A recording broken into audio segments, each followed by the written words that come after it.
and of Green Gables. By L. M. Montgomery.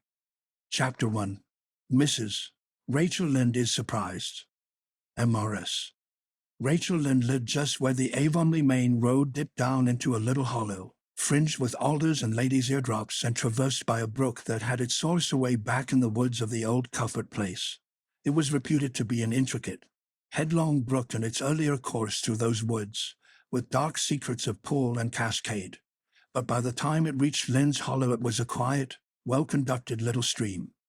For not even a brook could run past Mrs. Rachel Lynde's door without due regard for decency and decorum. It probably was conscious that Mrs. Rachel was sitting at her window, keeping a sharp eye on everything that passed, from brooks and children up, and that if she noticed anything odd or out of place she would never rest until she had ferreted out the whys and wherefores thereof. There are plenty of people in Avonlea and out of it, who can attend closely to their neighbor's business by dint of neglecting their own. But Mrs. Rachel Lynde was one of those capable creatures who can manage their own concerns and those of other folks into the bargain. She was a notable housewife. Her work was always done and well done. She ran the sewing circle, helped run the Sunday school, and was the strongest prop of the Church Aid Society and Foreign Missions Auxiliary. Yet with all this Mrs. Rachel found abundant time to sit for hours at her kitchen window, knitting, cotton warp, quilts. She had knitted 16 of them, as Avonlea housekeepers were wont to tell in odd voices, and keeping a sharp eye on the main road that crossed the hollow and wound up the steep red hill beyond.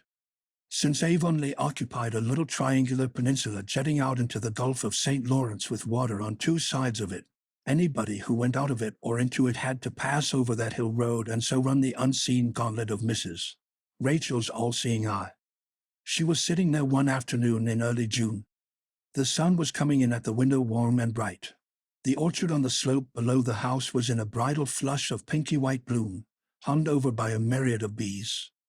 Thomas Lynde, a meek little man whom Avonlea people called Rachel Lynde's husband, was sowing his late turnip seed on the hill field beyond the barn, and Matthew Cuthbert ought to have been sowing his on the big red brook field away over by Green Gables. Mrs. Rachel knew that he ought because she had heard him tell Peter Morrison the evening before in William J. Blair's store over at Carmody that he meant to sow his turnip seed the next afternoon. Peter had asked him, of course, for Matthew Cuthbert had never been known to volunteer information about anything in his whole life.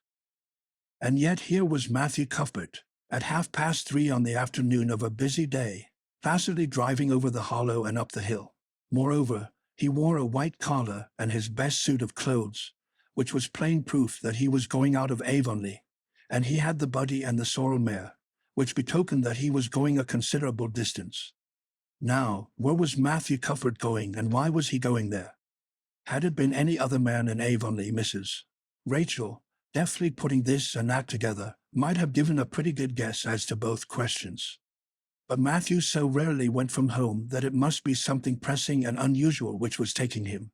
He was the shyest man alive and hated to have to go among strangers or to any place where he might have to talk. Matthew, dressed up with a white collar and driving in a buggy, was something that didn't happen often. Mrs. Rachel, ponder as she might, could make nothing of it, and her afternoon's enjoyment was spoiled. "I'll just step over to Green Gables after tea and find out from Marilla where he's gone and why," the worthy woman finally concluded. "He doesn't generally go to town this time of year, and he never visits. If he'd run out of turnip seed he wouldn't dress up and take the buggy to go for more. He wasn't driving fast enough to be going for a doctor. Yet something must have happened since last night to start him off. I'm clean puzzled, that's what, and I won't know a minute's peace of mind or conscience until I know what has taken Matthew Cuthbert out of Avonlea today." Accordingly, after tea, Mrs. Rachel set out. She had not far to go. The big, rambling, orchard-embowered house where the Cuthberts lived was a scant quarter of a mile up the road from Lynde's Hollow. To be sure, the long lane made it a good deal further.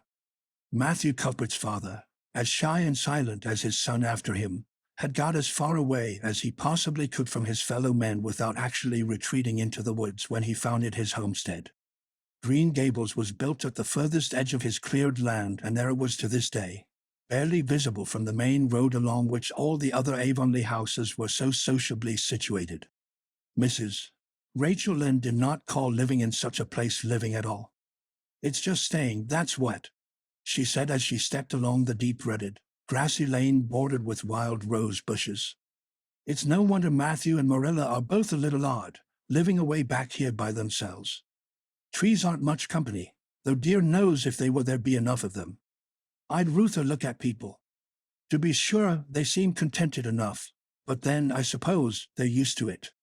A body can get used to anything, even to being hanged, as the Irishman said." With this Mrs.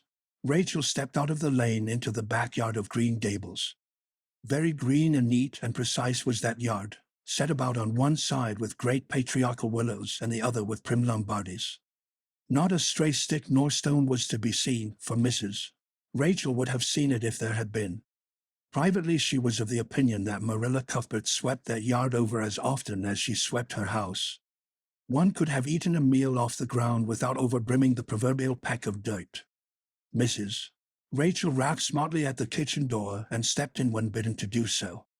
The kitchen at Green Gables was a cheerful apartment, or would have been cheerful if it had not been so painfully clean as to give it something of the appearance of an unused parlor.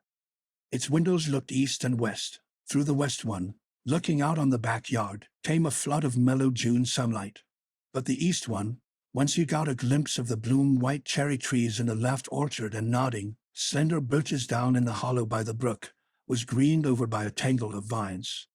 Here sat Marilla Cuthbert, when she sat at all, always slightly distrustful of sunshine, which seemed to her too dancing and irresponsible a thing for a world which was meant to be taken seriously. And here she sat now, knitting, and the table behind her was laid for supper. Mrs. Rachel, before she had fairly closed the door, had taken a mental note of everything that was on that table. There were 3 plates laid, so that Marilla must be expecting someone home with Matthew to tea. But the dishes were everyday dishes, and there was only crab-apple preserves and one kind of cake, so that the expected company could not be any particular company. Yet what of Matthew's white collar and the sorrel mare? Mrs. Rachel was getting fairly dizzy with this unusual mystery about quiet and mysterious Green Gables. "Good evening, Rachel," Marilla said briskly. "This is a real fine evening, isn't it? Won't you sit down? How are all your folks?" Something that for lack of any other name might be called friendship existed, and always had existed between Marilla Cuthbert and Mrs. Rachel, in spite of, or perhaps because of, their dissimilarity. Marilla was a tall, thin woman, with angles and without curves. Her dark hair showed some gray streaks and was always twisted up in a hard little knot behind with 2 wire hairpins stuck aggressively through it. She looked like a woman of narrow experience and rigid conscience, which she was. But there was a saving something about her mouth which, if it had been ever so slightly developed, might have been considered indicative of a sense of humor. "We're all pretty well," said Mrs. Rachel. "I was kind of afraid you weren't, though, when I saw Matthew starting off today. I thought maybe he was going to the doctor's." Marilla's lips twitched understandingly. She had expected Mrs. Rachel up. She had known that the sight of Matthew jaunting off so unaccountably would be too much for her neighbor's curiosity. "Oh, no, I'm quite well, although I had a bad headache yesterday," she said. "Matthew went to Bright River. We're getting a little boy from an orphan asylum in Nova Scotia, and he's coming on the train tonight." If Marilla had said that Matthew had gone to Bright River to meet a kangaroo from Australia, Mrs. Rachel could not have been more astonished. She was actually stricken dumb for 5 seconds. It was unsupposable that Marilla was making fun of her, but Mrs. Rachel was almost forced to suppose it. "Are you in earnest, Marilla?" she demanded when voice returned to her. "Yes, of course," said Marilla, as if getting boys from orphan asylums in Nova Scotia were part of the usual spring work on any well-regulated Avonlea farm instead of being an unheard-of innovation. Mrs.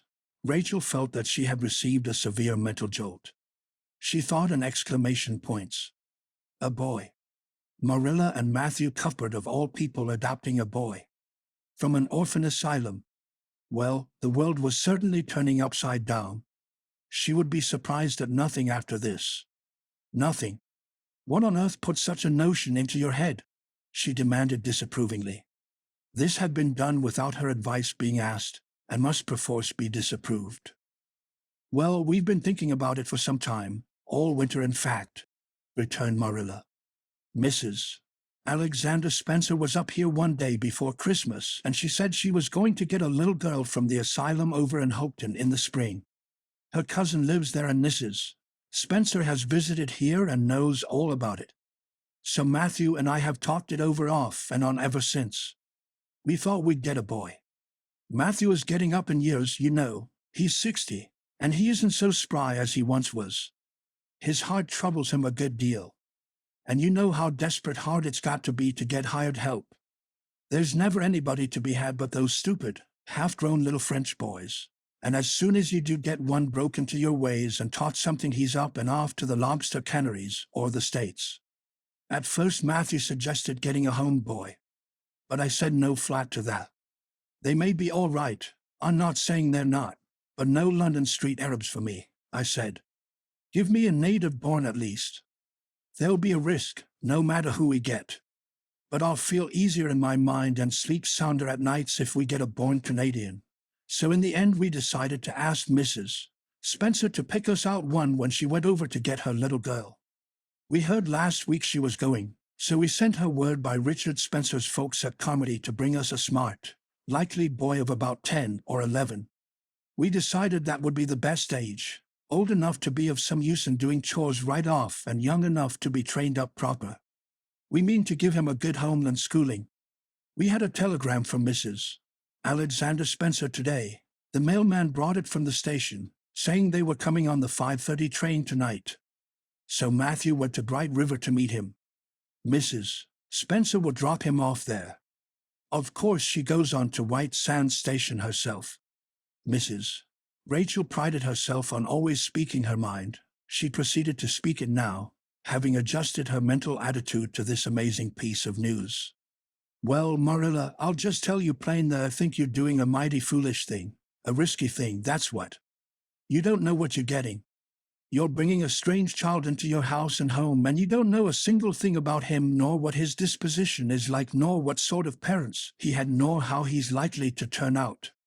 Why, it was only last week I read in the paper how a man and his wife up west of the island took a boy out of an orphan asylum, and he set fire to the house at night. Set it on purpose, Marilla, and nearly burnt them to a crisp in their beds. And I know another case where an adopted boy used to suck the eggs. They couldn't break him of it. If you had asked my advice in the matter, which you didn't do, Marilla, I'd have said for mercy's sake not to think of such a thing, that's what. This job's comforting seem neither to offend nor to alarm Marilla. She knitted steadily on. I don't deny there's something in what you say, Rachel. I've had some qualms myself. But Matthew was terrible set on it. I could see that, so I gave in. It's so seldom Matthew sets his mind on anything that when he does I always feel it's my duty to give in. And as for the risk, there's risks in pretty near everything a body does in this world. There's risks in people's having children of their own. If it comes to that, they don't always turn out well. And then Nova Scotia is right close to the island. It isn't as if we were getting him from England or the States. He can't be much different from ourselves. Well, I hope it will turn out all right, said Mrs.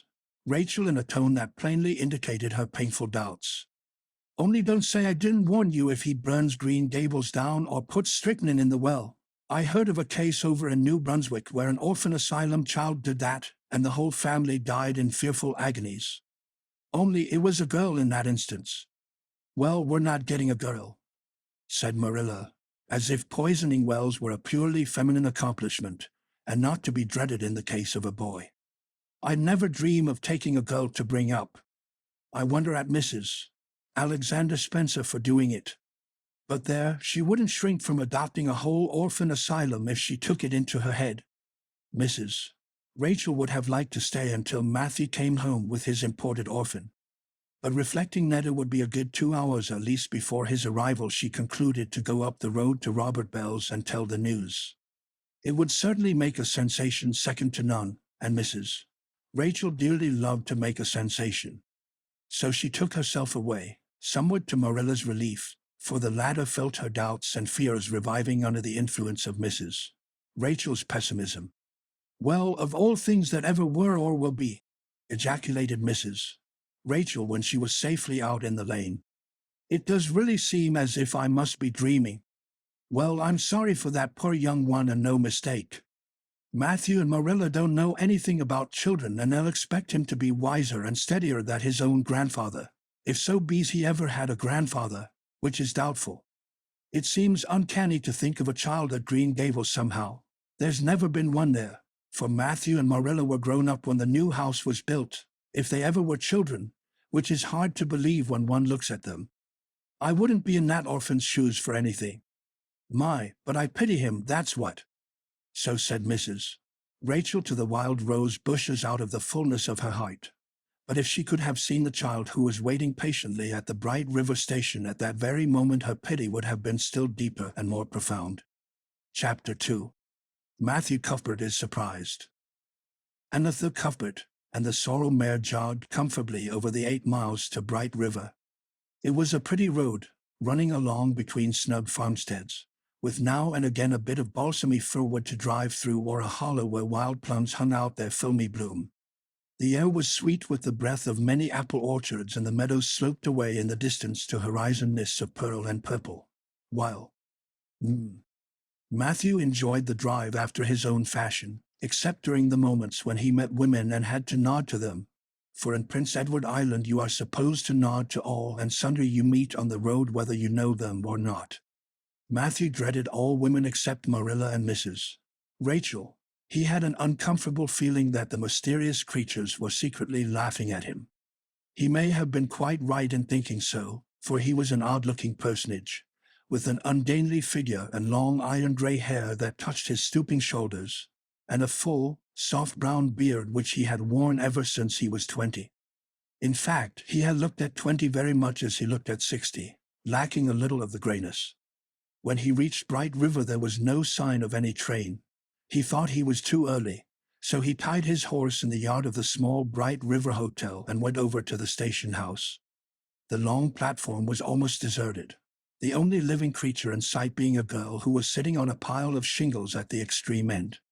Matthew, barely noting that it was a girl, sidled past her as quickly as possible without looking at her. Had he looked he could hardly have failed to notice the tense rigidity and expectation of her attitude and expression. She was sitting there waiting for something or somebody, and, since sitting and waiting was the only thing to do just then, she sat and waited with all her might and main. Matthew encountered the station master locking up the ticket office preparatory to going home for supper, and asked him if the 5:30 train would soon be along. "The 5:30 train has been in and gone half an hour ago," answered that brisk official. "But there was a passenger dropped off for you, a little girl. She's sitting out there on the shingles. I asked her to go into the ladies' waiting room, but she informed me gravely that she preferred to stay outside. There was more scope for imagination, she said. She's a case, I should say." "I'm not expecting a girl," said Matthew blankly. "It's a boy I've come for. He should be here. Mrs. Alexander Spencer was to bring him over from Nova Scotia for me." The station master whistled. "Guess there's some mistake," he said. "Mrs. Spencer came off the train with that girl and gave her into my charge. Said you and your sister were adopting her from an orphan asylum and that you would be along for her presently. That's all I know about it, and I haven't got any more orphans concealed hereabouts." "I don't understand," said Matthew helplessly, wishing that Marilla was at hand to cope with the situation. "Well, you'd better question the girl," said the station master carelessly. "I dare say she'll be able to explain. She's got a tongue of her own, that's certain. Maybe they were out of boys of the brand he wanted." He walked jauntily away, being hungry, and the unfortunate Matthew was left to do that which was harder for him than bearding a lion in its den: walk up to a girl, a strange girl, an orphan girl, and demand of her why she wasn't a boy. Matthew groaned in spirit as he turned about and shuffled gently down the platform towards her. She had been watching him ever since he had passed her, and she had her eyes on him now. Matthew was not looking at her, and would not have seen what she was really like if he had been, But an ordinary observer would have seen this. A child of about 11, garbed in a very short, very tight, very ugly dress of yellowish-gray wincey. She wore a faded brown sailor hat, and beneath the hat, extending down her back, were 2 braids of very thick, decidedly red hair. Her face was small, white and thin, also much freckled. Her mouth was large, and so were her eyes, which looked green in some lights and moods and gray in others. So far, the ordinary observer, an extraordinary observer, might have seen that the chin was very pointed and pronounced, that the big eyes were full of spirit and vivacity, that the mouth was sweet-lipped and expressive, that the forehead was broad and full. In short, our discerning extraordinary observer might have concluded that no commonplace soul inhabited the body of this stray woman-child of whom shy Matthew Cuthbert was so ludicrously afraid. Matthew, however, was spared the ordeal of speaking first, for as soon as she concluded that he was coming to her, she stood up, grasping with one thin brown hand the handle of a shabby, old-fashioned carpet-bag. The other she held out to him. "I suppose you are Mr. Matthew Cuthbert of Green Gables?" she said in a peculiarly clear, sweet voice. "I'm very glad to see you. I was beginning to be afraid you weren't coming for me, and I was imagining all the things that might have happened to prevent you. I had made up my mind that if you didn't come for me tonight, I'd go down the track to that big wild cherry tree at the bend, and climb up into it to stay all night. I wouldn't be a bit afraid, and it would be lovely to sleep in a wild cherry tree all white with bloom in the moonshine, don't you think? You could imagine you were dwelling in marble halls, couldn't you? And I was quite sure you would come for me in the morning, if you didn't tonight." Matthew had taken the scrawny little hand awkwardly in his. Then and there he decided what to do. He could not tell this child with the glowing eyes that there had been a mistake. He would take her home and let Marilla do that. She couldn't be left at Bright River anyhow, no matter what mistake had been made, so all questions and explanations might as well be deferred until he was safely back at Green Gables. "I'm sorry I was late," he said shyly. "Come along. The horse is over in the yard. Give me your bag." "Oh, I can carry it," the child responded cheerfully. "It isn't heavy. I've got all my worldly goods in it, but it isn't heavy. And if it isn't carried in just a certain way, the handle pulls out, so I'd better keep it because I know the exact knack of it. It's an extremely old carpet bag. Oh, I'm very glad you've come, even if it would have been nice to sleep in a wild cherry tree. We've got to drive a long piece, haven't we? Mrs. Spencer said it was 8 miles. I'm glad because I love driving. Oh, it seems so wonderful that I'm going to live with you and belong to you. I've never belonged to anybody, not really. But the asylum was the worst. I've only been in it for months, but that was enough. I don't suppose you ever were an orphan in an asylum, so you can't possibly understand what it is like. It's worse than anything you could imagine. Mrs. Spencer said it was wicked of me to talk like that, but I didn't mean to be wicked. It's so easy to be wicked without knowing it, isn't it? They were good, you know, the asylum people. But there is so little scope for the imagination in an asylum, only just in the other orphans. It was pretty interesting to imagine things about them, to imagine that perhaps the girl who sat next to you was really the daughter of a belted earl, who had been stolen away from her parents in her infancy by a cruel nurse who died before she could confess. I used to lie awake at nights and imagine things like that, because I didn't have time in the day. I guess that's why I'm so thin. I am dreadful thin, ain't I? There isn't a pick on my bones. I do love to imagine I'm nice and plump, with dimples in my elbows. With this, Matthew's companion stopped talking, partly because she was out of breath and partly because they had reached the buggy. Not another word did she say until they had left the village and were driving down a steep little hill, the road part of which had been cut so deeply into the soft soil that the banks, fringed with blooming wild cherry trees and slim white birches, were several feet above their heads. The child put out her hand and broke off a branch of wild plum that brushed against the side of the buggy. "Isn't that beautiful? What did that tree, leaning out from the bank, all white and lacy, make you think of?" she asked. "Well, now I dunno," said Matthew. "Why, a bride, of course, a bride all in white with a lovely misty veil. I've never seen one, but I can imagine what she would look like. I don't ever expect to be a bride myself. I'm so homely nobody will ever want to marry me, unless it might be a foreign missionary. I suppose a foreign missionary mightn't be very particular. But I do hope that someday I shall have a white dress. That is my highest ideal of earthly bliss. I just love pretty clothes. And I've never had a pretty dress in my life that I can remember. But of course it's all the more to look forward to, isn't it? And then I can imagine that I'm dressed gorgeously. This morning when I left the asylum I felt so ashamed because I had to wear this horrid old wincey dress. All the orphans had to wear them, you know. A merchant in Hopeton last winter donated 300 yards of wincey to the asylum. Some people said it was because he couldn't sell it, but I'd rather believe that it was out of the kindness of his heart, wouldn't you? When we got on the train I felt as if everybody must be looking at me and pitying me. But I just went to work and imagined that I had on the most beautiful pale blue silk dress, because when you are imagining you might as well imagine something worthwhile, and a big hat all flowers and nodding plumes, and a gold watch, and kid gloves and boots. I felt cheered up right away and I enjoyed my trip to the island with all my might. I wasn't a bit sick coming over in the boat. Mather was Mrs. Spencer, although she generally is. She said she hadn't time to get sick, watching to see that I didn't fall overboard. She said she never saw the beat of me for prowling about. But if it kept her from being seasick, it's a mercy I did prowl, isn't it? And I wanted to see everything that was to be seen on that boat, because I didn't know whether I'd ever have another opportunity. Oh, there are a lot more cherry trees all in bloom. This island is the bloomiest place. I just love it already, and I'm so glad I'm going to live here. I've always heard that Prince Edward Island was the prettiest place in the world, and I used to imagine I was living here, but I never really expected I would. It's delightful when your imaginations come true, isn't it? But those red roads are so funny. When we got into the train at Charlottetown and the red roads began to flash past, I asked Mrs. Spencer what made them red, and she said she didn't know and for pity's sake not to ask her any more questions. She said I must have asked her 1,000 already. I suppose I had too, but how you going to find out about things if you don't ask questions? And what does make the roads red?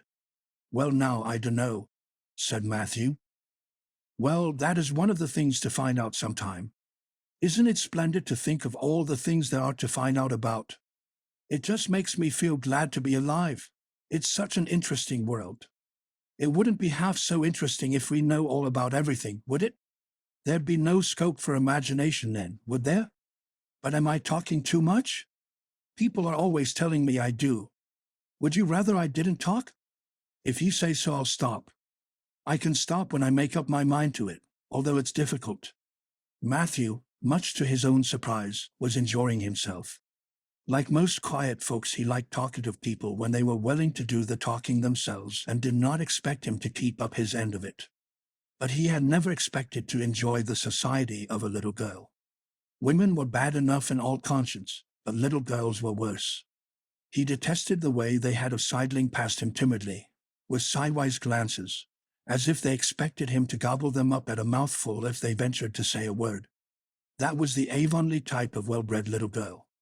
But this freckled witch was very different, and although he found it rather difficult for his slower intelligence to keep up with her brisk mental processes, he thought that he kind of liked her chatter, so he said as shyly as usual, "Oh, you can talk as much as you like. I don't mind. Oh, I'm so glad. I know you and I are going to get along together fine. It's such a relief to talk when one wants to and not be told that children should be seen and not heard. I've had that said to me 1,000,000 times if I have once. And people laugh at me because I use big words. But if you have big ideas, you have to use big words to express them, haven't you?" "Well, now, that seems reasonable," said Matthew. "Mrs. Spencer said that my tongue must be hung in the middle. But it isn't. It's firmly fastened at one end. Mrs. Spencer said your place was named Green Gables. I asked her all about it, and she said there were trees all around it. I was gladder than ever. I just love trees. And there weren't any at all about the asylum, only a few poor weeny-teeny things out in front with little whitewashed cagey things about them. They just looked like orphans themselves, those trees did. It used to make me want to cry to look at them. I used to say to them, "Oh, you poor little things. If you were out in a great big woods with other trees all around you and little mosses and June bells growing over your roots and a brook not far away and birds singing in your branches, you could grow, couldn't you? But you can't where you are.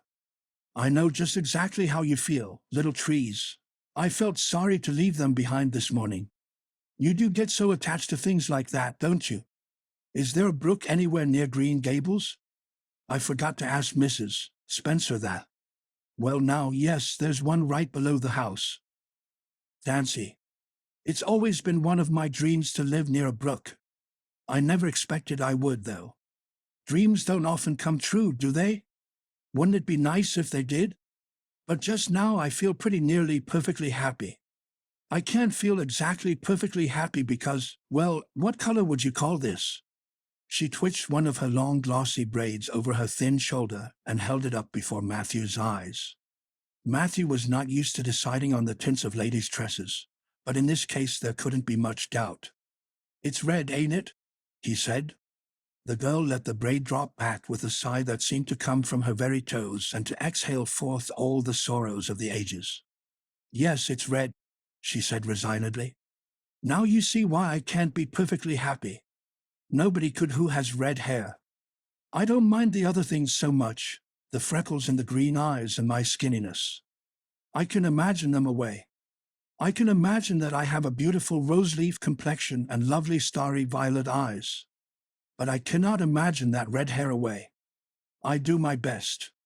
I think to myself, now my hair is a glorious black, black as the raven's wing, but all the time I know it is just plain red and it breaks my heart. It will be my lifelong sorrow. I read of a girl once in a novel who had a lifelong sorrow, but it wasn't red hair. Her hair was pure gold rippling back from her alabaster brow. What is an alabaster brow? I never could find out. Can you tell me? Well now, I'm afraid I can't, said Matthew, who was getting a little dizzy. He felt as he had once felt in his rash youth when another boy had enticed him on the merry-go-round at a picnic. Well, whatever it was, it must have been something nice because she was divinely beautiful. Have you ever imagined what it must feel like to be divinely beautiful? Well now, no, I haven't, confessed Matthew ingenuously. I have, often. Which would you rather be if you had the choice, divinely beautiful or dazzlingly clever or angelically good? Well now, I don't know exactly. Neither do I. I can never decide. But it doesn't make much real difference, for it isn't likely I'll ever be either. It's certain I'll never be angelically good. Mrs. Spencer says, "Oh, Mr. Cuthbert. Oh, Mr. Cuthbert. Oh, Mr. Cuthbert." That was not what Mrs. Spencer had said. Either had the child tumbled out of the buggy, nor had Matthew done anything astonishing. They had simply rounded a curve in the road and found themselves in the avenue. The avenue, so called by the Newbridge people, was a stretch of road 400 or 500 yards long, completely arched over with huge, wide-spreading apple trees, planted years ago by an eccentric old farmer. Overhead was one long canopy of snowy fragrant bloom. Below the boughs the air was full of a purple twilight, and far ahead a glimpse of painted sunset sky shone like a great rose window at the end of a cathedral aisle. Its beauty seemed to strike the child dumb. She leaned back in the buggy, her thin hands clasped before her face lifted rapturously to the white splendor above. Even when they had passed out and were driving down the long slope to Newbridge, she never moved or spoke. Still with rapt face she gazed afar into the sunset west, with eyes that saw visions trooping splendidly across that glowing background. Through Newbridge, a bustling little village where dogs barked at them and small boys hooted and curious faces peered from the windows, they drove, still in silence. When 3 more miles had dropped away behind them, the child had not spoken. She could teach silence, it was evident, as energetically as she could talk. "I guess you're feeling pretty tired and hungry," Matthew ventured to say at last, accounting for her long visitation of dumbness with the only reason he could think of. "But we haven't very far to go now, only another mile." She came out of her reverie with a deep sigh and looked at him with the dreamy gaze of a soul that had been wandering afar, star-led. "Oh, Mr. Cuthbert," she whispered, That place we came through, that white place, what was it? Well, now, you must mean the avenue, said Matthew after a few moments' profound reflection. It is a kind of pretty place. Pretty? Oh, pretty doesn't seem the right word to use. Nor beautiful either. They don't go far enough. Oh, it was wonderful, wonderful. It's the first thing I ever saw that couldn't be improved upon by imagination. It just satisfies me here. She put one hand on her breast. It made a queer funny ache, and yet it was a pleasant ache. Did you ever have an ache like that, Mr. Cuthbert? Well now, I just can't recollect that I ever had. I have it lots of time, whenever I see anything royally beautiful. But they shouldn't call that lovely place the avenue. There is no meaning in a name like that. They should call it, let me see, the White Way of Delight. Isn't that a nice imaginative name? When I don't like the name of a place or a person, I always imagine a new one and always think of them so. There was a girl at the asylum whose name was Hepzibah Jenkins, but I always imagined her as Rosalia Davere. Other people may call that place the avenue, but I shall always call it the White Way of Delight. Have we really only another mile to go before we get home? I'm glad and I'm sorry. I'm sorry because this drive has been so pleasant, and I'm always sorry when pleasant things end. Something still pleasanter may come after, but you can never be sure. And it's so often the case that it isn't pleasanter.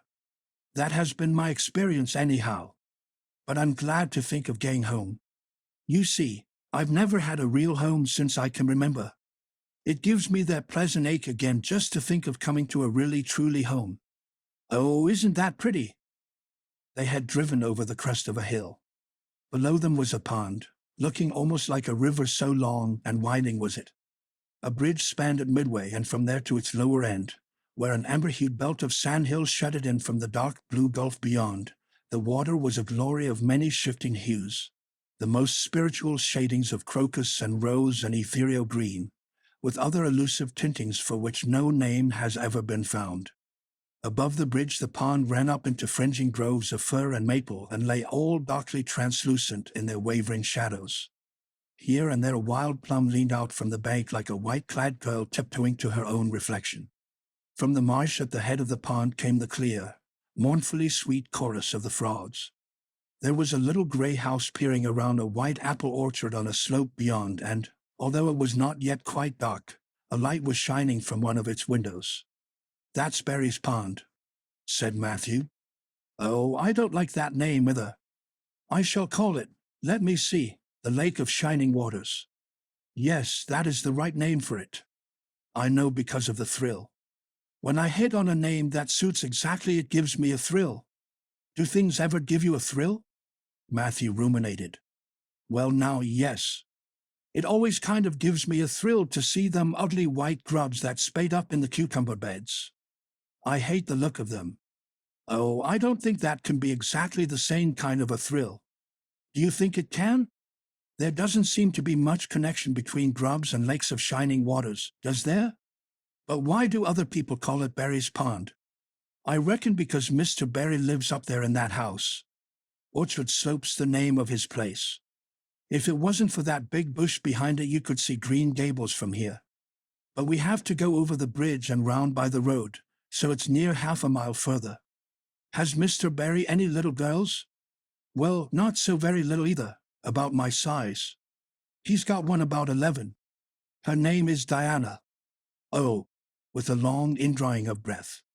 What a perfectly lovely name. Well now, I dunno. There's something dreadful heathenish about it, seems to me. I'd Ruther Jane or Mary or some sensible name like that. But when Diana was born, there was a schoolmaster boarding there, and they gave him the naming of her, and he called her Diana. I wish there had been a schoolmaster like that around when I was born then. Oh, here we are at the bridge. I'm going to shut my eyes tight. I'm always afraid going over bridges. I can't help imagining that perhaps just as we get to the middle, they'll crumple up like a jackknife and nip us. So I shut my eyes. But I always have to open them for all when I think we're getting near the middle. Because, you see, if the bridge did crumple up, I'd want to see it crumple. What a jolly rumble it makes. I always like the rumble part of it. Isn't it splendid there are so many things to like in this world? There we're over. Now I'll look back. Good night, dear lake of shining waters. I always say good night to the things I love, just as I would to people. I think they like it. That water looks as if it was smiling at me. When they had driven up the further hill and around the corner, Matthew said, "We're pretty near home now. That's Green Gables over." "Oh, don't tell me," she interrupted breathlessly, catching at his partially raised arm and shutting her eyes that she might not see his gesture. "Let me guess. I'm sure I'll guess right." She opened her eyes and looked about her. They were on the crest of a hill. The sun had set some time since, but the landscape was still clear in the mellow afterlight. To the west a dark church spire rose up against a marigold sky. Below was a little valley, and beyond a long, gently rising slope with snug farmsteads scattered along it. From one to another the child's eyes darted, eager and wistful. At last they lingered on one away to the left, far back from the road, dimly white with blossoming trees in the twilight of the surrounding woods. Over it, in the stainless southwest sky, a great crystal-white star was shining like a lamp of guidance and promise. "That's it, isn't it?" she said, pointing. Matthew slapped the reins on the sorrel's back delightedly. "Well, now, you've guessed it. But I reckon Mrs. Spencer described it so's you could tell." "No, she didn't. Really, she didn't. All she said might just as well have been about most of those other places. I hadn't any real idea what it looked like. But just as soon as I saw it, I felt it was home. Oh, it seems as if I must be in a dream. Do you know, my arm must be black and blue from the elbow up, for I've pinched myself so many times today. Every little while a horrible sickening feeling would come over me, and I'd be so afraid it was all a dream. Then I'd pinch myself to see if it was real, until suddenly I remembered that even supposing it was only a dream, I'd better go on dreaming as long as I could, so I stopped pinching. But it is real, and we're nearly home." With a sigh of rapture she relapsed into silence. Matthew stirred uneasily. He felt glad that it would be Marilla and not he who would have to tell this waif of the world that the home she longed for was not to be hers after all. They drove over Lynn's Hollow, where it was already quite dark, but not so dark that Mrs. Rachel could not see them from her window vantage, and up the hill and into the long lane of Green Gables. By the time they arrived at the house, Matthew was shrinking from the approaching revelation with an energy he did not understand. It was not of Marilla or himself he was thinking, or of the trouble this mistake was probably going to make for them, but of the child's disappointment. When he thought of that rapt light being quenched in her eyes, he had an uncomfortable feeling that he was going to assist at murdering something, much the same feeling that came over him when he had to kill a lamb or calf or any other innocent little creature. The yard was quite dark as they turned into it, and the poplar leaves were rustling silkily all round it. "Listen to the trees talking in their sleep," she whispered, as he lifted her to the ground. "What nice dreams they must have." Then, holding tightly to the carpet bag which contained all her worldly goods, she followed him into the house. Chapter 3. Marilla Cuthbert is surprised. And Marilla came briskly forward as Matthew opened the door. But when her eyes fell on the odd little figure in the stiff, ugly dress, with the long braids of red hair and the eager, luminous eyes, she stopped short in amazement. "Matthew Cuthbert, who's that?" she ejaculated. "Where is the boy?" "There wasn't any boy," said Matthew wretchedly. "There was only her." He nodded at the child, remembering that he had never even asked her name. "No boy. But there must have been a boy," insisted Marilla. "We sent word to Mrs. Spencer to bring a boy." "Well, she didn't. She brought her. I asked the station master, and I had to bring her home. She couldn't be left there, no matter where the mistake had come in." "Well, this is a pretty piece of business," ejaculated Marilla. During this dialogue the child had remained silent, her eyes roving from one to the other, all the animation fading out of her face. Suddenly she seemed to grasp the full meaning of what had been said. Dropping her precious carpet bag, she sprang forward a step and clasped her hands. "You don't want me," she cried. "You don't want me because I'm not a boy. I might have expected it. Nobody ever did want me. I might have known it was all too beautiful to last. I might have known nobody really did want me. Oh, what shall I do? I'm going to burst into tears." Burst into tears she did, sitting down on a chair by the table, flinging her arms out upon it, and burying her face in them, she proceeded to cry stormily.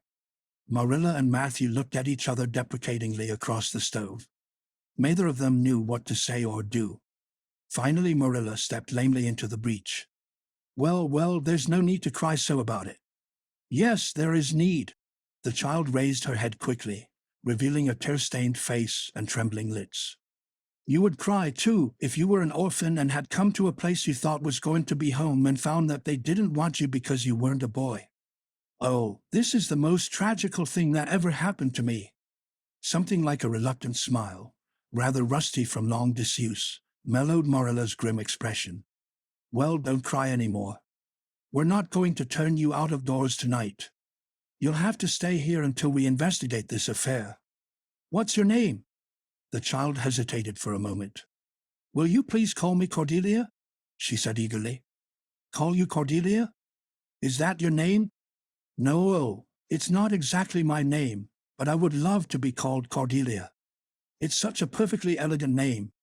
I don't know what on earth you mean. If Cordelia isn't your name, what is?" Anne Shirley reluctantly faltered forth the owner of that name. "But oh, please do call me Cordelia. It can't matter much to you what you call me if I'm only going to be here a little while, can it? And then it's such an unromantic name." "Unromantic fiddlesticks," said the unsympathetic Marilla, "and is a real good plain sensible name. You've no need to be ashamed of it." "Oh, I'm not ashamed of it," explained Anne. "Only I like Cordelia better. I've always imagined that my name was Cordelia. At least, I always have of late years. When I was young I used to imagine it was Geraldine, but I like Cordelia better now. But if you call me, and please call me and spelled with an E." "What difference does it make how it's spelled?" asked Marilla with another rusty smile as she picked up the teapot. "Oh, it makes such a difference. It looks so much nicer. When you hear a name pronounced, can't you always see it in your mind, just as if it was printed out? I can, and Anne looks dreadful, but Anne looks so much more distinguished. If you'll only call me and spelled with an E, I shall try to reconcile myself to not being called Cordelia." "Very well, then, and spelled with an E, can you tell us how this mistake came to be made?" "We sent word to Mrs. Spencer to bring us a boy." "Were there no boys at the asylum?" "Oh, yes, there was an abundance of them. But Mrs. Spencer said distinctly that you wanted a girl about 11 years old. And the matron said she thought I would do. You don't know how delighted I was. I couldn't sleep all last night for joy. Oh," she added reproachfully, turning to Matthew, "why didn't you tell me at the station that you didn't want me and leave me there? If I hadn't seen the White Way of Delight and the Lake of Shining Waters, it wouldn't be so hard."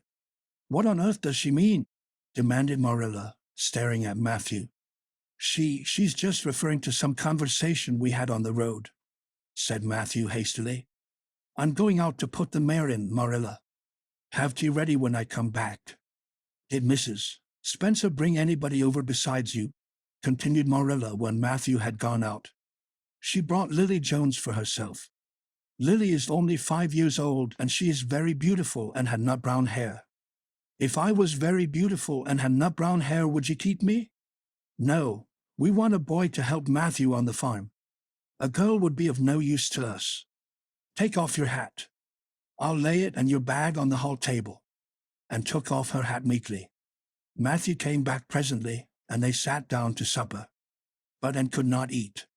In vain she nibbled at the bread and butter and pecked at the crabapple preserve out of the little scalloped glass dish by her plate. She did not really make any headway at all. "You're not eating anything," said Marilla sharply, eyeing her as if it were a serious shortcoming, and sighed. "I can't. I'm in the depths of despair." "Can you eat when you are in the depths of despair?" "I've never been in the depths of despair, so I can't say," responded Marilla. "Weren't you? Well, did you ever try to imagine you were in the depths of despair?" "No, I didn't." "Then I don't think you can understand what it's like. It's a very uncomfortable feeling indeed. When you try to eat, a lump comes right up in your throat, and you can't swallow anything, not even if it was a chocolate caramel. I had one chocolate caramel once 2 years ago, and it was simply delicious. I've often dreamed since then that I had a lot of chocolate caramels, but I always wake up just when I'm going to eat them. I do hope you won't be offended because I can't eat. Everything is extremely nice, but still I cannot eat. I guess she's tired, said Matthew, who hadn't spoken since his return from the barn. Best put her to bed, Marilla. Marilla had been wondering where and should be put to bed. She had prepared a couch in the kitchen chamber for the desired and expected boy. But although it was neat and clean, it did not seem quite the thing to put a girl there somehow. But the spare room was out of the question for such a stray waif, so there remained only the east gable room. Marilla lighted a candle and told them to follow her, which they spiritlessly did, taking her hat and carpet bag from the hall table as she passed. The hall was fearsomely clean, the little gable chamber in which she presently found herself seemed still cleaner. Marilla set the candle on a three-legged, three-cornered table and turned down the bedclothes. "I suppose you have a nightgown?" she questioned, and nodded. "Yes, I have too. The matron of the asylum made them for me. They're fearfully skimpy. There is never enough to go around in an asylum, so things are always skimpy, at least in a poor asylum like ours. I hate skimpy nightdresses. But one can dream just as well in them as in lovely trailing ones, with frills around the neck. That's one consolation. Well, undress as quick as you can and go to bed. I'll come back in a few minutes for the candle. I daren't trust you to put it out yourself. You'd likely set the place on fire." When Marilla had gone and looked around her wistfully, the whitewashed walls were so painfully bare and staring that she thought they must ache over their own bareness. The floor was bare, too, except for a round braided mat in the middle such as Anne had never seen before. In one corner was the bed, a high, old-fashioned one, with 4 dark, low-turned posts. In the other corner was the aforesaid three-corner table adorned with a fat, red velvet pincushion hard enough to turn the point of the most adventurous pin. Above it hung a little 6x8 mirror. Midway between table and bed was the window, with an icy white muslin frill over it, and opposite it was the washstand. The whole apartment was of a rigidity not to be described in words, but which sent a shiver to the very marrow of Anne's bones. With a sob she hastily discarded her garments, put on the skimpy nightgown, and sprang into bed, where she burrowed face downward into the pillow and pulled the clothes over her head. When Marilla came up for the light, various skimpy articles of raiment scattered most untidily over the floor and a certain tempestuous appearance of the bed were the only indications of any presence save her own. She deliberately picked up Anne's clothes, placed them neatly on a prim yellow chair, and then, taking up the candle, went over to the bed. "Good night," she said, a little awkwardly, but not unkindly. Anne's white face and big eyes appeared over the bedclothes with a startling suddenness. "How can you call it a good night when you know it must be the very worst night I've ever had?" she said reproachfully. Then she dived down into invisibility again. Marilla went slowly down to the kitchen and proceeded to wash the supper dishes. Matthew was smoking, a sure sign of perturbation of mind. He seldom smoked, for Marilla set her face against it as a filthy habit. But at certain times and seasons he felt driven to it, and then Marilla winked at the practice, realizing that a mere man must have some vent for his emotions. "Well, this is a pretty kettle of fish," she said wrathfully. "This is what comes of sending word instead of going ourselves. Richard Spencer's folks have twisted that message somehow. One of us will have to drive over and see Mrs. Spencer tomorrow, that's certain. This girl will have to be sent back to the asylum."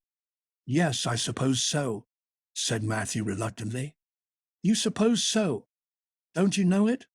Well now, she's a real nice little thing, Marilla. It's kind of a pity to send her back when she's so set on staying here. Matthew Cuthbert, you don't mean to say you think we ought to keep her?" Marilla's astonishment could not have been greater if Matthew had expressed a predilection for standing on his head. "Well, now, no, I suppose not exactly," stammered Matthew, uncomfortably driven into a corner for his precise meaning. "I suppose we could hardly be expected to keep her." "I should say not. What good would she be to us? We might be some good to her, said Matthew suddenly and unexpectedly.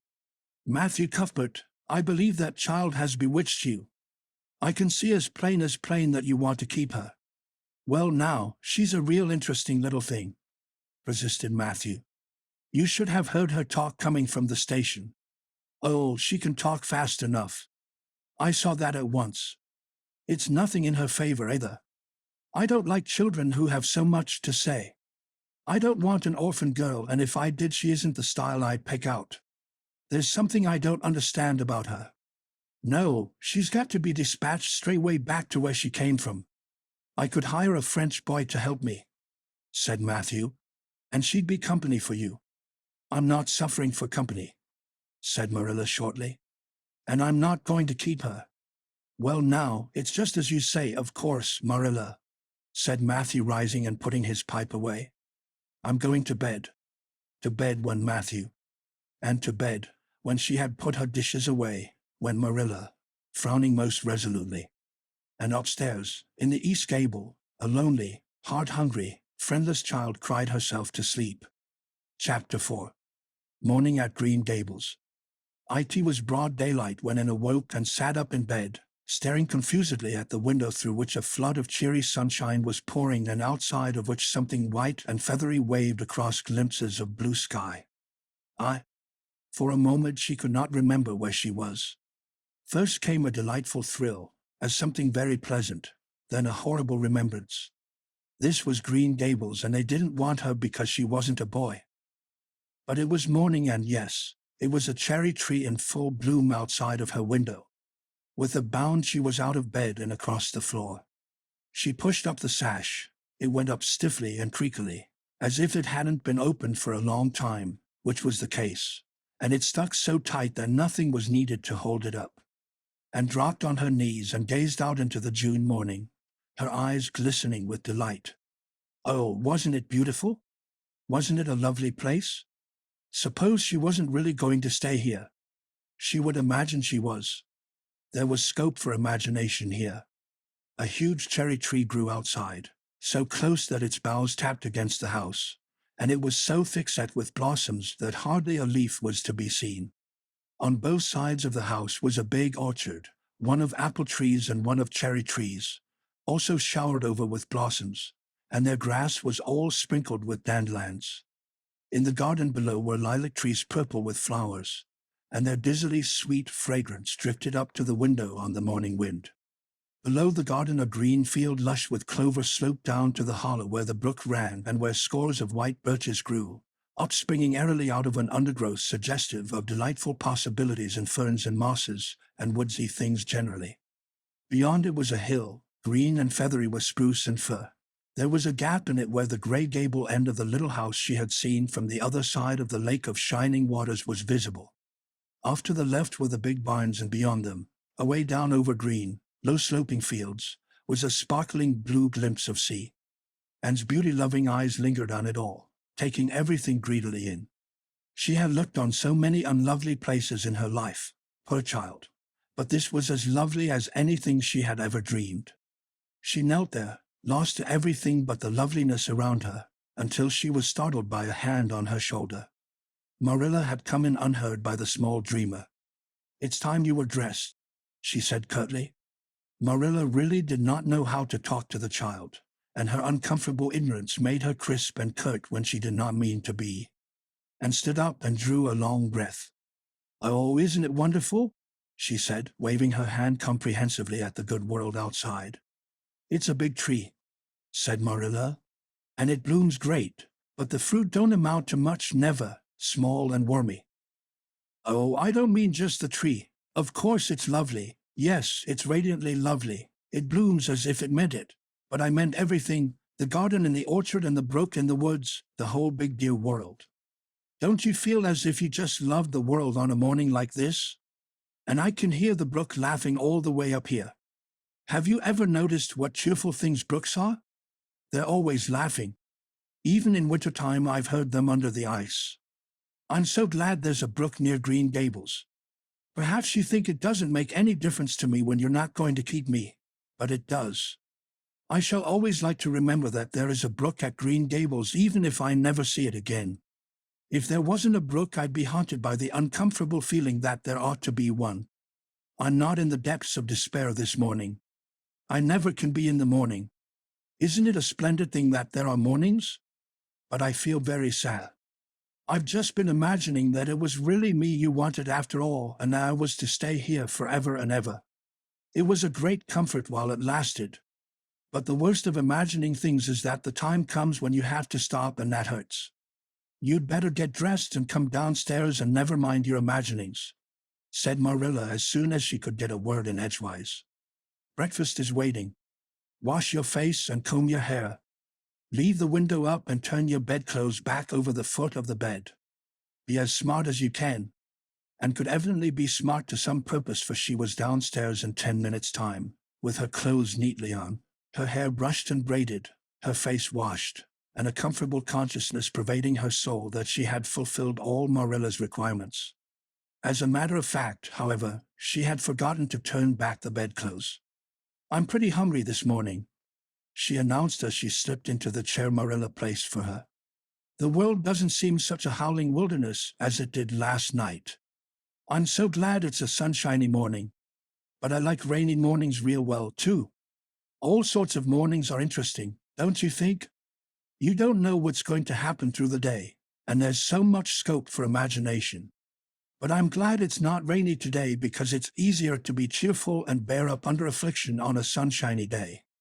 I feel that I have a good deal to bear up under. It's all very well to read about sorrows and imagine yourself living through them heroically, but it's not so nice when you really come to have them, is it? For pity's sake, hold your tongue, said Marilla. You talk entirely too much for a little girl. Thereupon, and held her tongue so obediently and thoroughly that her continued silence made Marilla rather nervous, as if in the presence of something not exactly natural. Matthew also held his tongue, but this was natural, so that the meal was a very silent one. As it progressed and became more and more abstracted, eating mechanically, with her big eyes fixed unswervingly and unseeingly on the sky outside the window. This made Marilla more nervous than ever.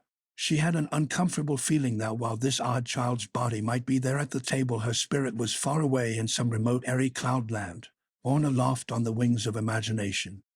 Who would want such a child about the place? Yet Matthew wished to keep her, of all unaccountable things. Marilla felt that he wanted it just as much this morning as he had the night before, and that he would go on wanting it. That was Matthew's way. Take a whim into his head and cling to it with the most amazing silent persistency, a persistence 10 times more potent and effectual in its very silence than if he had talked it out. When the meal was ended and came out of her reverie and offered to wash the dishes. Can you wash dishes right? Asked Marilla distrustfully. Pretty well. I'm better at looking after children, though. I've had so much experience at that.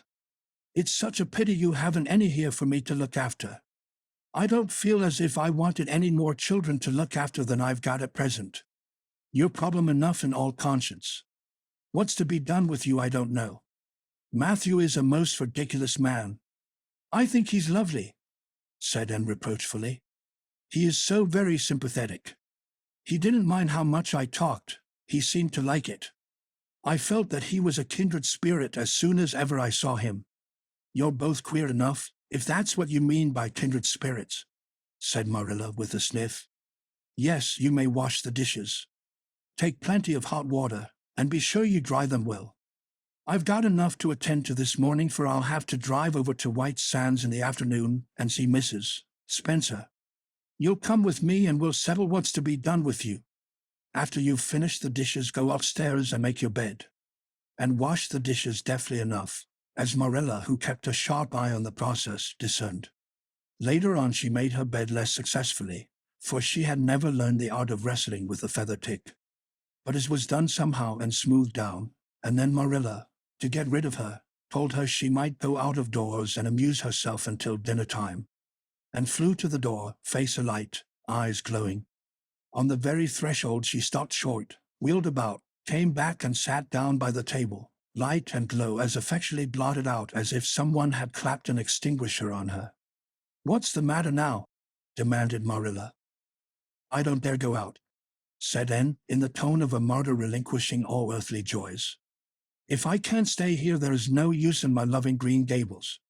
And if I go out there and get acquainted with all those trees and flowers and the orchard and the brook, I'll not be able to help loving it. It's hard enough now, so I won't make it any harder.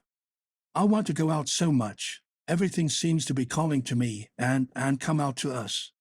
And we want a playmate, but it's better not. There is no use in loving things if you have to be torn from them, is there? And it's so hard to keep from loving things, isn't it? That was why I was so glad when I thought I was going to live here. I thought I'd have so many things to love and nothing to hinder me. But that brief dream is over. I'm resigned to my fate now, so I don't think I'll go out for fear I'll get unresigned again. What is the name of that geranium on the windowsill, please? That's the apple-scented geranium. Oh, I don't mean that sort of a name. I mean just the name you gave it yourself. Didn't you give it a name? May I give it one then? May I call it, let me see, Bonnie would do. May I call it Bonnie while I'm here? Oh, do let me. Goodness, I don't care. But where on earth is the sense of naming a geranium? Oh, I like things to have handles even if they are only geraniums. It makes them seem more like people. How do you know but that it hurts a geranium's feelings just to be called a geranium and nothing else? You wouldn't like to be called nothing but a woman all the time. Yes, I shall call it Bonnie. I named that cherry tree outside my bedroom window this morning. I called it Snow Queen because it was so white. Of course, it won't always be in blossom, but one can imagine that it is, can't one? I never in all my life saw or heard anything to equal her, muttered Marilla, beating a retreat down to the cellar after potatoes. She's kind of interesting, as Matthew says. I can feel already that I'm wondering what on earth she'll say next. She'll be casting a spell over me, too. She's cast it over Matthew. That look he gave me when he went out said everything he said or hinted last night over again. I wish he was like other men and would talk things out. A body could answer back then and argue him into reason. But what's to be done with a man who just looks? And had relapsed into reverie, with her chin in her hands and her eyes on the sky, when Marilla returned from her cellar pilgrimage. There Marilla left her until the early dinner was on the table. I suppose I can have the mare and Buddy this afternoon, Matthew? Said Marilla. Matthew nodded and looked wistfully at Anne. Marilla intercepted the look and said grimly, I'm going to drive over to White Sands and settle this thing. I'll take in with me and Mrs. Spencer will probably make arrangements to send her back to Nova Scotia at once. I'll set your tea out for you and I'll be home in time to milk the cows. Still Matthew said nothing, and Marilla had a sense of having wasted words and breath. There is nothing more aggravating than a man who won't talk back, unless it is a woman who won't. Matthew hitched the sorrel into the buggy in due time, and Marilla and then set off. Matthew opened the yard gate for them, and as they drove slowly through, he said, to nobody in particular as it seemed, Little Jerry Duat from the creek was here this morning, and I told him I guessed I'd hire him for the summer. Marilla made no reply, but she hit the unlucky sorrel such a vicious clip with the whip that the fat mare, unused to such treatment, whizzed indignantly down the lane at an alarming pace. Marilla looked back once as the buggy bounced along and saw that aggravating Matthew leaning over the gate, looking wistfully after them. Chapter 5. Anne's History. "Do you know," said Anne confidentially, "I've made up my mind to enjoy this drive. It's been my experience that you can nearly always enjoy things if you make up your mind firmly that you will. Of course, you must make it up firmly. I am not going to think about going back to the asylum while we're having our drive. I'm just going to think about the drive. Oh, look, there's one little early wild rose out. Isn't it lovely? Don't you think it must be glad to be a rose? Wouldn't it be nice if roses could talk? I'm sure they could tell us such lovely things. And isn't pink the most bewitching color in the world? I love it, but I can't wear it. Red-headed people can't wear pink, not even in imagination. Did you ever know of anybody whose hair was red when she was young, but got to be another color when she grew up? No, I don't know as I ever did, said Marilla mercilessly, and I shouldn't think it likely to happen in your case either, and sighed. Well, that is another hope gone. My life is a perfect graveyard of buried hopes. That's a sentence I read in a book once, and I say it over to comfort myself whenever I'm disappointed in anything. I don't see where the comforting comes in myself, said Marilla. Why? Because it sounds so nice and romantic, just as if I were a heroine in a book, you know. I am so fond of romantic things, and a graveyard full of buried hopes is about as romantic a thing as one can imagine, isn't it? I'm rather glad I have one. Are we going across the Lake of Shining Waters today? We're not going over Berry's Pond, if that's what you mean by your Lake of Shining Waters. We're going by the shore road. Shore road sounds nice, said Anne dreamily. Is it as nice as it sounds? Just when you said shore road, I saw it in a picture in my mind, as quick as that. And White Sands is a pretty name, too, but I don't like it as well as Avonlea. Avonlea is a lovely name. It just sounds like music. How far is it to White Sands? It's 5 miles. And as you're evidently bent on talking, you might as well talk to some purpose by telling me what you know about yourself. Oh, what I know about myself isn't really worth telling, said Anne eagerly. If you only let me tell you what I imagine about myself, you'll think it ever so much more interesting. No, I don't want any of your imaginings. Just you stick to bald facts. Begin at the beginning. Where were you born and how old are you? I was 11 last March, said Anne, resigning herself to bald facts with a little sigh. And I was born in Bolingbroke, Nova Scotia. My father's name was Walter Shirley, and he was a teacher in the Bolingbroke High School. My mother's name was Bertha Shirley. Aren't Walter and Bertha lovely names? I'm so glad my parents had nice names. It would be a real disgrace to have a father named, well, say Jedediah, wouldn't it? I guess it doesn't matter what a person's name is as long as he behaves himself, said Marilla, feeling herself called upon to inculcate a good and useful moral. Well, I don't know, and looked thoughtful. I read in a book once that a rose by any other name would smell as sweet, but I've never been able to believe it. I don't believe a rose would be as nice if it was called a thistle or a skunk cabbage. I suppose my father could have been a good man even if he had been called Jedediah, but I'm sure it would have been a cross. Well, my mother was a teacher in the high school, too, but when she married father she gave up teaching, of course. A husband was enough responsibility. Mrs. Thomas said that they were a pair of babies and as poor as church mice. They went to live in a weeny-teeny little yellow house in Bolingbroke. I've never seen that house, but I've imagined it thousands of times. I think it must have had honeysuckle over the parlor window and lilacs in the front yard and lilies of the valley just inside the gate. Yes, and muslin curtains in all the windows. Muslin curtains give a house such an air. I was born in that house. Mrs. Thomas said I was the homeliest baby she ever saw. I was so scrawny and tiny and nothing but eyes, but that mother thought I was perfectly beautiful. I should think a mother would be a better judge than a poor woman who came into scrod, wouldn't you? I'm glad she was satisfied with me anyhow. I would feel so sad if I thought I was a disappointment to her, because she didn't live very long after that, you see. She died of fever when I was just 3 months old. I do wish she'd lived long enough for me to remember calling her mother. I think it would be so sweet to say mother, don't you? And father died 4 days afterwards from fever too. That left me an orphan and folks were at their wits' end, so Mrs. Thomas said what to do with me. You see, nobody wanted me even then. It seems to be my fate. Father and mother had both come from places far away, and it was well known they hadn't any relatives living. Finally, Mrs. Thomas said she'd take me, though she was poor and had a drunken husband. She brought me up by hand. Do you know if there is anything in being brought up by hand that ought to make people who are brought up that way better than other people? Because whenever I was naughty, Mrs. Thomas would ask me how I could be such a bad girl when she had brought me up by hand, reproachful like. Mr. and Mrs. Thomas moved away from Bolingbroke to Marysville, and I lived with them until I was 8 years old. I helped look after the Thomas children. There were 4 of them younger than me, and I can tell you they took a lot of looking after. Then Mr. Thomas was killed falling under a train, and his mother offered to take Mrs. Thomas and the children, but she didn't want me. Mrs. Thomas was at her wit's end, so she said what to do with me. Then Mrs. Hammond from up the river came down and said she'd take me, seeing I was handy with children, and I went up the river to live with her in a little clearing among the stumps. It was a very lonesome place. I'm sure I could never have lived there if I hadn't had an imagination. Mr. Hammond worked a little sawmill up there, and Mrs. Hammond had 8 children.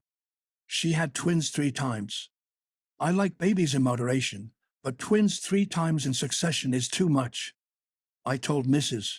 Hammond so firmly when the last pair came. I used to get so dreadfully tired carrying them about. I lived upriver with Mrs. Hammond over 2 years, and then Mr. Hammond died and Mrs. Hammond broke up housekeeping. She divided her children among her relatives and went to the States. I had to go to the asylum at Hopeton, because nobody would take me. They didn't want me at the asylum either. They said they were overcrowded as it was. But they had to take me, and I was there 4 months until Mrs. Spencer came, and finished up with another sigh of relief this time. Evidently she did not like talking about her experiences in a world that had not wanted her. "Did you ever go to school?" demanded Marilla, turning the sorrel mare down the shore road. "Not a great deal. I went a little the last year I stayed with Mrs. Thomas. When I went upriver we were so far from a school that I couldn't walk it in winter, and there was a vacation in summer, so I could only go in the spring and fall. But of course I went while I was at the asylum. I can read pretty well, and I know ever so many pieces of poetry off by heart. The Battle of Hohenlinden and Edinburgh after Flodden, and Bingen of the Rhine, and most of The Lady of the Lake and most of the Seasons by James Thompson. Don't you just love poetry that gives you a crinkly feeling up and down your back? There is a piece in the 5th Reader, The Downfall of Poland, that is just full of thrills. Of course, I wasn't in the 5th Reader. I was only in the 4th. But the big girls used to lend me theirs to read. Were those women, Mrs. Thomas and Mrs. Hammond, good to you?" asked Marilla, looking at and out of the corner of her eye. "Oh," faltered Anne. Her sensitive little face suddenly flushed scarlet, and embarrassment sat on her brow. "Oh, they meant to be. I know they meant to be just as good and kind as possible. And when people mean to be good to you, you don't mind very much when they're not quite, always. They had a good deal to worry them, you know. It's a very trying to have a drunken husband, you see, and it must be very trying to have twins 3 times in succession, don't you think? But I feel sure they meant to be good to me."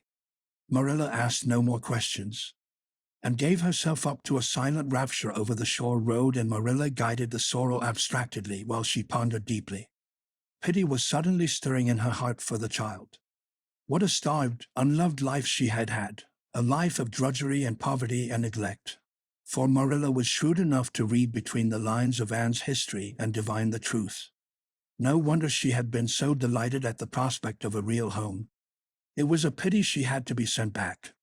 What if she, Marilla, should indulge Matthew's unaccountable whim and let her stay?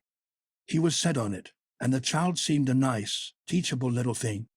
"She's got too much to say," thought Marilla, "but she might be trained out of that. And there's nothing rude or slang in what she does say. She's ladylike. It's likely her people were nice folks." The shore road was woodsy and wild and lonesome. On the right hand, scrub firs, their spirits quite unbroken by long years of tussle with the Gulf winds, grew thickly. On the left were the steep red sandstone cliffs, so near the track in places that a mare of less steadiness than the sorrel might have tried the nerves of the people behind her. Down at the base of the cliffs were heaps of surf-worn rocks or little sandy coves inlaid with pebbles as with ocean jewels. Beyond lay the sea, shimmering in blue, and over it soared the gulls, their pinions flashing silvery in the sunlight. "Isn't the sea wonderful?" said Anne, rousing from a long, wide-eyed silence. "Once, when I lived in Marysville, Mr. Thomas hired an express wagon and took us all to spend the day at the shore 10 miles away. I enjoyed every moment of that day, even if I had to look after the children all the time. I lived it over in happy dreams for years. But this shore is nicer than the Marysville shore. Aren't those gulls splendid? Would you like to be a gull?" "I think I would, that is, if I couldn't be a human girl." Don't you think it would be nice to wake up at sunrise and swoop down over the water and away out over that lovely blue all day, and then at night to fly back to one's nest? Oh, I can just imagine myself doing it. What big house is that just ahead, please? That's the White Sands Hotel. Mr. Kirk runs it, but the season hasn't begun yet. There are heaps of Americans come there for the summer. They think this shore is just about right. I was afraid it might be Mrs. Spencer's place, said Anne mournfully. I don't want to get there. Somehow, it will seem like the end of everything. Chapter 6. Marilla makes up her mind. There they did, however, in due season. Mrs. Spencer lived in a big yellow house at White Sands Cove, and she came to the door with surprise and welcome mingled on her benevolent face. Dear, dear, she exclaimed. You're the last folks I was looking for today, but I'm real glad to see you. You'll put your horse in. And how are you, Anne? I'm as well as can be expected, thank you, said Anne smilelessly. A blight seemed to have descended on her. I suppose we'll stay a little while to rest the mare, said Marilla, but I promised Matthew I'd be home early. The fact is, Mrs. Spencer, there's been a queer mistake somewhere, and I've come over to see where it is. We sent word, Matthew and I, for you to bring us a boy from the asylum. We told your brother Robert to tell you we wanted a boy 10 or 11 years old.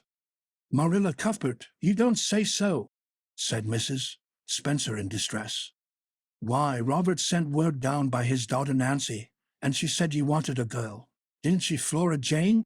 Appealing to her daughter who had come out to the steps. She certainly did, Miss Cuthbert, corroborated Flora Jane earnestly. I'm dreadful sorry, said Mrs. Spencer. It's too bad, but it certainly wasn't my fault, you see, Miss Cuthbert. I did the best I could, and I thought I was following your instructions. Nancy is a terrible flighty thing. I've often had to scold her well for her heedlessness. It was our own fault, said Marilla resignedly. We should have come to you ourselves and not left an important message to be passed along by word of mouth in that fashion. Anyhow, the mistake has been made, and the only thing to do is to set it right. Can we send the child back to the asylum? I suppose they'll take her back, won't they? I suppose so, said Mrs. Spencer thoughtfully, but I don't think it will be necessary to send her back. Mrs. Pia Blewett was up here yesterday, and she was saying to me how much she wished she'd sent by me for a little girl to help her. Mrs. Peter has a large family, you know, and she finds it hard to get help, and will be the very girl for you. I call it positively providential. Marilla did not look as if she thought Providence had much to do with the matter. Here was an unexpectedly good chance to get this unwelcome orphan off her hands, and she did not even feel grateful for it. She knew Mrs. Peter Blewett only by sight as a small, shrewish-faced woman without an ounce of superfluous flesh on her bones. But she had heard of her. A terrible worker and driver, Mrs. Peter was said to be, and discharged servant girls told fearsome tales of her temper and stinginess, and her family of pert, quarrelsome children. Marilla felt a qualm of conscience at the thought of handing an over to her tender mercies. Well, I'll go in and we'll talk the matter over, she said. And if there isn't Mrs. Peter coming up the lane this blessed minute, exclaimed Mrs. Spencer, bustling her guests through the hall into the parlor, where a deadly chill struck on them as if the air had been strained so long through dark green, closely drawn blinds that it had lost every particle of warmth it had ever possessed. That is real lucky, for we can settle the matter right away. Take the armchair, Miss Cuthbert. And you sit here on the ottoman and don't wiggle. Let me take your hats. Flora Jane, go out and put the kettle on. Good afternoon, Mrs. Blewett. We were just saying how fortunate it was you happened along. Let me introduce you two ladies. Mrs. Blewett, Miss Cuthbert. Please excuse me for just a moment. I forgot to tell Flora Jane to take the buns out of the oven. Mrs. Spencer whisked away, after pulling up the blinds, and sitting newly on the ottoman, with her hands clasped tightly in her lap, stared at Mrs. Blewett as one fascinated. Was she to be given into the keeping of this sharp-faced, sharp-eyed woman? She felt a lump coming up in her throat, and her eyes smarted painfully. She was beginning to be afraid she couldn't keep the tears back when Mrs. Spencer returned, flushed and beaming, quite capable of taking any and every difficulty, physical, mental or spiritual, into consideration and settling it out of hand. "It seems there's been a mistake about this little girl, Mrs. Blewett," she said. "I was under the impression that Mr. and Miss Cuthbert wanted a little girl to adopt. I was certainly told so. But it seems it was a boy they wanted. So if you're still of the same mind you were yesterday, I think she'll be just the thing for you." Mrs. Blewett darted her eyes over and from head to foot. "How old are you and what's your name?" she demanded. "Anne Shirley," faltered the shrinking child, not daring to make any stipulations regarding the spelling thereof. "And I'm 11 years old." "Humph! You don't look as if there was much to you. But you're wiry." "I don't know, but the wiry ones are the best after all." "Well, if I take you, you'll have to be a good girl, you know, good and smart and respectful. I'll expect you to earn your keep, and no mistake about that."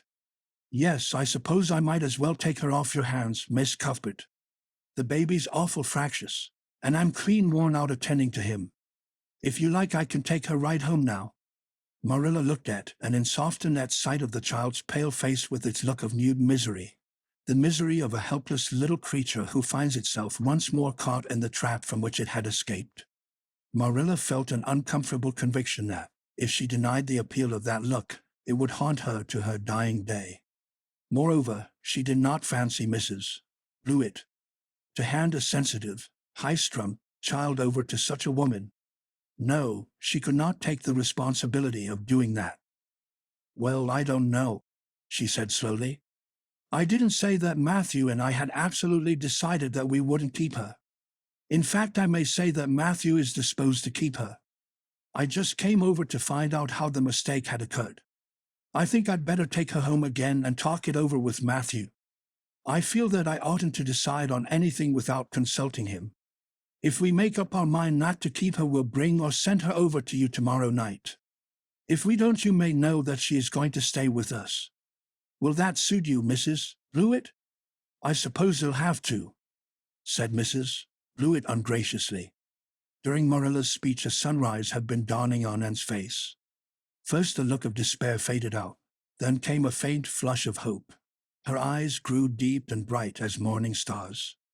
The child was quite transfigured, and a moment later, when Mrs. Spencer and Mrs. Blewett went out in quest of a recipe the latter had come to borrow, she sprang up and flew across the room to Marilla. "Oh, Miss Cuthbert, did you really say that perhaps you would let me stay at Green Gables?" she said in a breathless whisper, as if speaking aloud might shatter the glorious possibility. "Did you really say it? Or did I only imagine that you did? I think you'd better learn to control that imagination of yours, and if you can't distinguish between what is real and what isn't," said Marilla crossly. "Yes, you did hear me say just that and no more. It isn't decided yet, and perhaps we will conclude to let Mrs. Blewett take you after all. She certainly needs you much more than I do.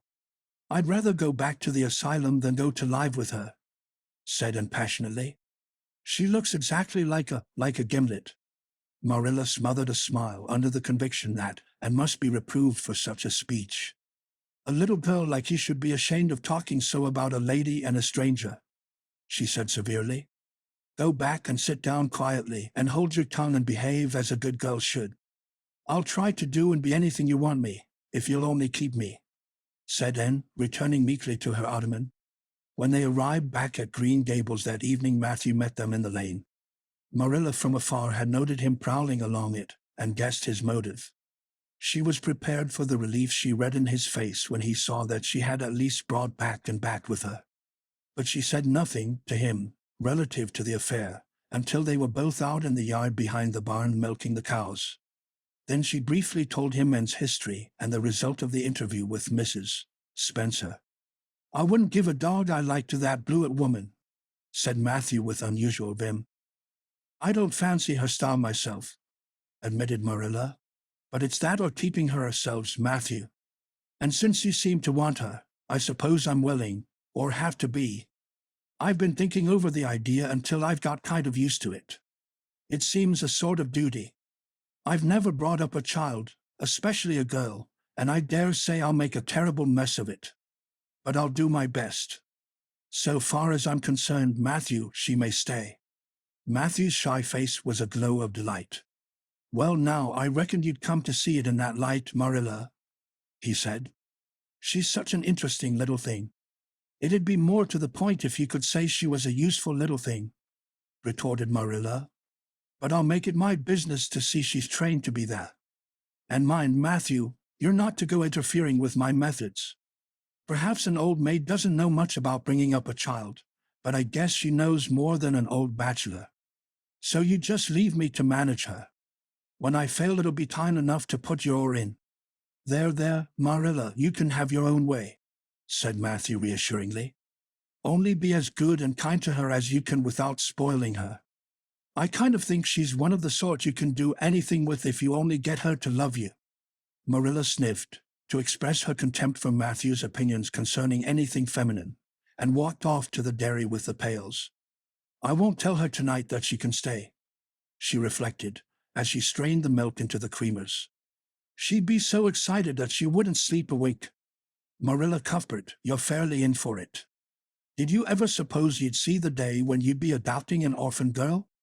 It's surprising enough, but not so surprising as that Matthew should be at the bottom of it, him that always seemed to have such a mortal dread of little girls.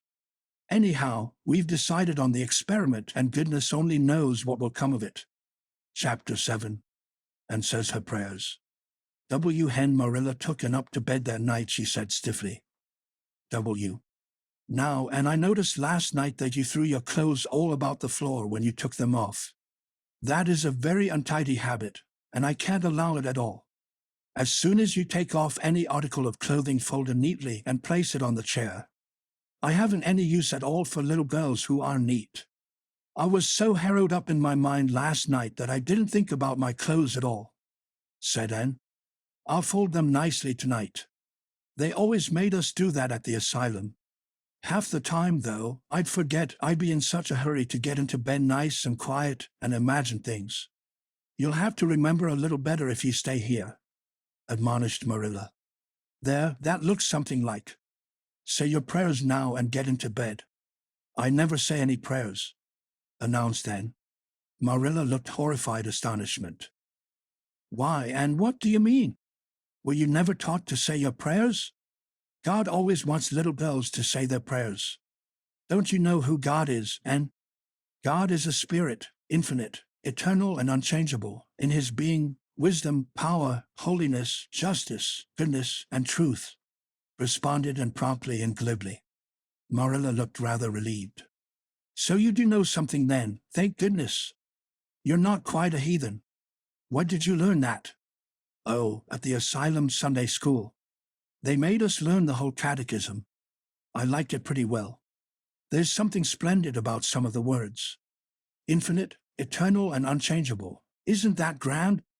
It has such a roll to it, just like a big organ playing. You couldn't quite call it poetry, I suppose, but it sounds a lot like it, doesn't it? We're not talking about poetry, and we are talking about saying your prayers. Don't you know it's a terrible wicked thing not to say your prayers every night? I'm afraid you are a very bad little girl. You'd find it easier to be bad than good if you had red hair, said Anne reproachfully. People who haven't red hair don't know what trouble is. Mrs. Thomas told me that God made my hair red on purpose, and I've never cared about him since. And anyhow, I'd always be too tired at night to bother saying prayers. People who have to look after twins can't be expected to say their prayers. Now, do you honestly think they can? Marilla decided that Anne's religious training must be begun at once. Plainly, there was no time to be lost.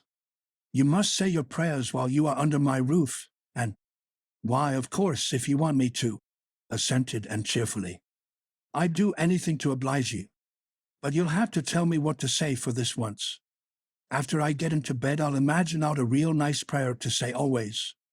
I believe that it will be quite interesting, now that I come to think of it. You must kneel down, said Marilla in embarrassment, and knelt at Marilla's knee and looked up gravely. Why must people kneel down to pray? If I really wanted to pray, I'll tell you what I'd do. I'd go out into a great big field all alone or into the deep, deep woods, and I'd look up into the sky, up, up, up, into that lovely blue sky that looks as if there was no end to its blueness. And then I'd just feel a prayer. Well, I'm ready. What am I to say? Marilla felt more embarrassed than ever. She had intended to teach and the childish classic. Now I lay me down to sleep. But she had, as I have told you, the glimmerings of a sense of humor, which is simply another name for a sense of fitness of things. And it suddenly occurred to her that that simple little prayer, sacred to white-robed childhood lisping at motherly knees, was entirely unsuited to this freckled witch of a girl who knew and cared nothing about God's love, since she had never had it translated to her through the medium of human love. "You're old enough to pray for yourself, Anne," she said finally. "Just thank God for your blessings and ask him humbly for the things you want." "Well, I'll do my best," promised Anne, burying her face in Marilla's lap. "Gracious Heavenly Father, that's the way the ministers say it in church, so I suppose it's all right in private prayer, isn't it?" she interjected, lifting her head for a moment. "Gracious Heavenly Father, I thank thee for the white way of delight, and the lake of shining waters and Bonnie and the Snow Queen. I'm really extremely grateful for them. And that's all the blessings I can think of just now to thank thee for. As for the things I want, they're so numerous that it would take a great deal of time to name them all, so I will only mention the two most important. Please let me stay at Green Gables, and please let me be good-looking when I grow up. I remain, yours respectfully, Anne Shirley." "There, did I do all right?" she asked eagerly, getting up. "I could have made it much more flowery if I'd had a little more time to think it over." Poor Marilla was only preserved from complete collapse by remembering that it was not irreverence, but simply spiritual ignorance on the part of and that was responsible for this extraordinary petition. She tucked the child up in bed, mentally vowing that she should be taught a prayer the very next day, and was leaving the room with the light when Anne called her back. "I've just thought of it now. I should have said amen in place of yours respectfully, shouldn't I? The way the ministers do.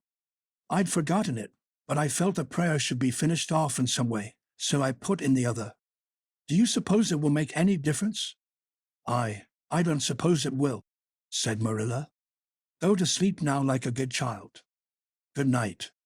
"I can only say good night tonight with a clear conscience," said Anne, cuddling luxuriously down among her pillows.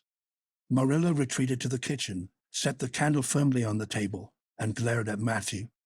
"Matthew Cuthbert, it's about time somebody adopted that child and taught her something. She's next door to a perfect heathen. Will you believe that she never said a prayer in her life till tonight? I'll send her to the manse tomorrow and borrow the Peep of the Day series. That's what I'll do. And she shall go to Sunday school just as soon as I can get some suitable clothes made for her. I foresee that I shall have my hands full. Well, we can't get through this world without our share of trouble. I've had a pretty easy life of it so far, but my time has come at last, and I suppose I'll just have to make the best of it."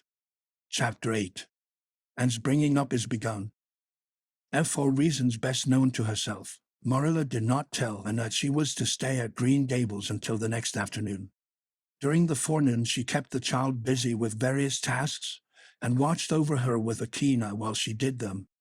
By noon she had concluded that Anne was smart and obedient, willing to work and quick to learn. Her most serious shortcoming seemed to be a tendency to fall into daydreams in the middle of a task and forget all about it until such time as she was sharply recalled to earth by a reprimand or a catastrophe. When Anne had finished washing the dinner dishes, she suddenly confronted Marilla with the air and expression of one desperately determined to learn the worst. Her thin little body trembled from head to foot. Her face flushed, and her eyes dilated until they were almost black. She clasped her hands tightly and said in an imploring voice, "Oh, please, Miss Cuthbert, won't you tell me if you are going to send me away or not? I've tried to be patient all the morning, but I really feel that I cannot bear not knowing any longer. It's a dreadful feeling. Please tell me. You haven't scalded the dishcloth in clean hot water as I told you to do," said Marilla immovably. "Just go and do it before you ask any more questions, Anne." and went and attended to the dishcloth. Then she returned to Marilla and fastened imploring eyes of the latter's face.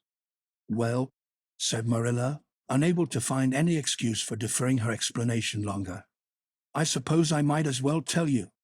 Matthew and I have decided to keep you, that is, if you will try to be a good little girl and show yourself grateful." "Why, child, whatever is the matter?" "I'm crying," said Anne in a tone of bewilderment.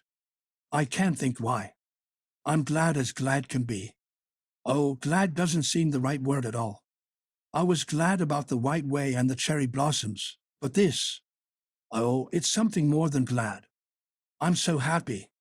I'll try to be so good. It will be up her work, I expect, from Mrs. Thomas often told me I was desperately wicked. However, I'll do my very best. But can you tell me why I'm crying?" "I suppose it's because you're all excited and worked up," said Marilla disapprovingly. "Sit down on that chair and try to calm yourself. I'm afraid you both cry and laugh far too easily. Yes, you can stay here and we will try to do right by you. You must go to school, but it's only a fortnight till vacation, so it isn't worthwhile for you to start before it opens again in September." "What am I to call you?" asked Anne. "Shall I always say Miss Cuthbert? Can I call you Aunt Marilla?" "No, you'll call me just plain Marilla.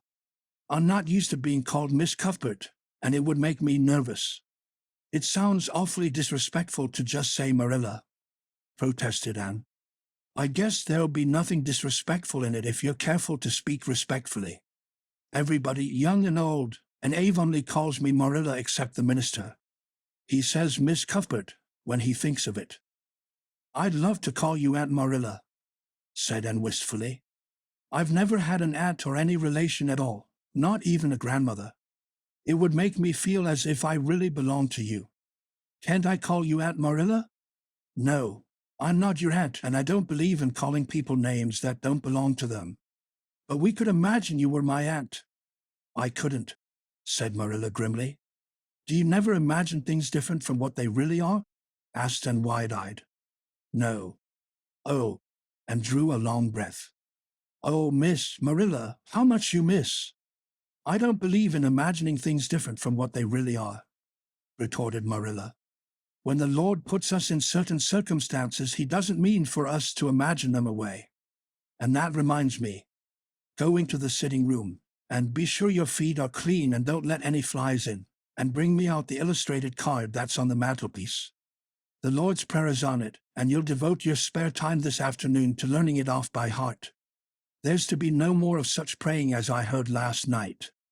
"I suppose I was very awkward," said Anne apologetically.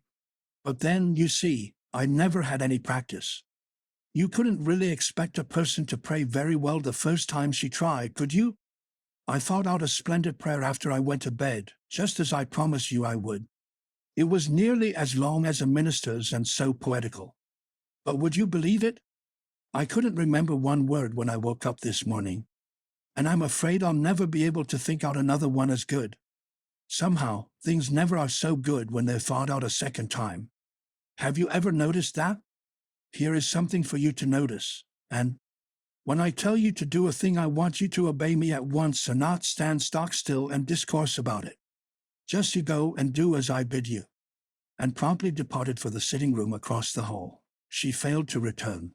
After waiting 10 minutes, Marilla laid down her knitting and marched after her with a grim expression. She found Anne standing motionless before a picture hanging on the wall between the two windows, with her eyes a-star with dreams.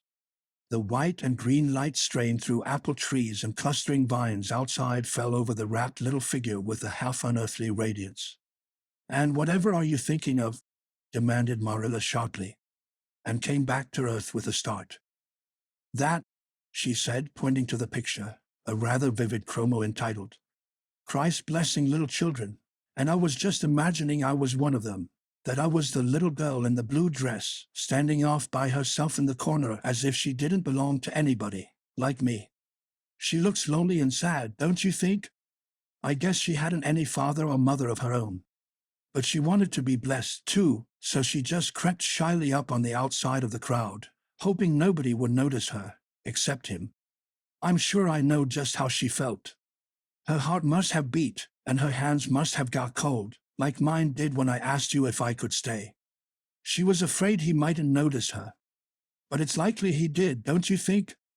I've been trying to imagine it all out, her edging a little nearer all the time until she was quite close to him, and then he would look at her and put his hand on her hair, and oh, such a thrill of joy as would run over her.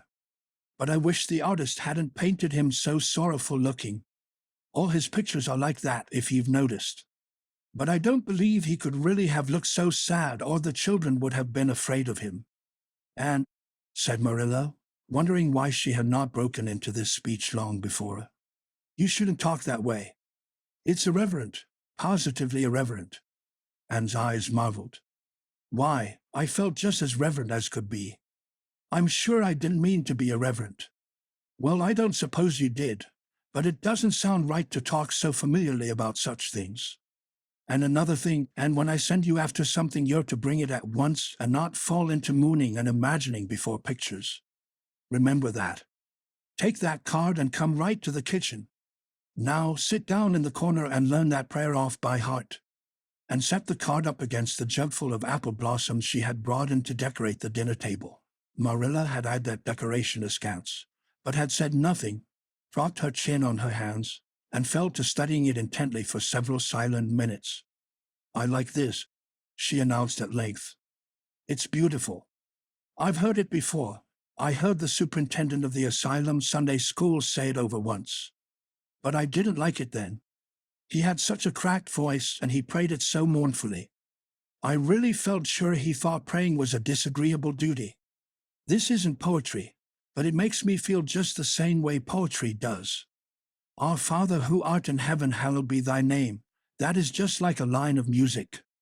Oh, I'm so glad you thought of making me learn this, Miss Marilla. Well, learn it and hold your tongue, said Marilla shortly, and took the vase of apple blossoms near enough to bestow a soft kiss on a pink-cupped bud, and then studied diligently for some moments longer. Marilla, she demanded presently, do you think that I shall ever have a bosom friend in Avonlea? What kind of friend? A bosom friend, an intimate friend, you know, a really kindred spirit to whom I can confide my inmost soul. I've dreamed of meeting her all my life. I never really supposed I would, but so many of my loveliest dreams have come true all at once that perhaps this one will, too. Do you think it's possible? Diana Barry lives over at Orchard Slope, and she's about your age. She's a very nice little girl, and perhaps she will be a playmate for you when she comes home. She's visiting her aunt over at Carmody just now. You'll have to be careful how you behave yourself, though. Mrs. Barry is a very particular woman.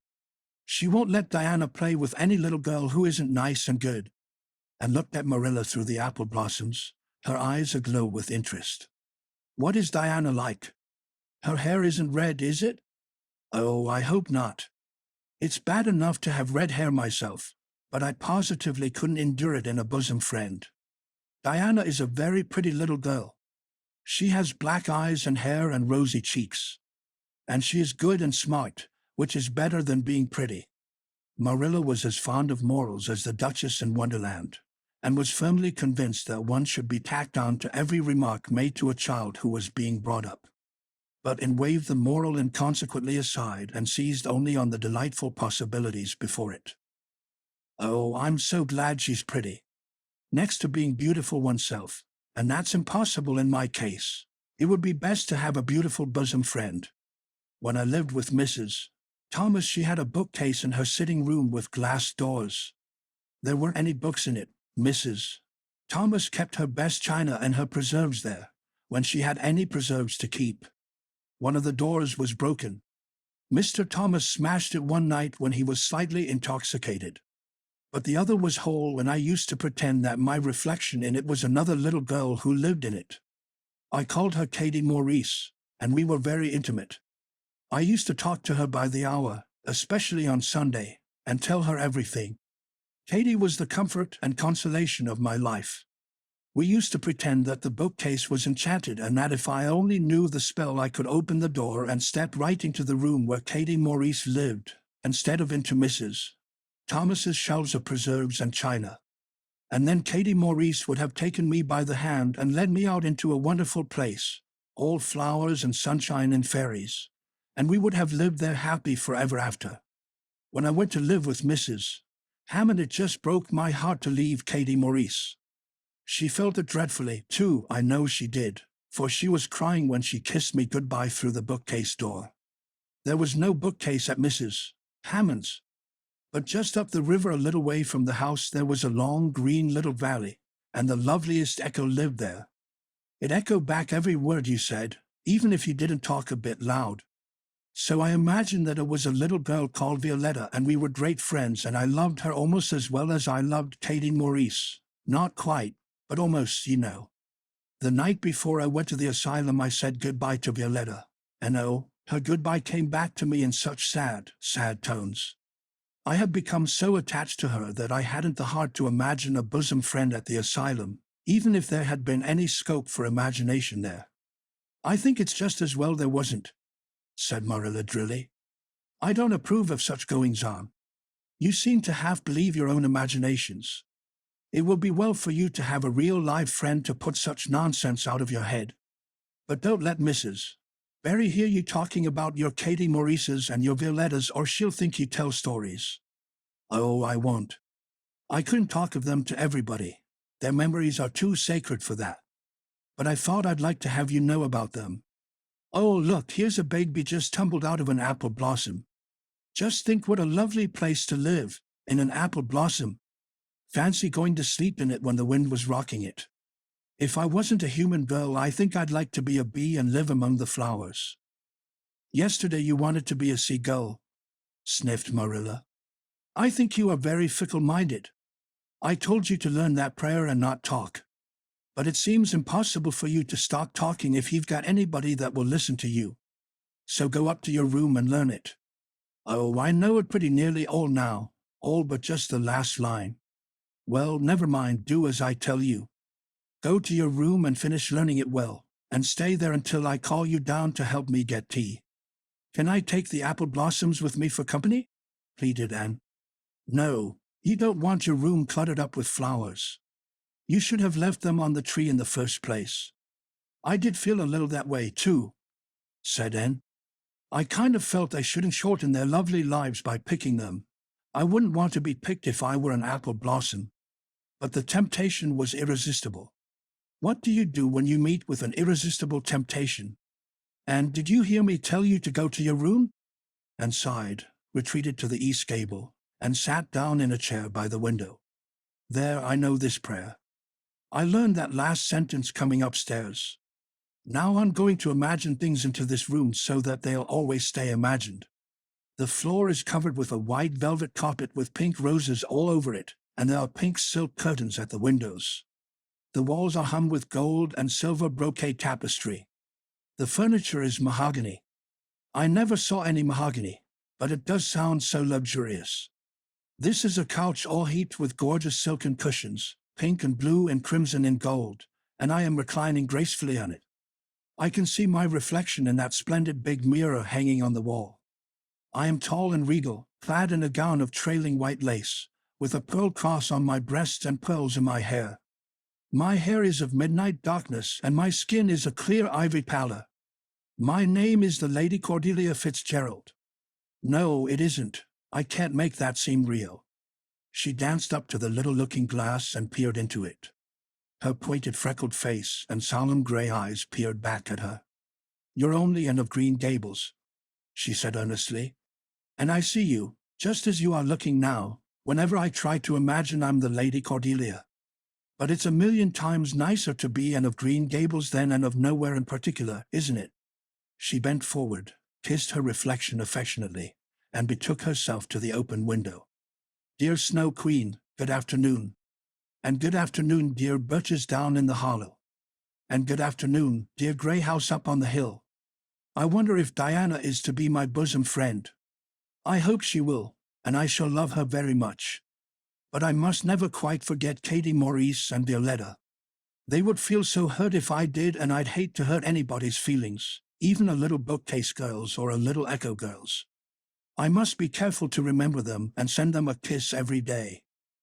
and blew a couple of airy kisses from her fingertips past the cherry blossoms and then, with her chin in her hands, drifted luxuriously out on a sea of daydreams. Chapter 9. Mrs. Rachel Lynde is properly horrified. Annie had been a fortnight at Green Gables before Mrs. Lynde arrived to inspect her. Mrs. Rachel, to do her justice, was not to blame for this.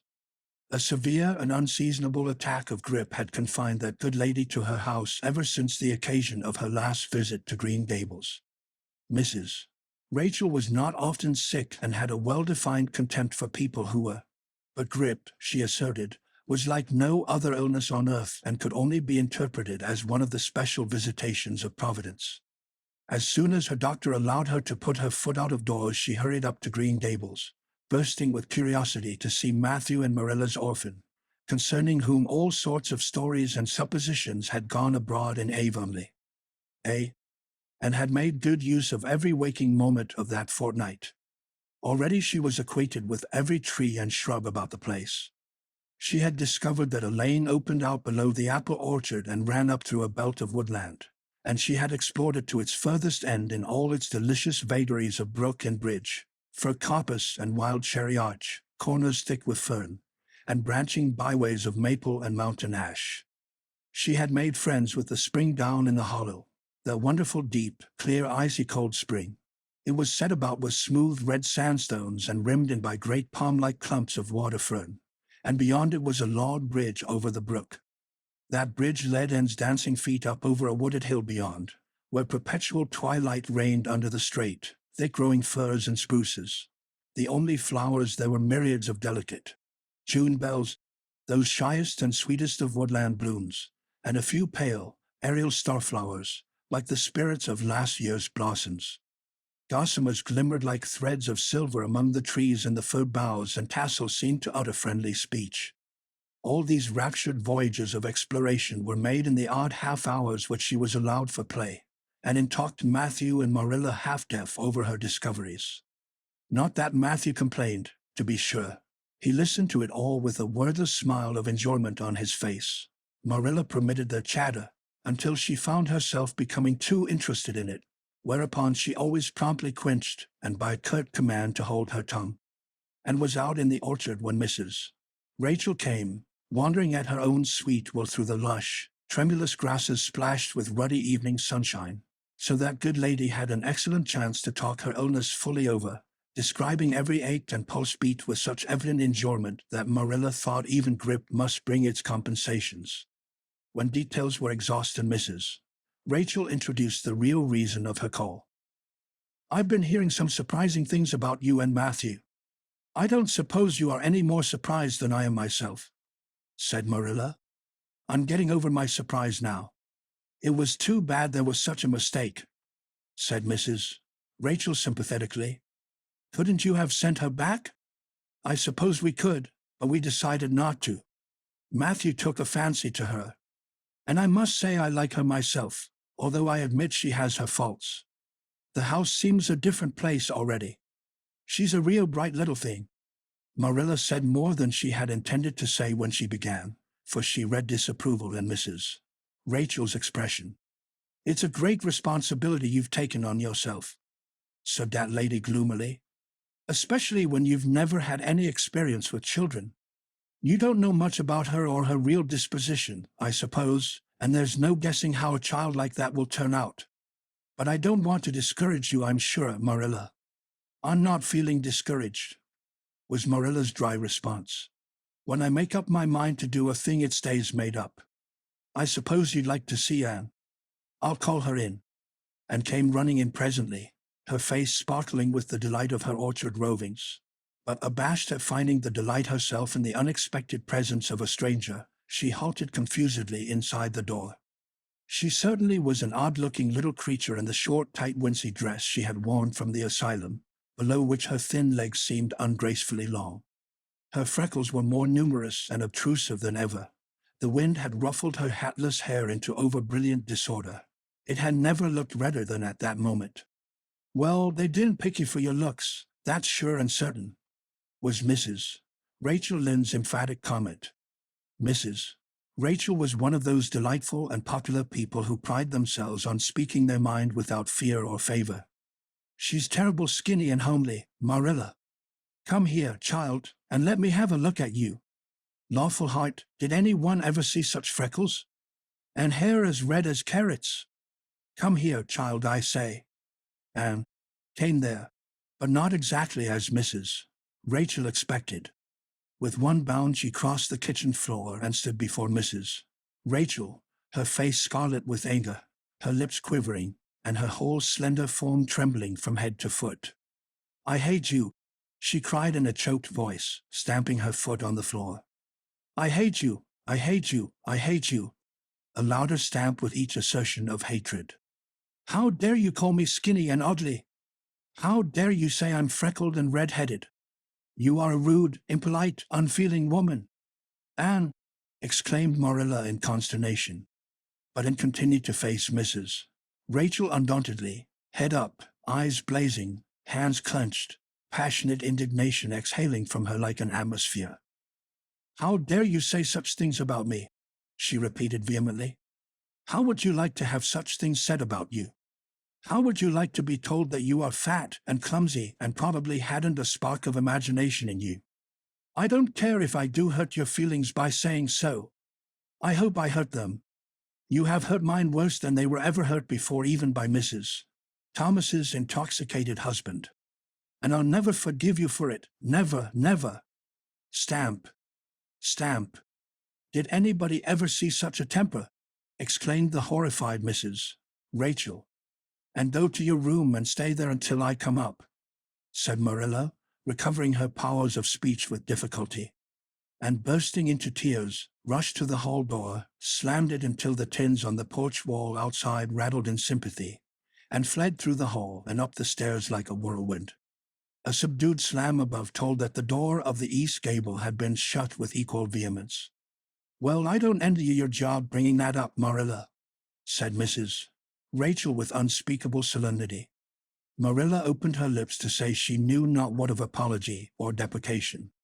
What she did say was a surprise to herself then and ever afterwards. "You shouldn't have twit her about her looks, Rachel.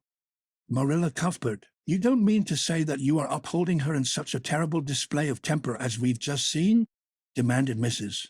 Rachel indignantly. "No," said Marilla slowly. "I'm not trying to excuse her. She's been very naughty, and I'll have to give her a talking to about it. But we must make allowances for her. She's never been taught what is right. And you were too hard on her, Rachel." Marilla could not help tacking on that last sentence, although she was again surprised at herself for doing it. Mrs. Rachel got up with an air of offended dignity. "Well, I see that I'll have to be very careful what I say after this, Marilla, since the fine feelings of orphans, brought from goodness knows where, have to be considered before anything else." "Oh, no, I'm not vexed. Don't worry yourself.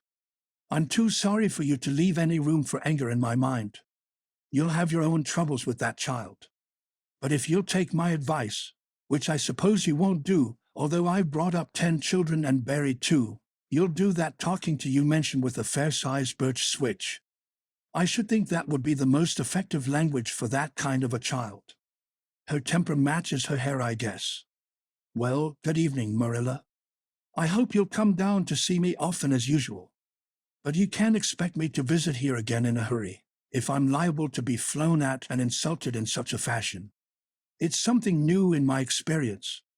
Whereat Mrs. Rachel swept out and away, if a fat woman who always waddled could be said to sweep away, and Marilla with a very solemn face betook herself to the east gable. On the way upstairs she pondered uneasily as to what she ought to do. She felt no little dismay over the scene that had just been enacted. How unfortunate that Anne should have displayed such temper before Mrs. Rachel Lynde, of all people. Then Marilla suddenly became aware of an uncomfortable and rebuking consciousness that she felt more humiliation over this than sorrow over the discovery of such a serious defect in Anne's disposition. And how was she to punish her? The amiable suggestion of the birch switch, to the efficiency of which all of Mrs. Rachel's own children could have borne smarting testimony, did not appeal to Marilla. She did not believe she could whip a child. No, some other method of punishment must be found to bring Anne to a proper realization of the enormity of her offense. Marilla found and faced downward on her bed, crying bitterly, quite oblivious of muddy boots on a clean counterpane. "Anne," she said not ungently. No answer. "Anne," with greater severity, "get off that bed this minute and listen to what I have to say to you." Anne squirmed off the bed and sat rigidly on a chair beside it, her face swollen and tear-stained and her eyes fixed stubbornly on the floor. "This is a nice way for you to behave. Anne, aren't you ashamed of yourself?" "She hadn't any right to call me ugly and red-headed," retorted Anne, evasive and defiant. "You hadn't any right to fly into such a fury and talk the way you did to her, Anne. I was ashamed of you, thoroughly ashamed of you. I wanted you to behave nicely to Mrs. Lynde, and instead of that you have disgraced me. I'm sure I don't know why you should lose your temper like that just because Mrs. Lynde said you were red-haired and homely. You say it yourself often enough." "Oh, but there's such a difference between saying a thing yourself and hearing other people say it," wailed Anne. "You may know a thing is so, but you can't help hoping other people don't quite think it is. I suppose you think I have an awful temper, but I couldn't help it. When she said those things, something just rose right up in me and choked me. I had to fly out at her. Well, you made a fine exhibition of yourself, I must say. Mrs. Lynde will have a nice story to tell about you everywhere, and she'll tell it, too. It was a dreadful thing for you to lose your temper like that, and just imagine how you would feel if somebody told you to your face that you were skinny and ugly," pleaded Anne tearfully. An old remembrance suddenly rose up before Marilla. She had been a very small child when she had heard one aunt say of her to another, "What a pity she is such a dark, homely little thing." Marilla was every day of 50 before the sting had gone out of that memory. "I don't say that I think Mrs. Lynde was exactly right in saying what she did to you, Anne," she admitted in a softer tone. "Rachel is too outspoken. But that is no excuse for such behavior on your part.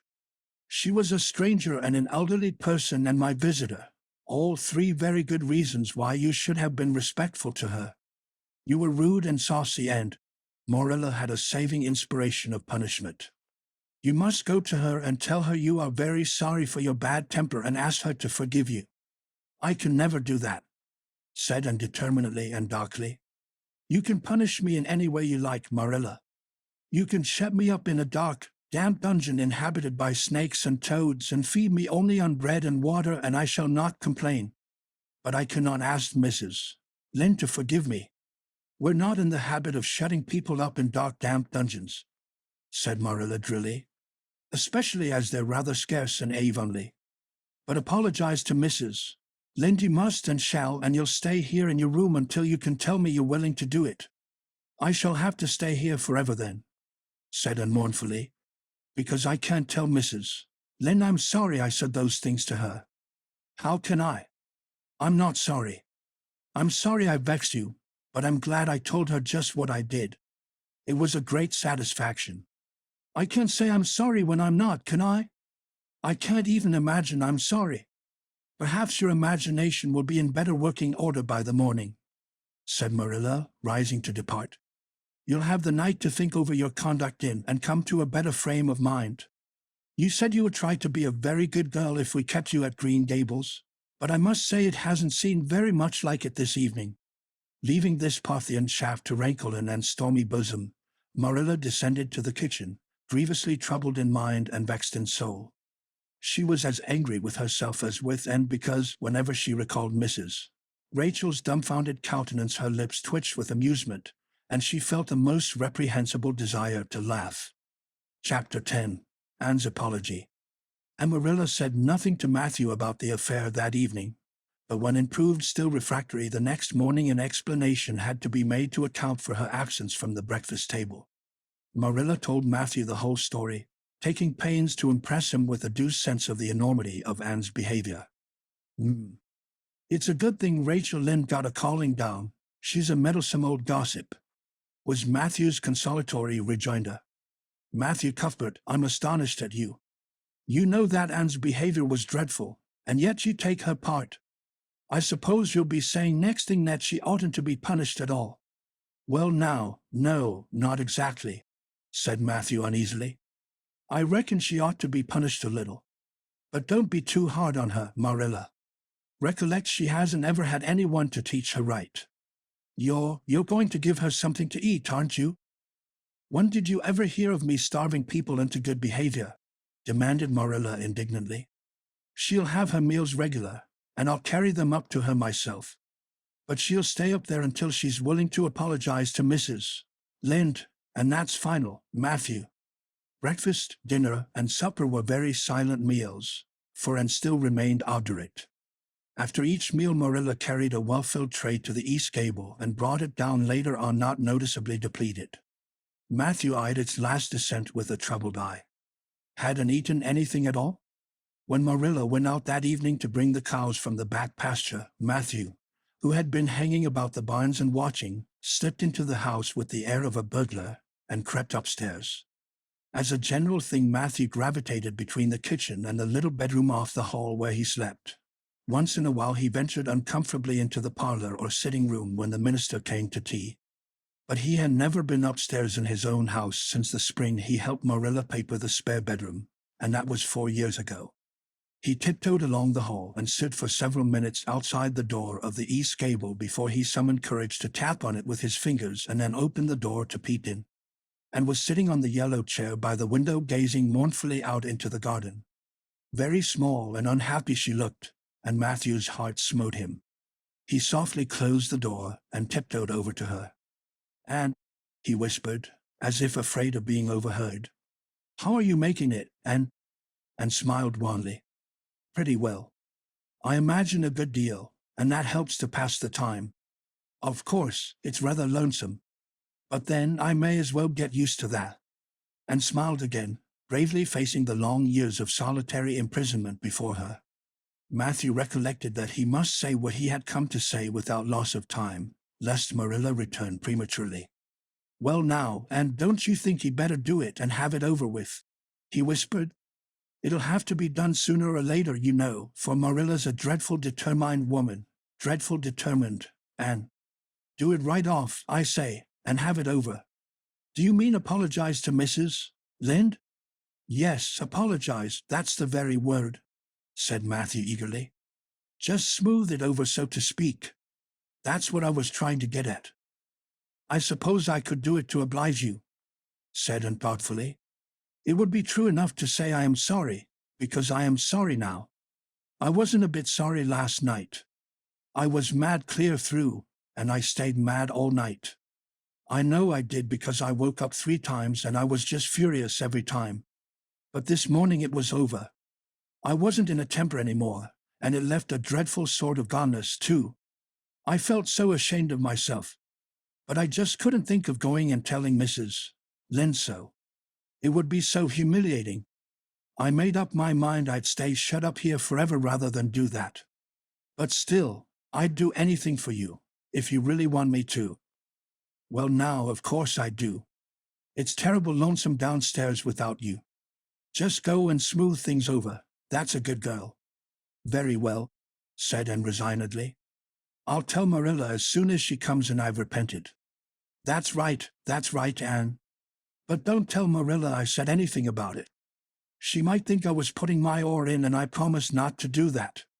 Wild horses won't drive the secret from me," promised Anne solemnly. How would wild horses drive a secret from a person anyhow?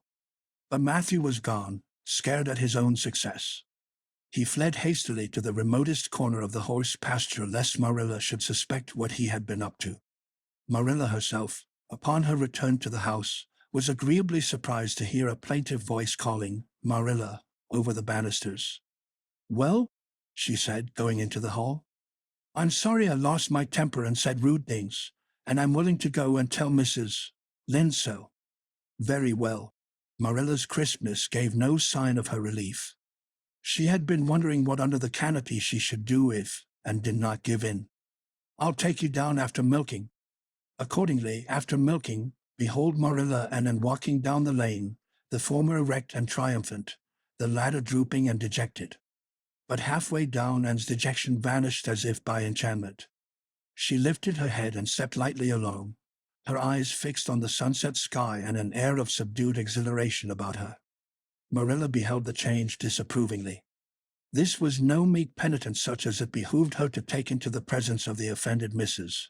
Lynde. "What are you thinking of, Anne?" she asked sharply. "I'm imagining out what I must say to Mrs. Lynde," answered Anne dreamily. This was satisfactory, or should have been so. But Marilla could not rid herself of the notion that something in her scheme of punishment was going askew, and had no business to look so rapt and radiant. Rapt and radiant, and continued until they were in the very presence of Mrs. Lynde, who was sitting knitting by her kitchen window. Then the radiance vanished. Mournful penitence appeared on every feature. Before a word was spoken, and suddenly went down on her knees before the astonished Mrs. Rachel and held out her hands beseechingly. "Oh, Mrs. Lynde, I am so extremely sorry," she said with a quiver in her voice. "I could never express all my sorrow, no, not if I used up a whole dictionary. You must just imagine it. I behaved terribly to you, and I've disgraced the dear friends, Matthew and Marilla, who have let me stay at Green Gables although I'm not a boy. I'm a dreadfully wicked and ungrateful girl, and I deserve to be punished and cast out by respectable people forever. It was very wicked of me to fly into a temper because you told me the truth. It was the truth. Every word you said was true. My hair is red and I'm freckled and skinny and ugly. What I said to you is true, too, but I shouldn't have said it. Oh, Mrs. Lynde, please, please forgive me. If you refuse, it would be a lifelong sorrow on a poor little orphan girl, would you, even if she had a dreadful temper? Oh, I am sure you wouldn't. Please say you forgive me, Mrs. Lynde," and clasped her hands together, bowed her head, and waited for the word of judgment. There was no mistaking her sincerity. It breathed in every tone of her voice. Both Marilla and Mrs. Lynde recognized its unmistakable ring, but the former understood in dismay that, and was actually enjoying her valley of humiliation, was reveling in the thoroughness of her abasement. Where was the wholesome punishment upon which she, Marilla, had plumed herself, and had turned it into a species of positive pleasure? Good Mrs. Lynde, not being overburdened with perception, did not see this. She only perceived that, and had made a very thorough apology, and all resentment vanished from her kindly, if somewhat officious, heart. "There, there, get up, child," she said heartily. "Of course I forgive you. I guess I was a little too hard on you anyway. But I'm such an outspoken person. You just mustn't mind me, that's what. It can't be denied your hair is terrible red, but I knew a girl once, went to school with her, in fact, whose hair was every mite as red as yours when she was young, but when she grew up it darkened to a real handsome auburn. I wouldn't be a mite surprised if yours did, too, not a mite. Oh, Mrs. Lynde," and drew a long breath as she rose to her feet. "You have given me a hope. I shall always feel that you are a benefactor. Oh, I could endure anything if I only thought my hair would be a handsome auburn when I grew up. It would be so much easier to be good if one's hair was a handsome auburn, don't you think? And now may I go out into your garden and sit on that bench under the apple trees while you and Marilla are talking? There is so much more scope for imagination out there. Laws, yes, run along, child. And you can pick a bouquet of them white June lilies over in the corner if you like." As the door closed behind and Mrs. Lynde got briskly up to light a lamp. "She's a real odd little thing. Take this chair, Marilla. It's easier than the one you've got. I just keep that for the hired boy to sit on. Yes, she certainly is an odd child, but there is something kind of taking about her after all. I don't feel so surprised that you and Matthew keeping her as I did, nor so sorry for you either. She may turn out all right. Of course, she has a queer way of expressing herself, a little too, well, too kind of forcible, you know. But she'll likely get over that now that she's come to live among civilized folks. And then, her temper's pretty quick, I guess. But there's one comfort, a child that has a quick temper, just blaze up and cool down, ain't never likely to be sly or deceitful. Preserve me from a sly child, that's what. On the whole, Marilla, I kind of like her." When Marilla went home and came out of the fragrant twilight of the orchard with a sheaf of white narcissi in her hands. "I apologized pretty well, didn't I?" she said proudly as they went down the lane. I thought since I had to do it I might as well do it thoroughly. You did it thoroughly, all right enough, was Marilla's comment. Marilla was dismayed at finding herself inclined to laugh over the recollection. She had also an uneasy feeling that she ought to scold and for apologizing so well. But then, that was ridiculous. She compromised with her conscience by saying severely, I hope you won't have occasion to make many more such apologies. I hope you'll try to control your temper now, Anne. That wouldn't be so hard if people wouldn't twit me about my looks, said Anne with a sigh. I don't get cross about other things, but I'm so tired of being twit about my hair, and it just makes me boil right over. Do you suppose my hair will really be a handsome auburn when I grow up? You shouldn't think so much about your looks, Anne. I'm afraid you are a very vain little girl. How can I be vain when I know I'm homely? Protested Anne. I love pretty things, and I hate to look in the glass and see something that isn't pretty. It makes me feel so sorrowful, just as I feel when I look at any ugly thing. I pity it because it isn't beautiful. Handsome is as handsome does, quoted Marilla. I've had that said to me before, but I have my doubts about it, remarked skeptical and sniffing at her narcissi. Oh, aren't these flowers sweet? It was lovely of Mrs. Lynde to give them to me. I have no hard feelings against Mrs. Lynde now. It gives you a lovely, comfortable feeling to apologize and be forgiven, doesn't it? Aren't the stars bright tonight? If you could live in a star, which one would you pick? I'd like that lovely clear big one away over there above that dark hill. And do hold your tongue, said Marilla, thoroughly worn out trying to follow the gyrations of Anne's thoughts, and said no more until they turned into their own lane. A little gypsy wind came down it to meet them, laden with the spicy perfume of young duet ferns. Far up in the shadows a cheerful light gleamed out through the trees from the kitchen at Green Gables, and suddenly came close to Marilla and slipped her hand into the older woman's hard palm. It's lovely to be going home and know it's home, she said. I love Green Gables already, and I never loved any place before. No place ever seemed like home. Oh, Marilla, I'm so happy. I could pray right now and not find it a bit hard. Something warm and pleasant welled up in Marilla's heart at touch of that thin little hand in her own, a throb of the maternity she had missed, perhaps. Its very unaccustomedness and sweetness disturbed her. She hastened to restore her sensations to their normal calm by inculcating a moral. If you'll be a good girl, you'll always be happy, and you should never find it hard to say your prayers.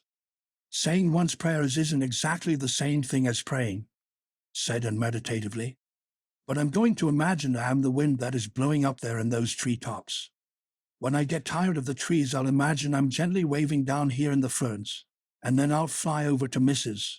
Lynde's garden and set the flowers dancing, and then I'll go with one great swoop over the clover field, and then I'll blow over the lake of shining waters and ripple it all up into little sparkling waves. Oh, there's so much scope for imagination in a wind. So I'll not talk any more just now, Marilla. Thanks be to goodness for that, breathed Marilla in devout relief. Chapter 11. Anne's Impressions of Sunday School. W.L. How do you like them? Said Marilla. W. Anne was standing in the gable room, looking solemnly at 3 new dresses spread out on the bed. One was of snuffy-colored gingham which Marilla had been tempted to buy from a peddler the preceding summer because it looked so serviceable. One was of black and white checkered sateen which she had picked up at a bargain counter in the winter, and one was a stiff print of an ugly blue shade which she had purchased that week at a comedy store. She had made them up herself, and they were all made alike, plain skirts full tightly to plain waists, with sleeves as plain as waist and skirt and tight as sleeves could be. I'll imagine that I like them, said Anne soberly. I don't want you to imagine it, said Marilla, offended. Oh, I can see you don't like the dresses. What is the matter with them? Aren't they neat and clean and new? Yes. Then why don't you like them? They're not pretty, said Anne reluctantly. Pretty, Marilla sniffed. I didn't trouble my head about getting pretty dresses for you. I don't believe in pampering vanity, and I'll tell you that right off. Those dresses are good, sensible, serviceable dresses, without any frills or furbelows about them, and they're all you get this summer. The brown gingham and the blue print will do you for school when you begin to go. The sateen is for church and Sunday school. I'll expect you to keep them neat and clean and not to tear them. I should think you'd be grateful to get most anything after those skimpy, wizzy things you've been wearing." "Oh, I am grateful," protested Anne. "But I'd be ever so much grateful if you made just one of them with puffed sleeves. Puffed sleeves are so fashionable now. It would give me such a thrill, Marilla, just to wear a dress with puffed sleeves." "Well, you'll have to do without your thrill. I hadn't any material to waste on puffed sleeves. I think they are ridiculous-looking things anyhow. I prefer the plain, sensible ones. But I'd rather look ridiculous when everybody else does than plain and sensible all by myself," persisted Anne mournfully. "Trust you for that. Well, hang those dresses carefully up in your closet, and then sit down and learn the Sunday school lesson. I got a quarterly from Mr. Bell for you, and you go to Sunday school tomorrow," said Marilla, disappearing downstairs in high dudgeon, and clasped her hands and looked at the dresses. "I did hope there would be a white one with puffed sleeves," she whispered disconsolately. "I prayed for one, but I didn't much expect it on that account. I didn't suppose God would have time to bother about a little orphan girl's dress. I knew I'd just have to depend on Marilla for it. Well, fortunately I can imagine that one of them is of snow-white muslin with lovely lace frills and 3 puffed sleeves." The next morning warnings of a sick headache prevented Marilla from going to Sunday school with Anne. "You'll have to go down and call for Mrs. Lynde, Anne," she said. "She'll see that you get into the right class. Now mind you behave yourself properly. Stay to preaching afterwards and ask Mrs. Lynde to show you our pew. Here's a cent for collection. Don't stare at people and don't fidget. I shall expect you to tell me the text when you come home." And started off irreproachable, arrayed in the stiff black and white sateen, which, while decent as regards length and certainly not open to the charge of skimpiness, contrived to emphasize every corner and angle of her thin figure. Her hat was a little, flat, glossy, new sailor, the extreme plainness of which had likewise much disappointed Anne, who had permitted herself secret visions of ribbon and flowers. The latter, however, was supplied before and reached the main road, for being confronted halfway down the lane with a golden frenzy of wind-stirred buttercups and a glory of wild roses, and promptly and liberally garlanded her hat with a heavy wreath of them. Whatever other people might have thought of the result had satisfied Anne, and she tripped gaily down the road, holding her ruddy head with its decoration of pink and yellow very proudly. When she had reached Mrs. Lynde's house she found that lady gone. Nothing daunted, and proceeded onward to the church alone.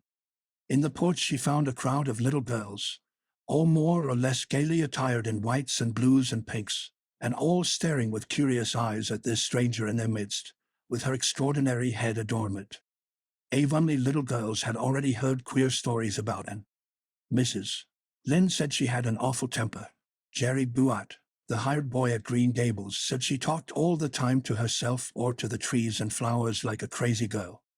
They looked at her and whispered to each other behind their quarterlies.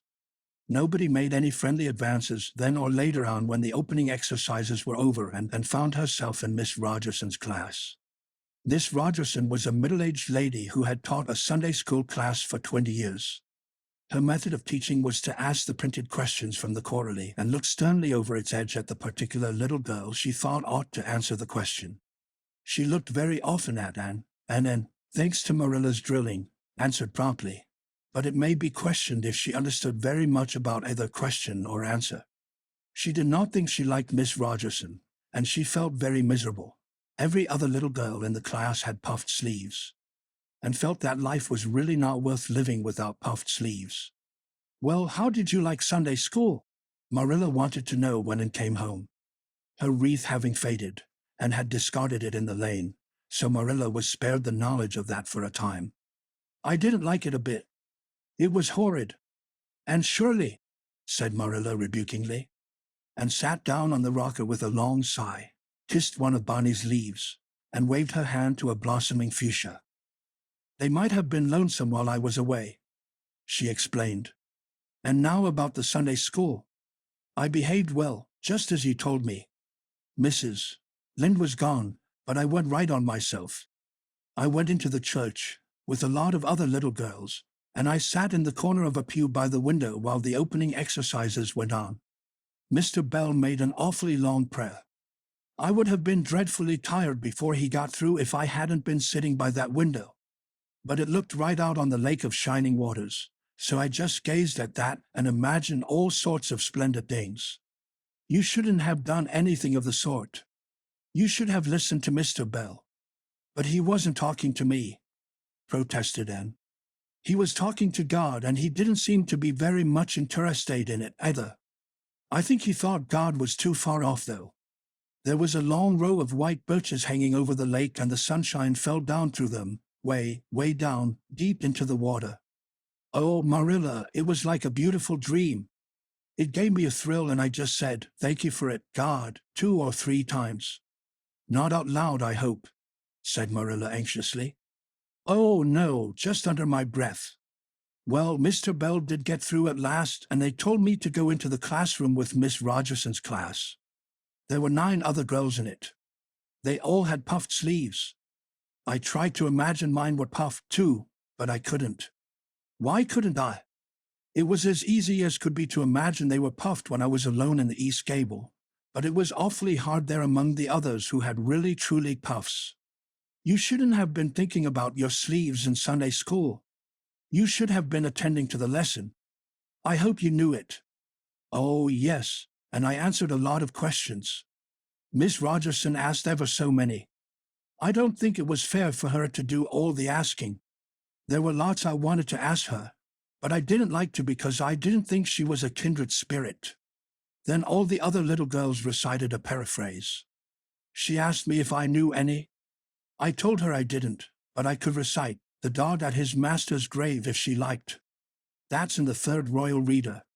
It isn't a really truly religious piece of poetry, but it's so sad and melancholy that it might as well be.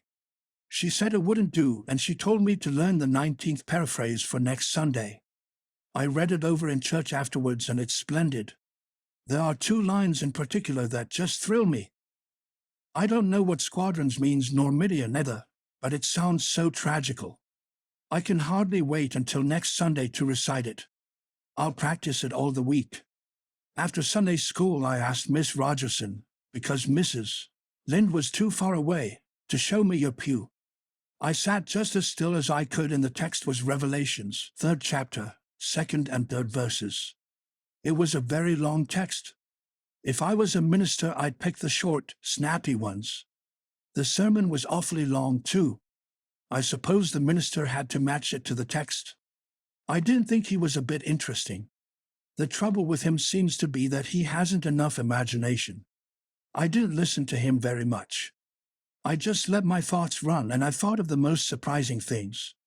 Marilla felt helplessly that all this should be sternly reproved, but she was hampered by the undeniable fact that some of the things Anne had said, especially about the minister's sermons and Mr. Bell's prayers, were what she herself had really thought deep down in her heart for years, but had never given expression to. It almost seemed to her that those secret, unuttered, critical thoughts had suddenly taken visible and accusing shape and form in the person of this outspoken morsel of neglected humanity. Chapter 12. A Solemn Vow and Promise. It was not until the next Friday that Marilla heard the story of the flower-wreathed hat. She came home from Mrs. Lind's and called Anne to account. And Mrs. Rachel says you went to church last Sunday with your hat rigged out ridiculous with roses and buttercups. What on earth put you up to such a caper? A pretty-looking object you must have been. Oh, I know pink and yellow aren't becoming to me, began Anne. Becoming fiddlesticks. It was putting flowers on your hat at all, no matter what color they were. That was ridiculous. You are the most aggravating child. I don't see why it's any more ridiculous to wear flowers on your hat than on your dress, protested Anne. Lots of little girls there had bouquets pinned on their dresses. What's the difference? Marilla was not to be drawn from the safe concrete into dubious paths of the abstract. Don't answer me back like that, Anne. It was very silly of you to do such a thing. Never let me catch you at such a trick again. Mrs. Rachel says she thought she would sink through the floor when she saw you come in all rigged out like that. She couldn't get near enough to tell you to take them off till it was too late. She says people talked about it something dreadful. Of course they would think I had no better sense than to let you go decked out like that." "Oh, I'm so sorry," said Anne, tears welling into her eyes. "I never thought you'd mind. The roses and buttercups were so sweet and pretty I thought they'd look lovely on my hat.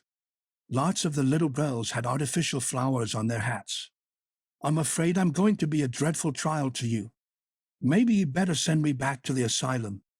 That would be terrible. I don't think I could endure it. Most likely I would go into consumption. I'm so thin as it is, you see. But that would be better than being a trial to you." "Nonsense," said Marilla, vexed at herself for having made the child cry. "I don't want to send you back to the asylum, I'm sure. All I want is that you should behave like other little girls and not make yourself ridiculous. Don't cry any more. I've got some news for you. Diana Barry came home this afternoon. I'm going up to see if I can borrow a skirt pattern from Mrs.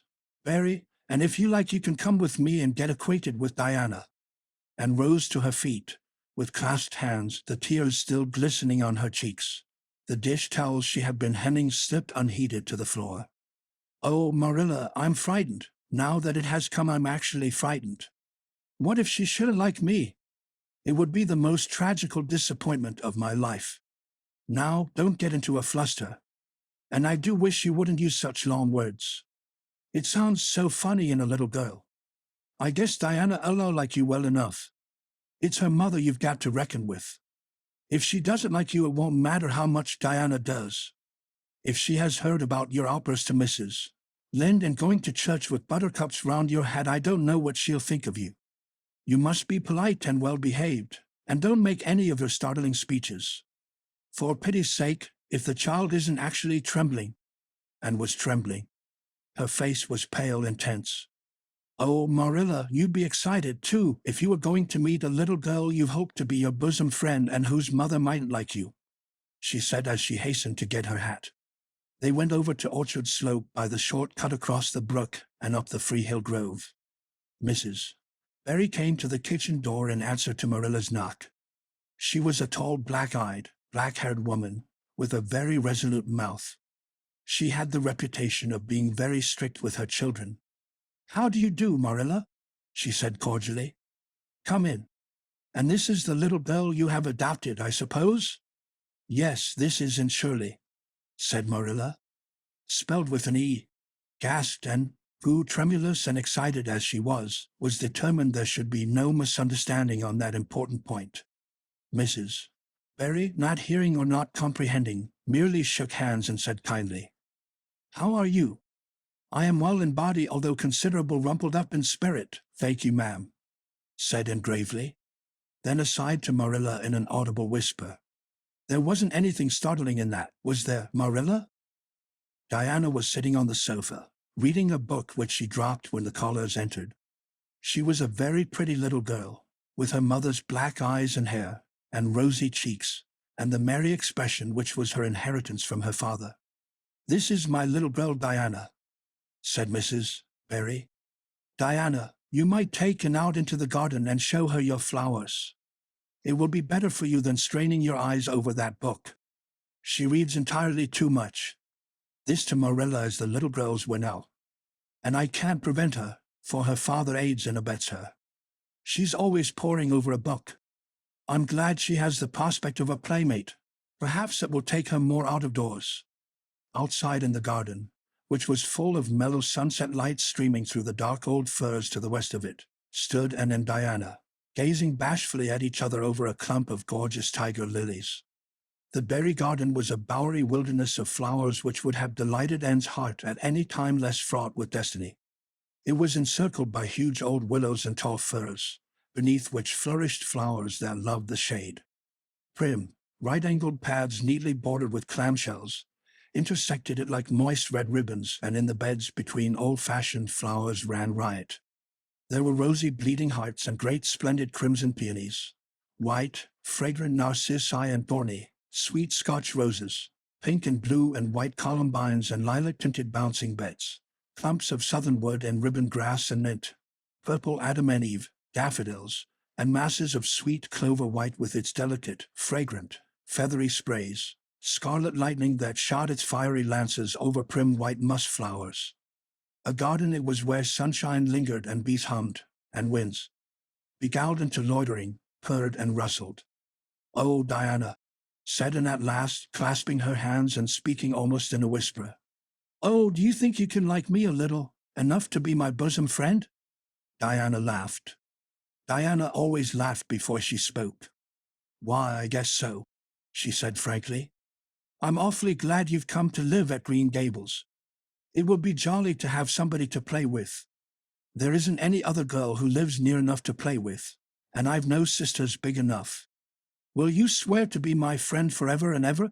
demanded Anne eagerly. Diana looked shocked. "Why, it's dreadfully wicked to swear," she said rebukingly. "Oh no, not my kind of swearing. There are two kinds, you know." "I never heard of but one kind," said Diana doubtfully. "There really is another." "Oh, it isn't wicked at all. It just means vowing and promising solemnly." "Well, I don't mind doing that," agreed Diana, relieved. "How do you do it?" "We must join hands so," said Anne gravely. "It ought to be over running water. Well, just imagine this path is running water. I'll repeat the oath first. I solemnly swear to be faithful to my bosom friend, Diana Barry, as long as the sun and moon shall endure. Now you say it and put my name in." Diana repeated the oath with a laugh fore and aft. Then she said, "You're a queer girl, Anne. I heard before that you were queer, but I believe I'm going to like you real well." When Marilla and Anne went home, Diana went with them as far as the log bridge. The two little girls walked with their arms about each other. At the brook they parted with many promises to spend the next afternoon together. "Well, did you find Diana a kindred spirit?" asked Marilla as they went up through the garden of Green Gables. "Oh, yes," sighed Anne, blissfully unconscious of any sarcasm on Marilla's part. "Oh, Marilla, I'm the happiest girl on Prince Edward Island this very moment. I assure you I'll say my prayers with a right good will tonight. Diana and I are going to build a playhouse in Mr. William Bell's birch grove tomorrow. Can I have those broken pieces of china that are out in the woodshed? Diana's birthday is in February and mine is in March. Don't you think that is a very strange coincidence? Diana is going to lend me a book to read. She says it's perfectly splendid and tremendously exciting. She's going to show me a place back in the woods where rice lilies grow. Don't you think Diana has got very soulful eyes? I wish I had soulful eyes. Diana is going to teach me to sing a song called Nellie in the Hazel Dell. She's going to give me a picture to put up in my room. It's a perfectly beautiful picture, she says. A lovely lady in a pale blue silk dress. A sewing machine agent gave it to her. I wish I had something to give Diana. I'm an inch taller than Diana, but she is ever so much fatter. She says she'd like to be thin because it's so much more graceful, but I'm afraid she only said it to soothe my feelings. We're going to the shore some day to gather shells. We have agreed to call the spring down by the log bridge the Dryad's Bubble. Isn't that a perfectly elegant name? I read a story once about a spring called that. A dryad is sort of a grown-up fairy, I think. Well, all I hope is you won't talk Diana to death," said Marilla. "But remember this in all your planning, Anne. You're not going to play all the time nor most of it. You'll have your work to do and it'll have to be done first." Anne's cup of happiness was full, and Matthew caused it to overflow. He had just got home from a trip to the store at Carmody, and he sheepishly produced a small parcel from his pocket and handed it to Anne, with a deprecatory look at Marilla. "I heard you say you like chocolate sweeties, so I got you some," he said. "Humph," sniffed Marilla. "It'll ruin her teeth and stomach." There, child, don't look so dismal. You can eat those since Matthew has gone and got them. He'd better have brought you peppermints. They're wholesomer. Don't sicken yourself eating all them at once now." "Oh, no, indeed I won't," said Anne eagerly. "I'll just eat one tonight, Marilla. And I can give Diana half of them, can I? The other half will taste twice as sweet to me if I give some to her." It's delightful to think I have something to give her. I will say it for the child," said Marilla when Anne had gone to her gable. "She isn't stingy. I'm glad, for of all faults I detest stinginess in a child. Dear me, it's only 3 weeks since she came, and it seems as if she'd been here always. I can't imagine the place without her. Now don't be looking I told you so, Matthew. That's bad enough in a woman, but it isn't to be endured in a man. I'm perfectly willing to own up that I'm glad I consented to keep the child and that I'm getting fond of her. But don't you rub it in, Matthew Cuthbert." Chapter 13. The Delights of Anticipation. "I teased time and was in to do her sewing," said Marilla, glancing at the clock and then out into the yellow August afternoon where everything drowsed in the heat. "She stayed playing with Diana more than half an hour more and I gave her leave to, and now she's perched out there on the woodpile talking to Matthew, 19 to the dozen, when she knows perfectly well she ought to be at her work. And of course he's listening to her like a perfect ninny. I never saw such an infatuated man. The more she talks and the odder the things she says, the more he's delighted evidently. Anne Shirley, you come right in here this minute, do you hear me? I—" A series of staccato taps on the west window brought Anne flying in from the yard, eyes shining, cheeks faintly flushed with pink, unbraided hair streaming behind her in a torrent of brightness. "Oh, Marilla," she exclaimed breathlessly. "There's going to be a Sunday school picnic next week, in Mr. Harmon Andrews's field, right near the Lake of Shining Waters. And Mrs. Superintendent Bell and Mrs. Rachel Lynde are going to make ice cream. Think of it, Marilla, ice cream. And oh, Marilla, can I go to it? Just look at the clock, if you please, Anne. What time did I tell you to come in? 2 o'clock. But isn't it splendid about the picnic, Marilla? Please, can I go? Oh, I've never been to a picnic. I've dreamed of picnics, but I've never. Yes, I told you to come at 2 o'clock. And it's 2:45. I'd like to know why you didn't obey me, Anne. Why, I meant to, Marilla, as much as could be. But you have no idea how fascinating Idlewild is. And then, of course, I had to tell Matthew about the picnic. Matthew is such a sympathetic listener. Please, can I go? You'll have to learn to resist the fascination of idle whatever you call it. When I tell you to come in at a certain time, I mean that time and not half an hour later. And you needn't stop to discourse with sympathetic listeners on your way, either. As for the picnic, of course you can go. You're a Sunday school scholar, and it's not likely I'd refuse to let you go when all the other little girls are going. But, faltered Anne, Diana says that everybody must take a basket of things to eat. I can't cook, as you know, Marilla, and I don't mind going to a picnic without puffed sleeves so much, but I'd feel terribly humiliated if I had to go without a basket. It's been preying on my mind ever since Diana told me. Well, it needn't prey any longer. I'll bake you a basket. Oh, you dear good Marilla. Oh, you are so kind to me. Oh, I'm so much obliged to you. Getting through with her, ohs, and cast herself into Marilla's arms and rapturously kissed her sallow cheek. It was the first time in her whole life that childish lips had voluntarily touched Marilla's face. Again that sudden sensation of startling sweetness thrilled her. She was secretly vastly pleased at Anne's impulsive caress, which was probably the reason why she said brusquely, There, never mind your kissing nonsense. I'd sooner see you doing strictly as you're told. As for cooking, I mean to begin giving you lessons in that some of these days. But you're so feather-brained, and I've been waiting to see if you'd sober down a little and learn to be steady before I begin. You've got to keep your wits about you in cooking and not stop in the middle of things to let your thoughts rove all over creation. Now get out your patchwork and have your square done before tea time.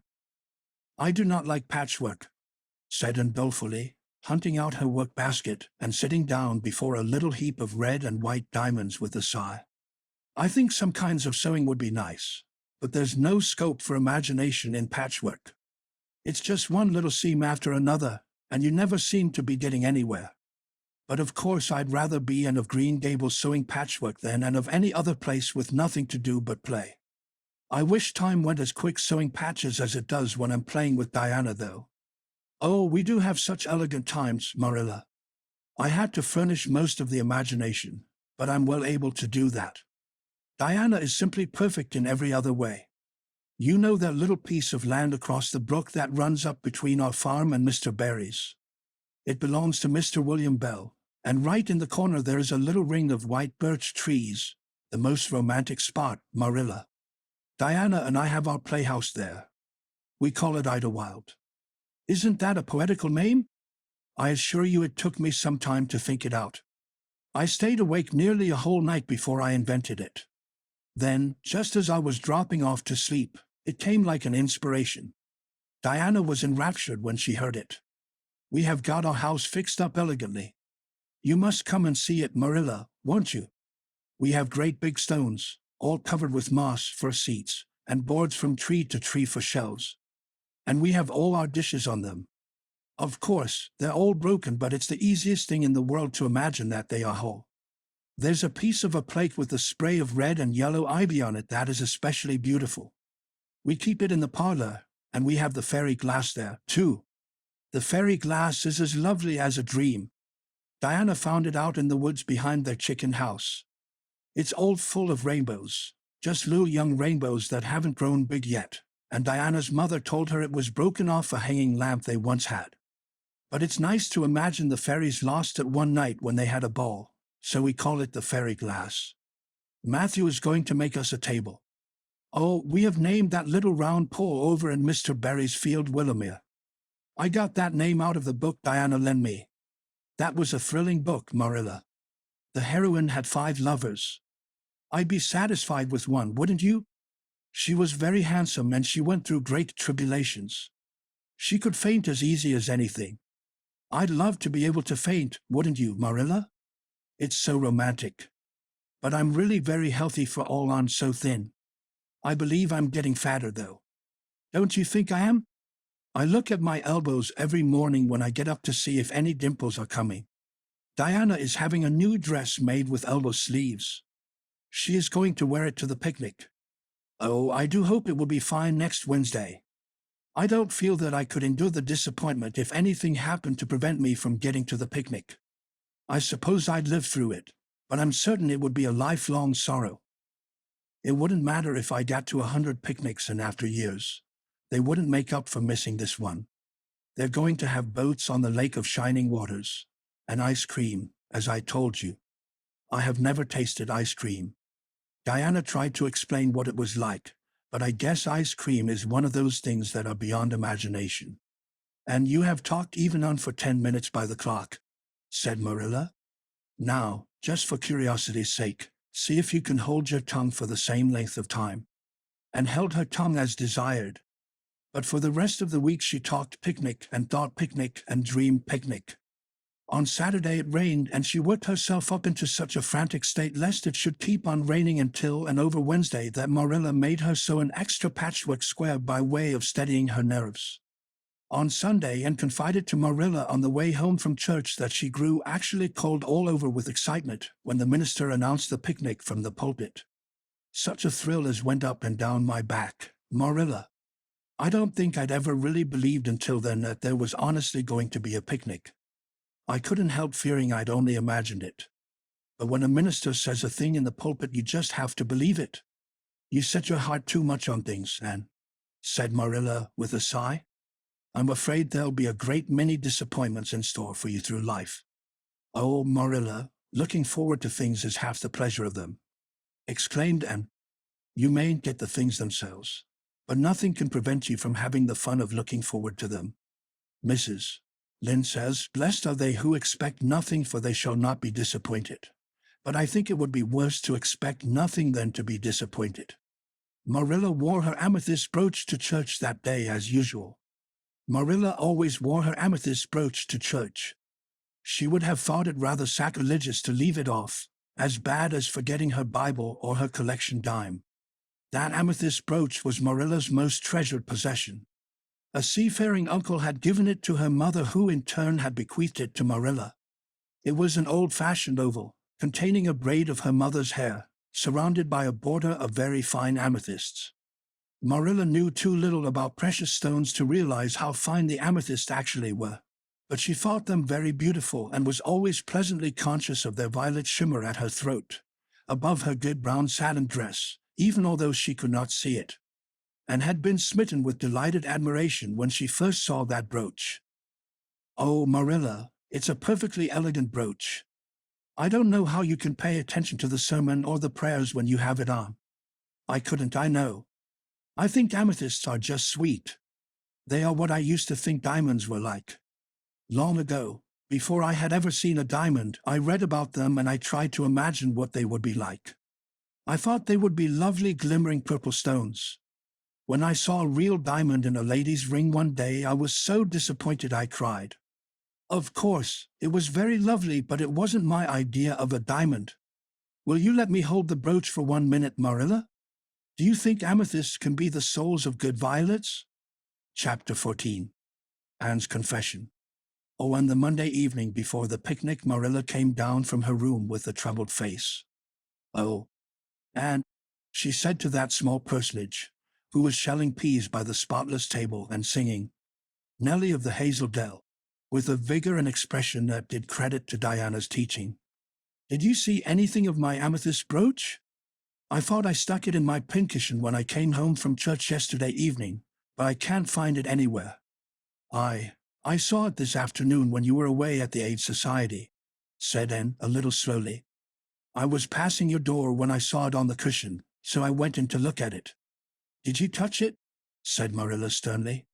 "Why, yes," admitted Anne. "I took it up and I pinned it on my breast just to see how it would look. You had no business to do anything of the sort. It's very wrong in a little girl to meddle.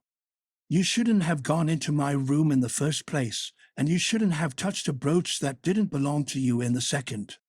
Where did you put it?" "Oh, I put it back on the bureau. I hadn't it on a minute. Truly, I didn't mean to meddle, Marilla. I didn't think about its being wrong to go in and try on the brooch, but I see now that it was, and I'll never do it again. That's one good thing about me. I never do the same naughty thing twice." "You didn't put it back," said Marilla. "That brooch isn't anywhere on the bureau. You've taken it out or something, Anne." "I did put it back," said Anne quickly, curly, Marilla thought. "I don't just remember whether I stuck it on the pincushion or laid it in the china tray. But I'm perfectly certain I put it back." "I'll go and have another look," said Marilla, determining to be just. "If you put that brooch back, it's there still. If it isn't, I'll know you didn't, that's all." Marilla went to her room and made a thorough search, not only over the bureau but in every other place she thought the brooch might possibly be. It was not to be found, and she returned to the kitchen. "And the brooch is gone. By your own admission, you were the last person to handle it. Now, what have you done with it? Tell me the truth at once. Did you take it out and lose it?" "No, I didn't," said Anne solemnly, meeting Marilla's angry gaze squarely. "I never took the brooch out of your room, and that is the truth, if I was to be led to the block for it, although I'm not very certain what a block is. So there, Marilla." Anne's "so there" was only intended to emphasize her assertion, but Marilla took it as a display of defiance. "I believe you are telling me a falsehood, Anne," she said sharply. "I know you are. There now, don't say anything more unless you are prepared to tell the whole truth. Go to your room and stay there until you are ready to confess." "Will I take the peas with me?" said Anne meekly. "No, I'll finish shelling them myself. Do as I bid you." When Anne had gone, Marilla went about her evening tasks in a very disturbed state of mind. She was worried about her valuable brooch. What if Anne had lost it? And how wicked of the child to deny having taken it, when anybody could see she must have. With such an innocent face, too. "I don't know what I wouldn't sooner have had happen," thought Marilla, as she nervously shelled the peas. "Of course, I don't suppose she meant to steal it or anything like that. She's just taken it to play with or help along that imagination of hers. She must have taken it, that's clear, for there hasn't been a soul in that room since she was in it, by her own story, until I went up tonight. And the brooch is gone, there's nothing surer. I suppose she has lost it and is afraid to own up for fear she'll be punished. It's a dreadful thing to think she tells falsehoods. It's a far worse thing than her fit of temper, It's a fearful responsibility to have a child in your house you can't trust. Slyness and untruthfulness, that's what she has displayed. I declare I feel worse about that than about the brooch. If she'd only have told the truth about it, I wouldn't mind so much. Marilla went to her room at intervals all through the evening and searched for the brooch, without finding it. A bedtime visit to the East Gable produced no result, and persisted in denying that she knew anything about the brooch, but Marilla was only the more firmly convinced that she did. She told Matthew the story the next morning. Matthew was confounded and puzzled. He could not so quickly lose faith in, but he had to admit that circumstances were against her. "You're sure it hasn't fell down behind the bureau?" was the only suggestion he could offer. "I've moved the bureau and I've taken out the drawers and I've looked in every crack and cranny," was Marilla's positive answer. "The brooch is gone and that child has taken it and lied about it. That's the plain, ugly truth, Matthew Cuthbert, and we might as well look it in the face." "Well now, what are you going to do about it?" Matthew asked forlornly, feeling secretly thankful that Marilla and not he had to deal with the situation. He felt no desire to put his oar in this time. "She'll stay in her room until she confesses," said Marilla grimly, remembering the success of this method in the former case. "Then we'll see. Perhaps we'll be able to find the brooch if she'll only tell where she took it. But in any case she'll have to be severely punished, Matthew." "Well now, you'll have to punish her," said Matthew, reaching for his hat. "I've nothing to do with it, remember. You warned me off yourself." Marilla felt deserted by everyone. She could not even go to Mrs. Lynde for advice. She went up to the East Gable with a very serious face and left it with a face more serious still, and steadfastly refused to confess. She persisted in asserting that she had not taken the brooch. The child had evidently been crying, and Marilla felt a pang of pity which she sternly repressed. By night she was, as she expressed it, beat out. "You'll stay in this room until you confess, Anne. You can make up your mind to that," she said firmly. "But the picnic is tomorrow, Marilla," cried Anne. "You won't keep me from going to that, will you? You'll just let me out for the afternoon, won't you? Then I'll stay here as long as you like afterwards cheerfully. But I must go to the picnic." "You'll not go to picnics nor anywhere else until you've confessed, Anne." "Oh, Marilla," gasped Anne. But Marilla had gone out and shut the door. Wednesday morning dawned as bright and fair as if expressly made to order for the picnic. Birds sang around Green Gables. The Madonna lilies in the garden sent out whiffs of perfume that entered in on viewless winds at every door and window, and wandered through halls and rooms like spirits of benediction. The birches in the hollow waved joyful hands as if watching for Anne's usual morning greeting from the East Gable. But Anne was not at her window.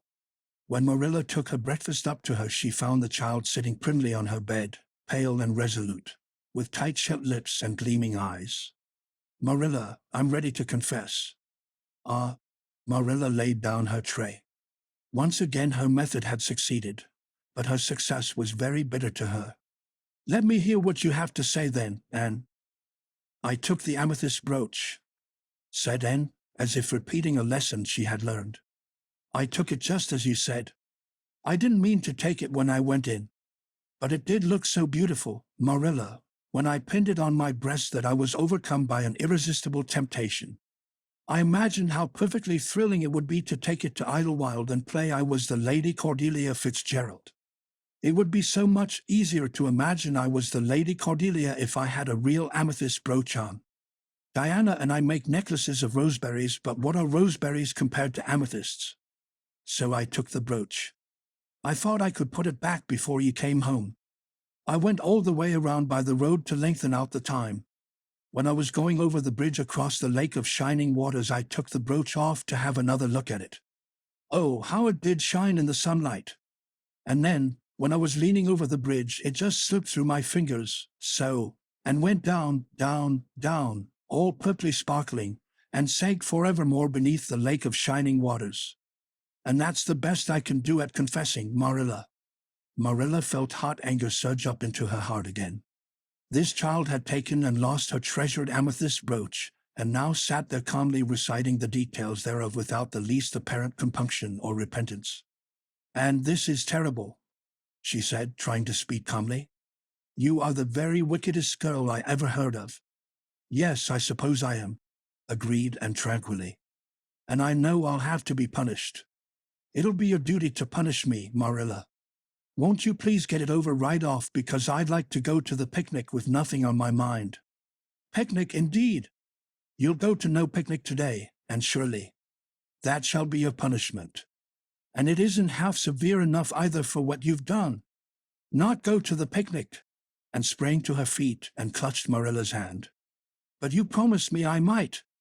"Oh, Marilla, I must go to the picnic. That was why I confessed. Punish me any way you like but that." "Oh, Marilla, please, please, let me go to the picnic. Think of the ice cream. For anything you know, I may never have a chance to taste ice cream again." Marilla disengaged Anne's clinging hand stonily. "You needn't plead, Anne. You are not going to the picnic, and that's final. No, not a word." And realized that Marilla was not to be moved. She clasped her hands together, gave a piercing shriek, and then flung herself face downward on the bed, crying and writhing in an utter abandonment of disappointment and despair. "For the land's sake," gasped Marilla, hastening from the room. "I believe the child is crazy. No child in her senses would behave as she does. If she isn't, she's utterly bad. Oh dear, I'm afraid Rachel was right from the first. But I've put my hand to the plow and I won't look back." That was a dismal morning. Marilla worked fiercely and scrubbed the porch floor and the dairy shelves when she could find nothing else to do. Neither the shelves nor the porch needed it, but Marilla did. Then she went out and raked the yard. When dinner was ready, she went to the stairs and called Anne. A tear-stained face appeared, looking tragically over the banisters. "Come down to your dinner, Anne." "I don't want any dinner, Marilla," said Anne sobbingly. "I couldn't eat anything. My heart is broken. You'll feel remorse of conscience someday, I expect, for breaking it, Marilla, but I forgive you. Remember when the time comes that I forgive you. But please don't ask me to eat anything, especially boiled pork and greens. Boiled pork and greens are so unromantic when one is in affliction." Exasperated, Marilla returned to the kitchen and poured out her tale of woe to Matthew, who, between his sense of justice and his unlawful sympathy with Anne, was a miserable man. "Well now, she shouldn't have taken the brooch, Marilla, or told stories about it," he admitted, mournfully surveying his plate full of unromantic pork and greens as if he, like Anne, thought it a food unsuited to crises of feeling. "But she's such a little thing, such an interesting little thing. Don't you think it's pretty rough not to let her go to the picnic when she's so set on it?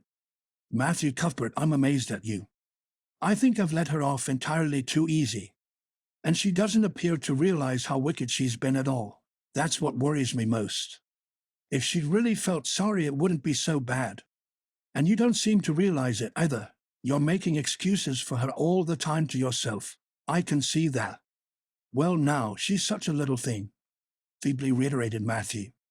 "And there should be allowances made, Marilla.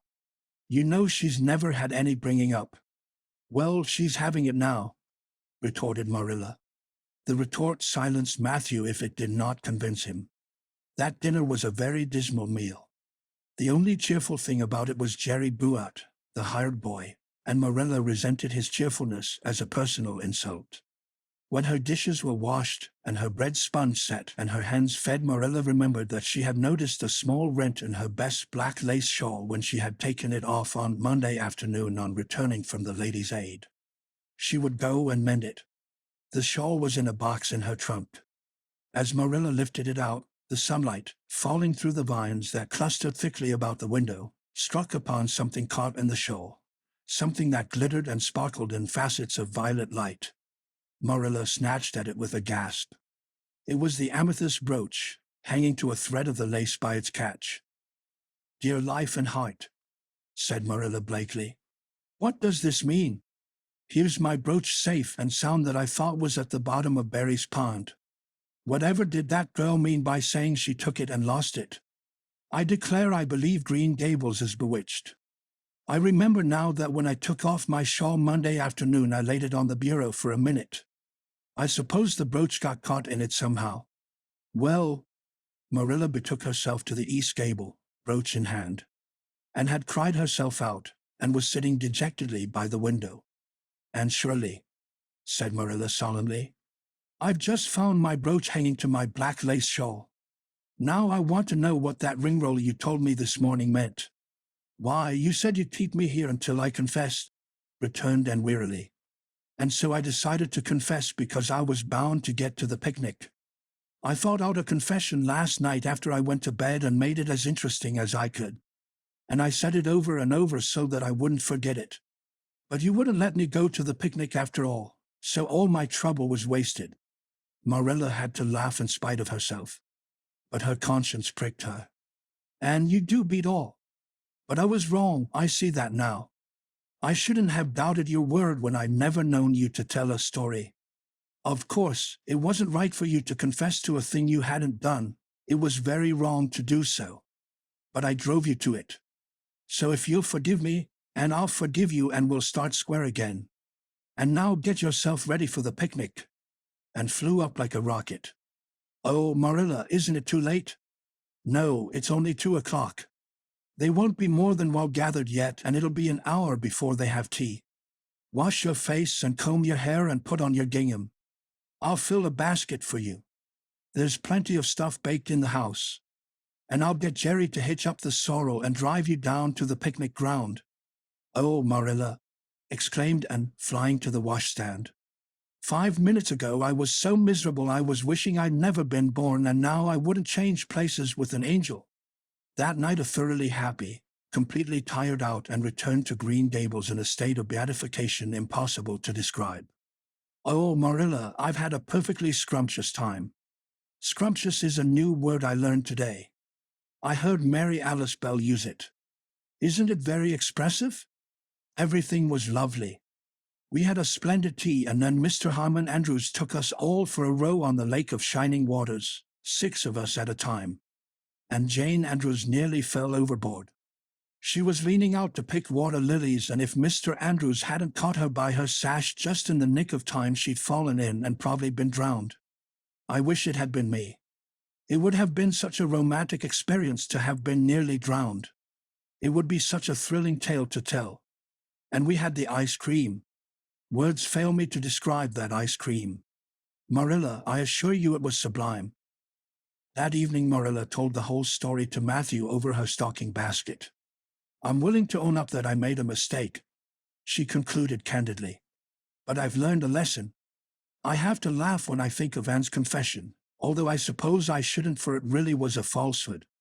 But it doesn't seem as bad as the other would have been, somehow, and anyhow I'm responsible for it. That child is hard to understand in some respects. But I believe she'll turn out all right yet. And there's one thing certain, no house will ever be dull that she is in." Chapter 15. A Tempest in the School Teapot. "W had a splendid day," said Anne, drawing a long breath. "Isn't it good just to be alive on a day like this? I pity the people who aren't born yet for missing it. They may have good days, of course, but they can never have this one. And it's splendider still to have such a lovely way to go to school by, isn't it? W. It's a lot nicer than going round by the road.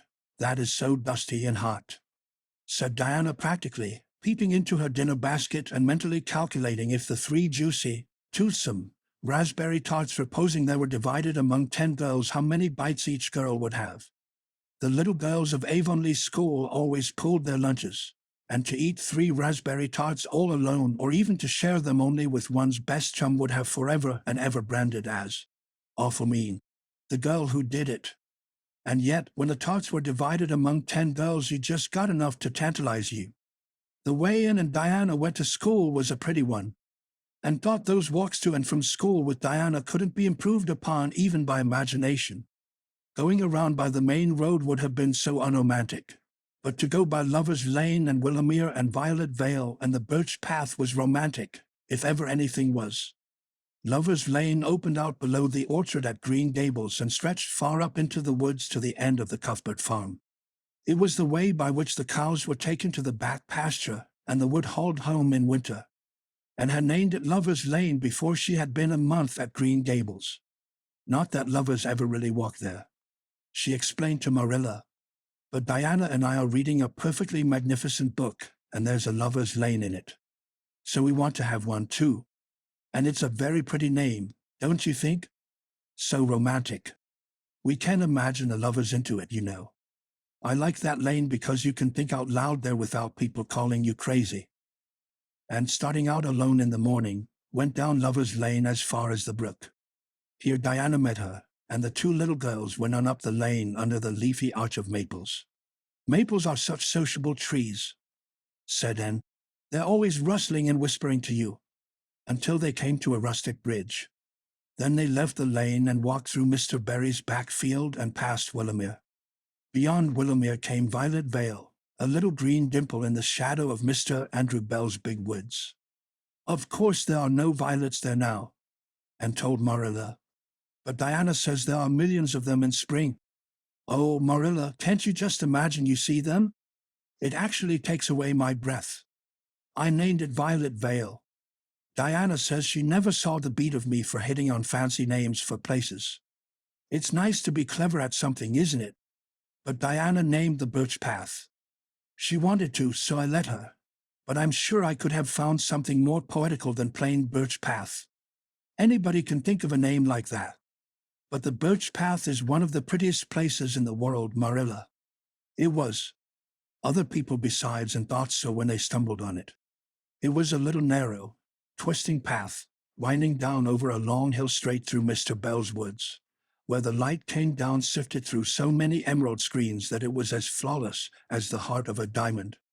It was fringed in all its length with slim young birches, white-stemmed and listen-boughed. Ferns and starflowers and wild lilies of the valley and scarlet tufts of pigeonberries grew thickly along it, and always there was a delightful spiciness in the air and music of bird calls and the murmur and laugh of woodwinds in the trees overhead. Now and then you might see a rabbit skipping across the road if you were quiet, which, with Anne and Diana, happened about once in a blue moon. Down in the valley the path came out to the main road, and then it was just up the spruce hill to the school. The Avonlea school was a whitewashed building, low in the eaves and wide in the windows, furnished inside with comfortable, substantial old-fashioned desks that opened and shut, and were carved all over their lids with the initials and hieroglyphics of 3 generations of school children. The schoolhouse was set back from the road, and behind it was a dusky fir wood and a brook where all the children put their bottles of milk in the morning to keep cool and sweet until dinner hour. Marilla had seen Anne start off to school on the first day of September with many secret misgivings. And was such an odd girl. How would she get on with the other children? And how on earth would she ever manage to hold her tongue during school hours? Things went better than Marilla feared, however, and came home that evening in high spirits. "I think I'm going to like school here," she announced. "I don't think much of the master through. He's all the time curling his mustache and making eyes at Prissy Andrews. Prissy is grown up, you know. She's 16 and she's studying for the entrance examination into Queen's Academy at Charlottetown next year. Tilly Boulter says the master is dead gone on her. She's got a beautiful complexion and curly brown hair, and she does it up so elegantly. She sits in the long seat at the back, and he sits there, too, most of the time, to explain her lessons, he says.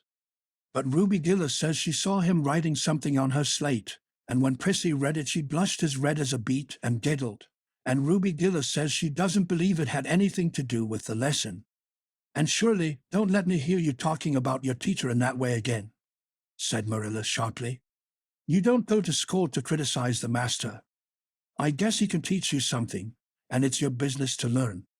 And I want you to understand right off that you are not to come home telling tales about him. That is something I won't encourage. I hope you were a good girl." "Indeed I was," said Anne comfortably. "It wasn't so hard as you might imagine either. I sit with Diana.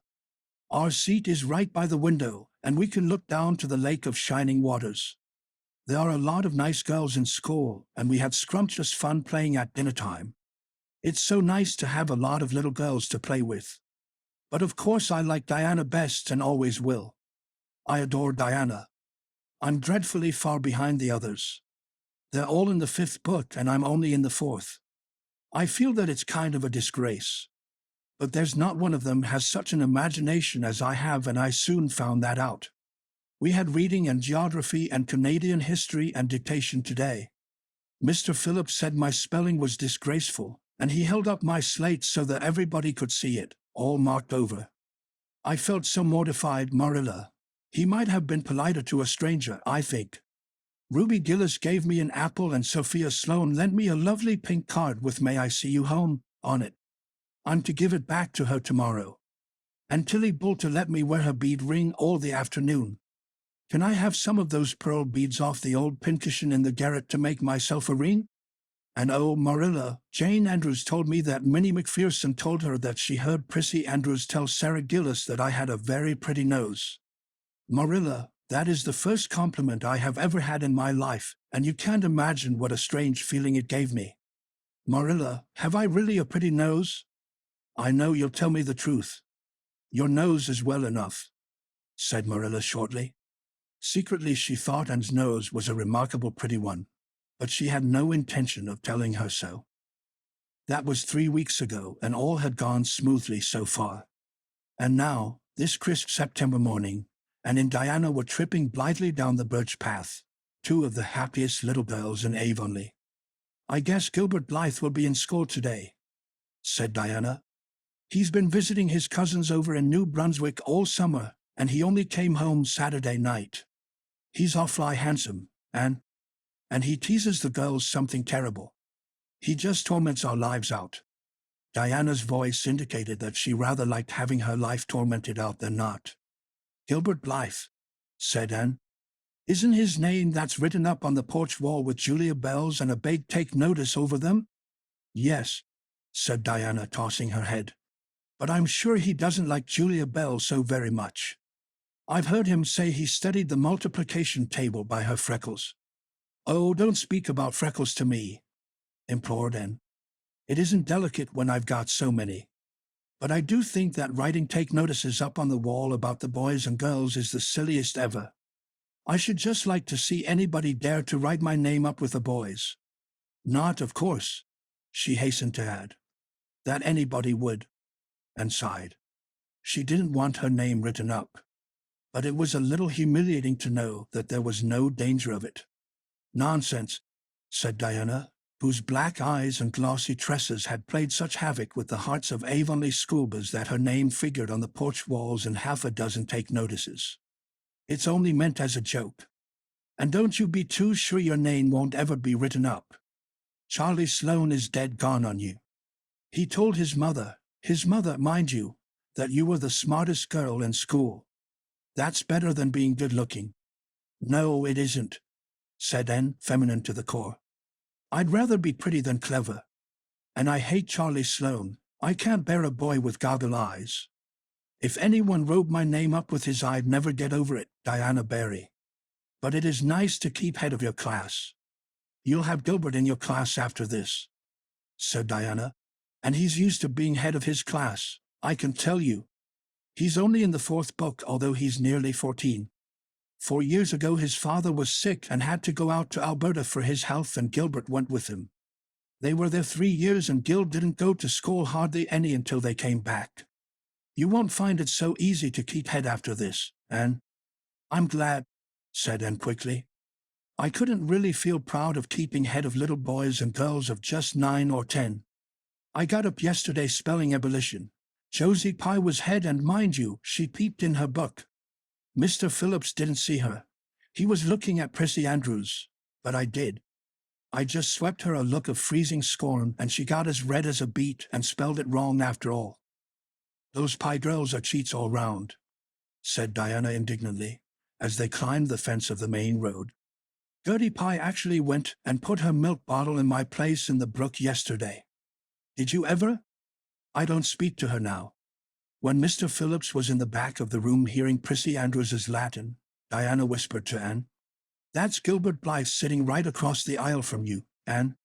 Just look at him and see if you don't think he's handsome. Anne looked accordingly.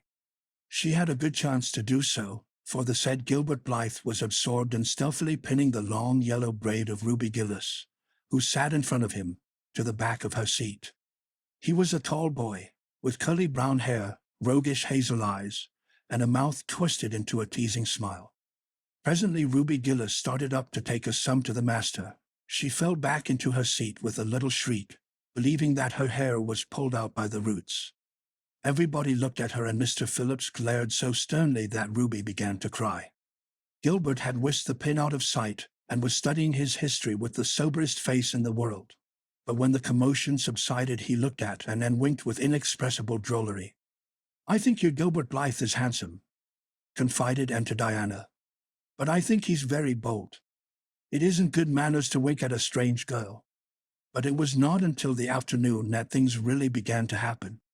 Mr. Phillips was back in the corner explaining a problem in algebra to Prissy Andrews, and the rest of the scholars were doing pretty much as they pleased, eating green apples, whispering, drawing pictures on their slates, and driving crickets harnessed to strings, up and down aisle. Gilbert Blythe was trying to make Anne Shirley look at him and failing utterly, because Anne was at that moment totally oblivious not only to the very existence of Gilbert Blythe, but of every other scholar in Avonlea school itself. With her chin propped on her hands and her eyes fixed on the blue glimpse of the lake of shining waters that the west window afforded, she was far away in a gorgeous dreamland, hearing and seeing nothing save her own wonderful visions. Gilbert Blythe wasn't used to putting himself out to make a girl look at him and meeting with failure. She should look at him, that red-haired Shirley girl with the little pointed chin and the big eyes that weren't like the eyes of any other girl in Avonlea school. Gilbert reached across the aisle, picked up the end of Anne's long red braid, held it out at arm's length, and said in a piercing whisper, "Carrots! Carrots!" Then Anne looked at him with a vengeance. She did more than look. She sprang to her feet, her bright fancies fallen into cureless ruin. She flashed one indignant glance at Gilbert from eyes whose angry sparkle was swiftly quenched in equally angry tears. "You mean, hateful boy!" she exclaimed passionately. "How dare you?" And then, thwack! Anne had brought her slate down on Gilbert's head and cracked it, slate not head, clear across. Avonlea school always enjoyed a scene. This was an especially enjoyable one. Everybody said, "Oh," in horrified delight. Diana gasped. Ruby Gillis, who was inclined to be hysterical, began to cry. Tommy Sloane let his team of crickets escape him altogether while he stared open-mouthed at the tableau. Mr. Phillips stalked down the aisle and laid his hand heavily on Anne's shoulder. "Anne Shirley, what does this mean?" he said angrily, and returned no answer. It was asking too much of flesh and blood to expect her to tell before the whole school that she had been called carrots. Gilbert it was who spoke up stoutly. "It was my fault, Mr. Phillips. I teased her." Mr. Phillips paid no heed to Gilbert. "I am sorry to see a pupil of mine displaying such a temper and such a vindictive spirit," he said in a solemn tone, as if the mere fact of being a pupil of his ought to root out all evil passions from the hearts of small imperfect mortals. "And go and stand on the platform in front of the blackboard for the rest of the afternoon," and would have infinitely preferred a whipping to this punishment, under which her sensitive spirit quivered as from a whiplash. With a white, set face she obeyed. Mr. Phillips took a chalk crayon and wrote on the blackboard above her head, "And Shirley has a very bad temper. And Shirley must learn to control her temper," and then read it out loud so that even the primer class, who couldn't read writing, should understand it, and stood there the rest of the afternoon with that legend above her. She did not cry or hang her head. Anger was still too hot in her heart for that, and it sustained her amid all her agony of humiliation. With resentful eyes and passion-red cheeks she confronted alike Diana's sympathetic gaze and Charlie Sloane's indignant nods and Josie Pye's malicious smiles. As for Gilbert Blythe, she would not even look at him. She would never look at him again. She would never speak to him. When school was dismissed and marched out with her red head held high, Gilbert Blythe tried to intercept her at the porch door.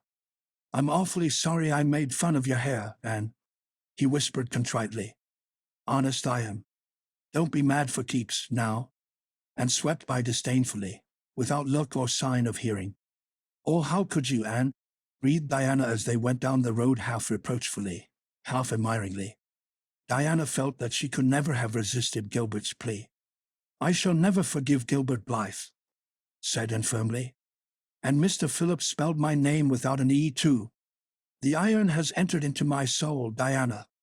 Diana hadn't the least idea what Anne meant, but she understood it was something terrible. You mustn't mind Gilbert making fun of your hair, she said soothingly. Why, he makes fun of all the girls. He laughs at mine because it's so black. He's called me a crow a dozen times, and I never heard him apologize for anything before either. There's a great deal of difference between being called a crow and being called carrots, said Anne with dignity. Gilbert Blythe has hurt my feelings excruciatingly, Diana. It is possible the matter might have blown over without more excruciation if nothing else had happened. But when things begin to happen, they are apt to keep on. Avonlea scholars often spent noon hour picking gum in Mr. Bell's spruce grove over the hill and across his big pasture field. From there they could keep an eye on Eben Wright's house, where the master boarded. When they saw Mr. Phillips emerging therefrom, they ran for the schoolhouse. But the distance being about 3 times longer than Mr. Wright's lane, they were very apt to arrive there, breathless and gasping, some 3 minutes too late. On the following day Mr. Phillips was seized with one of his spasmodic fits of reform and announced before going home to dinner that he should expect to find all the scholars in their seats when he returned. Anyone who came in late would be punished. All the boys and some of the girls went to Mr. Bell's spruce grove as usual, fully intending to stay only long enough to pick a chew. But spruce groves are seductive and yellow nuts of gum beguiling. They picked and loitered and strayed. And as usual, the first thing that recalled them to a sense of the flight of time was Jimmy Glover shouting from the top of a patriarchal old spruce, "Master's coming!" The girls who were on the ground started first and managed to reach the schoolhouse in time, but without a second to spare. The boys, who had to wriggle hastily down from the trees, were later, and Anne, who had not been picking gum at all but was wandering happily in the far end of the grove, waist-deep among the bracken, singing softly to herself, with a wreath of rice lilies on her hair as if she was some wild divinity of the shadowy places, was latest of all. And could run like a deer, however. Run she did, with the impish result that she overtook the boys at the door and was swept into the schoolhouse among them just as Mr. Phillips was in the act of hanging up his hat. Mr. Phillips's brief reforming energy was over. He didn't want the bother of punishing a dozen pupils, but it was necessary to do something to save his word. So he looked about for a scapegoat and found it in Anne, who had dropped into her seat, gasping for breath, with a forgotten lily wreath hanging askew over one ear and giving her a particularly rakish and disheveled appearance. "And surely, since you seem to be so fond of the boys' company, we shall indulge your taste for it this afternoon," he said sarcastically. "Take those flowers out of your hair and sit with Gilbert Blythe." The other boys snickered. Diana, turning pale with pity, plucked the wreath from Anne's hair and squeezed her hand, and stared at the master as if turned to stone. "Did you hear what I said, Anne?" queried Mr. Phillips sternly. "Yes, sir," said Anne slowly, "but I didn't suppose you really meant it." "I assure you I did," still with the sarcastic inflection which all the children, and Anne especially, hated. It flicked on the roll. "Obey me at once." For a moment Anne looked as if she meant to disobey. Then, realizing that there was no help for it, she rose haughtily, stepped across the aisle, sat down beside Gilbert Blythe, and buried her face in her arms on the desk. Ruby Gillis, who got a glimpse of it as it went down, told the others going home from school that she'd actually never seen anything like it. It was so white, with awful little red spots in it. To Anne, this was as the end of all things. It was bad enough to be singled out for punishment from among a dozen equally guilty ones. It was worse still to be sent to sit with a boy. But that boy should be Gilbert Blythe was heaping insult on injury to a degree utterly unbearable. And felt that she could not bear it, and it would be of no use to try. Her whole being seething with shame and anger and humiliation. At first the other scholars looked and whispered and giggled and nudged. But as Anne never lifted her head, and as Gilbert worked fractions as if his whole soul was absorbed in them and them only, they soon returned to their own tasks, and Anne was forgotten. When Mr. Phillips called the history class out and should have gone, but Anne did not move, and Mr. Phillips, who had been writing some verses to Priscilla before he called the class, was thinking about an obstinate rhyme still and never missed her. Once, when nobody was looking, Gilbert took from his desk a little pink candy heart with a gold motto on it. "You are sweet," and slipped it under the curve of Anne's arm. Whereupon Anne arose, took the pink heart gingerly between the tips of her fingers, dropped it on the floor, ground it to powder beneath her heel, and resumed her position without deigning to bestow a glance on Gilbert. When school went out and marched to her desk, ostentatiously took out everything therein, books and writing tablet, pen and ink, testament and arithmetic, and piled them neatly on her cracked slate. "What are you taking all those things home for?" And Diana wanted to know, as soon as they were out on the road. She had not dared to ask the question before. "I am not coming back to school any more," said Anne. Diana gasped and stared at Anne to see if she meant it. "Will Marilla let you stay home?" she asked. "She'll have to," said Anne. "I'll never go to school to that man again." "Oh, Anne." Diana looked as if she were ready to cry. "I do think you're mean. What shall I do? Mr. Phillips will make me sit with that horrid Gertie Pye. I know he will because she is sitting alone. Do come back, Anne." "I'd do almost anything in the world for you, Diana," said Anne sadly. "I'd let myself be torn limb from limb if it would do you any good. But I can't do this, so please don't ask it. You harrow up my very soul. Just think of all the fun you will miss," mourned Diana. "We are going to build the loveliest new house down by the brook, and we'll be playing ball next week, and you've never played ball, and it's tremendously exciting. And we're going to learn a new song. Jane Andrews is practicing it up now, and Alice Andrews is going to bring a new pansy book next week, and we're all going to read it out loud, chapter about Down by the Brook. And you know you are so fond of reading out loud, and—" Nothing moved Anne in the least. Her mind was made up. She would not go to school to Mr. Phillips again. She told Marilla so when she got home. "Nonsense," said Marilla. "It isn't nonsense at all," said Anne, gazing at Marilla with solemn, reproachful eyes. "Don't you understand, Marilla? I've been insulted. Insulted fiddlesticks. You'll go to school tomorrow as usual." "Oh, no," and shook her head gently. "I'm not going back, Marilla. I'll learn my lessons at home, and I'll be as good as I can be and hold my tongue all the time if it's possible at all. But I will not go back to school, I assure you." Marilla saw something remarkably like unyielding stubbornness looking out of Anne's small face. She understood that she would have trouble in overcoming it, but she resolved wisely to say nothing more just then. "I'll run down and see Rachel about it this evening," she thought. "There's no use reasoning with her now. She's too worked up, and I've an idea she can be awful stubborn if she takes the notion. Far as I can make out from her story, Mr. Phillips has been carrying matters with a rather high hand. But it would never do to say so to her. I'll just talk it over with Rachel. She's sent 10 children to school, and she ought to know something about it. She'll have heard the whole story, too, by this time." Marilla found Mrs. Lynde knitting quilts as industriously and cheerfully as usual. "I suppose you know what I've come about," she said, a little shamefacedly. Mrs. Rachel nodded. "About Anne's fuss in school, I reckon," she said. "Tilly Boulter was in on her way home from school and told me about it. I don't know what to do with her," said Marilla. "She declares she won't go back to school. I never saw a child so worked up. I've been expecting trouble ever since she started to school. I knew things were going too smooth to last. She's so high-strung. What would you advise, Rachel?" "Well, since you've asked my advice, Marilla," said Mrs. Lynde amiably. Mrs. Lynde dearly loved to be asked for advice.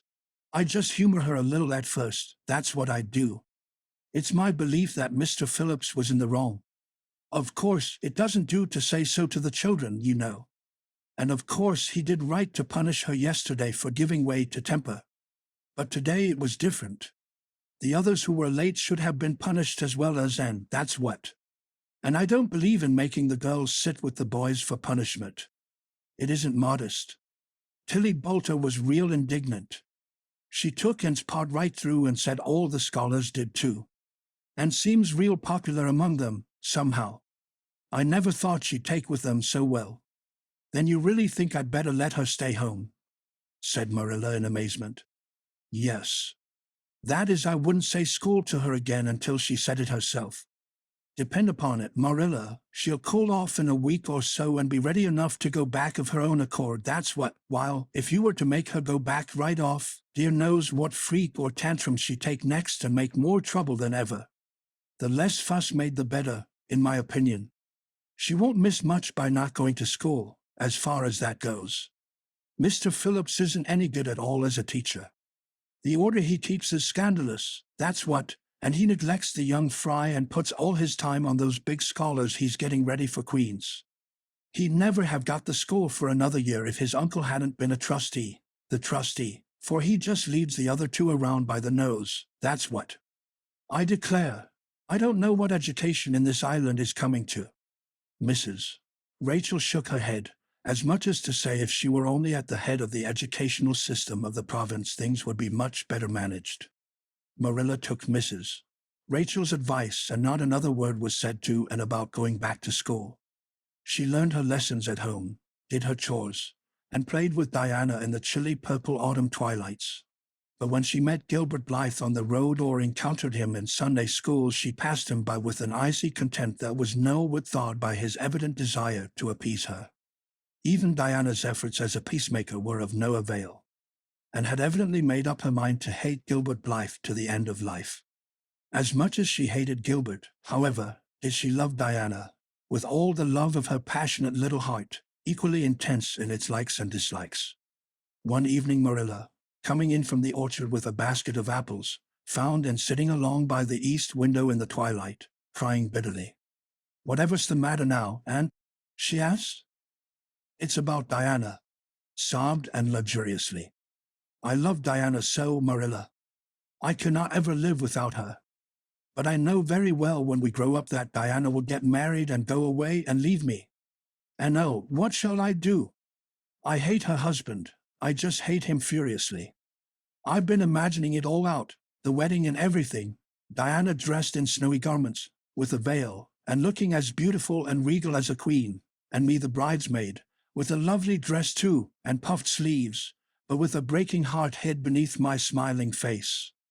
And then bidding Diana goodbye, here, and broke down entirely and wept with increasing bitterness. Marilla turned quickly away to hide her twitching face. But it was no use. She collapsed on the nearest chair and burst into such a hearty and unusual peal of laughter that Matthew, crossing the yard outside, halted in amazement. When had he heard Marilla laugh like that before?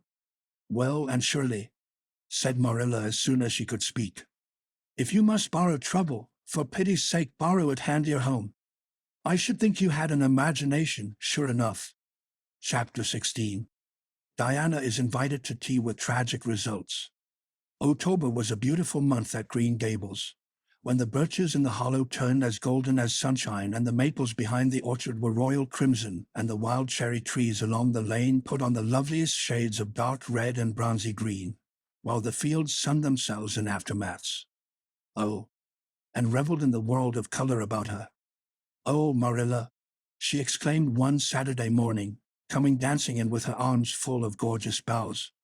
"I'm so glad I live in a world where there are Octobers. It would be terrible if we just skipped from September to November, wouldn't it? Look at these maple branches. Don't they give you a thrill, several thrills? I'm going to decorate my room with them." "Messy things," said Marilla, whose aesthetic sense was not noticeably developed. "You clutter up your room entirely too much with out-of-doors stuff, Anne. Bedrooms were made to sleep in. Oh, and dream in too, Marilla. And you know one can dream so much better in a room where there are pretty things. I'm going to put these boughs in the old blue jug and set them on my table. Mind you don't drop leaves all over the stairs then.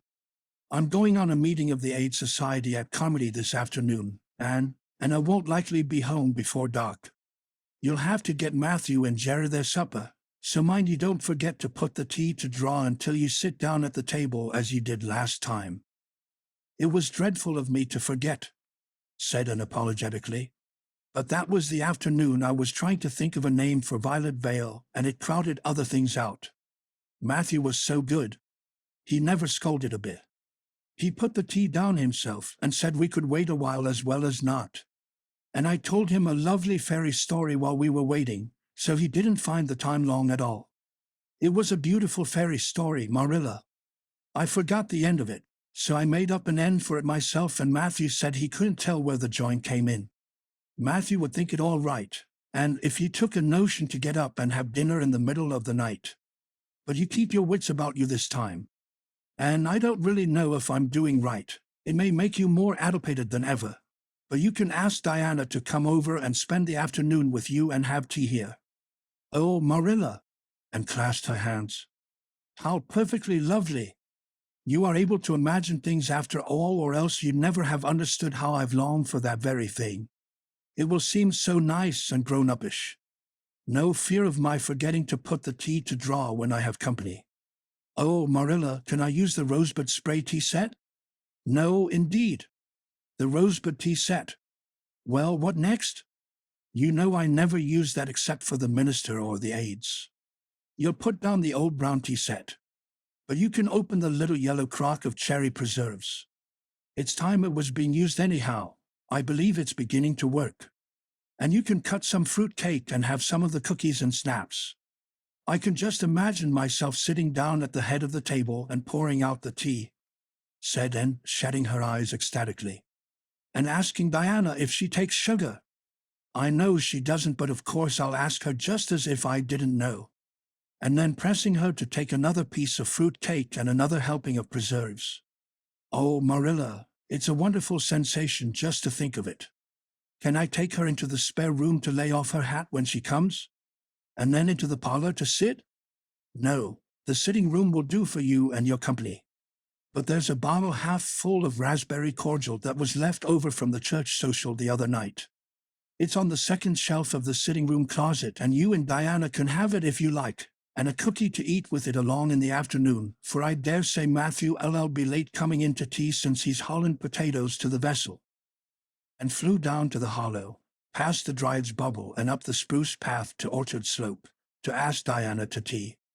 As a result, just after Marilla had driven off to Carmody, Diana came over, dressed in her second-best dress and looking exactly as it is proper to look when asked out to tea. At other times she was wont to run into the kitchen without knocking, but now she knocked primly at the front door, and went in, dressed in her second-best. As primly opened it, both little girls shook hands as gravely as if they had never met before. This unnatural solemnity lasted until after Diana had been taken to the east gable to lay off her hat, and then had sat for 10 minutes in the sitting room, toes in position. "How is your mother?" inquired Anne politely, just as if she had not seen Mrs. Berry picking apples that morning, in excellent health and spirits. "She is very well, thank you.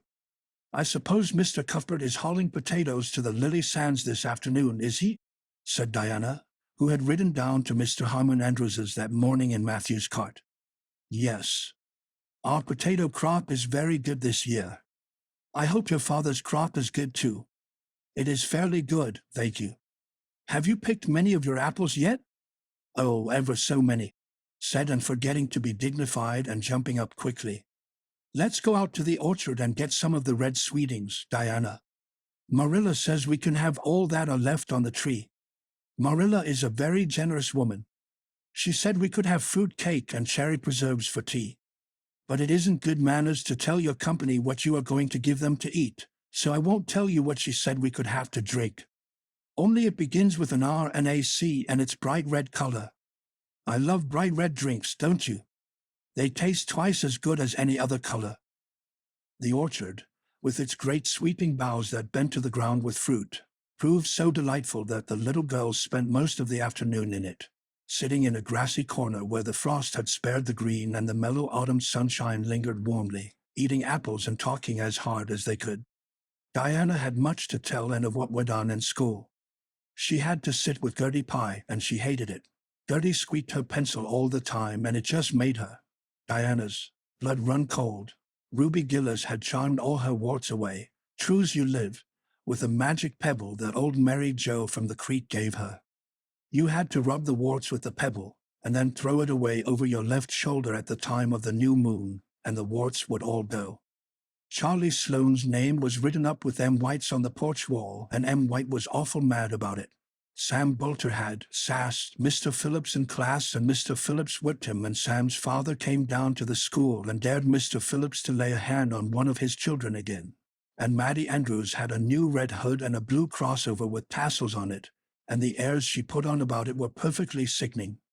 And Lizzie Wright didn't speak to Mamie Wilson because Mamie Wilson's grown-up sister had cut out Lizzie Wright's grown-up sister with her bow, and everybody missed and wished she's come to school again. And Gilbert Blythe. But Anne didn't want to hear about Gilbert Blythe. She jumped up hurriedly and said, "Suppose they go in and have some raspberry cordial," and looked on the second shelf of the room pantry, but there was no bottle of raspberry cordial there. Search revealed it away back on the top shelf, and put it on a tray and set it on the table with a tumbler. "Now, please help yourself, Diana," she said politely. "I don't believe I'll have any just now. I don't feel as if I wanted any after all those apples." Diana poured herself out a tumblerful, looked at its bright red hue admiringly, and then sipped it daintily. "That's awfully nice raspberry cordial, Anne," she said. "I didn't know raspberry cordial was so nice. I'm real glad you like it. Take as much as you want. I'm going to run out and stir the fire up. There are so many responsibilities on a person's mind when they're keeping house, isn't there?" When Anne came back from the kitchen, Diana was drinking her second glassful of cordial, and being entreated thereto by Anne, she offered no particular objection to the drinking of a third. The tumblerfuls were generous ones, and the raspberry cordial was certainly very nice. "The nicest I ever drank," said Diana. "It's ever so much nicer than Mrs. Lynde's, although she brags of hers so much. It doesn't taste a bit like hers. I should think Marilla's raspberry cordial would probably be much nicer than Mrs. Lynde's," said Anne loyally. "Marilla is a famous cook. She is trying to teach me to cook, but I assure you, Diana, it is uphill work. There's so little scope for imagination in cookery. You just have to go by rules. The last time I made a cake, I forgot to put the flour in. I was thinking the loveliest story about you and me, Diana. I thought you were desperately ill with smallpox and everybody deserted you, but I went boldly to your bedside and nursed you back to life. And then I took the smallpox and died, and I was buried under those poplar trees in the graveyard, and you planted a rosebush by my grave and watered it with your tears. And you never forgot the friend of your youth who sacrificed her life for you. Oh, it was such a pathetic tale, Diana. The tears just rained down over my cheeks while I mixed the cake. But I forgot the flour, and the cake was a dismal failure. Flour is so essential to cakes, you know. Marilla was very cross, and I don't wonder. I'm a great trial to her. She was terribly mortified about the pudding sauce last week. We had a plum pudding for dinner on Tuesday, and there was half the pudding and a pitcherful of sauce left over. Marilla said there was enough for another dinner, and told me to set it on the pantry shelf and cover it. I meant to cover it just as much as could be, Diana, but when I carried it in I was imagining I was a nun. Of course I'm a Protestant, but I imagined I was a Catholic, taking the veil to bury a broken heart in cloistered seclusion, and I forgot all about covering the pudding sauce. I thought of it next morning and ran to the pantry. Diana, fancy if you can my extreme horror at finding a mouse drowned in that pudding sauce. I lifted the mouse out with a spoon and threw it out in the yard, and then I washed the spoon in 3 waters. Marilla was out milking, and I fully intended to ask her when she came in if I'd give the sauce to the pigs. But when she did come in, I was imagining that I was a frost fairy going through the woods turning the trees red and yellow, whichever they wanted to be. So I never thought about the pudding sauce again, and Marilla sent me out to pick apples. Well, Mr. and Mrs. Chester Ross from Spencervale came here that morning. You know they are very stylish people, especially Mrs. Chester Ross. When Marilla called me in, dinner was all ready and everybody was at the table.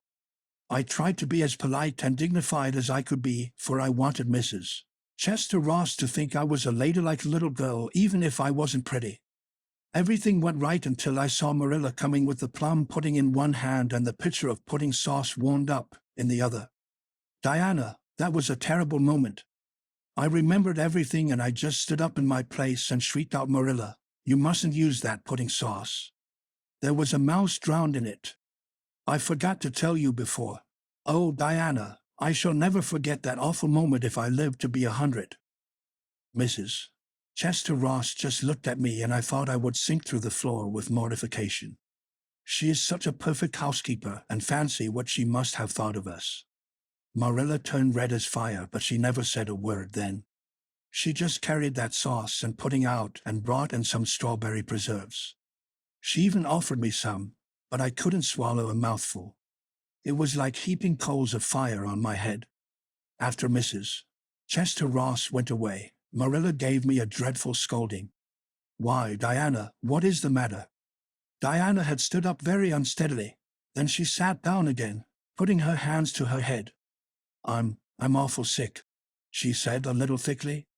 I must go right home." "Oh, you mustn't dream of going home without your tea." Cried and in distress. "I'll get it right off. I'll go and put the tea down this very minute." "I must go home," repeated Diana, stupidly but determinedly. "Let me get you a lunch anyhow," implored Anne.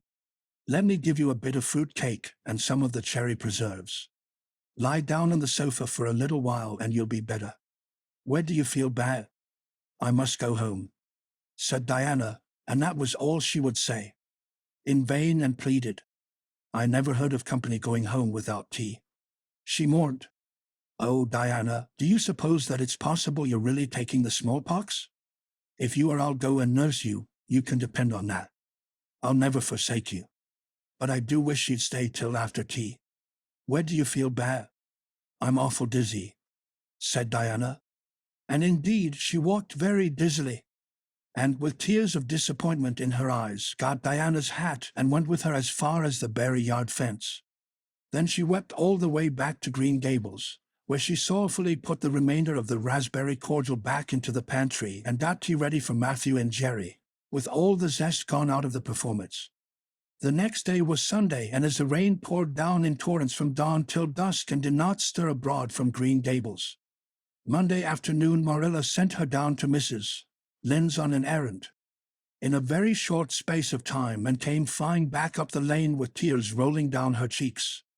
Into the kitchen she dashed and flung herself face downward on the sofa in an agony. "Whatever has gone wrong now, Anne?" queried Marilla in doubt and dismay.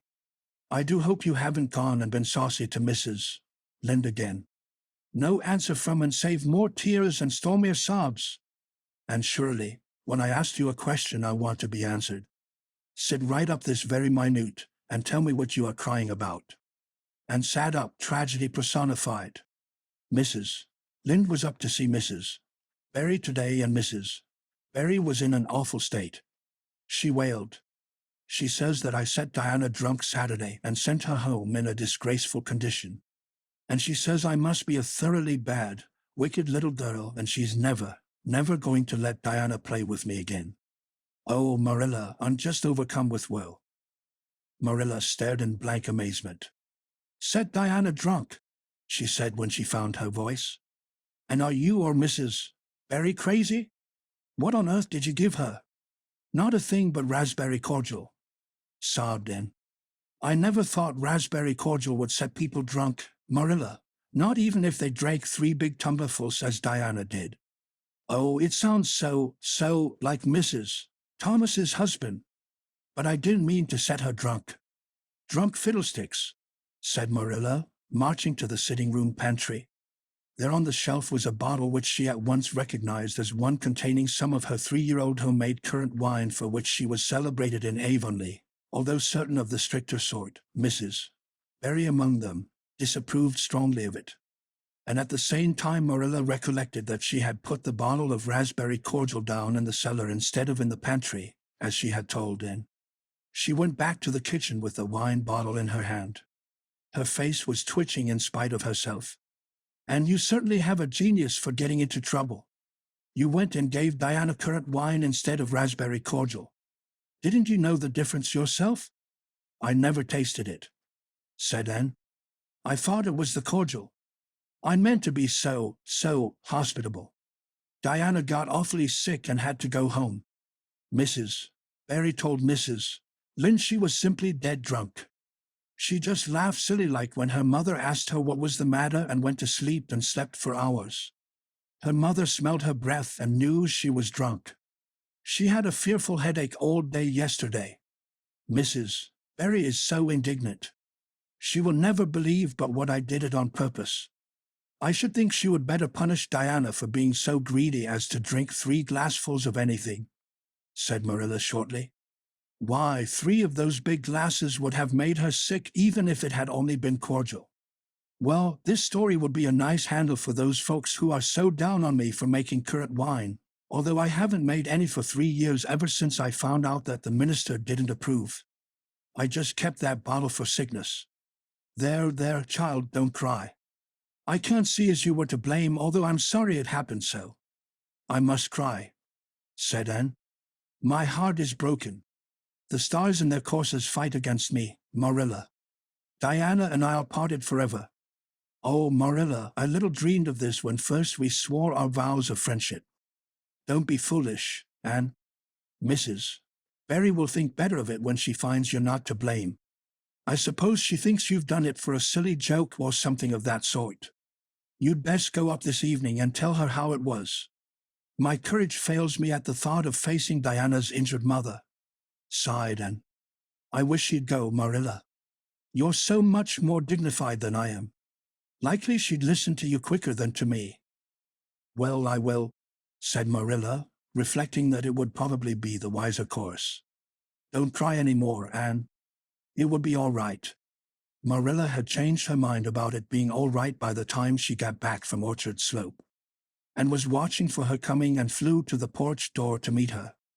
Oh, Marilla, I know by your face that it's been no use, she said sorrowfully. Mrs. Berry won't forgive me. Mrs. Berry indeed, snapped Marilla. Of all the unreasonable women I ever saw, she's the worst. I told her it was all a mistake and you weren't to blame, but she just simply didn't believe me. And she rubbed it well in about my currant wine and how I'd always said it couldn't have the least effect on anybody. I just told her plainly that currant wine wasn't meant to be drunk 3 tumblerfuls at a time, and that if a child I had to do with was so greedy I'd sober her up with a right good spanking. Marilla whisked into the kitchen, grievously disturbed, leaving a very much distracted little soul in the porch behind her. Presently, and stepped out bareheaded into the chill autumn dusk. Very determinedly and steadily she took her way down through the sere clover field over the log bridge and up through the spruce grove, lighted by a pale little moon hanging low over the western woods. Mrs. Berry, coming to the door in answer to a timid knock, found a white-lipped, eager-eyed suppliant on the doorstep. Her face hardened. Mrs. Berry was a woman of strong prejudices and dislikes, and her anger was of the cold, sullen sort which is always hardest to overcome. To do her justice, she really believed and had made Diana drunk out of sheer malice prepense, and she was honestly anxious to preserve her little daughter from the contamination of further intimacy with such a child. What do you want? She said stiffly, and clasped her hands. Oh, Mrs. Berry, please forgive me. I did not mean to intoxicate Diana. How could I? Just imagine if you were a poor little orphan girl that kind people had adopted and you had just one bosom friend in all the world. Do you think you would intoxicate her on purpose? I thought it was only raspberry cordial. I was firmly convinced it was raspberry cordial. Oh, please don't say that you won't let Diana play with me anymore. If you do, you will cover my life with a dark cloud of woe. This speech, which would have softened good Mrs. Lynde's heart in a twinkling, had no effect on Mrs. Berry except to irritate her still more. She was suspicious of Anne's big words and dramatic gestures and imagined that the child was making fun of her. So she said coldly and cruelly, I don't think you are a fit little girl for Diana to associate with. You'd better go home and behave yourself. Anne's lips quivered. Won't you let me see Diana just once to say farewell? She implored. Diana has gone over to Carmody with her father, said Mrs. Berry, going in and shutting the door, and went back to Green Gables calm with despair. My last hope is gone, she told Marilla. I went up and saw Mrs. Berry myself, and she treated me very insultingly. Marilla, I do not think she is a well-bred woman. There is nothing more to do except to pray, and I haven't much hope that that'll do much good because, Marilla, I do not believe that God himself can do very much with such an obstinate person as Mrs. Barry. And you shouldn't say such things, rebuked Marilla, striving to overcome that unholy tendency to laughter which she was dismayed to find growing upon her. And indeed, when she told the whole story to Matthew that night, she did laugh heartily over Anne's tribulations. But when she slipped into the east gable before going to bed and found that, and had cried herself to sleep, an unaccustomed softness crept into her face. Poor little soul, she murmured, lifting a loose curl of hair from the child's tear-stained face. Then she bent down and kissed the flushed cheek on the pillow. Chapter 17. A new interest in life. He next afternoon, and, bending over her patchwork at the kitchen window, happened to glance out and beheld Diana down by the Dryad's bubble beckoning mysteriously. In a trice and was out of the house and flying down to the hollow, astonishment and hope struggling in her expressive eyes. But the hope faded when she saw Diana's dejected countenance. Your mother hasn't relented? She gasped. Diana shook her head mournfully. No, and she says I'm never to play with you again. I've cried and I told her it wasn't your fault, but it wasn't any use. I had ever such a time coaxing her to let me come down and say goodbye to you. She said I was only to stay 10 minutes, and she's timing me by the clock. 10 minutes isn't very long to say an eternal farewell in, said Anne tearfully. Oh, Diana, will you promise faithfully never to forget me, the friend of your youth, no matter what dearer friends may caress thee? Indeed I will, sobbed Diana. And I'll never have another bosom friend. I don't want to have. I couldn't love anybody as I love you. Oh, Diana, cried Anne, clasping her hands. Do you love me? Why, of course I do. Didn't you know that? No, and drew a long breath. I thought you liked me, of course, but I never hoped you loved me. Why, Diana, I didn't think anybody could love me. Nobody ever has loved me since I can remember. Oh, this is wonderful. It's a ray of light which will forever shine on the darkness of a path severed from thee, Diana. Oh, just say it once again. I love you devotedly, Anne, said Diana stanchly. And I always will, you may be sure of that. And I will always love thee, Diana, said Anne, solemnly extending her hand. In the years to come thy memory will shine like a star over my lonely life, as that last story we read together says. Diana, wilt thou give me a lock of thy jet-black tresses and parting to treasure forevermore? Have you got anything to cut it with? Queried Diana, wiping away the tears which Anne's affecting accents had caused to flow afresh, and returning to practicalities. Yes. I've got my patchwork scissors in my apron pocket, fortunately, said Anne. She solemnly clipped one of Diana's curls. Fare thee well, my beloved friend. Henceforth we must be as strangers though living side by side. But my heart will ever be faithful to thee. And stood and watched Diana out of sight, mournfully waving her hand to the latter whenever she turned to look back.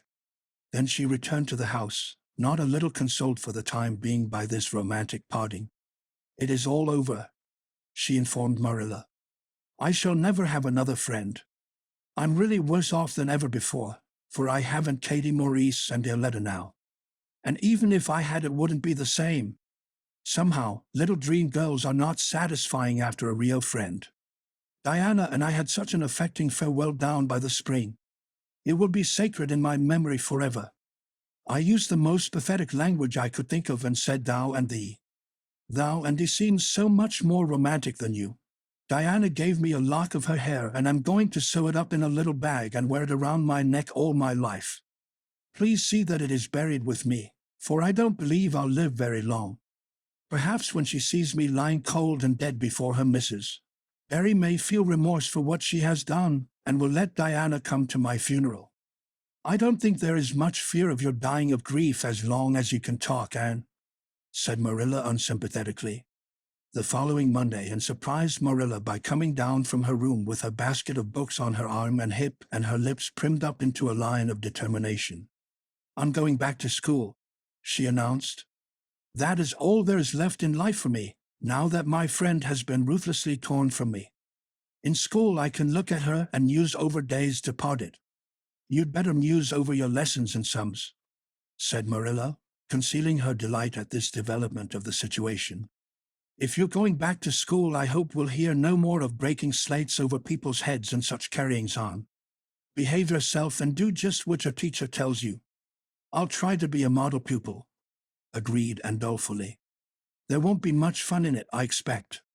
Mr. Phillips said Minnie Andrews was a model pupil and there isn't a spark of imagination or life in her.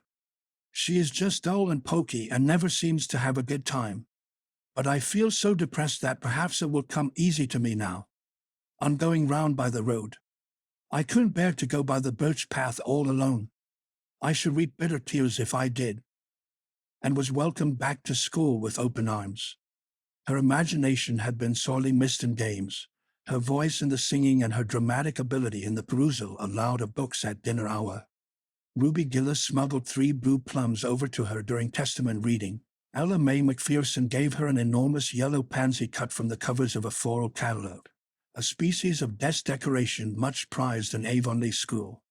Sophia Sloane offered to teach her a perfectly elegant new pattern of net lace, so nice for trimming aprons.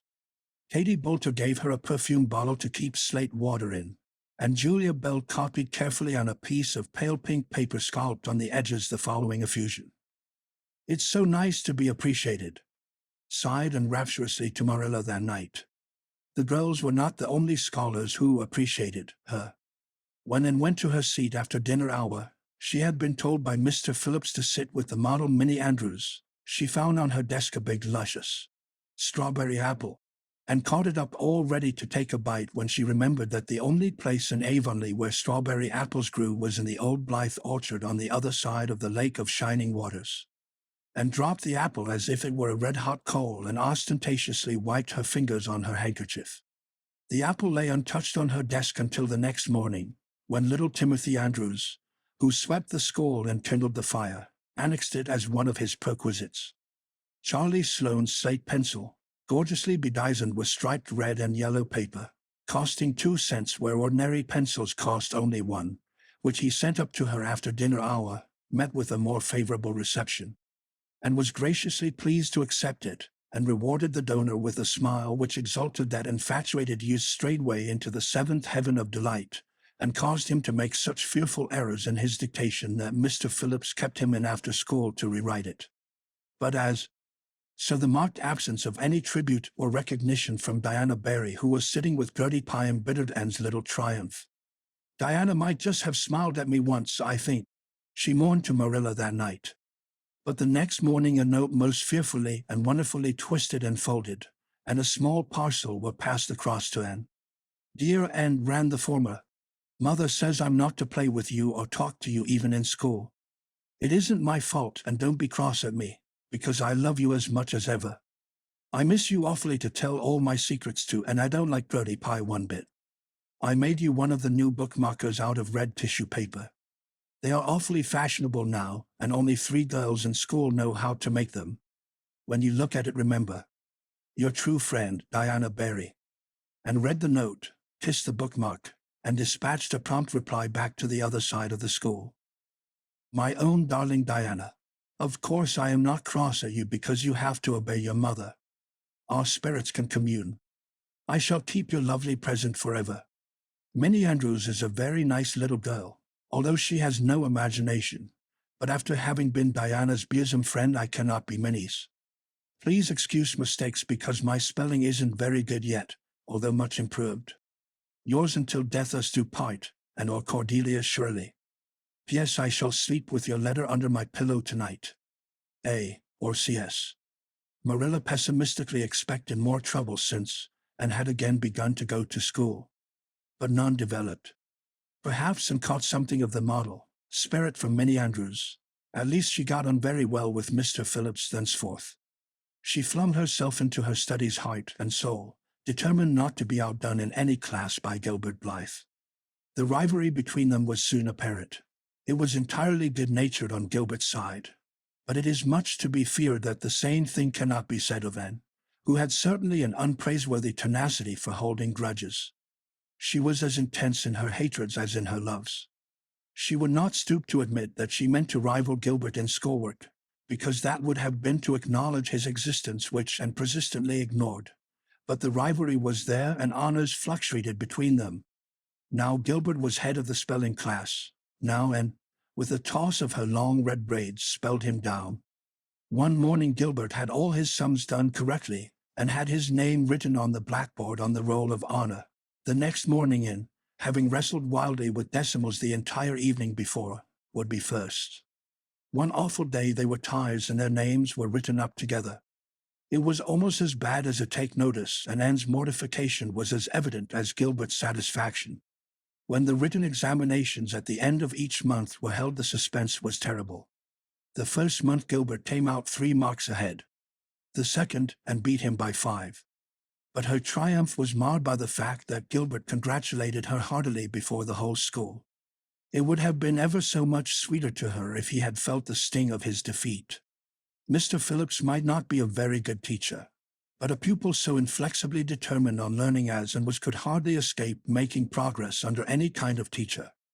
By the end of the term, Anne and Gilbert were both promoted into the 5th class and allowed to begin studying the elements of the branches, by which Latin, geometry, French, and algebra were meant.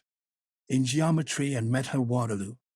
"It's perfectly awful stuff, Marilla," she groaned. "I'm sure I'll never be able to make head or tail of it. There's no scope for imagination in it at all. Mr. Phillips says I'm the worst dunce he ever saw at it. And Gil, I mean some of the others are so smart at it. It is extremely mortifying, Marilla. Even Diana gets along better than I do. But I don't mind being beaten by Diana. Even although we meet as strangers now, I still love her with an inextinguishable love. It makes me very sad at times to think about her. But really, Marilla, one can't stay sad very long in such an interesting world, can one?" Chapter 18. And to the rescue. All things great are wound up with all things little. At first glance it might not seem that the decision of a certain Canadian premier to include Prince Edward Island in a political tour could have much or anything to do with the fortunes of little Anne Shirley at Green Gables. But it had. It was in January the premier came, to address his loyal supporters and such of his non-supporters as chose to be present at the monster mass meeting held in Charlottetown. Most of the Avonlea people were on Premier's side of politics. Hence on the night of the meeting nearly all the men and a goodly proportion of the women had gone to town 30 miles away. Mrs. Rachel Lynde had gone too. Mrs. Rachel Lynde was a red-hot politician and couldn't have believed that the political rally could be carried through without her, although she was on the opposite side of politics. So she went to town and took her husband. Thomas would be useful in looking after the horse, and Marilla Cuthbert with her.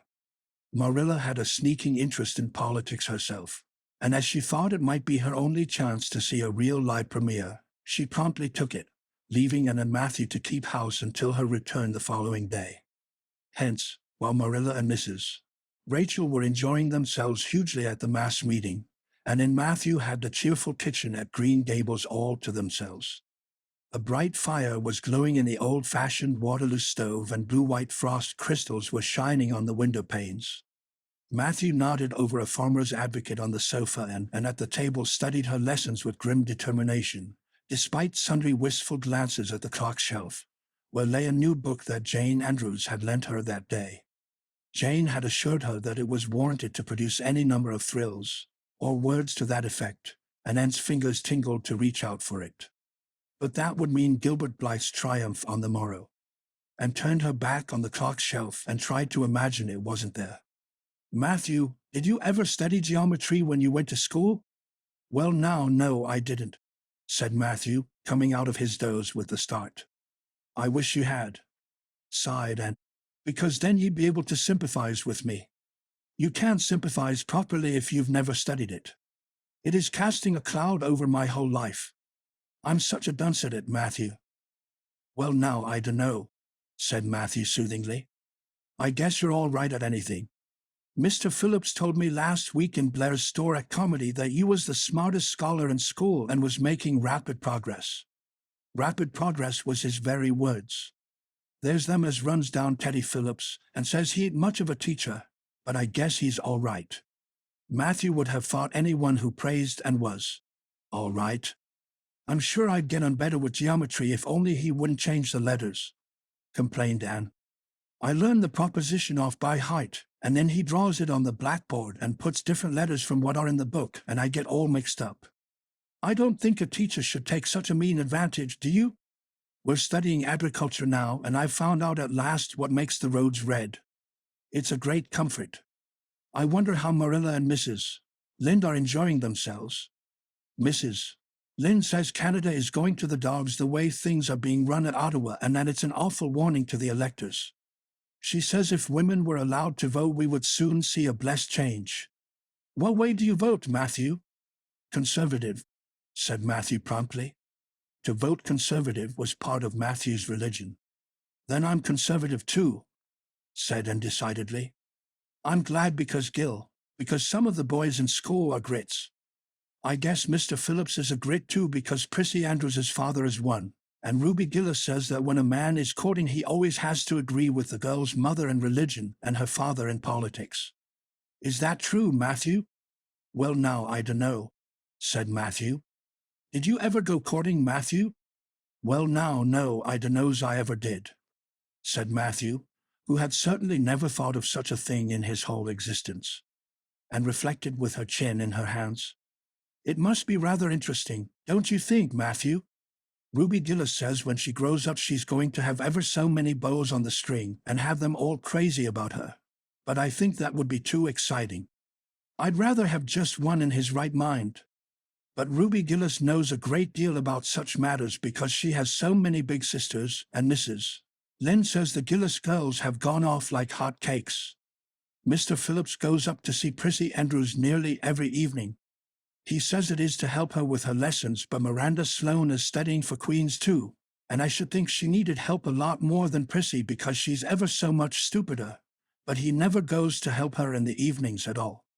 There are a great many things in this world that I can't understand very well, Matthew. Well now, I dunno as I comprehend them all myself, acknowledged Matthew. Well, I suppose I must finish up my lessons. I won't allow myself to open that new book Jane lent me until I'm through. But it's a terrible temptation, Matthew. Even when I turn my back on it I can see it there just as plain. Jane said she cried herself sick over it. I love a book that makes me cry. But I think I'll carry that book into the sitting room and lock it in the jam closet and give you the key. And you must not give it to me, Matthew, until my lessons are done, not even if I implore you on my bended knees. It's all very well to say resist temptation, but it's ever so much easier to resist it if you can't get the key. And then shall I run down the cellar and get some russets, Matthew? Wouldn't you like some russets? Well now, I dunno but what I would, said Matthew, who never ate russets but knew Anne's weakness for them. Just as Anne emerged triumphantly from the cellar with her plate full of russets came the sound of flying footsteps on the icy boardwalk outside, and the next moment the kitchen door was flung open and in rushed Diana Barry, white-faced and breathless, with a shawl wrapped hastily around her head, and promptly let go of her candle and plate in her surprise, and plate, candle, and apples crashed together down the cellar ladder and were found at the bottom embedded in melted grease, the next day, by Marilla, who gathered them up and thanked mercy the house hadn't been set on fire. Whatever is the matter, Diana? Cried Anne. Has your mother relented at last? Oh, Anne, do come quick, implored Diana nervously. Minnie May is awful sick. She's got croup. Young Mary Joe says, and father and mother are away to town, and there's nobody to go for the doctor. Minnie May is awful bad, and young Mary Joe doesn't know what to do. And oh, and I'm so scared. Matthew, without a word, reached out for cap and coat, slid past Diana and away into the darkness of the yard. He's gone to harness the sorrel mare to go to Carmy for the doctor, said Anne, who was hurrying on hood and jacket. I know it as well as if he'd said so. Matthew and I are such kindred spirits I can read his thoughts without words at all. I don't believe he'll find the doctor at Carmody, sobbed Diana. I know that Dr. Blair went to town, and I guess Dr. Spencer would go too. Young Mary Joe never saw anybody with croup, and Mrs. Lynde is away. Oh, Anne, don't cry, Dee, said Anne cheerily. I know exactly what to do for croup. You forget that Mrs. Hammond had twins 3 times. When you look after 3 pairs of twins, you naturally get a lot of experience. They all had croup regularly. Just wait till I get the ipecac bottle. You mayn't have any at your house. Come on now. The 2 little girls hastened out hand in hand and hurried through Lover's Lane and across the crusted field beyond, for the snow was too deep to go by the shorter wood way. And, although sincerely sorry for Minnie May, was far from being insensible to the romance of the situation and to the sweetness of once more sharing that romance with a kindred spirit. The night was clear and frosty, all ebony of shadow and silver of snowy slope. Big stars were shining over the silent fields. Here and there the dark pointed firs stood up with snow powdering their branches and the wind whistling through them. And thought it was truly delightful to go skimming through all this mystery and loveliness with your bosom friend who had been so long estranged. Minnie May, aged 3, was really very sick. She lay on the kitchen sofa feverish and restless, while her hoarse breathing could be heard all over the house.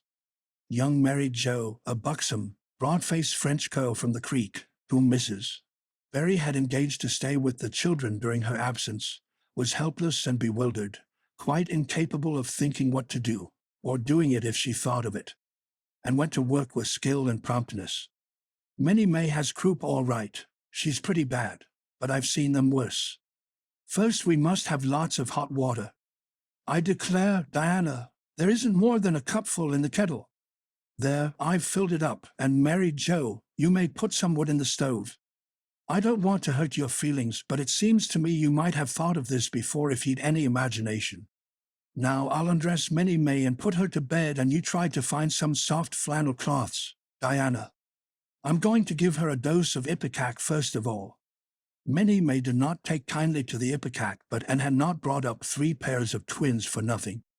Down that ipecac went, not only once, but many times during the long, anxious night when the 2 little girls worked patiently over the suffering Minnie May, and young married Joe, honestly anxious to do all she could, kept up a roaring fire and heated more water than would have been needed for a hospital of croupy babies. It was 3 o'clock when Matthew came with a doctor, for he had been obliged to go all the way to Spencervale for one. But the pressing need for assistance was past. Minnie May was much better and was sleeping soundly. I was awfully near giving up in despair, explained Anne. She got worse and worse until she was sicker than ever the Hammond twins were, even the last pair. I actually thought she was going to choke to death. I gave her every drop of ipecac in that bottle, and when the last dose went down I said to myself, not to Diana or young Mary Joe, because I didn't want to worry them any more than they were worried, but I had to say it to myself just to relieve my feelings. This is the last lingering hope, and I fear 'tis a vain one.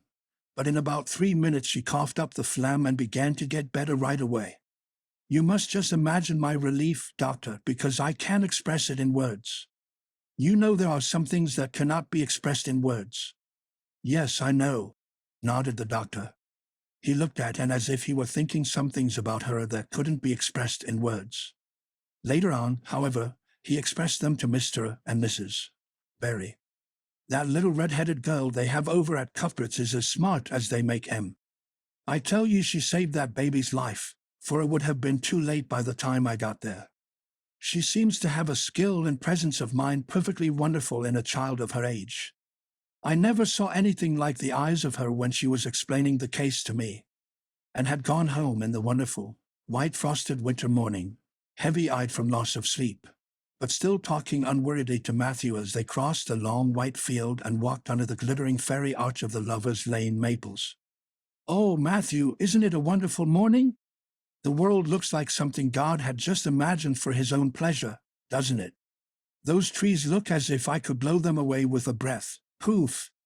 I'm so glad I live in a world where there are white frosts, aren't you? And I'm so glad Mrs. Hammond had 3 pairs of twins after all. If she hadn't, I mightn't have known what to do for Minnie May. I'm real sorry I was ever cross with Mrs. Hammond for having twins. But oh, Matthew, I'm so sleepy. I can't go to school. I just know I couldn't keep my eyes open and I'd be so stupid. But I hate to stay home, for Gil, some of the others will get head of the class, and it's so hard to get up again, Although of course the harder it is, the more satisfaction you have when you do get up, haven't you? Well now, I guess you'll manage all right, said Matthew, looking at Anne's white little face and the dark shadows under her eyes. You just go right to bed and have a good sleep. I'll do all the chores.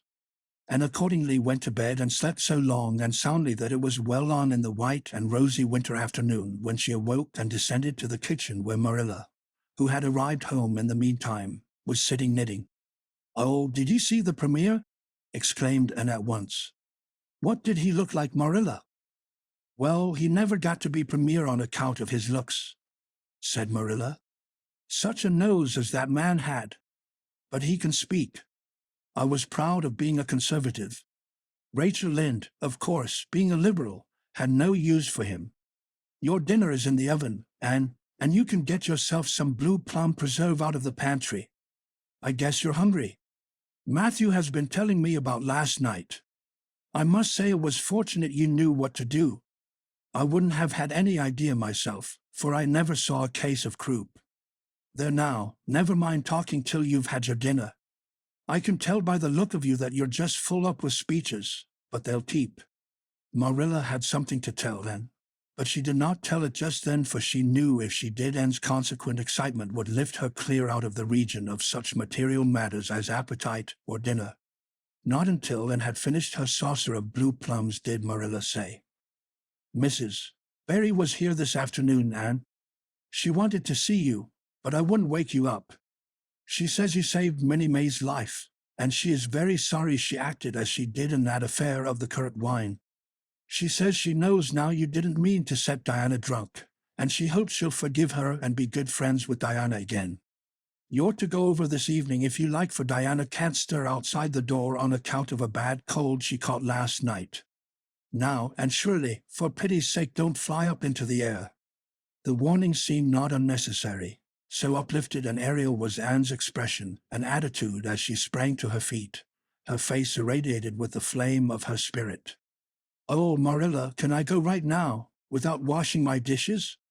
I'll wash them when I come back, but I cannot tie myself down to anything so unromantic as dishwashing at this thrilling moment." "Yes, yes, run along," said Marilla indulgently. "And Shirley, are you crazy? Come back this instant and put something on you. I might as well call to the wind. She's gone without a cap or wrap. Look at her tearing through the orchard with her hair streaming. It'll be a mercy if she doesn't catch her death of cold," and came dancing home in the purple winter twilight across the snowy places. Afar in the southwest was the great shimmering, pearl-like sparkle of an evening star in a sky that was pale golden and ethereal rose over gleaming white spaces and dark glens of spruce. The tinkles of sleigh bells among the snowy hills came like elfin chimes through the frosty air, but their music was not sweeter than the song in Anne's heart and on her lips. "You see before you a perfectly happy person, Marilla," she announced. "I'm perfectly happy, yes, in spite of my red hair. Just at present I have a soul above red hair. Mrs. Barry kissed me and cried and said she was so sorry and she could never repay me. I felt fearfully embarrassed, Marilla, but I just said as politely as I could, 'I have no hard feelings for you, Mrs. Barry. I assure you once for all that I did not mean to intoxicate Diana, and henceforth I shall cover the past with the mantle of oblivion.' That was a pretty dignified way of speaking, wasn't it, Marilla?" I felt that I was heaping coals of fire on Mrs. Barry's head. "And Diana and I had a lovely afternoon. Diana showed me a new fancy crochet stitch her aunt over at Carmody taught her. Not a soul in Avonlea knows it but us, and we pledged a solemn vow never to reveal it to anyone else. Diana gave me a beautiful card with a wreath of roses on it and a verse of poetry. And that is true, Marilla. We're going to ask Mr. Phillips to let us sit together in school again, and Gertie Pye can go with Minnie Andrews. We had an elegant tea. Mrs. Barry had the very best china set out, Marilla, just as if I was real company. I can't tell you what a thrill it gave me. Nobody ever used their very best china on my account before. And we had fruit cake and pound cake and donuts and 2 kinds of preserves, Marilla. And Mrs. Barry asked me if I took tea and said, 'Pa, why don't you pass the biscuits to Anne? It must be lovely to be grown up, Marilla, when just being treated as if you were so nice. I don't know about that, said Marilla, with a brief sigh. Well, anyway, when I'm grown up, said Anne decidedly, I'm always going to talk to little girls as if they were two, and I'll never laugh when they use big words. I know from sorrowful experience how that hurts one's feelings. After tea, Diana and I made taffy. The taffy wasn't very good, I suppose because either Diana nor I had ever made any before. Diana left me to stir it while she buttered the plates, and I forgot and let it burn. And then when we set it out on the platform to cool, the cat walked over one plate, and that had to be thrown away. But the making of it was splendid fun. Then when I came home, Mrs. Barry asked me to come over as often as I could, and Diana stood at the window and threw kisses to me all the way down to Lover's Lane. I assure you, Marilla, that I feel like praying tonight, and I'm going to think out a special brand new prayer in honor of the occasion. Chapter 19. A Concert, a Catastrophe, and a Confession. And Marilla, can I go over to see Diana just for a minute? Asked Anne, running breathlessly down from the East Gable one February evening. I don't see what you want to be traipsing about after dark for, said Marilla shortly. You and Diana walked home from school together and then stood down there in the snow for half an hour more, your tongues going the whole blessed time, clickety-clack. So I don't think you're very badly off to see her again. But she wants to see me, pleaded Anne. She has something very important to tell me. How do you know she has? Because she just signaled to me from her window. We have arranged a way to signal with our candles and cardboard. We set the candle on the windowsill and make flashes by passing the cardboard back and forth. So many flashes mean a certain thing. It was my idea, Marilla. I'll warrant you it was, said Marilla emphatically. And the next thing you'll be setting fire to the curtains with your signaling nonsense. Oh, we're very careful, Marilla. And it's so interesting. 2 flashes mean, are you there? 3 mean yes and 4 no. 5 mean, come over as soon as possible, because I have something important to reveal. Diana has just signaled 5 flashes, and I'm really suffering to know what it is. Well, you needn't suffer any longer, said Marilla sarcastically. You can go, but you're to be back here in just 10 minutes, remember that. And did remember it, and was back in the stipulated time, although probably no mortal will ever know just what it cost her to confine the discussion of Diana's important communication within the limits of 10 minutes. But at least she had made good use of them. Oh, Marilla, what do you think? You know tomorrow is Diana's birthday. Well, her mother told her she could ask me to go home with her from school and stay all night with her. And her cousins are coming over from Newbridge in a big pump sleigh to go to the debating club concert at the hall tomorrow night. And they are going to take Diana and me to the concert, if you let me go, that is. You will, won't you, Marilla? Oh, I feel so excited. You can calm down then, because you're not going. You're better at home in your own bed, and as for that club concert, it's all nonsense, and little girls should not be allowed to go out to such places at all. I'm sure the debating club is a most respectable affair, pleaded Anne. I'm not saying it isn't. But you're not going to begin gadding about to concerts and staying out all hours of the night. Pretty doings for children. I'm surprised that Mrs. Barry's letting Diana go. But it's such a very special occasion, mourned Anne on the verge of tears. Diana has only one birthday in a year. It isn't as if birthdays were common things, Marilla. Prissy Andrews is going to recite Curfew Must Not Ring tonight. That is such a good moral piece, Marilla. I'm sure it would do me lots of good to hear it. And the choir are going to sing 4 lovely pathetic songs that are pretty near as good as hymns. And oh, Marilla, the minister is going to take part. Yes, indeed, he is. He's going to give an address. That would be just about the same thing as a sermon. Please, mayn't I go, Marilla? You heard what I said, and didn't you? Take off your boots now and go to bed. It's past 8. There's just one more thing, Marilla, said Anne with the air of producing the last shot in her locker. Mrs. Barry told Diana that we might sleep in the spare-room bed. Think of the honor of your little and being put in the spare-room bed. It's an honor you'll have to get along without. Go to bed, Anne, and don't let me hear another word out of you. When Anne, with tears rolling over her cheeks, had gone sorrowfully upstairs. Matthew, who had been apparently sound asleep on the lounge during the whole dialogue, opened his eyes and said decidedly, "Well now, Marilla, I think you ought to let him go." "I don't then," retorted Marilla. "Who's bringing this child up, Matthew, you or me?" "Well now, you," admitted Matthew. "Don't interfere then." "Well now, I ain't interfering. It ain't interfering to have your own opinion. And my opinion is that you ought to let and go. You'd think I ought to let and go to the moon if she took the notion, I've no doubt," was Marilla's amiable rejoinder. "I might have let her spend the night with Diana, if that was all. But I don't approve of this concert plan.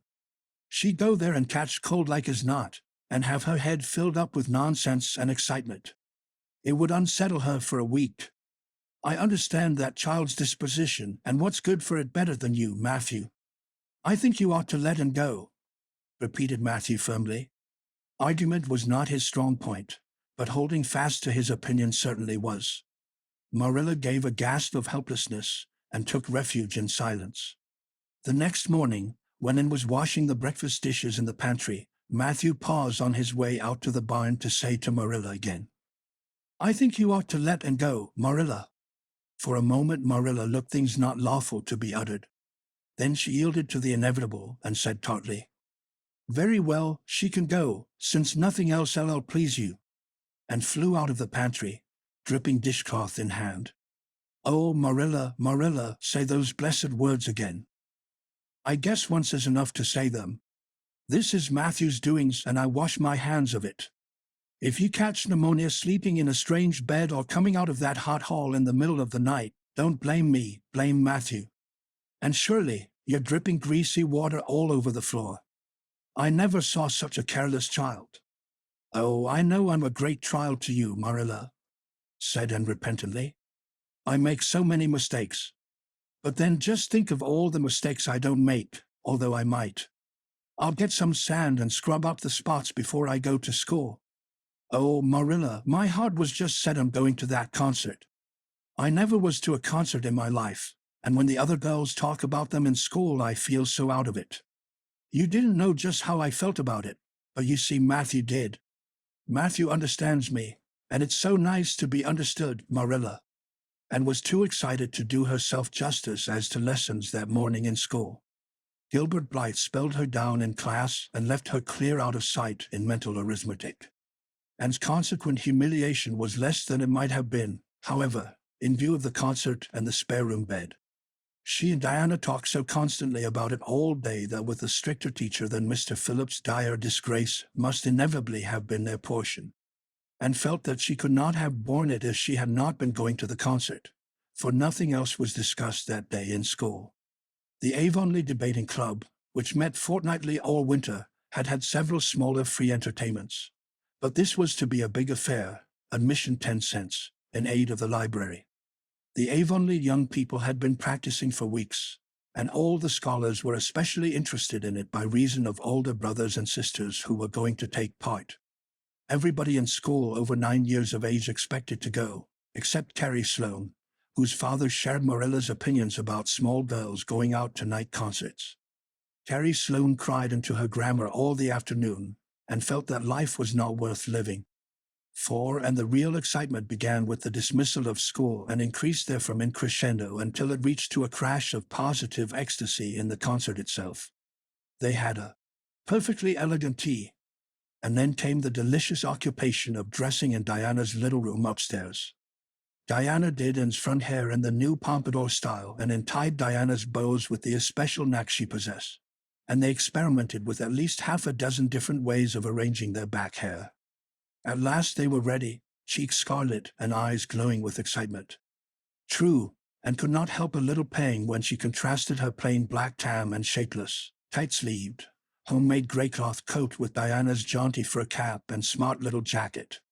But she remembered in time that she had an imagination and could use it. Then Diana's cousins, the Mays from Newbridge, came.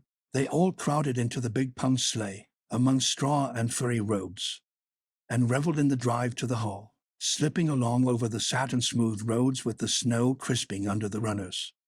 There was a magnificent sunset, and the snowy hills and deep blue water of the St. Lawrence Gulf seemed to rim in the splendor like a huge bowl of pearl and sapphire brimmed with wine and fire. Tinkles of sleigh bells and distant laughter, that seemed like the mirth of wood elves, came from every quarter. "Oh, Diana," breathed in, squeezing Diana's mittened hand under the fur robe. "Isn't it all like a beautiful dream? Do I really look the same as usual? I feel so different that it seems to me it must show in my looks." "You look awfully nice," said Diana, who, having just received a compliment from one of her cousins, felt that she ought to pass it on. "You've got the loveliest color." The program that night was a series of thrills, for at least one listener in the audience, and, as Anne assured Diana, every succeeding thrill was thrillier than the last.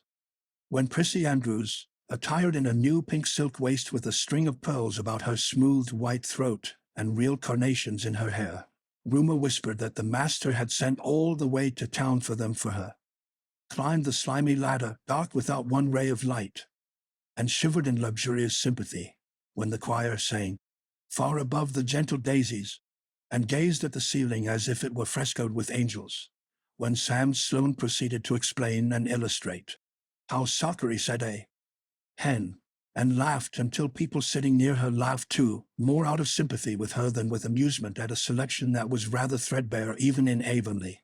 And when Mr. Phillips gave Mark Antony's oration over the dead body of Caesar in the most heart-stirring tones, looking at Prissy Andrews at the end of every sentence, and felt that she could rise and mutiny on the spot if but one Roman citizen led the way. Only one number on the program failed to interest her.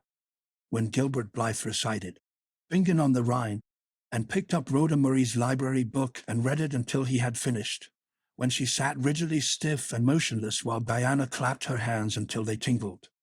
It was 11 when they got home, sated with dissipation, but with the exceeding sweet pleasure of talking it all over still to come. Everybody seemed asleep and the house was dark and silent. And then Diana tiptoed into the parlor, a long narrow room out of which the spare room opened. It was pleasantly warm and dimly lighted by the embers of a fire and the grate. "Let's undress here," said Diana. "It's so nice and warm." "Hasn't it been a delightful time?" sighed Anne rapturously. "It must be splendid to get up and recite there. Do you suppose we will ever be asked to do it, Diana?" "Yes, of course, someday. They're always wanting the big scholars to recite. Gilbert Blythe does often, and he's only 2 years older than us." "Oh, Anne, how could you pretend not to listen to him?" When he came to the line, "He looked right down at you." "Diana," said Anne with dignity, "you are my bosom friend, but I cannot allow even you to speak to me of that person. Are you ready for bed? Let's run a race and see who'll get to the bed first." The suggestion appealed to Diana. The two little white-clad figures flew down the long room, through the spare room door, and bounded on the bed at the same moment. And then something moved beneath them. There was a gasp and a cry, and somebody said in muffled accents, "Merciful goodness!" And then Diana were never able to tell just how they got off that bed and out of the room. They only knew that after one frantic rush they found themselves tiptoeing shiveringly upstairs. "Oh, who was it? What was it?" whispered Anne, her teeth chattering with cold and fright. "It was Aunt Josephine," said Diana, gasping with laughter. "Oh, Anne, it was Aunt Josephine, however she came to be there. Oh, and I know she will be furious. It's dreadful, it's really dreadful, but did you ever know anything so funny, Anne? Who is your Aunt Josephine?" "She's father's aunt, and she lives in Charlottetown. She's awfully old, 70 anyhow, and I don't believe she was ever a little girl. We were expecting her out for a visit, but not so soon. She's awfully prim and proper, and she'll scold dreadfully about this, I know. Well, we'll have to sleep with Minnie May, and you can't think how she kicks." Miss Josephine Barry did not appear at the early breakfast the next morning. Mrs. Barry smiled kindly at the two little girls. "Did you have a good time last night? I tried to stay awake until you came home, for I wanted to tell you Aunt Josephine had come and that you would have to go upstairs after all, but I was so tired I fell asleep. I hope you didn't disturb your Aunt Diana." Diana preserved a discreet silence, but she and exchanged furtive smiles of guilty amusement across the table, and hurried home after breakfast, and so remained in blissful ignorance of the disturbance which presently resulted in the Barry household until the late afternoon, when she went down to Mrs. Lynde's on an errand for Marilla. "So you and Diana nearly frightened poor old Miss Barry to death last night?"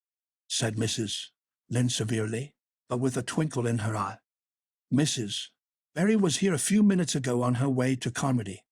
She's feeling real worried over it. Old Miss Barry was in a terrible temper when she got up this morning, and Josephine Barry's temper is no joke, I can tell you that.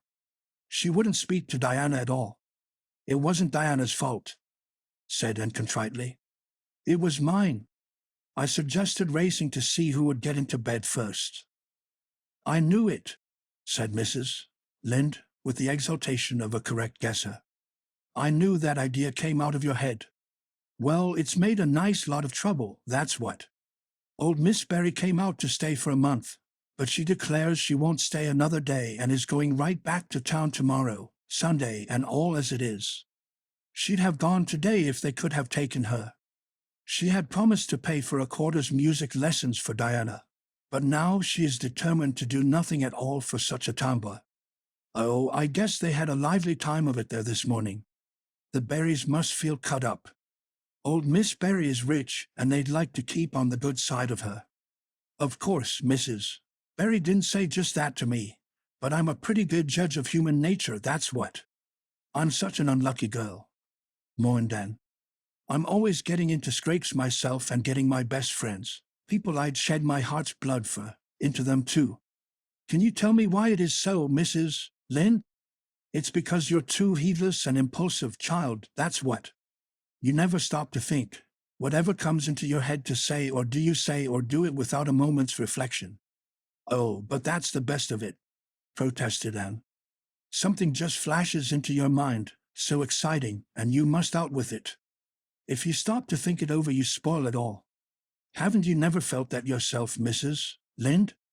No, Mrs. Lynde had not. She shook her head sagely. "You must learn to think a little, and that's what. The proverb you need to go by is look before you leap, especially into spare-room beds." Mrs. Lynde laughed comfortably over her mild joke, but then remained pensive. She saw nothing to laugh at in the situation, which to her eyes appeared very serious. When she left Mrs. Lynde, she took her way across the crusted fields to Orchard Slope. Diana met her at the kitchen door. "Your Aunt Josephine was very cross about it, wasn't she?" whispered Anne. "Yes," answered Diana, stifling a giggle with an apprehensive glance over her shoulder at the closed sitting-room door. "She was fairly dancing with rage, and, oh, how she scolded. She said I was the worst-behaved girl she ever saw and that my parents ought to be ashamed of the way they had brought me up. She says she won't stay, and I'm sure I don't care. But father and mother do." "Why didn't you tell them it was my fault?" demanded Anne. "It's likely I'd do such a thing, isn't it?" said Diana with just scorn. "I'm no telltale, Anne Shirley, and anyhow I was just as much to blame as you." "Well, I'm going in to tell her myself," said Anne resolutely. Diana stared. "And surely you'd never—" "Why, she'll eat you alive.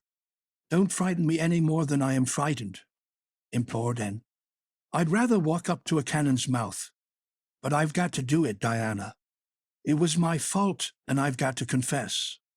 I've had practice in confessing, fortunately." "Well, she's in the room," said Diana. "You can go in if you want to. I wouldn't dare. And I don't believe you'll do a bit of good." With this encouragement, Anne bearded the lion in its den, that is to say, walked resolutely up to the sitting-room door and knocked faintly. A sharp come-in followed. Miss Josephine Barry, thin, prim, and rigid, was knitting fiercely by the fire, her wrath quite unappeased and her eyes snapping through her gold-rimmed glasses. She wheeled around in her chair, expecting to see Diana, and beheld a white-faced girl whose great eyes were brimmed up with a mixture of desperate courage and shrinking terror. "Who are you?" demanded Miss Josephine Barry, without ceremony. "I'm Anne of Green Gables," said the small visitor tremulously, clasping her hands with her characteristic gesture. "And I've come to confess, if you please." Confess what? That it was all my fault about jumping into bed on you last night. I suggested it. Diana would never have thought of such a thing, I am sure. Diana is a very ladylike girl, Miss Barry. So you must see how unjust it is to blame her. Oh, I must, hey? I rather think Diana did her share of the jumping at least. Such carryings on in a respectable house. But we were only in fun, persisted Anne. I think you ought to forgive us, Miss Barry, now that we've apologized. And anyhow, please forgive Diana and let her have her music lessons. Diana's heart is set on her music lessons, Miss Barry, and I know too well what it is to set your heart on a thing and not get it. If you must be cross with anyone, be cross with me. I've been so used in my early days to having people cross at me that I can endure it much better than Diana can. Much of the snap had gone out of the old lady's eyes by this time, and was replaced by a twinkle of amused interest. But she still said severely, I don't think it is any excuse for you that you were only in fun. Little girls never indulged in that kind of fun when I was young. You don't know what it is to be awakened out of a sound sleep, after a long and arduous journey, by two great girls coming bounce down on you. I don't know, but I can imagine, said Anne eagerly.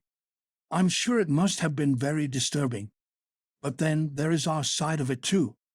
Have you any imagination, Miss Barry? If you have, just put yourself in our place. We didn't know there was anybody in that bed and you nearly scared us to death. It was simply awful the way we felt. And then we couldn't sleep in the spare room after being promised. I suppose you are used to sleeping in spare rooms. But just imagine what you would feel like if you were a little orphan girl who had never had such an honor. All the snap had gone by this time. Miss Barry actually laughed, a sound which caused Diana, waiting in speechless anxiety in the kitchen outside, to give a great gasp of relief. I'm afraid my imagination is a little rusty. It's so long since I used it, she said. I dare say your claim to sympathy is just as strong as mine. It all depends on the way we look at it. Sit down here and tell me about yourself. I am very sorry I can't, said Anne firmly. I would like to, because you seem like an interesting lady, and you might even be a kindred spirit, although you don't look very much like it. But it is my duty to go home to Miss Marilla Cuthbert. Miss Marilla Cuthbert is a very kind lady who has taken me to bring up properly. She is doing her best, but it is very discouraging work. You must not blame her because I jumped on the bed. But before I go, I do wish you would tell me if you will forgive Diana and stay just as long as you meant to in Avonlea. I think perhaps I will if you will come over and talk to me occasionally, said Miss Barry. That evening Miss Barry gave Diana a silver bangle bracelet and told the senior members of the household that she had unpacked her valise. I've made up my mind to stay simply for the sake of getting better acquainted with that Anne girl, she said frankly. She amuses me, and at my time of life an amusing person is a rarity. Marilla's only comment when she heard the story was, I told you so. This was for Matthew's benefit. Miss Barry stayed her month out and over. She was a more agreeable guest than usual, for Anne kept her in good humor. They became firm friends.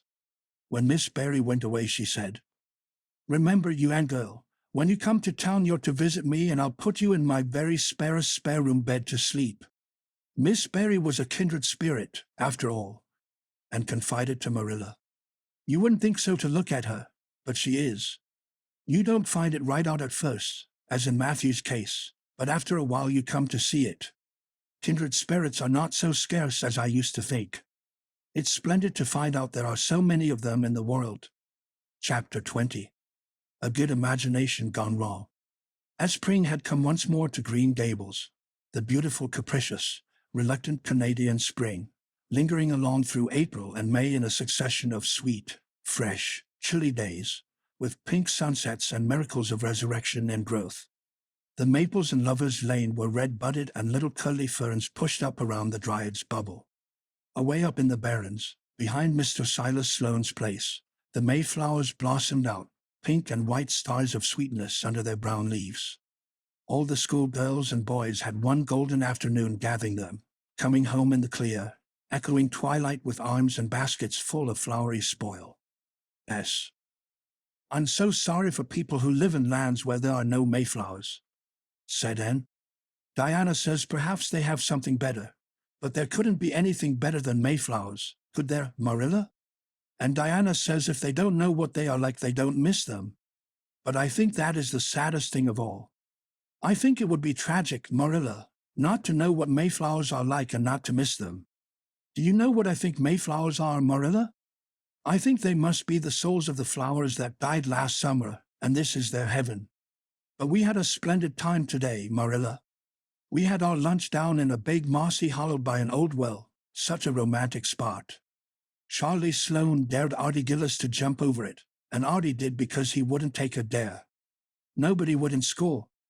It is very fashionable to dare. Mr. Phillips gave all the mayflowers he found to Prissy Andrews, and I heard him to say sweets to the sweet. He got that out of a book, I know, but it shows he has some imagination. I was offered some mayflowers too, but I rejected them with scorn. I can't tell you the person's name because I have vowed never to let it cross my lips. We made wreaths of the mayflowers and put them on our hats, and when the time came to go home we marched in procession down the road, 2 by 2, with our bouquets and wreaths, singing My Home on the Hill. Oh, it was so thrilling, Marilla. All Mr. Silas Sloane's folks rushed out to see us, and everybody we met on the road stopped and stared after us. We made a real sensation. Not much wonder. Such silly doings, was Marilla's response. After the mayflowers came the violets, and Violet Vale was empurpled with them, and walked through it on her way to school with reverent steps and worshipping eyes, as if she trod on holy ground.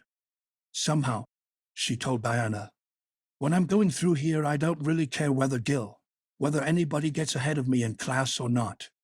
But when I'm up in school it's all different, and I care as much as ever. There's such a lot of different Annis in me. I sometimes think that is why I'm such a troublesome person. If I was just the one, and it would be ever so much more comfortable, but then it wouldn't be half so interesting. One June evening, when the orchards were pink blossomed again, when the frogs were singing silverly sweet in the marshes about the head of the lake of shining waters, and the air was full of the savor of clover fields and balsamic fir woods, and was sitting by her gable window. She had been studying her lessons, but it had grown too dark to see the book, so she had fallen into wide-eyed reverie, looking out past the boughs of the Snow Queen, once more bestarred with its tufts of blossom. In all essential respects the little gable chamber was unchanged. The walls were as white, the pincushion as hard, the chairs as stiffly and yellowly upright as ever. Yet the whole character of the room was altered.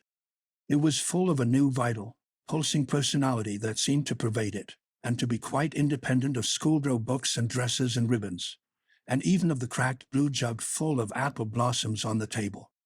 It was as if all the dreams, sleeping and waking, of its vivid occupant had taken a visible although unmaterial form and had tapestried the bare room with splendid filmy tissues of rainbow and moonshine.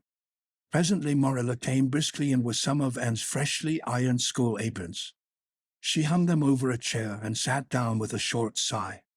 She had had one of her headaches that afternoon, and although the pain had gone she felt weak and tuckered out, as she expressed it, and looked at her with eyes limpid with sympathy. I do truly wish I could have had the headache in your place, Marilla. I would have endured it joyfully for your sake. I guess you did your part in attending to the work and letting me rest, said Marilla. You seem to have got on fairly well and made fewer mistakes than usual. Of course it wasn't exactly necessary to starch Matthew's handkerchiefs, and most people when they put a pie in the oven to warm up for dinner take it out and eat it when it gets hot instead of leaving it to be burned to a crisp. But that doesn't seem to be your way evidently. Headaches always left Marilla somewhat sarcastic. Oh, I'm so sorry, said Anne penitently. I never thought about that pie from the moment I put it in the oven till now, although I felt instinctively that there was something missing on the dinner table.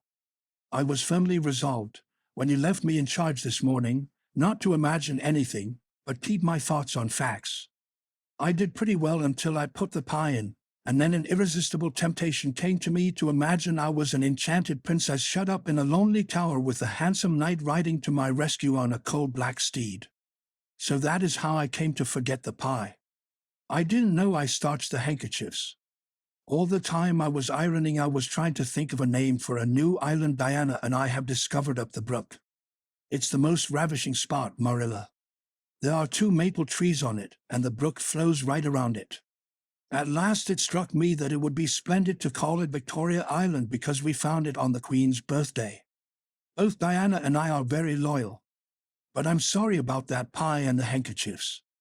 I wanted to be extra good today because it's an anniversary.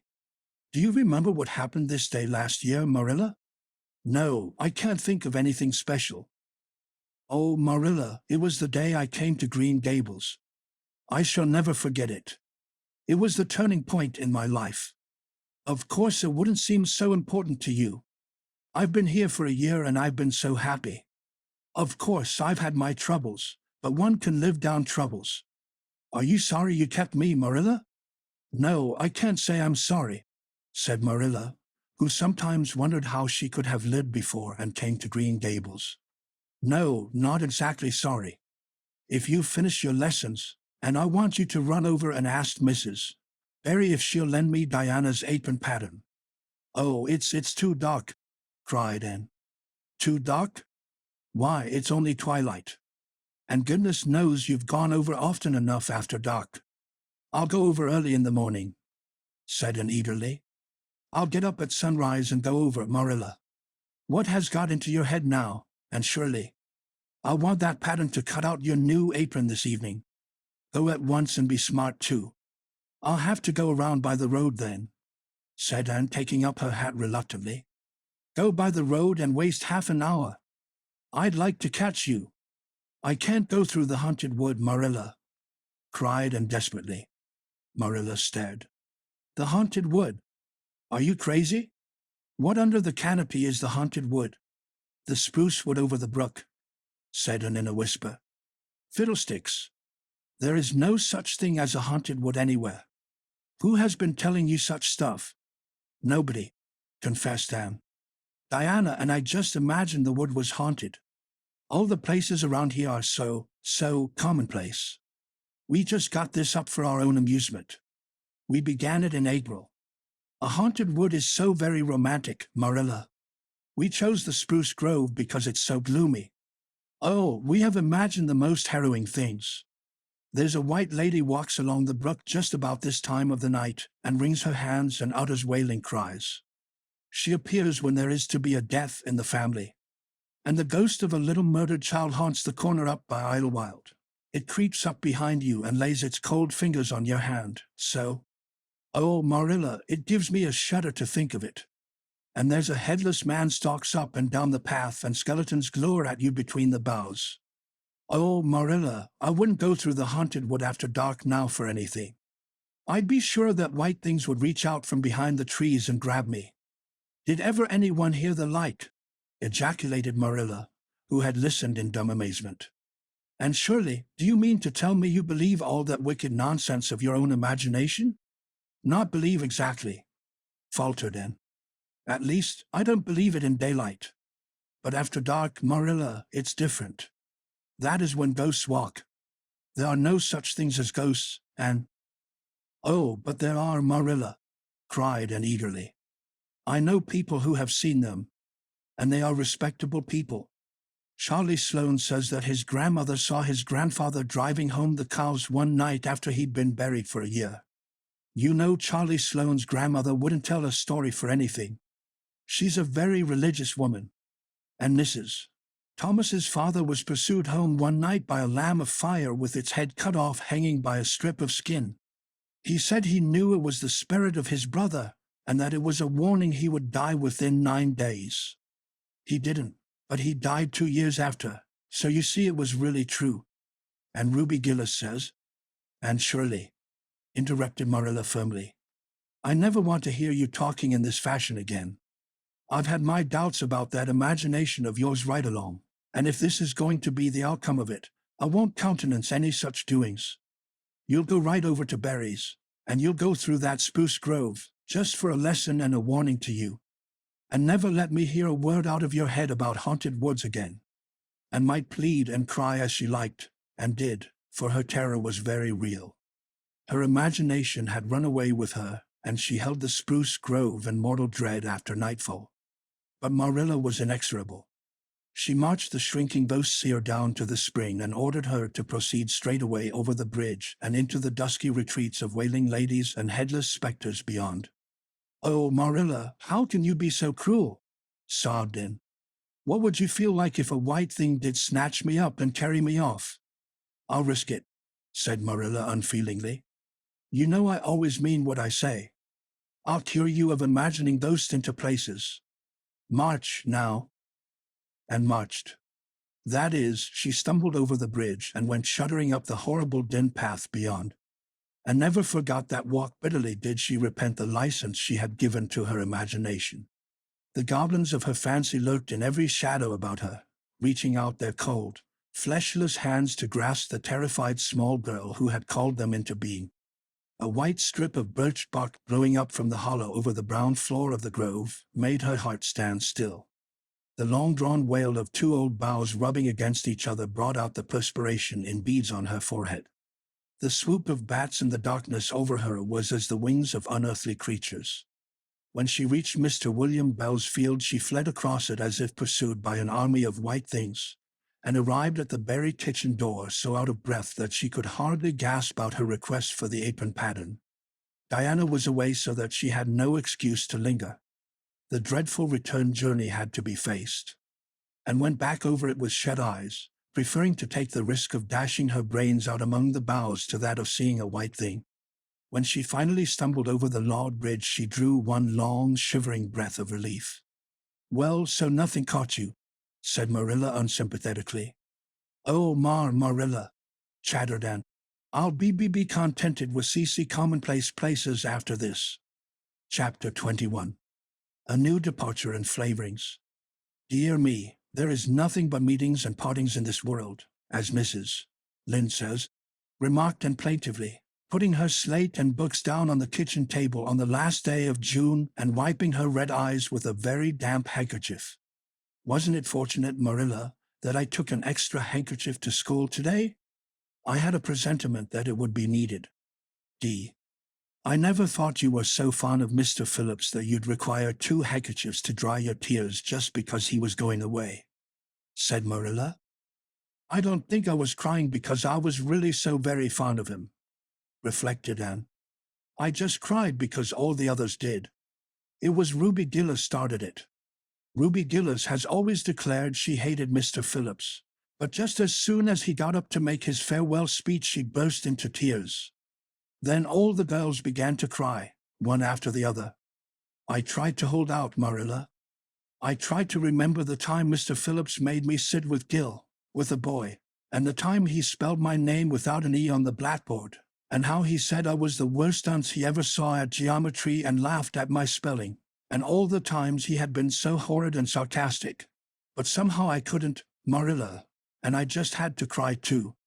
Jane Andrews has been talking for a month about how glad she'd be when Mr. Phillips went away, and she declared she'd never shed a tear. Well, she was worse than any of us and had to borrow a handkerchief from her brother.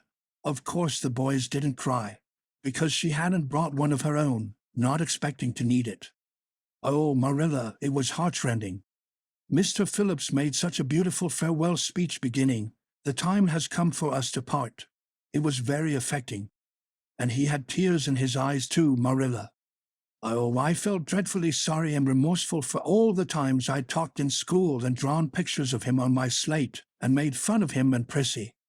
I can tell you I wished I'd been a model pupil like Minnie Andrews. She hadn't anything on her conscience." The girls cried all the way home from school. Carrie Sloane kept saying every few minutes, "The time has come for us to part," and that would start us off again whenever we were in any danger of cheering up. I do feel dreadfully sad, Marilla. But one can't feel quite in the depths of despair with 2 months' vacation before them, can they, Marilla? And besides, we met the new minister and his wife coming from the station. For all I was feeling so bad about Mr. Phillips going away, I couldn't help taking a little interest in a new minister, could I? His wife is very pretty. Not exactly regally lovely, of course. It wouldn't do, I suppose, for a minister to have a regally lovely wife, because it might set a bad example. Mrs. Lynn says the minister's wife over at Newbridge sets a very bad example because she dresses so fashionably. Our new minister's wife was dressed in blue muslin with lovely puffed sleeves and a hat trimmed with roses. Jane Andrews said she thought puffed sleeves were too worldly for a minister's wife. But I didn't make any such uncharitable remark, Marilla, because I know what it is to long for puffed sleeves. Besides, she's only been a minister's wife for a little while, so one should make allowances, shouldn't they? They are going to board with Mrs. Linden till the manse is ready. If Marilla, and going down to Mrs. Lynn's that evening, was actuated by any motive save her avowed one of returning the quilting frame she had borrowed the preceding winter, it was an amiable weakness shared by most of the Avonlea people.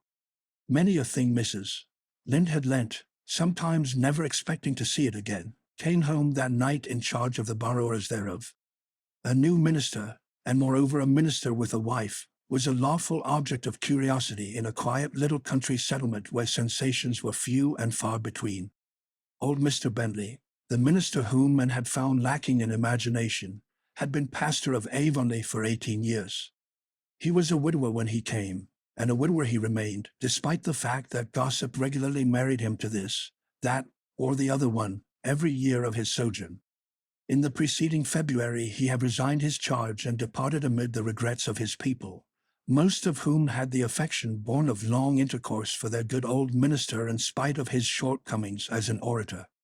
Since then the Avonlea church had enjoyed a variety of religious dissipation in listening to the many and various candidates and supplies who came Sunday after Sunday to preach on trial. These stood or fell by the judgment of the fathers and mothers in Israel. But a certain small, red-haired girl who sat meekly in the corner of the old Cuthbert pew also had her opinions about them and discussed the same in full with Matthew, Marilla always declining from principle to criticize ministers in any shape or form. "I don't think Mr. Smith would have done, Matthew," was Anne's final summing up. "Mrs. Lind says his delivery was so poor, but I think his worst fault was just like Mr. Bentley's. He had no imagination. And Mr. Terry had too much. He let it run away with him just as I did mine in the matter of the haunted wood. Besides, Mrs. Lind says his theology wasn't sound. Mr. Gresham was a very good man and a very religious man, but he told too many funny stories and made the people laugh in church. He was undignified, and you must have some dignity about a minister, mustn't you, Matthew? I thought Mr. Marshall was decidedly attractive, but Mrs. Lind says he isn't married, or even engaged, because she made special inquiries about him, and she says it would never do to have a young unmarried minister in Avonlea, because he might marry in the congregation and that would make trouble. Mrs. Lind is a very far-seeing woman, isn't she, Matthew? I'm very glad they've called Mr. Allen. I liked him because his sermon was interesting and he prayed as if he meant it, and not just as if he did it because he was in the habit of it. Mrs. Lind says he isn't perfect, but she says she supposes we couldn't expect a perfect minister for $750 a year, and anyhow his theology is sound because she questioned him thoroughly on all the points of doctrine. And she knows his wife's people, and they are most respectable, and the women are all good housekeepers. Mrs. Lind says that sound doctrine in the man and good housekeeping in the woman make an ideal combination for a minister's family. The new minister and his wife were a young, pleasant-faced couple, still on their honeymoon, and full of all good and beautiful enthusiasms for their chosen life work. Avonlea opened its heart to them from the start. Old and young like the frank, cheerful young man with his high ideals, and the bright, gentle little lady who assumed the mistressship of the manse. With Mrs. Allen and felt promptly and wholeheartedly in love. She had discovered another kindred spirit. "Mrs. Allen is perfectly lovely," she announced one Sunday afternoon. "She's taken our class and she's a splendid teacher. She said right away she didn't think it was fair for the teacher to ask all the questions, and you know, Marilla, that is exactly what I've always thought. She said we could ask her any question we liked, and I asked ever so many. I'm good at asking questions, Marilla."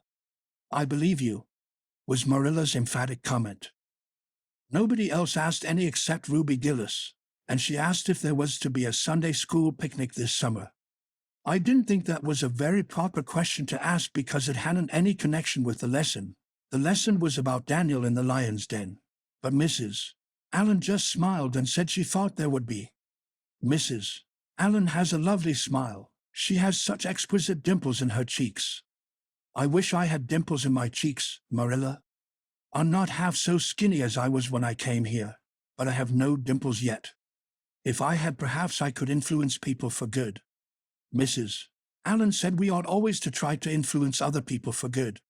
She talked so nice about everything. I never knew before that religion was such a cheerful thing. I always thought it was kind of melancholy, but Mrs. Allen's isn't, and I'd like to be a Christian if I could be one like her. I wouldn't want to be one like Mr. Superintendent Bell. It's very naughty of you to speak so about Mr. Bell, said Marilla severely. Mr. Bell is a real good man. Oh, of course he's good, agreed Anne, but he doesn't seem to get any comfort out of it. If I could be good, I'd dance and sing all day because I was glad of it. I suppose Mrs. Allen is too old to dance and sing, and of course it wouldn't be dignified in a minister's wife. But I can just feel she's glad she's a Christian and that she'd be one even if she could get to heaven without it. I suppose we must have Mr. and Mrs. Allen up to tea someday soon, said Marilla reflectively. They've been most everywhere but here. Let me see. Next Wednesday would be a good time to have them. But don't say a word to Matthew about it, for if he knew they were coming he'd find some excuse to be away that day. He got so used to Mr. Bentley he didn't mind him, but he's going to find it hard to get acquainted with a new minister, and a new minister's wife will frighten him to death. I'll be as secret as the dead, assured Anne. But oh, Marilla, will you let me make a cake for the occasion? I'd love to do something for Mrs. Allen, and you know I can make a pretty good cake by this time. You can make a layer cake, promised Marilla. Monday and Tuesday great preparations went on at Green Gables. Having the minister and his wife to tea was a serious and important undertaking, and Marilla was determined not to be eclipsed by any of the Avonlea housekeepers, and was wild with excitement and delight. She talked it all over with Diana Tuesday night in the twilight, as they sat on the big red stones by the Dryad's Bubble and made rainbows in the water with little twigs dipped in fir balsam. Everything is ready, Diana, except my cake which I'm to make in the morning, and the baking powder biscuits which Marilla will make just before tea time. I assure you, Diana, that Marilla and I have had a busy 2 days of it. It's such a responsibility having a minister's family to tea. I never went through such an experience before. You should just see our pantry. It's a sight to behold. We're going to have jellied chicken and cold tongue. We're to have 2 kinds of jelly, red and yellow, and whipped cream and lemon pie, and cherry pie, and 3 kinds of cookies, and fruit cake, and Marilla's famous yellow plum preserves that she keeps especially for ministers, and pound cake and layer cake, and biscuits as aforesaid, and new bread and old both, in case the minister is dyspeptic and can't eat new. Mrs. Lynde says ministers are dyspeptic, but I don't think Mr. Allen has been a minister long enough for it to have had a bad effect on him. I just grow cold when I think of my layer cake. Oh, Diana, what if it shouldn't be good? I dreamed last night that I was chased all around by a fearful goblin with a big layer cake for a head. It'll be good, all right, assured Diana, who was a very comfortable sort of friend. I'm sure that piece of the one you made that we had for lunch in Idlewild 2 weeks ago was perfectly elegant. Yes, but cakes have such a terrible habit of turning out bad just when you especially want them to be good, sighed Anne, setting a particularly well-balsamed twig afloat. However, I suppose I shall just have to trust to Providence and be careful to put in the flour. Oh, look, Diana, what a lovely rainbow! Do you suppose the Dryad will come out after we go away and take it for a scarf? You know there is no such thing as a Dryad, said Diana.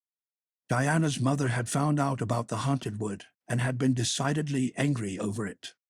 As a result, Diana had abstained from any further imitative flights of imagination and did not think it prudent to cultivate a spirit of belief even in harmless Dryads. But it's so easy to imagine there is, said Anne.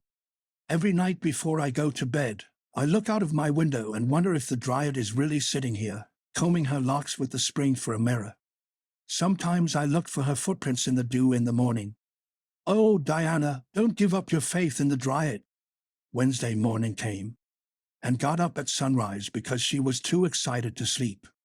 She had caught a severe cold in the head by reason of her dabbling in the spring on the preceding evening, but nothing short of absolute pneumonia could have quenched her interest in culinary matters that morning. After breakfast she proceeded to make her cake. When she finally shut the oven door upon it, she drew a long breath. "I'm sure I haven't forgotten anything this time, Marilla. But do you think it will rise? Just suppose perhaps the baking powder isn't good? I used it out of the new can. And Mrs. Lynde says you can never be sure of getting good baking powder nowadays when everything is so adulterated. Mrs. Lynde says the government ought to take the matter up, but she says we'll never see the day when a Tory government will do it. Marilla, what if that cake doesn't rise? We'll have plenty without it," was Marilla's unimpassioned way of looking at the subject. The cake did rise, however, and came out of the oven as light and feathery as golden foam. And, flushed with delight, clapped it together with layers of ruby jelly and, in imagination, saw Mrs. Allen eating it and possibly asking for another piece. "You'll be using the best tea set, of course, Marilla," she said. "Can I fix the table with ferns and wild roses?" "I think that's all nonsense," sniffed Marilla. "In my opinion, it's the eatables that matter and not flummery decorations." "Mrs. Barry had her table decorated," said Anne, who was not entirely guiltless of the wisdom of the serpent. "And the minister paid her an elegant compliment. He said it was a feast for the eye as well as the palate."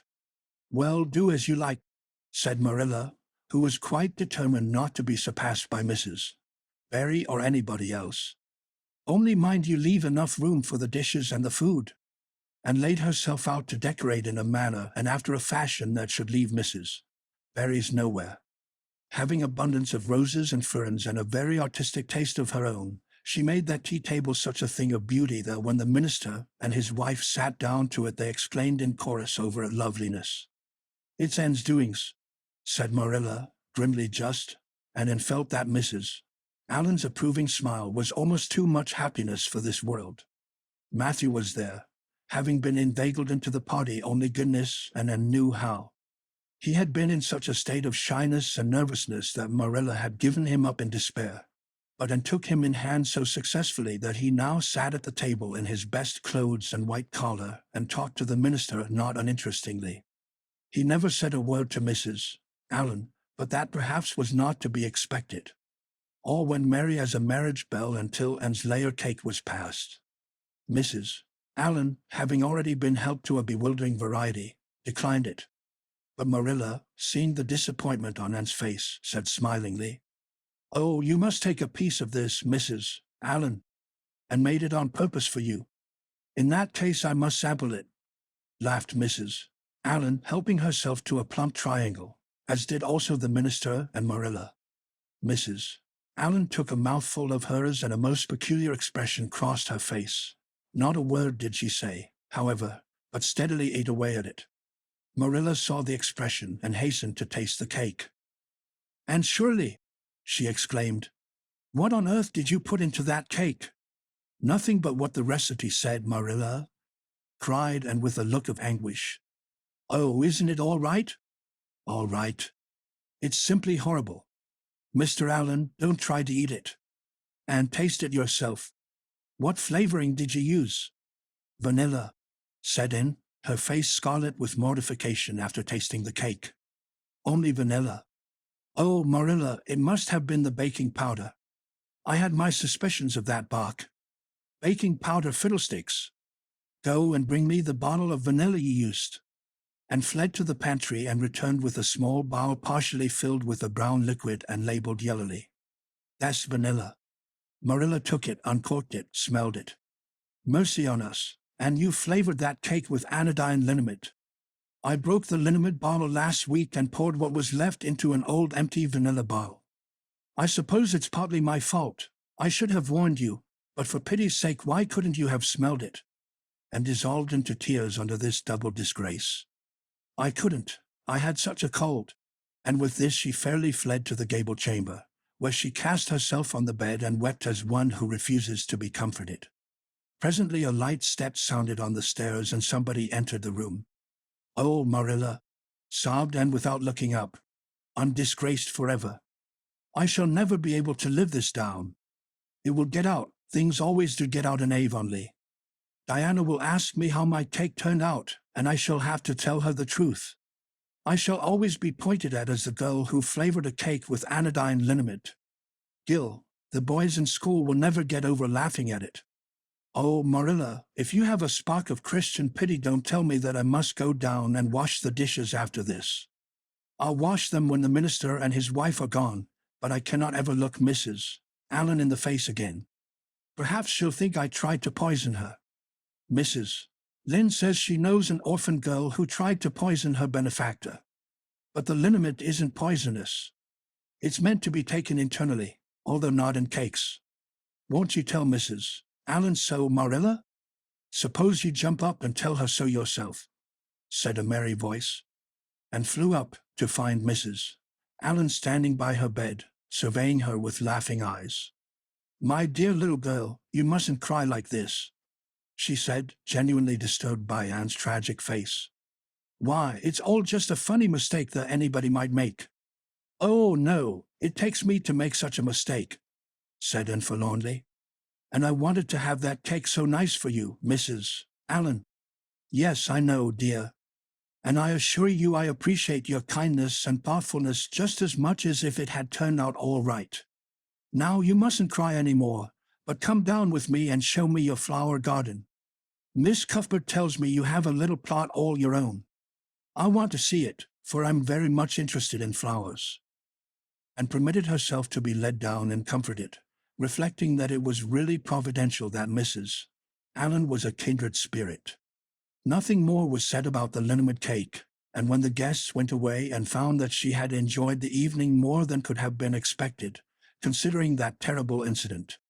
Nevertheless, she sighed deeply. "Marilla, isn't it nice to think that tomorrow is a new day with no mistakes in it yet? I'll warrant you'll make plenty in it," said Marilla. "I never saw your beat for making mistakes, Anne." "Yes, and well I know it," admitted Anne mournfully. "But have you ever noticed one encouraging thing about me, Marilla? I never make the same mistake twice. I don't know as that's much benefit when you're always making new ones. Oh, don't you see, Marilla? There must be a limit to the mistakes one person can make, and when I get to the end of them, then I'll be through with them. That's a very comforting thought." "Well, you'd better go and give that cake to the pigs," said Marilla. "It isn't fit for any human to eat, not even Jerry Blitt." Chapter 22. And is invited out to tea. Andy, what are your eyes popping out of your head about?" "Now?" asked Marilla, when Anne had just come in from a run to the post office. "Have you discovered another kindred spirit?" Excitement hung around and like a garment shone in her eyes, kindled in every feature. She had come dancing up the lane, like a wind-blown sprite, through the mellow sunshine and lazy shadows of the August evening. "Eh? No, Marilla, but oh, what do you think? I am invited to tea at the manse tomorrow afternoon. Mrs. Allen left the letter for me at the post office. Just look at it, Marilla. Miss and Shirley, Green Gables. That is the first time I was ever called Miss. Such a thrill as it gave me. I shall cherish it forever among my choicest treasures. Mrs. Allen told me she meant to have all the members of her Sunday school class to tea in turn," said Marilla, regarding the wonderful event very coolly. "You needn't get in such a fever over it. Do learn to take things calmly, child." And to take things calmly would have been to change her nature. All spirit and fire and dew. As she was, the pleasures and pains of life came to her with trebled intensity. Marilla felt this and was vaguely troubled over it, realizing that the ups and downs of existence would probably bear hardly on this impulsive soul, and not sufficiently understanding that the equally great capacity for delight might more than compensate. Therefore Marilla conceived it to be her duty to drill and into a tranquil uniformity of disposition as impossible and alien to her as to a dancing sunbeam in one of the brook shallows. She did not make much headway, as she sorrowfully admitted to herself. The downfall of some dear hope or plan plunged Anne into deeps of affliction. The fulfillment thereof exalted her to dizzy realms of delight. Marilla had almost begun to despair of ever fashioning this waif of the world into her model little girl of demure manners and prim deportment. Neither would she have believed that she really liked and much better as she was, and went to bed that night speechless with misery because Matthew had said the wind was round northeast, and he feared it would be a rainy day tomorrow. The rustle of the poplar leaves about the house worried her. It sounded so like pattering raindrops, and the full, faraway roar of the Gulf, to which she listened delightedly at other times, loving its strange, sonorous, haunting rhythm, now seemed like a prophecy of storm and disaster to a small maiden who particularly wanted a fine day, and thought that the morning would never come. But all things have an end, even nights before the day on which you are invited to take tea at the manse. The morning, in spite of Matthew's predictions, was fine, and Anne's spirits soared to their highest. "Oh, Marilla, there is something in me today that makes me just love everybody I see," she exclaimed as she washed the breakfast dishes. "You don't know how good I feel. Wouldn't it be nice if it could last? I believe I could be a model child if I were just invited out to tea every day. But oh, Marilla, it's a solemn occasion too. I feel so anxious. What if I shouldn't behave properly? You know I never had tea at a manse before, and I'm not sure that I know all the rules of etiquette, although I've been studying the rules given in the etiquette department of the Family Herald ever since I came here. I'm so afraid I'll do something silly or forget to do something I should do. Would it be good manners to take a second helping of anything if you wanted to very much? The trouble with you, Anne, is that you're thinking too much about yourself. You should just think of Mrs. Allen and what would be nicest and most agreeable to her," said Marilla, hitting for once in her life on a very sound and pithy piece of advice, and instantly realized this. "You are right, Marilla. I'll try not to think about myself at all," and evidently got through her visit without any serious breach of etiquette, for she came home through the twilight, under a great, high-sprung sky glored over with trails of saffron and rosy cloud, in a beatified state of mind, and told Marilla all about it happily, sitting on the big red sandstone slab at the kitchen door with her tired curly head in Marilla's gingham lap. A cool wind was blowing down over the long harvest fields from the rims of free western hills and whistling through the poplars. One clear star hung over the orchard, and the fireflies were flitting over in Lover's Lane, in and out among the ferns and rustling boughs. And watched them as she talked, and somehow felt that wind and stars and fireflies were all tangled up together into something unutterably sweet and enchanting. "Oh, Marilla, I've had a most fascinating time. I feel that I have not lived in vain, and I shall always feel like that even if I should never be invited to tea at a manse again." When I got there, Mrs. Allen met me at the door. She was dressed in the sweetest dress of pale pink organdy, with dozens of frills and elbow sleeves, and she looked just like a seraph. "I really think I'd like to be a minister's wife when I grow up, Marilla. A minister mightn't mind my red hair because he wouldn't be thinking of such worldly things. But then, of course, one would have to be naturally good, and I'll never be that, so I suppose there's no use in thinking about it. Some people are naturally good, you know, and others are not. I'm one of the others. Mrs. Lynde says I'm full of original sin. No matter how hard I try to be good, I can never make such a success of it as those who are naturally good. It's a good deal like geometry, I expect. But don't you think the trying so hard ought to count for something? Mrs. Allen is one of the naturally good people. I love her passionately. You know there are some people, like Matthew and Mrs. Allen, that you can love right off without any trouble. And there are others, like Mrs. Lynde, that you have to try very hard to love. You know you ought to love them because they know so much and are such active workers in the church, but you have to keep reminding yourself of it all the time or else you forget. There was another little girl at the manse to tea, from the White Sands Sunday School. Her name was Laurette Bradley, and she was a very nice little girl. Not exactly a kindred spirit, you know, but still very nice. We had an elegant tea, and I think I kept all the rules of etiquette pretty well. After tea, Mrs. Allen played and sang, and she got Loretta and me to sing too. Mrs. Allen says I have a good voice, and she says I must sing in the Sunday school choir after this. You can't think how I was thrilled at the mere thought. I've longed so to sing in the Sunday school choir, as Diana does, but I feared it was an honor I could never aspire to. Loretta had to go home early because there is a big concert in the White Sands Hotel tonight, and her sister is to recite at it. Loretta says that the Americans at the hotel give a concert every fortnight in aid of the Charlottetown Hospital, and they ask lots of the White Sands people to recite. Loretta said she expected to be asked herself someday. I just gazed at her in awe. After she had gone, Mrs. Allen and I had a heart-to-heart talk. I told her everything about Mrs.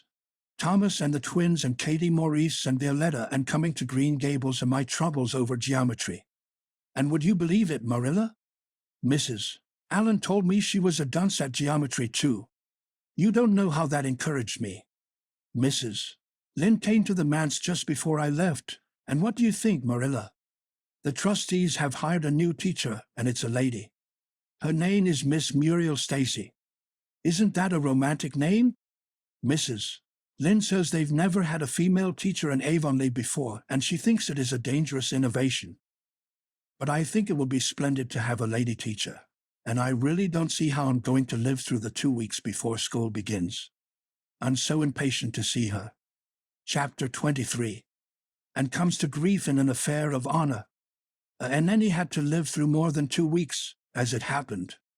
Almost a month having elapsed since the liniment cake episode, it was high time for her to get into fresh trouble of some sort. Little mistakes, such as absent-mindedly emptying a pan of skim milk into a basket of yarn balls in the pantry instead of into the pig's bucket, and walking clean over the edge of the log bridge into the brook while wrapped in imaginative reverie, not really being worth counting. A week after the tea at the manse, Diana Barry gave a party.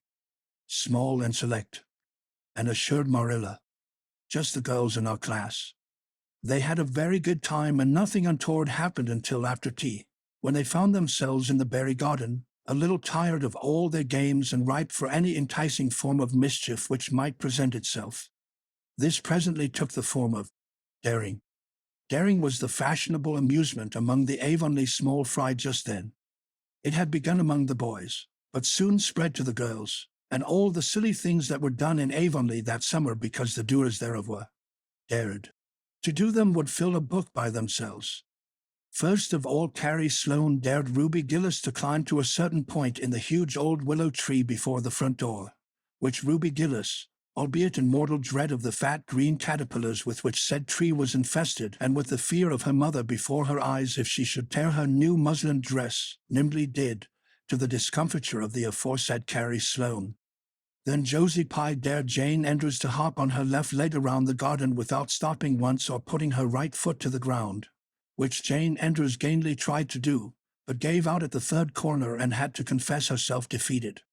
Josie's triumph being rather more pronounced than good taste permitted, and Shirley dared her to walk along the top of the board fence which bounded the garden to the east. Now, to walk board fences requires more skill and steadiness of head and heel than one might suppose who has never tried it. But Josie Pye, if deficient in some qualities that make for popularity, had at least a natural and inborn gift, duly cultivated, for walking board fences. Josie walked the berry fence with an airy unconcern which seemed to imply that a little thing like that wasn't worth a dare. Reluctant admiration greeted her exploit, for most of the other girls could appreciate it, having suffered many things themselves in their efforts to walk fences. Josie descended from her perch, flushed with victory, and darted a defiant glance at Anne, and tossed her red braids. "I don't think it's such a very wonderful thing to walk a little, low board fence," she said. "I knew a girl in Marysville who could walk the ridgepole of a roof." "I don't believe it," said Josie flatly. "I don't believe anybody could walk a ridgepole." "You couldn't anyhow." "Couldn't I?" cried Anne rashly. "Then I dare you to do it," said Josie defiantly. "I dare you to climb up there and walk the ridgepole of Mr. Barry's kitchen roof." Anne turned pale, but there was clearly only one thing to be done. She walked toward the house, where a ladder was leaning against the kitchen roof. All the fifth-class girls said, "Oh," partly in excitement, partly in dismay. "Don't you do it, Anne," entreated Diana. "You'll fall off and be killed." "Never mind Josie Pye," It isn't fair to dare anybody to do anything so dangerous. I must do it. My honor is at stake, said Anne solemnly. I shall walk that ridgepole, Diana, or perish in the attempt. If I am killed, you are to have my pearl bead ring. And climbed the ladder amid breathless silence, gained the ridgepole, balanced herself uprightly on that precarious footing, and started to walk along it, dizzily conscious that she was uncomfortably high up in the world and that walking ridgepoles was not a thing in which your imagination helped you out much. Nevertheless, she managed to take several steps before the catastrophe came.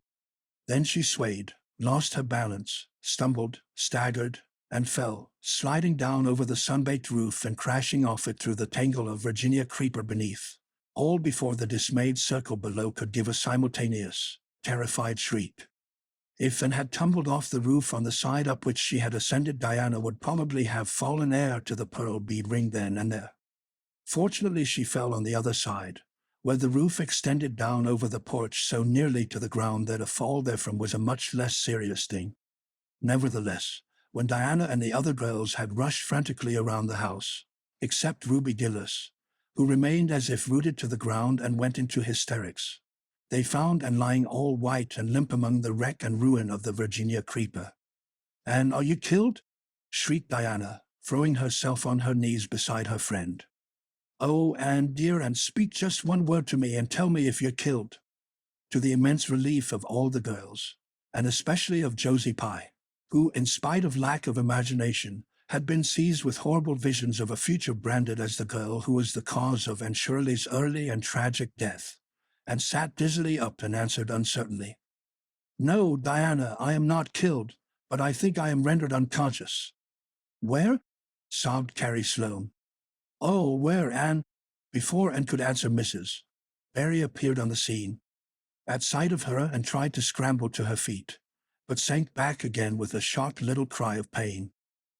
"What's the matter? Where have you hurt yourself?" demanded Mrs. Barry.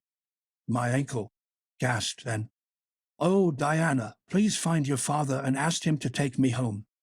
I know I can never walk there. And I'm sure I couldn't hop so far on one foot when Jane couldn't even hop around the garden." Marilla was out in the orchard picking a handful of summer apples when she saw Mr. Barry coming over the log bridge and up the slope, with Mrs. Barry beside him and a whole procession of little girls trailing after him. In his arms he carried Anne, whose head lay limply against his shoulder. At that moment Marilla had a revelation. In the sudden stab of fear that pierced her very heart, she realized what Anne had come to mean to her. She would have admitted that she liked Anne, nay, that she was very fond of Anne. But now she knew as she hurried wildly down the slope that Anne was dearer to her than anything else on earth. "Mr. Barry, what has happened to her?" she gasped, more white and shaken than the self-contained, sensible Marilla had been for many years. Anne herself answered, lifting her head, "Don't be very frightened, Marilla. I was walking the ridgepole and I fell off. I expect I have sprained my ankle. But, Marilla, I might have broken my neck. Let us look on the bright side of things. I might have known you'd go and do something of the sort when I let you go to that party," said Marilla, sharp and shrewish in her very relief. "Bring her in here, Mr. Barry, and lay her on the sofa. Mercy me, the child has gone and fainted." It was quite true. Overcome by the pain of her injury, and had one more of her wishes granted to her. She had fainted dead away. Matthew, hastily summoned from the harvest field, was straightway dispatched for the doctor, who in due time came, to discover that the injury was more serious than they had supposed. Anne's ankle was broken. That night, when Marilla went up to the east gable, where a white-faced girl was lying, a plaintive voice greeted her from the bed. "Aren't you very sorry for me, Marilla?" "It was your own fault," said Marilla, twitching down the blind and lighting a lamp. "And that is just why you should be sorry for me," said Anne, "because the thought that it is all my own fault is what makes it so hard. If I could blame it on anybody, I would feel so much better. But what would you have done, Marilla, if you had been dared to walk a ridgepole? I'd have stayed on good firm ground and let them dare away." "Such absurdity," said Marilla, and sighed. "But you have such strength of mind, Marilla. I haven't. I just felt that I couldn't bear Josie Pye's scorn. She would have crowed over me all my life. And I think I have been punished so much that you needn't be very cross with me, Marilla. It's not a bit nice to faint, after all. And the doctor hurt me dreadfully when he was setting my ankle. I won't be able to go around for 6 or 7 weeks, and I'll miss the new lady teacher.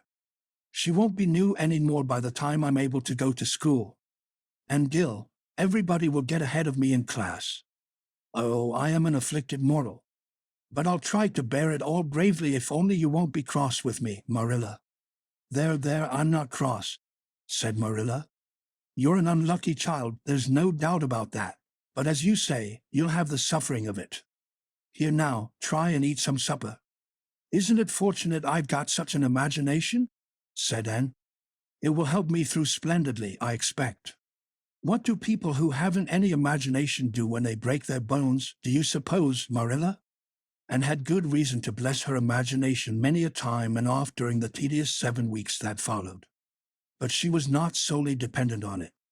She had many visitors, and not a day passed without one or more of the schoolgirls dropping in to bring her flowers and books and tell her all the happenings in the juvenile world of Avonlea. Everybody has been so good and kind, Marilla sighed unhappily on the day when she could first limp across the floor. It isn't very pleasant to be laid up, but there is a bright side to it, Marilla. You find out how many friends you have. Why, even Superintendent Bell came to see me, and he's really a very fine man. Not a kindred spirit, of course, but still I like him, and I'm awfully sorry I ever criticized his prayers. I believe now he really does mean them, only he has got into the habit of saying them as if he didn't. He could get over that if he'd take a little trouble. I gave him a good broad hint. I told him how hard I tried to make my own little private prayers interesting. He told me all about the time he broke his ankle when he was a boy. It does seem so strange to think of Superintendent Bell ever being a boy. Even my imagination has its limits, for I can't imagine that. When I try to imagine him as a boy, I see him with gray whiskers and spectacles, just as he looks in Sunday school, only small. Now, it's so easy to imagine Mrs. Allen as a little girl. Mrs. Allen has been to see me 14 times. Isn't that something to be proud of, Marilla? When a minister's wife has so many claims on her time. She is such a cheerful person to have visit you, too. She never tells you it's your own fault, and she hopes you'll be a better girl on account of it. Mrs. Lynde always told me that when she came to see me, and she said it in a kind of way that made me feel she might hope I'd be a better girl but didn't really believe I would. Even Josie Pye came to see me. I received her as politely as I could, because I think she was sorry she dared me to walk a ridgepole. If I had been killed, she would have had to carry a dark burden of remorse all her life. Diana has been a faithful friend. She's been over every day to cheer my lonely pillow. But oh, I shall be so glad when I can go to school, for I've heard such exciting things about the new teacher. The girls all think she is perfectly sweet. Diana says she has the loveliest fair curly hair and such fascinating eyes. She dresses beautifully, and her sleeve puffs are bigger than anybody else's in Avonlea. Every other Friday afternoon she has recitations, and everybody has to say a piece or take part in a dialogue. Oh, it's just glorious to think of it. Josie Pye says she hates it, but that is just because Josie has so little imagination. Diana and Ruby Gillis and Jane Andrews are preparing a dialogue, called The Morning Visit, for next Friday. And the Friday afternoons they don't have recitations. Miss Stacy takes them all to the woods for a field day, and they study ferns and flowers and birds. And they have physical culture exercises every morning and evening. Mrs. Lynde says she never heard of such goings-on, and it all comes of having a lady teacher. But I think it must be splendid, and I believe I shall find that Miss Stacy is a kindred spirit. There's one thing plain to be seen, Anne, said Marilla, and that is that your fall off the berry roof hasn't injured your tongue at all. Chapter 24. Miss Stacy and her pupils get up a concert. It was October again when Anne was ready to go back to school, a glorious October, all red and gold, with mellow mornings when the valleys were filled with delicate mists, as if the spirit of autumn had poured them in for the sun to drain. Amethyst, pearl, silver, rose, and smoke blue. The dews were so heavy that the fields glistened like cloth of silver, and there were such heaps of rustling leaves in the hollows of many-stemmed woods to run crisply through. The birch path was a canopy of yellow, and the ferns were sere and brown all along it. There was a tang in the very air that inspired the hearts of small maidens tripping, unlike snails, swiftly and willingly to school, and it was jolly to be back again at the little brown desk beside Diana, with Ruby Gillis nodding across the aisle and Carrie Sloane sending up notes, and Julia Bell passing a chew of gum down from the back seat, and drew a long breath of happiness as she sharpened her pencil and arranged her picture cards in her desk. Life was certainly very interesting. In the new teacher she found another true and helpful friend. Miss Stacy was a bright, sympathetic young woman with the happy gift of winning and holding the affections of her pupils and bringing out the best that was in them mentally and morally, and expanded like a flower under this wholesome influence, and carried home to the admiring Matthew and the critical Marilla glowing accounts of schoolwork and aims. I love Miss Stacy with my whole heart, Marilla. She is so ladylike and she has such a sweet voice. When she pronounces my name, I feel instinctively that she's spelling it with an E. We had recitations this afternoon. I just wish you could have been there to hear me recite Mary, Queen of Scots. I just put my whole soul into it. Ruby Gillis told me coming home that the way I said the line, "Now for my father's arm," she said, "my woman's heart farewell," just made her blood run cold. Well now, you might recite it for me some of these days out in the barn, suggested Matthew. Of course I will, said Anne meditatively, but I won't be able to do it so well, I know. It won't be so exciting as it is when you have a whole schoolful before you hanging breathlessly on your words. I know I won't be able to make your blood run cold. Mrs. Lynde says it made her blood run cold to see the boys climbing to the very tops of those big trees on Bell's Hill after crow's nests last Friday, said Marilla. I wonder at Miss Stacy for encouraging it. But we wanted a crow's nest for nature study, explained Anne. That was on our field afternoon. Field afternoons are splendid, Marilla. And Miss Stacy explains everything so beautifully. We have to write compositions on our field afternoons, and I write the best ones. It's very vain of you to say so then. You'd better let your teacher say it. But she did say it, Marilla. And indeed I'm not vain about it. How can I be, when I'm such a dunce at geometry? Although I'm really beginning to see through it a little, too. Miss Stacy makes it so clear. Still, I'll never be good at it, and I assure you it is a humbling reflection.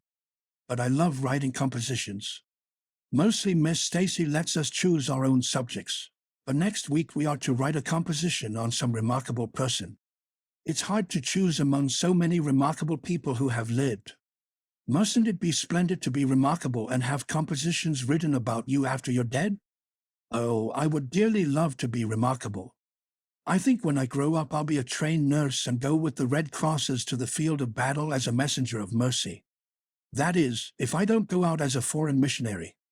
That would be very romantic, but one would have to be very good to be a missionary, and that would be a stumbling block. We have physical culture exercises every day, too. They make you graceful and promote digestion. Promote fiddlesticks, said Marilla, who honestly thought it was all nonsense. But all the field afternoons and recitation Fridays and physical culture contortions paled before a project which Miss Stacy brought forward in November. This was that the scholars of Avonlea School should get up a concert and hold it in the hall on Christmas night, for the laudable purpose of helping to pay for a schoolhouse flag. The pupils, one and all taking graciously to this plan, the preparations for a program were begun at once. And of all the excited performers-elect none was so excited as Anne Shirley, who threw herself into the undertaking heart and soul, hampered as she was by Marilla's disapproval. Marilla thought it all rank foolishness. It's just filling your heads up with nonsense and taking time that ought to be put on your lessons, she grumbled. I don't approve of children's getting up concerts and racing about to practices. It makes them vain and forward and fond of gadding. But think of the worthy object, pleaded Anne. A flag will cultivate a spirit of patriotism, Marilla. Fudge! There's precious little patriotism in the thoughts of any of you. All you want is a good time. Well, when you can combine patriotism and fun, isn't it all right? Of course it's real nice to be getting up a concert. We're going to have 6 choruses and Diana is to sing a solo. I'm in 2 dialogues, the Society for the Suppression of Gossip and the Fairy Queen. The boys are going to have a dialogue too. And I'm to have 2 recitations, Marilla. I just tremble when I think of it, but it's a nice, thrilly kind of tremble. And we're to have a tableau at the last, faith, hope, and charity. Diana and Ruby and I are to be in it, all draped in white with flowing hair. I'm to be Hope, with my hands clasped, so, and my eyes uplifted. I'm going to practice my recitations in the garret. Don't be alarmed if you hear me groaning. I have to groan heartrendingly in one of them, and it's really hard to get up a good artistic groan, Marilla. Josie Pye is sulky because she didn't get the part she wanted in the dialogue. She wanted to be the Fairy Queen. That would have been ridiculous, for who ever heard of a Fairy Queen as fat as Josie? Fairy Queens must be slender. Jane Andrews is to be the Queen and I am to be one of her maids of honor. Josie says she thinks a red-haired fairy is just as ridiculous as a fat one, but I do not let myself mind what Josie says. I'm to have a wreath of white roses on my hair and Ruby Gillis is going to lend me her slippers because I haven't any of my own. It's necessary for fairies to have slippers, you know. You couldn't imagine a fairy wearing boots, could you? Especially with copper toes? We are going to decorate the hall with creeping spruce and firmatos with pink tissue paper roses in them. And we are all to march in 2 by 2 after the audience is seated, while Emma White plays a march on the organ. Oh, Marilla, I know you are not so enthusiastic about it as I am, but don't you hope you're little and will distinguish herself? All I hope is that you'll behave yourself. I'll be heartily glad when all this fuss is over and you'll be able to settle down. You are simply good for nothing just now with your head stuffed full of dialogues and groans and tableaus. As for your tongue, it's a marvel it's not clean worn out. And sighed and betook herself to the backyard, over which a young new moon was shining through the leafless poplar boughs from an apple-green western sky, and where Matthew was splitting wood, and perched herself on a block and talked the concert over with him, sure of an appreciative and sympathetic listener in this instance at least. Well now, I reckon it's going to be a pretty good concert. And I expect you'll do your part fine, he said, smiling down into her eager, vivacious little face. And smiled back at him. Those 2 were the best of friends and Matthew thanked his stars many a time and oft that he had nothing to do with bringing her up. That was Marilla's exclusive duty. If it had been his he would have been worried over frequent conflicts between inclination and said duty. As it was, he was free to spoil and Marilla's phrasing, as much as he liked. But it was not such a bad arrangement after all. A little appreciation sometimes does quite as much good as all the conscientious bringing up in the world. Chapter 25. Matthew insists on puffed sleeves. Amathu was having a bad 10 minutes of it. He had come into the kitchen, in the twilight of a cold, gray December evening, and had sat down in the woodbox corner to take off his heavy boots, unconscious of the fact that Anne and a bevy of her schoolmates were having a practice of the Fairy Queen in the sitting room. Presently they came trooping through the hall and out into the kitchen, laughing and chattering gaily. They did not see Matthew, who shrank bashfully back into the shadows beyond the woodbox with a boot in one hand and a boot-jack in the other, and he watched them shyly for the aforesaid 10 minutes as they put on caps and jackets and talked about the dialogue and the concert, and stood among them, bright-eyed and animated as they. But Matthew suddenly became conscious that there was something about her different from her mates. And what worried Matthew was that the difference impressed him as being something that should not exist, and had a brighter face, and bigger, starrier eyes, and more delicate features than the other. Even shy, unobservant Matthew had learned to take note of these things, but the difference that disturbed him did not consist in any of these respects. Then in what did it consist? Matthew was haunted by this question long after the girls had gone, arm in arm, down the long, hard-frozen lane and then had betaken herself to her books. He could not refer it to Marilla, who, he felt, would be quite sure to sniff scornfully and remark that the only difference she saw between Anne and the other girls was that they sometimes kept their tongues quiet while Anne never did. This, Matthew felt, would be no great help. He had recourse to his pipe that evening to help him study it out, much to Marilla's disgust. After 2 hours of smoking and hard reflection, Matthew arrived at a solution of his problem, and was not dressed like the other girls. The more Matthew thought about the matter, the more he was convinced that, and never had been dressed like the other girls, never since she had come to Green Gables. Marilla kept her clothed in plain, dark dresses, all made after the same unvarying pattern. If Matthew knew there was such a thing as fashion in dress, it was as much as he did.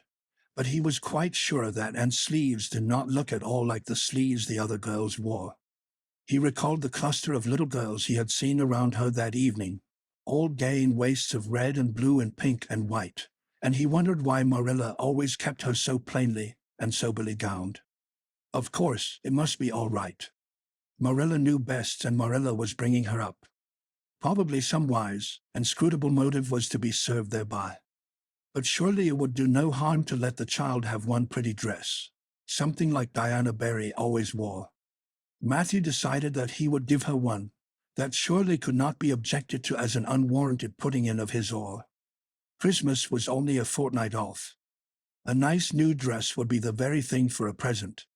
Matthew, with a sigh of satisfaction, put away his pipe and went to bed, while Marilla opened all the doors and aired the house. The very next evening Matthew betook himself to Carmody to buy the dress, determined to get the worst over and have done with it. It would be, he felt assured, no trifling ordeal. There were some things Matthew could buy and prove himself no mean bargainer, but he knew he would be at the mercy of shopkeepers when it came to buying a girl's dress. After much cogitation, Matthew resolved to go to Samuel Lawson's store instead of William Blair's. To be sure, the Cuthberts always had gone to William Blair's. It was almost as much a matter of conscience with them as to attend the Presbyterian church and vote Conservative. But William Blair's 2 daughters frequently waited on customers there, and Matthew held them in absolute dread.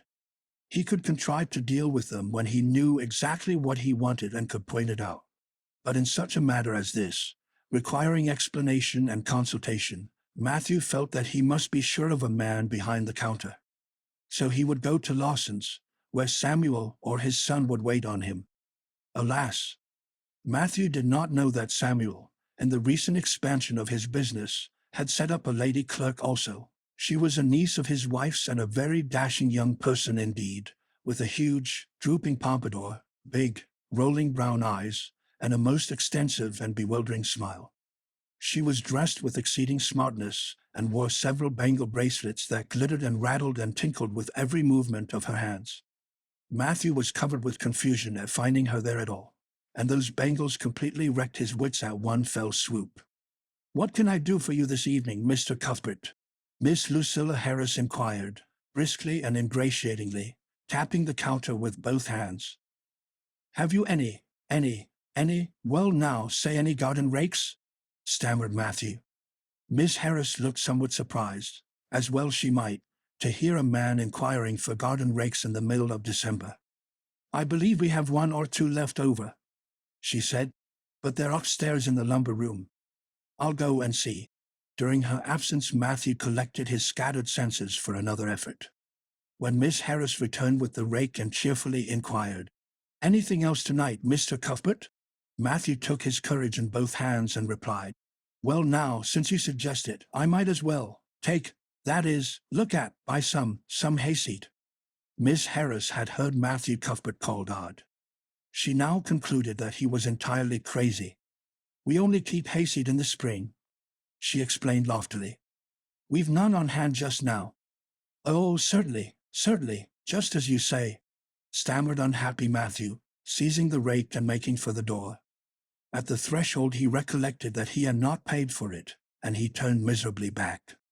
While Miss Harris was counting out his change, he rallied his powers for a final desperate attempt. "Well now, if it isn't too much trouble, I might as well, I'd like to look at some sugar." "White or brown?" queried Miss Harris patiently. "Oh, well now, brown," said Matthew feebly. "There's a barrel of it over there," said Miss Harris, shaking her bangles at it. "It's the only kind we have." I'll take 20 pounds of it," said Matthew, with beads of perspiration standing on his forehead. Matthew had driven halfway home before he was his own man again. It had been a gruesome experience, but it served him right, he thought, for committing the heresy of going to a strange store. When he reached home, he hid the rake in the tool house, but the sugar he carried into Marilla. "Brown sugar!" exclaimed Marilla. "Whatever possessed you to get so much? You know I never use it except for the hired man's porridge or black fruit cake. Jerry's gone and I've made my cake long ago. It's not good sugar either, it's coarse and dark. William Blair doesn't usually keep sugar like that." I thought it might come in handy sometime," said Matthew, making good his escape. When Matthew came to think the matter over, he decided that a woman was required to cope with the situation. Marilla was out of the question. Matthew felt sure she would throw cold water on his project at once. Remain only Mrs. Lynde, for of no other woman in Avonlea would Matthew have dared to ask advice. To Mrs. Lynde he went accordingly, and that good lady promptly took the matter out of the harassed man's hands. "Pick out a dress for you to give, Anne?" "To be sure I will. I'm going to Carmody tomorrow and I'll attend to it." "Have you something particular in mind?" "No." "Well, I'll just go by my own judgment then. I believe a nice rich brown would just suit Anne, and William Blair has some new Gloria in that's real pretty. Perhaps you'd like me to make it up for her, too, seeing that if Marilla was to make it, and would probably get wind of it before the time and spoil the surprise." "Well, I'll do it." "No, it isn't a mite of trouble. I like sewing. I'll make it to fit my niece, Jenny Gillis, for she and Anne are as like as two peas as far as figure goes." "Well now, I'm much obliged," said Matthew. And I dunno, but I think they make the sleeves different nowadays to what they used to be. If it wouldn't be asking too much, I'd like them made in the new way." "Puffs?" "Of course. You needn't worry a speck more about it, Matthew. I'll make it up in the very latest fashion," said Mrs. Lynde. To herself she added when Matthew had gone, "It'll be a real satisfaction to see that poor child wearing something decent for once. The way Marilla dresses her is positively ridiculous, that's what, and I've ached to tell her so plainly a dozen times. I've held my tongue, though, for I can see Marilla doesn't want advice, and she thinks she knows more about bringing children up than I do, for all she's an old maid. But that's always the way. Folks that has brought up children know that there's no hard and fast method in the world that'll suit every child. But them as never have think it's all as plain and easy as rule of 3. Just set your 3 terms down so fashion, and the summ'll work out correct. But flesh and blood don't come under the head of arithmetic, and that's where Marilla Cuthbert makes her mistake. I suppose she's trying to cultivate a spirit of humility in and by dressing her as she does, but it's more likely to cultivate envy and discontent. I'm sure the child must feel the difference between her clothes and the other girls. But to think of Matthew taking notice of it! That man is waking up after being asleep for over 60 years. Marilla knew all the following fortnight that Matthew had something on his mind, but what it was she could not guess until Christmas Eve, when Mrs. Lynde brought up the new dress. Marilla behaved pretty well on the whole, although it is very likely she distrusted Mrs. Lynde's diplomatic explanation that she had made the dress because Matthew was afraid and would find out about it too soon if Marilla made it. "So this is what Matthew has been looking so mysterious over and grinning about to himself for 2 weeks, is it?" she said a little stiffly but tolerantly. "I knew he was up to some foolishness. Well, I must say I don't think I needed any more dresses. I made her 3 good, warm, serviceable ones this fall, and anything more is sheer extravagance. There's enough material in those sleeves alone to make a waist, I declare there is. You'll just pamper Anne's vanity, Matthew, and she's as vain as a peacock now. Well, I hope she'll be satisfied at last, for I know she's been hankering after those silly sleeves ever since they came in, although she never said a word after the first. The puffs have been getting bigger and more ridiculous right along. They're as big as balloons now. Next year anybody who wears them will have to go through a door sideways." Christmas morning broke on a beautiful white world. It had been a very mild December, and people had looked forward to a green Christmas. But just enough snow fell softly in the night to transfigure Avonlea. and peeked out from her frosted gable window with delighted eyes. The firs in the haunted wood were all feathery and wonderful. The birches and wild cherry trees were outlined in pearl. The plowed fields were stretches of snowy dimples, and there was a crisp tang in the air that was glorious. Anne ran downstairs singing until her voice echoed through Green Gables. "Merry Christmas, Marilla! Merry Christmas, Matthew! Isn't it a lovely Christmas? I'm so glad it's white. Any other kind of Christmas doesn't seem real, does it? I don't like green Christmases. They're not green, they're just nasty faded browns and grays. What makes people call them green? Why, Matthew, is that for me? Oh, Matthew!" Matthew had sheepishly unfolded the dress from its paper swathings and held it out with a deprecatory glance at Marilla, who feigned to be contemptuously filling the teapot, but nevertheless watched the scene out of the corner of her eye with a rather interested air, and took the dress and looked at it in reverent silence. Oh, how pretty it was! A lovely soft brown gloria with all the gloss of silk, a skirt with dainty frills and shirrings, a waist elaborately pintucked in the most fashionable way, with a little ruffle of filmy lace at the neck. But the sleeves, they were the crowning glory. Long elbow cuffs, and above them 2 beautiful puffs divided by rows of shirring and bows of brown silk ribbon. "That's a Christmas present for you, Anne," said Matthew shyly. Why, and don't you like it?" Well now. For Anne's eyes had suddenly filled with tears. "Like it? Oh, Matthew," and laid the dress over a chair and clasped her hands. "Matthew, it's perfectly exquisite. Oh, I can never thank you enough. Look at those sleeves. Oh, it seems to me this must be a happy dream." Well, let us have breakfast," interrupted Marilla. "I must say, and I don't think you needed a dress, but since Matthew has got it for you, see that you take good care of it. There's a hair ribbon Mrs. Lynde left for you. It's brown, to match the dress. Come now, sit in." "I don't see how I'm going to eat breakfast," said Anne rapturously. "Breakfast seems so commonplace at such an exciting moment. I'd rather feast my eyes on that dress. I'm so glad that puffed sleeves are still fashionable. It did seem to me that I'd never get over it if they went out before I had a dress with them. I'd never have felt quite satisfied, you see. It was lovely of Mrs. Lynde to give me the ribbon too. I feel that I ought to be a very good girl indeed. It's at times like this I'm sorry I'm not a model little girl, and I always resolve that I will be in future. But somehow it's hard to carry out your resolutions when irresistible temptations come. Still, I really will make an extra effort after this." When the commonplace breakfast was over, Diana appeared, crossing the white log bridge in the hollow, a gay little figure in her crimson ulster, and flew down the slope to meet her. "Merry Christmas, Diana! And oh, it's a wonderful Christmas. I've something splendid to show you. Matthew has given me the loveliest dress, with such sleeves. I couldn't even imagine any nicer. I've got something more for you," said Diana breathlessly. "Here, this box. Aunt Josephine sent us out a big box with ever so many things in it, and this is for you. I'd have brought it over last night, but it didn't come until after dark, and I never feel very comfortable coming through the haunted wood in the dark now." And opened the box and peeked in. First a card with, "For the Anne girl and Merry Christmas," written on it, and then a pair of the daintiest little kid slippers, with beaded toes and satin bows and glistening buckles. "Oh," said Aunt Diana, "this is too much. I must be dreaming."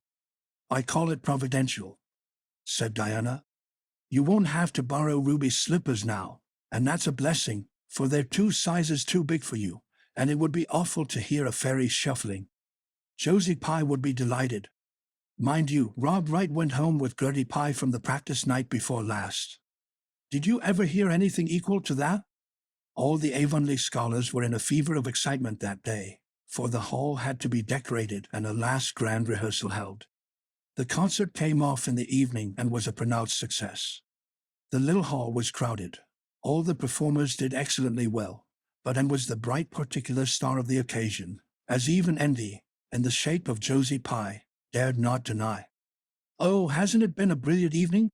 sighed Anne, when it was all over and she and Diana were walking home together under a dark, starry sky. "Everything went off very well," said Diana practically.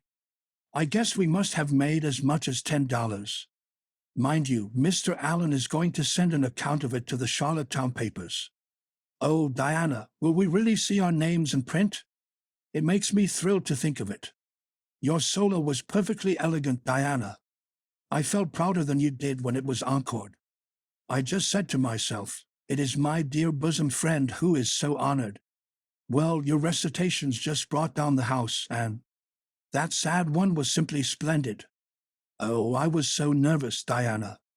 When Mr. Allen called out my name, I really cannot tell how I ever got up on that platform.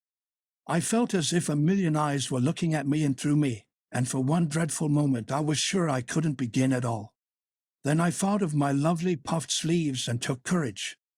I knew that I must live up to those sleeves, Diana. So I started in, and my voice seemed to be coming from ever so far away. I just felt like a parrot. It's providential that I practiced those recitations so often up in the garret, or I'd never have been able to get through. Did I groan all right? Yes, indeed, you groaned lovely, assured Diana. I saw old Mrs. Sloane wiping away tears when I sat down. It was splendid to think I had touched somebody's heart. It's so romantic to take part in a concert, isn't it? Oh, it's been a very memorable occasion indeed. Wasn't the boys' dialogue fine? Said Diana. Gilbert Blythe was just splendid. And I do think it's awful mean the way you treat Gil. Wait till I tell you. When you ran off the platform after the fairy dialogue, one of your roses fell out of your hair. I saw Gil pick it up and put it in his breast pocket. There now. You're so romantic that I'm sure you ought to be pleased at that. It's nothing to me what that person does, said Anne loftily. I simply never waste a thought on him, Diana. That night Marilla and Matthew, who had been out to a concert for the first time in 20 years, sat for a while by the kitchen fire after and had gone to bed. Well now, I guess Anne did as well as any of them, said Matthew proudly. Yes, she did, admitted Marilla. She's a bright child, Matthew. And she looked real nice too. I've been kind of opposed to this concert scheme, but I suppose there's no real harm in it after all. Anyhow, I was proud of her tonight, although I'm not going to tell her so. Well now, I was proud of her and I did tell her so 'fore she went upstairs, said Matthew. We must see what we can do for her some of these days, Marilla. I guess she'll need something more than Avonlea school by and by. There's time enough to think of that, said Marilla. She's only 13 in March, though tonight it struck me she was growing quite a big girl. Mrs. Lynde made that dress a mite too long, and it makes her look so tall. She's quick to learn, and I guess the best thing we can do for her will be to send her to Queen's after a spell. But nothing need be said about that for a year or two yet. Well now, it'll do no harm to be thinking it over off and on, said Matthew. Things like that are all the better for lots of thinking over. Chapter 26. The Story Club is formed. Junior Avonlea found it hard to settle down to humdrum existence again. And in particular things seemed fearfully flat, stale, and unprofitable after the goblet of excitement she had been sipping for weeks. Could she go back to the former quiet pleasures of those faraway days before the concert? At first, as she told Diana, she did not really think she could. I'm positively certain, Diana, that life can never be quite the same again as it was in those olden days, she said mournfully, as if referring to a period of at least 50 years back. Perhaps after a while I'll get used to it, but I'm afraid concerts spoil people for everyday life. I suppose that is why Marilla disapproves of them. Marilla is such a sensible woman. It must be a great deal better to be sensible, but still, I don't believe I'd really want to be a sensible person, because they are so unromantic. Mrs. Lynde says there is no danger of my ever being one, but you can never tell. I feel just now that I may grow up to be sensible yet. But perhaps that is only because I'm tired. I simply couldn't sleep last night for ever so long. I just lay awake and imagined the concert over and over again. That's one splendid thing about such affairs. It's so lovely to look back to them. Eventually, however, Avonlea school slipped back into its old groove and took up its old interests. To be sure, the concert left traces Ruby Gillis and Emma White, who had quarreled over a point of precedence in their platform seats, no longer sat at the same desk, and a promising friendship of 3 years was broken up. Josie Pye and Julia Bell did not speak for 3 months, because Josie Pye had told Bessie Wright that Julia Bell's bow when she got up to recite made her think of a chicken jerking its head, and Bessie told Julia none of the Sloanes would have any dealings with the Bells, because the Bells had declared that the Sloanes had too much to do in the program, and the Sloanes had retorted that the Bells were not capable of doing the little they had to do properly. Finally, Charlie Sloane fought Moody Spurgeon McPherson, because Moody Spurgeon had said that Anne Shirley put on airs about her recitations, and Moody Spurgeon was licked. Consequently, Moody Spurgeon's sister, Ella May, would not speak to Anne Shirley all the rest of the winter. With the exception of these trifling frictions, work in Miss Stacy's little kingdom went on with regularity and smoothness. The winter weeks slipped by. It was an unusually mild winter, with so little snow that Anne and Diana could go to school nearly every day by way of the birch path. On Anne's birthday they were tripping lightly down it, keeping eyes and ears alert amid all their chatter, for Miss Stacy had told them that they must soon write a composition on a winter's walk in the woods, and it behooved them to be observant. "Just think, Diana, I'm 13 years old today," remarked Anne in an odd voice. "I can scarcely realize that I'm in my teens. When I woke this morning it seemed to me that everything must be different. You've been 13 for a month, so I suppose it doesn't seem such a novelty to you as it does to me. It makes life seem so much more interesting. In 2 more years I'll be really grown up. It's a great comfort to think that I'll be able to use big words then without being laughed at. Ruby Gillis says she means to have a beau as soon as she's 15, said Diana. Ruby Gillis thinks of nothing but beaux, said Anne disdainfully. She's actually delighted when anyone writes her name up in a take notice for all she pretends to be so mad. But I'm afraid that is an uncharitable speech. Mrs. Allen says we should never make uncharitable speeches, but they do slip out so often before you think, don't they? I simply can't talk about Josie Pye without making an uncharitable speech, so I never mention her at all. You may have noticed that.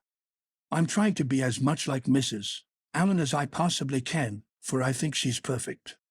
Mr. Allen thinks so too. Mrs. Lynn says he just worships the ground she treads on, and she doesn't really think it right for a minister to set his affections so much on a mortal being. But then, Diana, even ministers are human and have their besetting sins just like everybody else. I had such an interesting talk with Mrs. Allen about besetting sins last Sunday afternoon. There are just a few things it's proper to talk about on Sundays, and that is one of them. My besetting sin is imagining too much and forgetting my duties. I'm striving very hard to overcome it, and now that I'm really 13 perhaps I'll get on better. In 4 more years we'll be able to put our hair up, said Diana. Alice Bell is only 16 and she is wearing hers up, but I think that's ridiculous. I shall wait until I'm 17. If I had Alice Bell's crooked nose, said Anne decidedly, I wouldn't, but there. I won't say what I was going to because it was extremely uncharitable. Besides, I was comparing it with my own nose, and that's vanity. I'm afraid I think too much about my nose ever since I heard that compliment about it long ago. It really is a great comfort to me. Oh, Diana, look, there's a rabbit. That's something to remember for our woods composition. I really think the woods are just as lovely in winter as in summer. They're so white and still, as if they were asleep and dreaming pretty dreams. I won't mind writing that composition when its time comes, sighed Diana. I can manage to write about the woods, but the one we're to hand in Monday is terrible. The idea of Miss Stacy telling us to write a story out of our own heads. Why, it's as easy as wink, said Anne. It's easy for you because you have an imagination, retorted Diana. But what would you do if you had been born without one? I suppose you have your composition all done? Anne nodded, trying hard not to look virtuously complacent, and failing miserably. I wrote it last Monday evening. It's called The Jealous Rival, or In Death Not Divided. I read it to Marilla and she said it was stuff and nonsense. Then I read it to Matthew and he said it was fine. That is the kind of critic I like. It's a sad, sweet story. I just cried like a child while I was writing it. It's about two beautiful maidens called Cordelia Montmorency and Geraldine Seymour who lived in the same village and were devotedly attached to each other. Cordelia was a regal brunette with a coronet of midnight hair and duskly flashing eyes. Geraldine was a queenly blonde with hair like spun gold and velvety purple eyes. I never saw anybody with purple eyes, said Diana dubiously. Neither did I. I just imagined them. I wanted something out of the common. Geraldine had an alabaster brow, too. I've found out what an alabaster brow is. That is one of the advantages of being 13. You know so much more than you did when you were only 12. Well, what became of Cordelia and Geraldine? Asked Diana, who was beginning to feel rather interested in their fate. They grew in beauty side by side until they were 16. Then Bertram Devereux came to their native village and fell in love with the fair Geraldine. He saved her life when her horse ran away with her in a carriage, and she fainted in his arms and he carried her home 3 miles. Because, you understand, the carriage was all smashed up. I found it rather hard to imagine the proposal because I had no experience to go by. I asked Ruby Gillis if she knew anything about how men proposed because I thought she'd likely be an authority on the subject, having so many sisters married. Ruby told me she was hid in the hall pantry when Malcolm Andres proposed to her sister Susan. She said Malcolm told Susan that his dad had given him the farm in his own name and then said, "What do you say, darling pet, if we get hitched this fall?" And Susan said yes, no, I don't know, let me see, and there they were, engaged as quick as that. But I didn't think that sort of a proposal was a very romantic one, so in the end I had to imagine it out as well as I could. I made it very flowery and poetical and Bertram went on his knees, although Ruby Gillis says it isn't done nowadays. Geraldine accepted him in a speech a page long. I can tell you I took a lot of trouble with that speech. I rewrote it 5 times and I look upon it as my masterpiece. Bertram gave her a diamond ring and a ruby necklace and told her they would go to Europe for a wedding tour, for he was immensely wealthy. But then, alas, shadows began to darken over their path. Cordelia was secretly in love with Bertram herself, and when Geraldine told her about the engagement she was simply furious, especially when she saw the necklace and the diamond ring. All her affection for Geraldine turned to bitter hate, and she vowed that she should never marry Bertram. But she pretended to be Geraldine's friend the same as ever.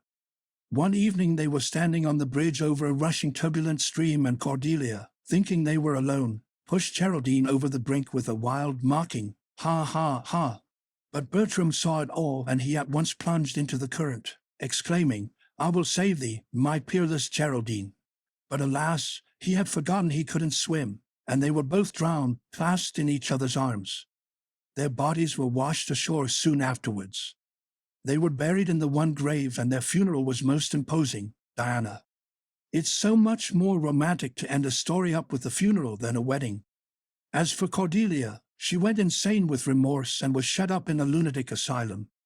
I thought that was a poetical retribution for her crime. How perfectly lovely, sighed Diana, who belonged to Matthew's school of critics. I don't see how you can make up such thrilling things out of your own head, Anne. I wish my imagination was as good as yours. It would be if you'd only cultivate it, said Anne cheeringly. I've just thought of a plan, Diana. Let you and me have a story club all our own and write stories for practice. I'll help you along until you can do them by yourself. You ought to cultivate your imagination, you know. Miss Stacy says so. Only we must take the right way. I told her about the haunted wood, but she said we went the wrong way about it in that. This was how the story club came into existence. It was limited to Diana and Anne at first, but soon it was extended to include Jane Andrews and Ruby Gillis and 1 or 2 others who felt that their imaginations needed cultivating. No boys were allowed in it, although Ruby Gillis opined that their admission would make it more exciting, and each member had to produce 1 story a week. It's extremely interesting, Anne told Marilla. Each girl has to read her story out loud and then we talk it over. We are going to keep them all sacredly and have them to read to our descendants. We each write under a nom de plume. Mine is Rosamond Montmorency. All the girls do pretty well. Ruby Gillis is rather sentimental. She puts too much lovemaking into her stories, and you know too much is worse than too little. Jane never puts any because she says it makes her feel so silly when she had to read it out loud. Jane's stories are extremely sensible. Then Diana puts too many murders into hers. She says most of the time she doesn't know what to do with the people, so she kills them off to get rid of them. I mostly always have to tell them what to write about, but that isn't hard for I've millions of ideas. I think this story-writing business is the foolishest yet, scoffed Marilla. You get a pack of nonsense into your heads and waste time that should be put on your lessons. Reading stories is bad enough, but writing them is worse. Oh, we're so careful to put a moral into them all, Marilla, explained Anne. I insist upon that. All the good people are rewarded and all the bad ones are suitably punished. I'm sure that must have a wholesome effect. The moral is the great thing. Mr. Allen says so. I read one of my stories to him and Mrs. Allen, and they both agreed that the moral was excellent. Only they laughed in the wrong places. I like it better when people cry. Jane and Ruby almost always cry when I come to the pathetic parts. Diana wrote her Aunt Josephine about our club, and her Aunt Josephine wrote back that we were to send her some of our stories. So we copied out 4 of our very best and sent them. Miss Josephine Berry wrote back that she had never read anything so amusing in her life. That kind of puzzled us because the stories were all very pathetic and almost everybody died. But I'm glad Miss Berry liked them. It shows our club is doing some good in the world.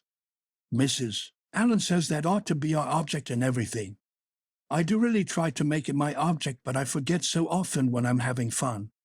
I hope I shall be a little like Mrs. Allen when I grow up. Do you think there is any prospect of it, Marilla? I shouldn't say there was a great deal, was Marilla's encouraging answer. I'm sure Mrs. Allen was never such a silly, forgetful little girl as you are. No, but she wasn't always so good as she is now either, said Anne seriously. She told me so herself. That is, she said she was a dreadful mischief when she was a girl and was always getting into scrapes. I felt so encouraged when I heard that. Is it very wicked of me, Marilla, to feel encouraged when I hear that other people have been bad and mischievous? Mrs. Lynde says it is. Mrs. Lynde says she always feels shocked when she hears of anyone ever having been naughty, no matter how small they were. Mrs. Lynde says she once heard a minister confess that when he was a boy he stole a strawberry tart out of his aunt's pantry, and she never had any respect for that minister again. Now, I wouldn't have felt that way. I'd have thought that it was real noble of him to confess it, and I'd have thought what an encouraging thing it would be for small boys nowadays who do naughty things and are sorry for them to know that perhaps they may grow up to be ministers in spite of it. That's how I'd feel, Marilla. The way I feel at present, and, said Marilla, is that it's high time you had those dishes washed. You've taken half an hour longer than you should with all your chattering. Learn to work first and talk afterwards. Chapter 27. Vanity and Vexation of Spirit. And Marilla, walking home one late April evening from an aid meeting, realized that the winter was over and gone with the thrill of delight that spring never fails to bring to the oldest and saddest as well as to the youngest and merriest. Marilla was not given to subjective analysis of her thoughts and feelings. She probably imagined that she was thinking about the aids and their missionary box and the new carpet for the vestry room. But under these reflections was a harmonious consciousness of red fields smoking into pale purply mists and the declining sun, of long, sharp-pointed first shadows falling over the meadow beyond the brook, of still, crimson-budded maples around a mirror-like wood pool, of awakening in the world and a stir of hidden pulses under the gray sod. The spring was abroad in the land, and Marilla's sober, middle-aged step was lighter and swifter because of its deep, primal gladness. Her eyes dwelt affectionately on Green Gables, peering through its network of trees and reflecting the sunlight back from its windows in several little coruscations of glory. Marilla, as she picked her steps along the damp lane, thought that it was really a satisfaction to know that she was going home to a briskly snapping wood fire and a table nicely spread for tea, instead of to the cold comfort of old aid meeting evenings before, and had come to Green Gables. Consequently, when Marilla entered her kitchen and found the fire black out, with no sign of an anywhere, she felt justly disappointed and irritated. She had told them to be sure and have tea ready at 5 o'clock, but now she must hurry to take off her second-best dress and prepare the meal herself against Matthew's return from plowing. "I'll settle Miss and when she comes home," said Marilla grimly, as she shaved up kindlings with a carving knife and with more vim than was strictly necessary. Matthew had come in and was waiting patiently for his tea in his corner. "She's gadding off somewhere with Diana, writing stories or practicing dialogues or some such tomfoolery, and never thinking once about the time or her duties. She's just got to be pulled up short and sudden on this sort of thing. I don't care if Mrs. Allen does say she's the brightest and sweetest child she ever knew. She may be bright and sweet enough, but her head is full of nonsense, and there's never any knowing what shape it'll break out in next. Just as soon as she grows out of one freak, she takes up with another. But there. Here I am saying the very thing I was so riled with Rachel Lynde for saying at the aid today. I was real glad when Mrs. Allen spoke up for Anne, for if she hadn't, I know I'd have said something too sharp to Rachel before everybody. Anne's got plenty of faults, goodness knows, and far be it from me to deny it. But I'm bringing her up and not Rachel Lynde, who'd pick faults in the angel Gabriel himself if he lived in Avonlea. Just the same, and has no business to leave the house like this when I told her she was to stay home this afternoon and look after things. I must say, with all her faults, I never found her disobedient or untrustworthy before, and I'm real sorry to find her so now." "Well now, I dunno," said Matthew, who, being patient and wise and, above all, hungry, had deemed it best to let Marilla talk her wrath out unhindered, having learned by experience that she got through with whatever work was on hand much quicker if not delayed by untimely argument. "Perhaps you're judging her too hasty, Marilla. Don't call her untrustworthy until you're sure she has disobeyed you. It can all be explained, and's a great hand at explaining." "She's not here when I told her to stay," retorted Marilla. "I reckon she'll find it hard to explain that to my satisfaction. Of course I knew you'd take her part, Matthew. But I'm bringing her up, not you." It was dark when supper was ready, and still no sign of Anne, coming hurriedly over the log bridge or up Lover's Lane, breathless and repentant with a sense of neglected duties. Marilla washed and put away the dishes grimly. Then, wanting a candle to light her way down the cellar, she went up to the east gable for the one that generally stood on Anne's table. Lighting it, she turned around to see Anne herself lying on the bed, face downward among the pillows. "Mercy on us," said astonished Marilla. "Have you been asleep, Anne?" "No," was the muffled reply. "Are you sick then?" demanded Marilla anxiously, going over to the bed, and cowered deeper into her pillows as if desirous of hiding herself forever from mortal eyes. "No, but please, Marilla, go away and don't look at me. I'm in the depths of despair, and I don't care who gets head in class or writes the best composition or sings in the Sunday school choir anymore. Little things like that are of no importance now because I don't suppose I'll ever be able to go anywhere again. My career is closed. Please, Marilla, go away and don't look at me." "Did anyone ever hear the like?" the mystified Marilla wanted to know.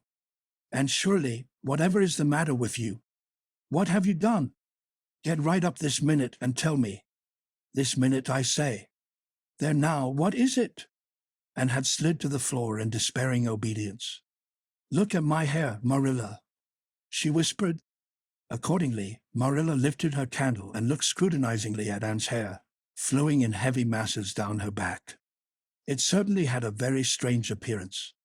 "And surely, what have you done to your hair?" "Why, it's green. Green it might be called, if it were any earthly color, a queer, dull, bronzy green, with streaks here and there of the original red to heighten the ghastly effect." Never in all her life had Marilla seen anything so grotesque as Anne's hair at that moment. "Yes, it's green," moaned Anne. "I thought nothing could be as bad as red hair. But now I know it's 10 times worse to have green hair. Oh, Marilla, you little know how utterly wretched I am. I little know how you got into this fix, but I mean to find out," said Marilla. "Come right down to the kitchen. It's too cold up here, and tell me just what you've done. I've been expecting something queer for some time.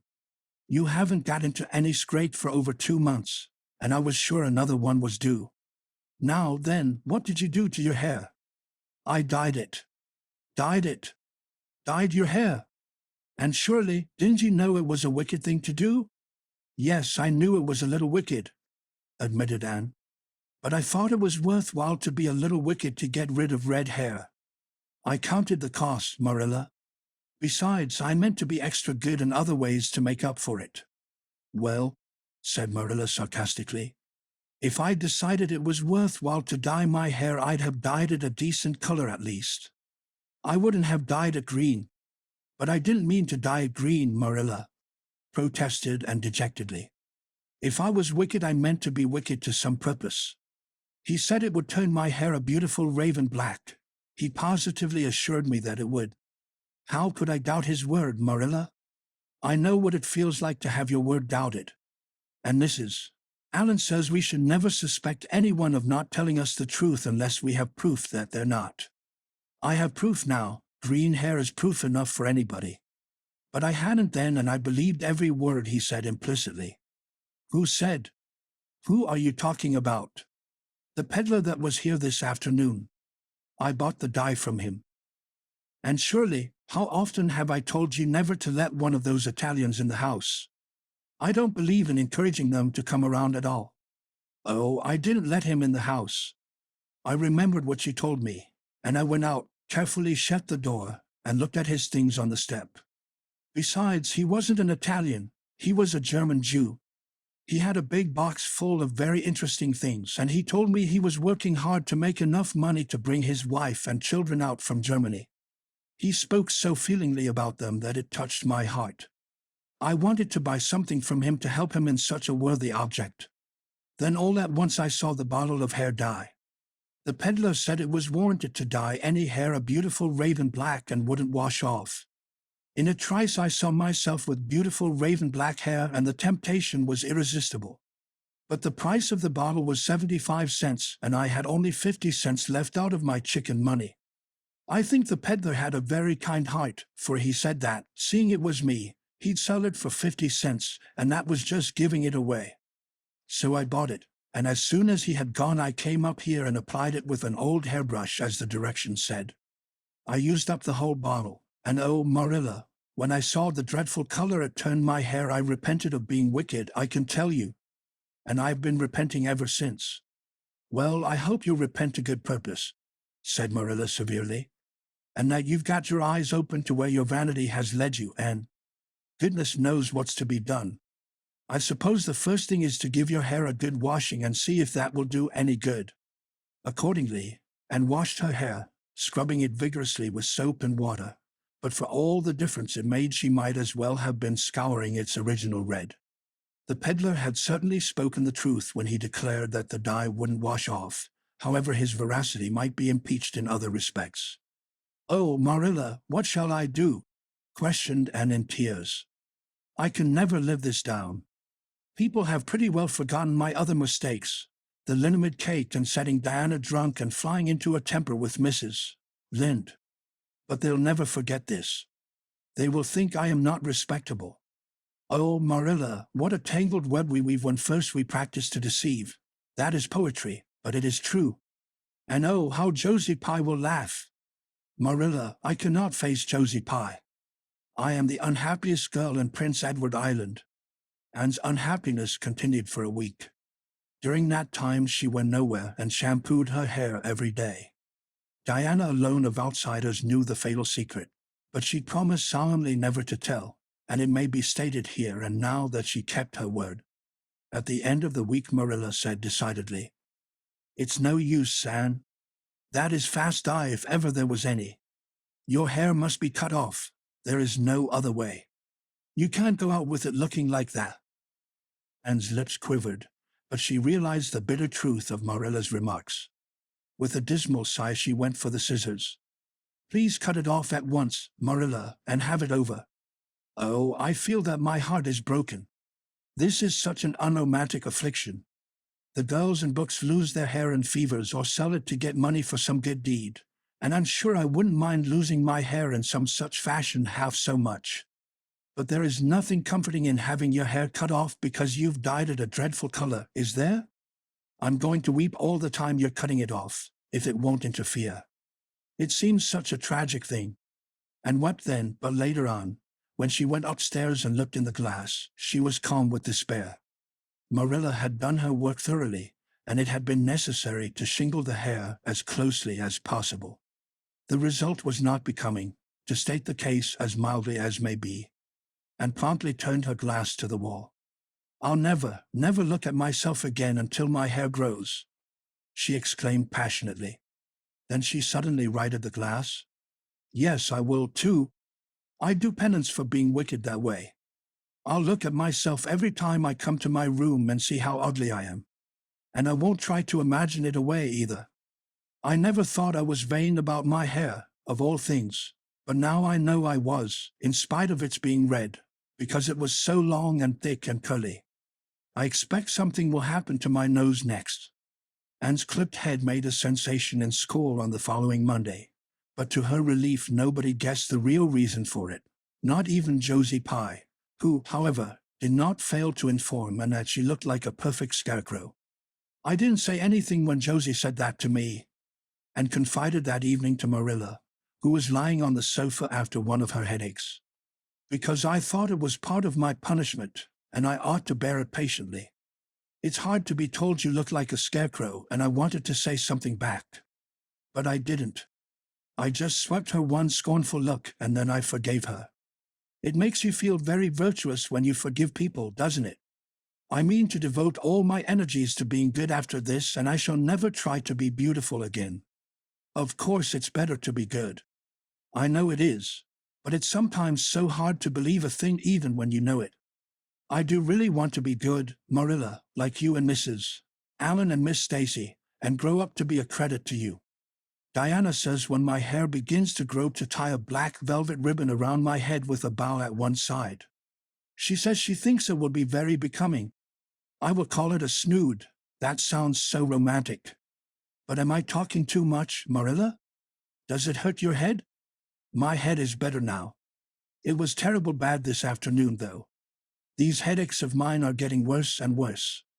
I'll have to see a doctor about them. As for your chatter, I don't know that I mind it. I've got so used to it. Which was Marilla's way of saying that she liked to hear it. Chapter 28. An Unfortunate Lily Maid. Oh, of course you must be Elaine, Anne, said Diana. I could never have the courage to float down there. Oh, nor I, said Ruby Gillis with a shiver. I don't mind floating down when there's 2 or 3 of us in the flat, and we can sit up. It's fun then. But to lie down and pretend I was dead, I just couldn't. I'd die really of fright. Of course it would be romantic, conceded Jane Andrews. But I know I couldn't keep still. I'd be popping up every minute or so to see where I was and if I wasn't drifting too far out. And you know, Anne, that would spoil the effect. But it's so ridiculous to have a red-headed Elaine. Mourn then. I'm not afraid to float down, and I'd love to be Elaine. But it's ridiculous just the same. Ruby ought to be Elaine because she is so fair and has such lovely long golden hair. Elaine had all her bright hair streaming down, you know. And Elaine was the lily maid. Now, a red-haired person cannot be a lily maid. Your complexion is just as fair as Ruby's, said Diana earnestly.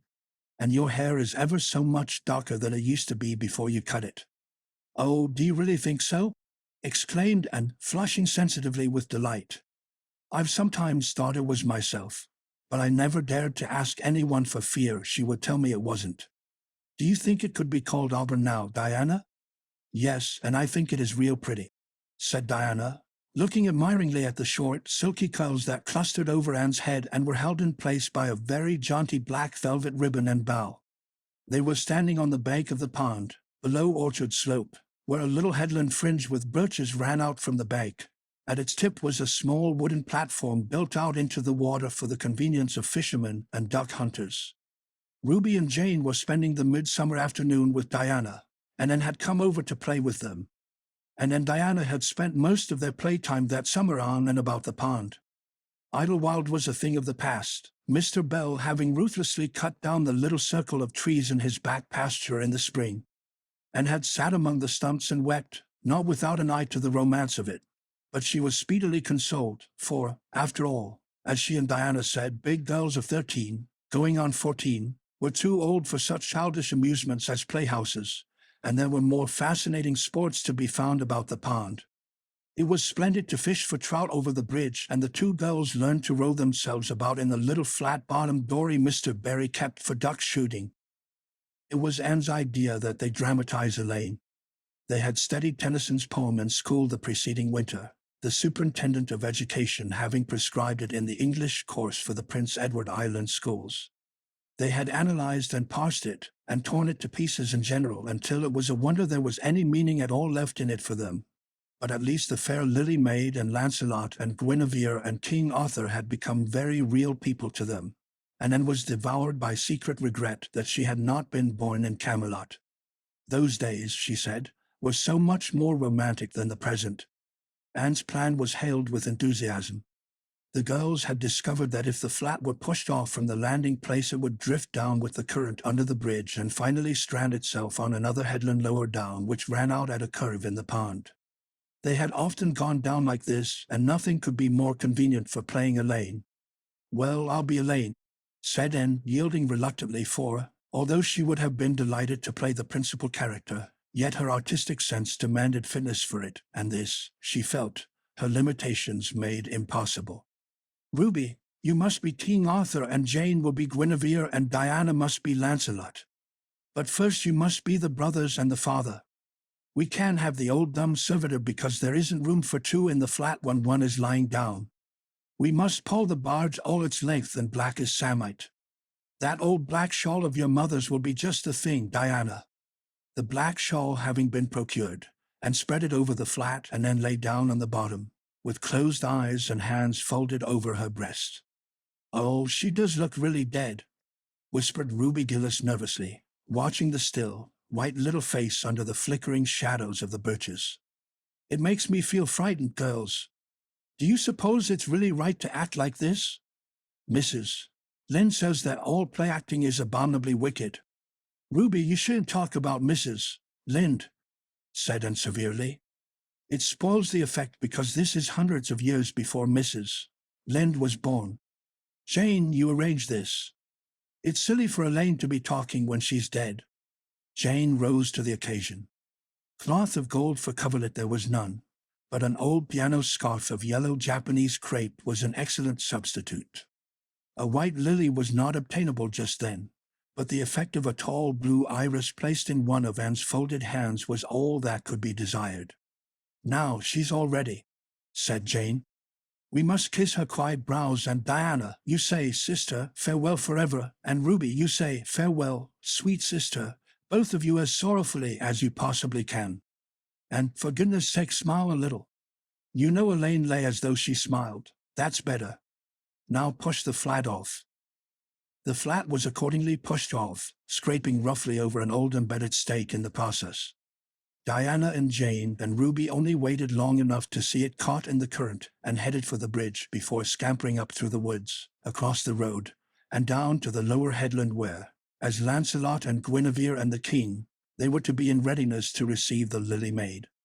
For a few minutes Anne, drifting slowly down, enjoyed the romance of her situation to the full. Then something happened not at all romantic. The flat began to leak. In a very few moments it was necessary for Elaine to scramble to her feet, pick up her cloth of gold coverlet, and pull a black as samite, and gaze blankly at a big crack in the bottom of her barge through which the water was literally pouring. That sharp stake at the landing had torn off the strip of batting nailed on the flat. Anne did not know this, but it did not take her long to realize that she was in a dangerous plight. At this rate the flat would fill and sink long before it could drift to the lower headland. Where were the oars? Left behind at the landing. Anne gave one gasping little scream which nobody ever heard. She was white to the lips, but she did not lose her self-possession. There was one chance, just one. "I was horribly frightened," she told Mrs. Allen the next day. and it seemed like years while the flat was drifting down to the bridge and the water rising in it every moment. I prayed, Mrs. Allen, most earnestly, but I didn't shut my eyes to pray, for I knew the only way God could save me was to let the flat float close enough to one of the bridge piles for me to climb up on it. You know, the piles are just old tree trunks, and there are lots of knots and old branch stubs on them. It was proper to pray, but I had to do my part by watching out, and right well I knew it. I just said, Dear God, please take the flat close to a pile and I'll do the rest, over and over again. Under such circumstances, you don't think much about making a flowery prayer. But mine was answered, for the flat bumped right into a pile for a minute, and I flung the scarf and the shawl over my shoulder and scrambled up on a big providential stub. And there I was, Mrs. Allen, clinging to that slippery old pile with no way of getting up or down. It was a very unromantic position, but I didn't think about that at the time. You don't think much about romance when you have just escaped from a watery grave. I said a grateful prayer at once, and then I gave all my attention to holding on tight, for I knew I should probably have to depend on human aid to get back to dry land. The flat drifted under the bridge, and then promptly sank in midstream. Ruby, Jane, and Diana, already awaiting it on the lower headland, saw it disappear before their very eyes and had not a doubt but that and had gone down with it. For a moment they stood still, white as sheets, frozen with horror at the tragedy. Then, shrieking at the tops of their voices, they started on a frantic run up through the woods, never pausing as they crossed the main road to glance the way of the bridge. And, clinging desperately to her precarious foothold, saw their flying forms and heard their shrieks. Help would soon come, but meanwhile her position was a very uncomfortable one. The minutes passed by, each seeming an hour to the unfortunate Lily Maid. Why didn't somebody come? Where had the girls gone? Suppose they had fainted, one and all. Suppose nobody ever came. Suppose she grew so tired and cramped that she could hold on no longer, and looked at the wicked green depths below her, wavering with long, welly shadows, and shivered. Her imagination began to suggest all manner of gruesome possibilities to her. Then, just as she thought she really could not endure the ache in her arms and wrists another moment, Gilbert Blythe came rowing under the bridge in Harmon Andrews's dory. Gilbert glanced up and, much to his amazement, beheld a little white, scornful face looking down upon him with big, frightened but also scornful gray eyes. "Anne Shirley, how on earth did you get there?" he exclaimed. Without waiting for an answer, he pulled close to the pile and extended his hand. There was no help for it, and, clinging to Gilbert Blythe's hand, scrambled down into the dory, where she sat, drabbled and furious, in the stern with her arms full of dripping shawl and wet crepe. It was certainly extremely difficult to be dignified under the circumstances. "What has happened, Anne?" asked Gilbert, taking up his oars. "We were playing Elaine," explained Anne frigidly, without even looking at her rescuer. "And I had to drift down to Camelot in the barge, I mean the flat. The flat began to leak and I climbed out on the pile. The girls went for help. Will you be kind enough to row me to the landing?" Gilbert obligingly rowed to the landing and then, disdaining assistance, sprang nimbly on shore. "I'm very much obliged to you," she said haughtily as she turned away. But Gilbert had also sprung from the boat, and now laid a detaining hand on her arm. "Anne," he said hurriedly, "look here. Can't we be good friends? I'm awfully sorry I made fun of your hair that time. I didn't mean to vex you, and I only meant it for a joke. Besides, it's so long ago. I think your hair is awfully pretty now, honest I do. Let's be friends." For a moment Anne hesitated. She had an odd, newly awakened consciousness under all her outraged dignity that the half-shy, half-eager expression in Gilbert's hazel eyes was something that was very good to see. Her heart gave a quick, queer little beat. But the bitterness of her old grievance promptly stiffened up her wavering determination. That scene of 2 years before flashed back into her recollection as vividly as if it had taken place yesterday. Gilbert had called her carrots, and had brought about her disgrace before the whole school. Her resentment, which to other and older people might be as laughable as its cause, was in no whit allayed and softened by time seemingly. She hated Gilbert Blythe. She would never forgive him. "No," she said coldly. I shall never be friends with you, Gilbert Blythe, and I don't want to be. All right. Gilbert sprang into his skiff with an angry color in his cheeks. I'll never ask you to be friends again, Anne Shirley. And I don't care either. He pulled away with swift, defiant strokes, and then went up the steep, ferny little path under the maples. She held her head very high, but she was conscious of an odd feeling of regret. She almost wished she had answered Gilbert differently. Of course, he had insulted her terribly, but still, altogether, and rather thought it would be a relief to sit down and have a good cry. She was really quite unstrung, for the reaction from her fright and cramped clinging was making itself felt. Halfway up the path she met Jane and Diana rushing back to the pond in a state narrowly removed from positive frenzy. They had found nobody at Orchard Slope, both Mr. and Mrs. Barry being away. Here Ruby Gillis had succumbed to hysterics, and was left to recover from them as best she might, while Jane and Diana flew through the haunted wood and across the brook to Green Gables. There they had found nobody either, for Marilla had gone to Carmody and Matthew was making hay in the back field. Oh, Aunt, gasped Diana, fairly falling on the former's neck and weeping with relief and delight. Oh, and we thought you were drowned, and we felt like murderers, because we had made you be Elaine. And Ruby is in hysterics. Oh, and how did you escape? I climbed up on one of the piles, explained Anne wearily. And Gilbert Blythe came along in Mr. Andrews's dory and brought me to land. Oh, and how splendid of him! Why, it's so romantic, said Jane, finding breath enough for utterance at last. Of course you'll speak to him after this. Of course I won't, flashed Anne, with a momentary return of her old spirit. And I don't want ever to hear the word romantic again, Jane Andrews. I'm awfully sorry you were so frightened, girls. It is all my fault. I feel sure I was born under an unlucky star. Everything I do gets me or my dearest friends into a scrape. We've gone and lost your father's flat, Diana, and I have a presentiment that we'll not be allowed to row on the pond any more. Anne's presentiment proved more trustworthy than presentiments are apt to do. Great was the consternation in the Barry and Cuthbert households when the events of the afternoon became known. Will you ever have any sense, Anne? Groaned Marilla. Oh, yes, I think I will, Marilla, returned Anne optimistically. A good cry, indulged in the grateful solitude of the East Gable, had soothed her nerves and restored her to her wonted cheerfulness. I think my prospects of becoming sensible are brighter now than ever. I don't see how, said Marilla. Well, explained Anne, I've learned a new and valuable lesson today. Ever since I came to Green Gables I've been making mistakes, and each mistake has helped to cure me of some great shortcoming.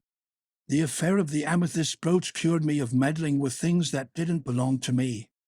The haunted wood mistake cured me of letting my imagination run away with me. The liniment cake mistake cured me of carelessness in cooking. Dyeing my hair cured me of vanity. I never think about my hair and nose now, at least very seldom. And today's mistake is going to cure me of being too romantic. I have come to the conclusion that it is no use trying to be romantic in Avonlea. It was probably easy enough in towered Camelot hundreds of years ago, but romance is not appreciated now. I feel quite sure that you will soon see a great improvement in me in this respect, Marilla. I'm sure I hope so, said Marilla skeptically. But Matthew, who had been sitting newly in his corner, laid a hand on Anne's shoulder when Marilla had gone out. Don't give up all your romance, Anne, he whispered shyly. A little of it is a good thing, not too much, of course, but keep a little of it, and keep a little of it. Chapter 29. An epoch in Anne's life. And then he was bringing the cows home from the back pasture by way of Lover's Lane. It was a September evening, and all the gaps and clearings in the woods were brimmed up with ruby sunset light. Here and there the lane was splashed with it, but for the most part it was already quite shadowy beneath the maples, and the spaces under the firs were filled with a clear violet dusk like airy wine. The winds were out in their tops, and there is no sweeter music on earth than that which the wind makes in the fir trees at evening. The cows swung placidly down the lane, and then followed them dreamily, repeating aloud the battle canto from Marmion, which had also been part of their English course the preceding winter, and which Miss Stacy had made them learn off by heart, and exulting in its rushing lines and the clash of spears in its imagery. When she came to the lines, she stopped in ecstasy to shut her eyes that she might the better fancy herself one of that heroic ring. When she opened them again, it was to behold Diana coming through the gate that led into the berry field, and looking so important that, and instantly divined there was news to be told. But betrayed too eager curiosity, she would not. "Isn't this evening just like a purple dream, Diana? It makes me so glad to be alive. In the mornings I always think the mornings are best, but when evening comes I think it's lovelier still." "It's a very fine evening," said Diana. "But oh, I have such news, Anne." "Guess." "You can have 3 guesses. Charlotte Gillis is going to be married in the church after all, and Mrs. Allen wants us to decorate it," cried Anne. "No, Charlotte's beau won't agree to that, because nobody ever has been married in the church yet, and he thinks it would seem too much like a funeral. It's too mean, because it would be such fun." "Guess again." "Jane's mother is going to let her have a birthday party." Diana shook her head, her black eyes dancing with merriment. "I can't think what it can be," said Anne in despair. "Unless it's that moody Spurgeon McPherson saw you home from prayer meeting last night." "Did he?" "I should think not," exclaimed Diana indignantly. "I wouldn't be likely to boast of it if he did, the horrid creature." "I knew you couldn't guess it. Mother had a letter from Aunt Josephine today, and Aunt Josephine wants you and me to go to town next Tuesday and stop with her for the exhibition." "There." "Oh, Diana," whispered Anne, finding it necessary to lean up against a maple tree for support. "Do you really mean it? But I'm afraid Marilla won't let me go. She will say that she can't encourage gaddying about. That was what she said last week when Jane invited me to go with them in a double-seated buggy to the American concert at the White Sands Hotel. I wanted to go, but Marilla said I'd be better at home learning my lessons, and so would Jane. I was bitterly disappointed, Diana. I felt so heartbroken that I wouldn't say my prayers when I went to bed. But I repented of that and got up in the middle of the night and said them." "I'll tell you," said Diana. "We'll get Mother to ask Marilla. She'll be more likely to let you go then, and if she does we'll have the time of our lives. And I've never been to an exhibition, and it's so aggravating to hear the other girls talking about their trips. Jane and Ruby have been twice, and they're going this year again. I'm not going to think about it at all until I know whether I can go or not," said Anne resolutely. "If I did and then was disappointed, it would be more than I could bear. But in case I do go, I'm very glad my new coat will be ready by that time. Marilla didn't think I needed a new coat. She said my old one would do very well for another winter, and that I ought to be satisfied with having a new dress. The dress is very pretty, Diana, navy blue and made so fashionably. Marilla always makes my dresses fashionably now, because she says she doesn't intend to have Matthew going to Mrs. Lynde to make them. I'm so glad. It is ever so much easier to be good if your clothes are fashionable. At least, it is easier for me. I suppose it doesn't make such a difference to naturally good people. But Matthew said I must have a new coat, so Marilla bought a lovely piece of blue broadcloth, and it's being made by a real dressmaker over at Carmody. It's to be done Saturday night, and I'm trying not to imagine myself walking up the church aisle on Sunday in my new suit and cap, because I'm afraid it isn't right to imagine such things. But it just slips into my mind in spite of me. My cap is so pretty. Matthew bought it for me the day we were over at Carmody. It is one of those little blue velvet ones that are all the rage, with gold cord and tassels. Your new hat is elegant, Diana, and so becoming. When I saw you come into church last Sunday, my heart swelled with pride to think you were my dearest friend. Do you suppose it's wrong for us to think so much about our clothes? Marilla says it is very sinful. But it is such an interesting subject, isn't it? Marilla agreed to let Anne go to town, and it was arranged that Mr. Barry should take the girls in on the following Tuesday. As Charlottetown was 30 miles away and Mr. Barry wished to go and return the same day, it was necessary to make a very early start. But Anne counted it all joy, and was up before sunrise on Tuesday morning. A glance from her window assured her that the day would be fine, for the eastern sky behind the firs of the haunted wood was all silvery and cloudless. Through the gap in the trees a light was shining in the western gable of Orchard Slope, a token that Diana was also up, and was dressed by the time Matthew had the fire on and had the breakfast ready when Marilla came down, but for her own part was much too excited to eat. After breakfast the jaunty new cap and jacket were donned, and then hastened over the brook and up through the firs to Orchard Slope. Mr. Barry and Diana were waiting for her, and they were soon on the road. It was a long drive, but Anne and Diana enjoyed every minute of it. It was delightful to rattle along over the moist roads in the early red sunlight that was creeping across the shorn harvest fields. The air was fresh and crisp, and little smoke-blue mists curled through the valleys and floated off from the hills. Sometimes the road went through woods where maples were beginning to hang out scarlet banners. Sometimes it crossed rivers on bridges that made Anne's flesh cringe with the old, half-delightful fear.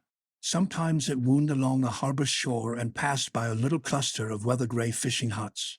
Again it mounted to hills whence a far sweep of curving upland or misty blue sky could be seen. But wherever it went there was much of interest to discuss. It was almost noon when they reached town and found their way to Beechwood. It was quite a fine old mansion, set back from the street in a seclusion of green elms and branching beeches. Miss Barry met them at the door with a twinkle in her sharp black eyes. "So you've come to see me at last, you and girl," she said. "Mercy, child, how you have grown! You're taller than I am, I declare. And you're ever so much better looking than you used to be, too.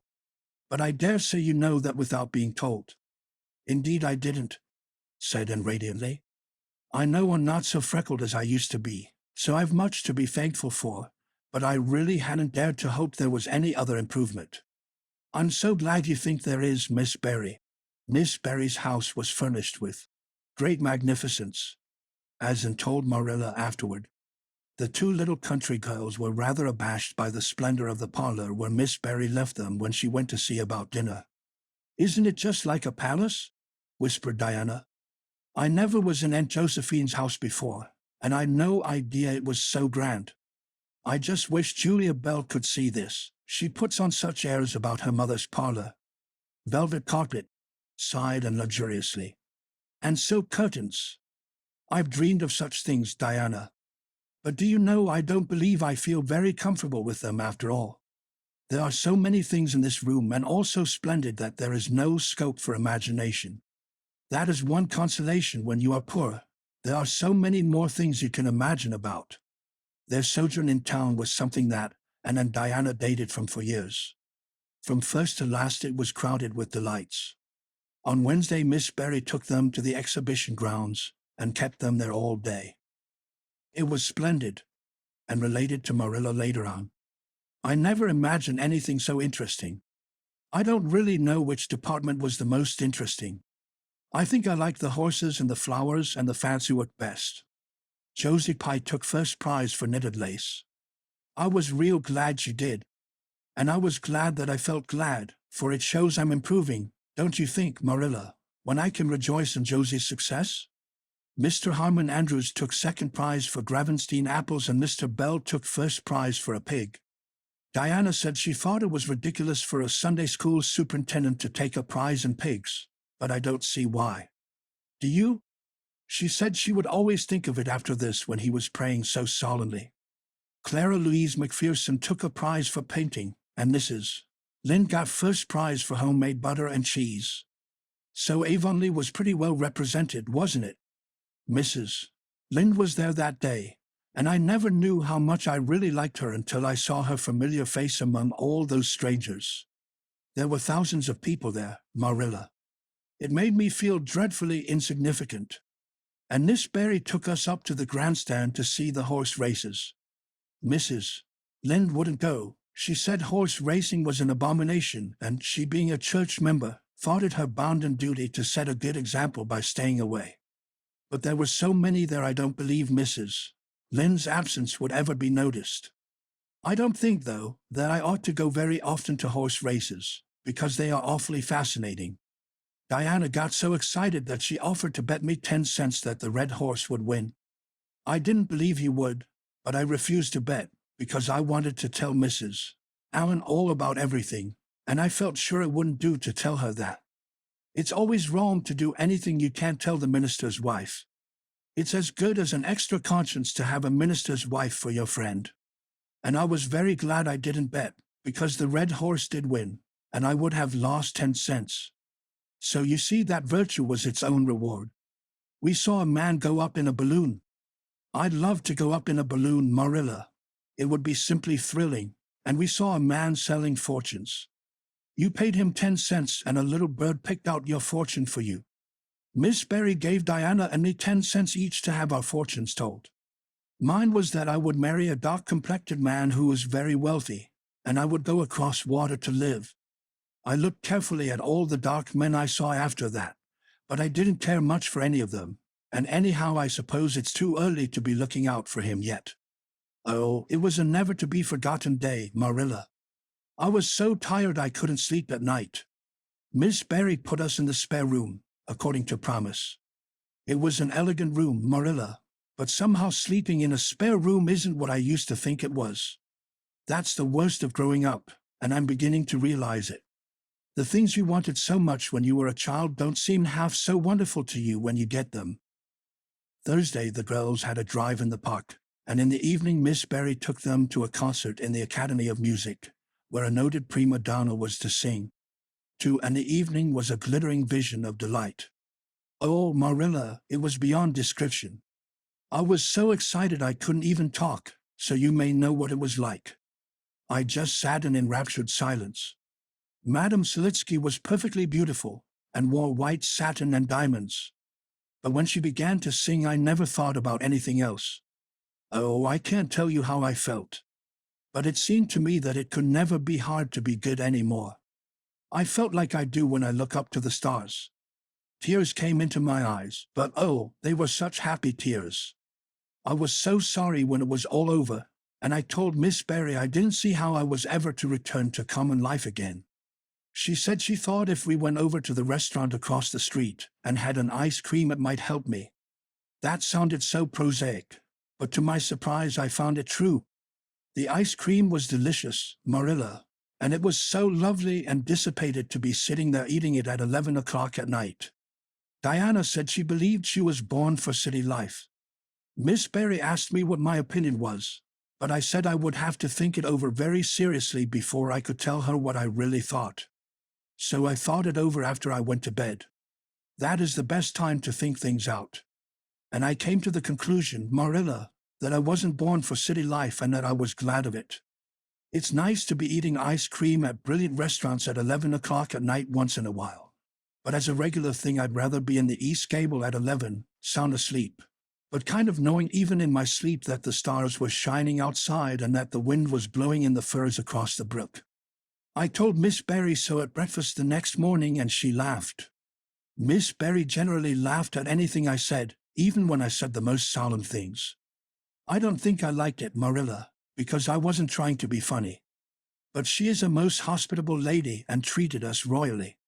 Friday brought going home time, and Mr. Barry drove in for the girls. Well, I hope you've enjoyed yourselves, said Miss Barry, as she bade them goodbye. Indeed we have, said Diana. And you, Anne girl? I've enjoyed every minute of the time, said Anne, throwing her arms impulsively about the old woman's neck and kissing her wrinkled cheek. Diana would never have dared to do such a thing and felt rather aghast at Anne's freedom. But Miss Barry was pleased, and she stood on her veranda and watched the buggy out of sight. Then she went back into her big house with a sigh. It seemed very lonely, lacking those fresh young lives. Miss Barry was a rather selfish old lady, if the truth must be told, and had never cared much for anybody but herself. She valued people only as they were of service to her or amused her, and had amused her, and consequently stood high in the old lady's good graces. But Miss Barry found herself thinking less about Anne's quaint speeches than of her fresh enthusiasms, her transparent emotions, her little winning ways, and the sweetness of her eyes and lips. I thought Marilla Cuthbert was an old fool when I heard she'd adopted a girl out of an orphan asylum, she said to herself. But I guess she didn't make much of a mistake after all. If I'd a child like and in the house all the time, I'd be a better and happier woman. And Diana found the drive home as pleasant as the drive in, pleasanter, indeed, since there was the delightful consciousness of home waiting at the end of it. It was sunset when they passed through white sands and turned into the shore road. Beyond, the Avonlea hills came out darkly against the saffron sky. Behind them the moon was rising out of the sea that grew all radiant and transfigured in her light. Every little cove along the curving road was a marvel of dancing ripples. The waves broke with a soft swish on the rocks below them, and the tang of the sea was in the strong, fresh air. "Oh, but it's good to be alive and to be going home," breathed Anne. When she crossed the log bridge over the brook, the kitchen light of Green Gables winked her a friendly welcome back, and through the open door shone the hearth fire, sending out its warm red glow athwart the chilly autumn night, and ran blithely up the hill and into the kitchen, where a hot supper was waiting on the table. "So you've got back?" said Marilla, folding up her knitting. "Yes, and oh, it's so good to be back," said Anne joyously. "I could kiss everything, even to the clock. Marilla, a broiled chicken. You don't mean to say you cooked that for me?" "Yes, I did," said Marilla. "I thought you'd be hungry after such a drive and need something real appetizing. Hurry and take off your things, and we'll have supper as soon as Matthew comes in. I'm glad you've got back, I must say. It's been fearful lonesome here without you, and I never put in for longer days." After supper Anne sat before the fire between Matthew and Marilla, and gave them a full account of her visit. "I've had a splendid time," she concluded happily, "and I feel that it marks an epoch in my life. But the best of it all was the coming home." Chapter 30. The Queen's Class is Organized. And Marilla laid her knitting on her lap and leaned back in her chair. Her eyes were tired, and she thought vaguely that she must see about having her glasses changed the next time she went to town, for her eyes had grown tired very often of late. It was nearly dark, for the full November twilight had fallen around Green Gables, and the only light in the kitchen came from the dancing red flames in the stove, and was curled up Turk fashion on the hearthrug, gazing into that joyous glow where the sunshine of 100 summers was being distilled from the maple cordwood. She had been reading, but her book had slipped to the floor, and now she was dreaming, with a smile on her parted lips. Glittering castles in Spain were shaping themselves out of the mists and rainbows of her lively fancy. Adventures wonderful and enthralling were happening to her in Cloudland, adventures that always turned out triumphantly and never involved her in scrapes like those of actual life. Marilla looked at her with a tenderness that would never have been suffered to reveal itself in any clearer light than that soft mingling of fire, shine, and shadow. The lesson of a love that should display itself easily in spoken word and open look was one Marilla could never learn. But she had learned to love this slim, gray-eyed girl with an affection all the deeper and stronger from its very undemonstrativeness. Her love made her afraid of being unduly indulgent, indeed.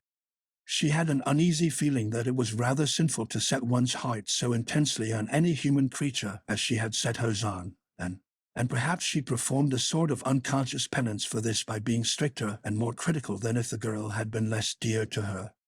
Certainly Anne herself had no idea how Marilla loved her.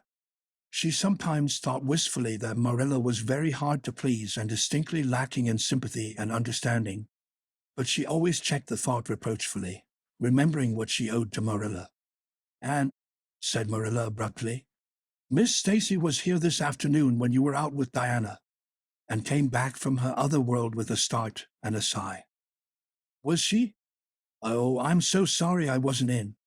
Why didn't you call me, Marilla? Diana and I were only over in the haunted wood. It's lovely in the woods now.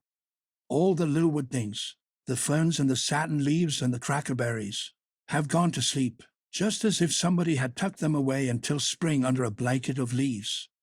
I think it was a little gray fairy with a rainbow scarf that came tiptoeing along the last moonlight night and did it. Diana wouldn't say much about that, though. Diana has never forgotten the scolding her mother gave her about imagining ghosts into the haunted wood. It had a very bad effect on Diana's imagination. It blighted it. Mrs. Lynde says Myrtle Bell is a blighted being. I asked Ruby Gillis why Myrtle was blighted, And Ruby said she guessed it was because her young man had gone back on her. Ruby Gillis thinks of nothing but young men, and the older she gets the worse she is. Young men are all very well in their place, but it doesn't do to drag them into everything, does it? Diana and I are thinking seriously of promising each other that we will never marry but be nice old maids and live together forever. Diana hasn't quite made up her mind though, because she thinks perhaps it would be nobler to marry some wild, dashing, wicked young man and reform him. Diana and I talk a great deal about serious subjects now, you know. We feel that we are so much older than we used to be that it isn't becoming to talk of childish matters. It's such a solemn thing to be almost 14, Marilla. Miss Stacy took all us girls who are in our teens down to the brook last Wednesday and talked to us about it. She said we couldn't be too careful what habits we formed and what ideals we acquired in our teens, because by the time we were 20 our characters would be developed and the foundation laid for our whole future life. And she said if the foundation was shaky we could never build anything really worthwhile on it. Diana and I talked the matter over coming home from school. We felt extremely solemn, Marilla. And we decided that we would try to be very careful indeed and form respectable habits and learn all we could and be as sensible as possible, so that by the time we were 20 our characters would be properly developed. It's perfectly appalling to think of being 20, Marilla. It sounds so fearfully old and grown up. But why was Miss Stacy here this afternoon?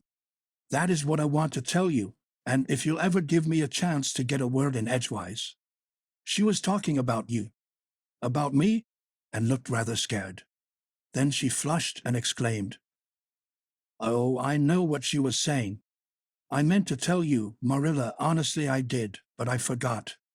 Miss Stacy caught me reading Ben-Hur in school yesterday afternoon when I should have been studying my Canadian history.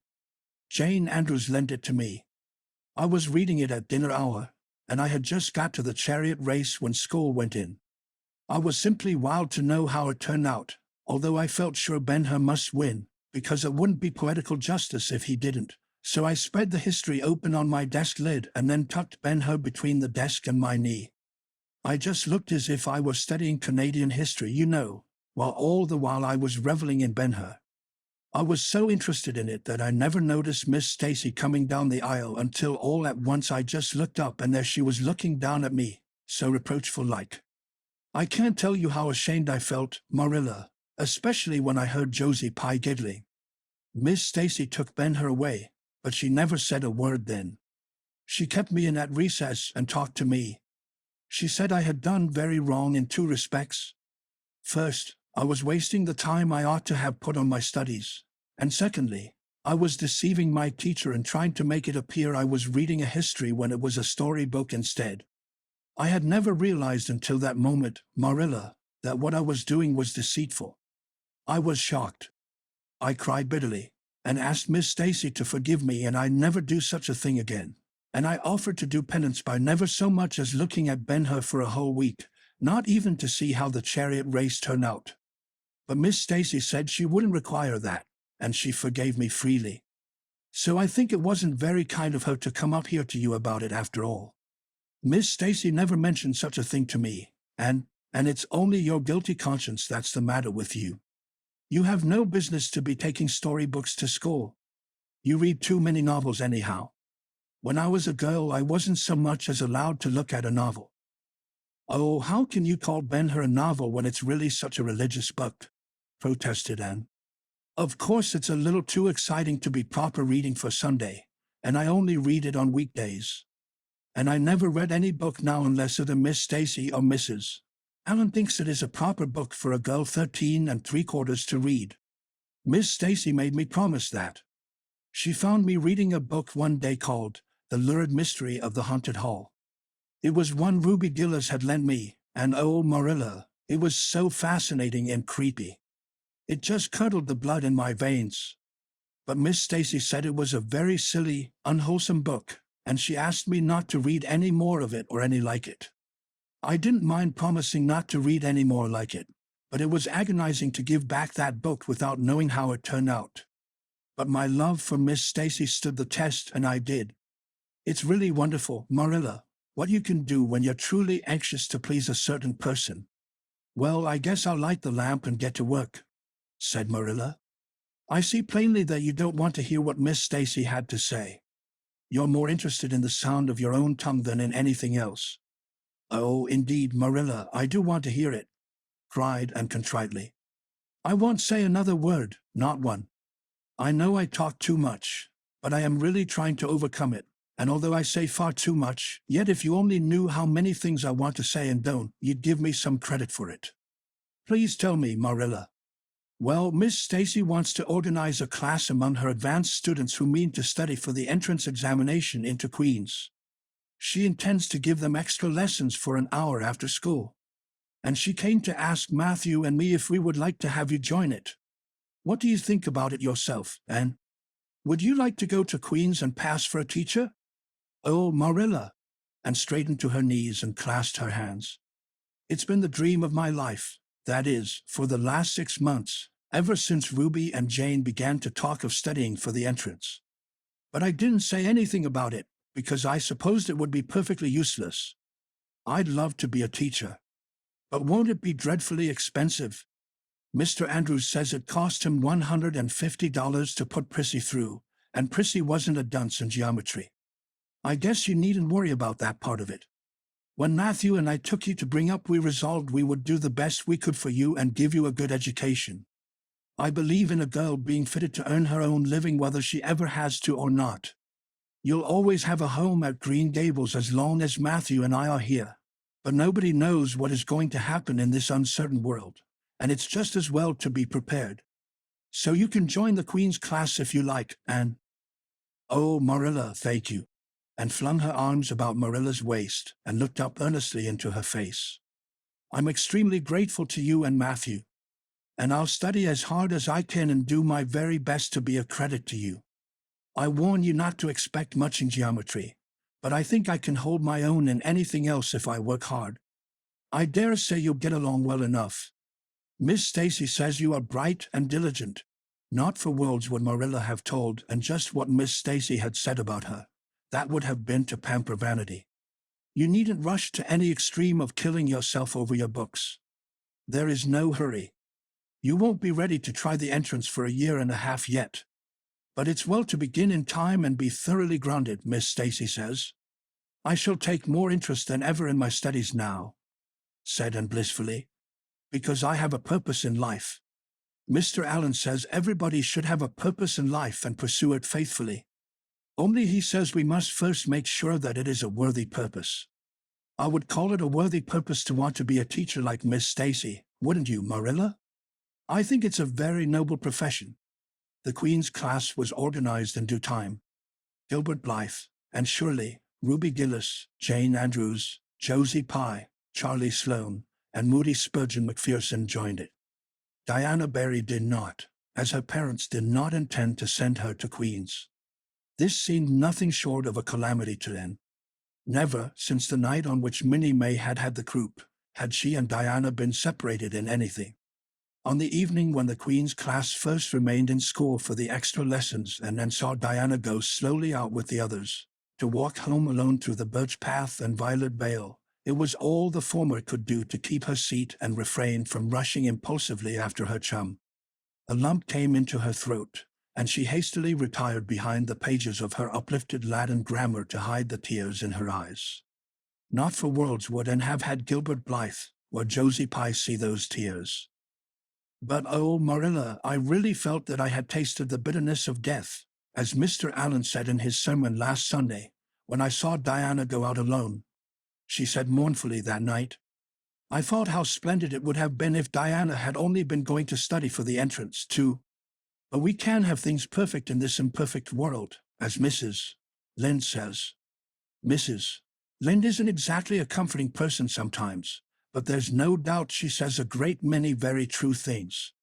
And I think the Queen's class is going to be extremely interesting. Jane and Ruby are just going to study to be teachers. That is the height of their ambition.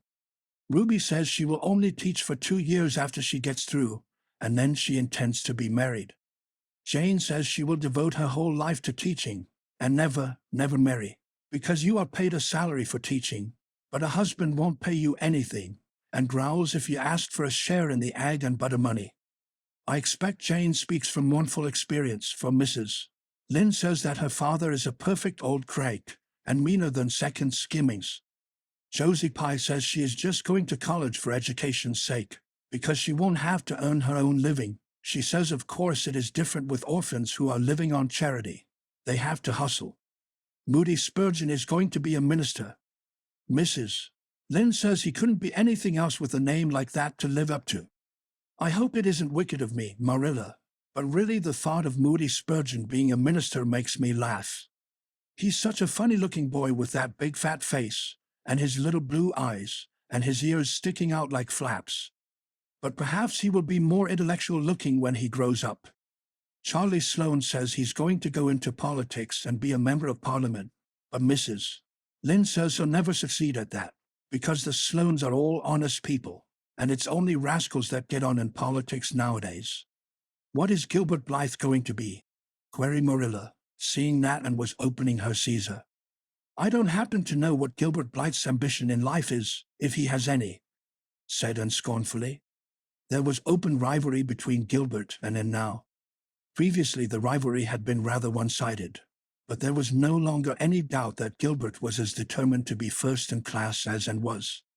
He was a foeman worthy of her steel.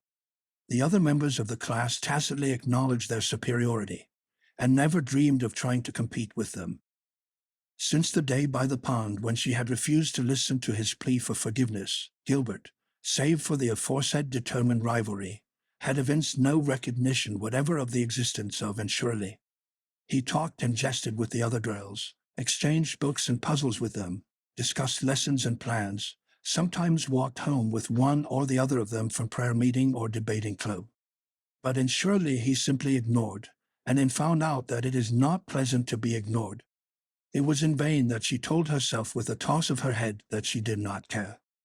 Deep down in her wayward, feminine little heart she knew that she did care, and that if she had that chance of the lake of shining waters again she would answer very differently. All at once, as it seemed, and to her secret dismay, she found that the old resentment she had cherished against him was gone just when she most needed its sustaining power. It was in vain that she recalled every incident and emotion of that memorable occasion and tried to feel the old satisfying anger.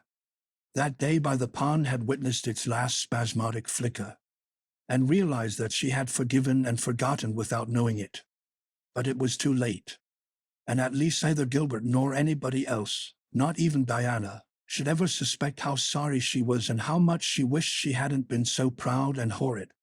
She determined to shroud her feelings in deepest oblivion, and it may be stated here and now that she did it, so successfully that Gilbert, who possibly was not quite so indifferent as he seemed, could not console himself with any belief that, and felt his retaliatory scorn.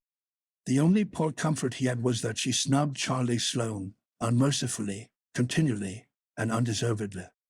Otherwise the winter passed away in a round of pleasant duties and studies. And the days slipped by like golden beads on the necklace of the year. She was happy, eager, interested. There were lessons to be learned and honor to be won, delightful books to read, new pieces to be practiced for the Sunday school choir, pleasant Saturday afternoons at the manse with Mrs. Allen, and then, almost before Anne realized it, spring had come again to Green Gables and all the world was abloom once more. Studies palled just a wee bit then. The Queen's class, left behind in school while the others scattered to green lanes and leafy wood cuts and meadow byways, looked wistfully out of the windows and discovered that Latin verbs and French exercises had somehow lost the tang and zest they had possessed in the crisp winter months. Even and in Gilbert lagged and grew indifferent. Teacher and taught were alike glad when the term was ended and the glad vacation days stretched rosily before them. "But you've done good work this past year," Miss Stacy told them on the last evening. "And you deserve a good, jolly vacation. Have the best time you can in the out-of-door world and lay in a good stock of health and vitality and ambition to carry you through next year. It will be the tug of war, you know, the last year before the entrance." "Are you going to be back next year, Miss Stacy?" asked Josie Pye. Josie Pye never scrupled to ask questions. In this instance the rest of the class felt grateful to her. None of them would have dared to ask it of Miss Stacy, but all wanted to, for there had been alarming rumors running at large through the school for some time that Miss Stacy was not coming back the next year, that she had been offered a position in the grade school of her own home district and meant to accept. The Queen's class listened in breathless suspense for her answer. "Yes, I think I will," said Miss Stacy. "I thought of taking another school, but I have decided to come back to Avonlea.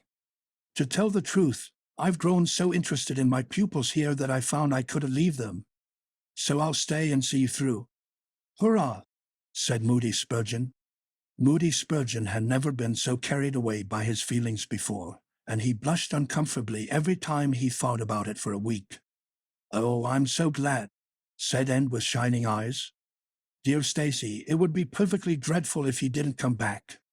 I don't believe I could have the heart to go on with my studies at all if another teacher came here." When Anne got home that night, she stacked all her textbooks away in an old trunk in the attic, locked it, and threw the key into the blanket box. "I'm not even going to look at a schoolbook in vacation," she told Marilla. "I've studied as hard all the term as I possibly could, and I've pored over that geometry until I know every proposition in the first book off by heart, even when the letters are changed. I just feel tired of everything sensible, and I'm going to let my imagination run riot for the summer." "Oh, you needn't be alarmed, Marilla. I'll only let it run riot within reasonable limits. But I want to have a real good jolly time this summer, for maybe it's the last summer I'll be a little girl. Mrs.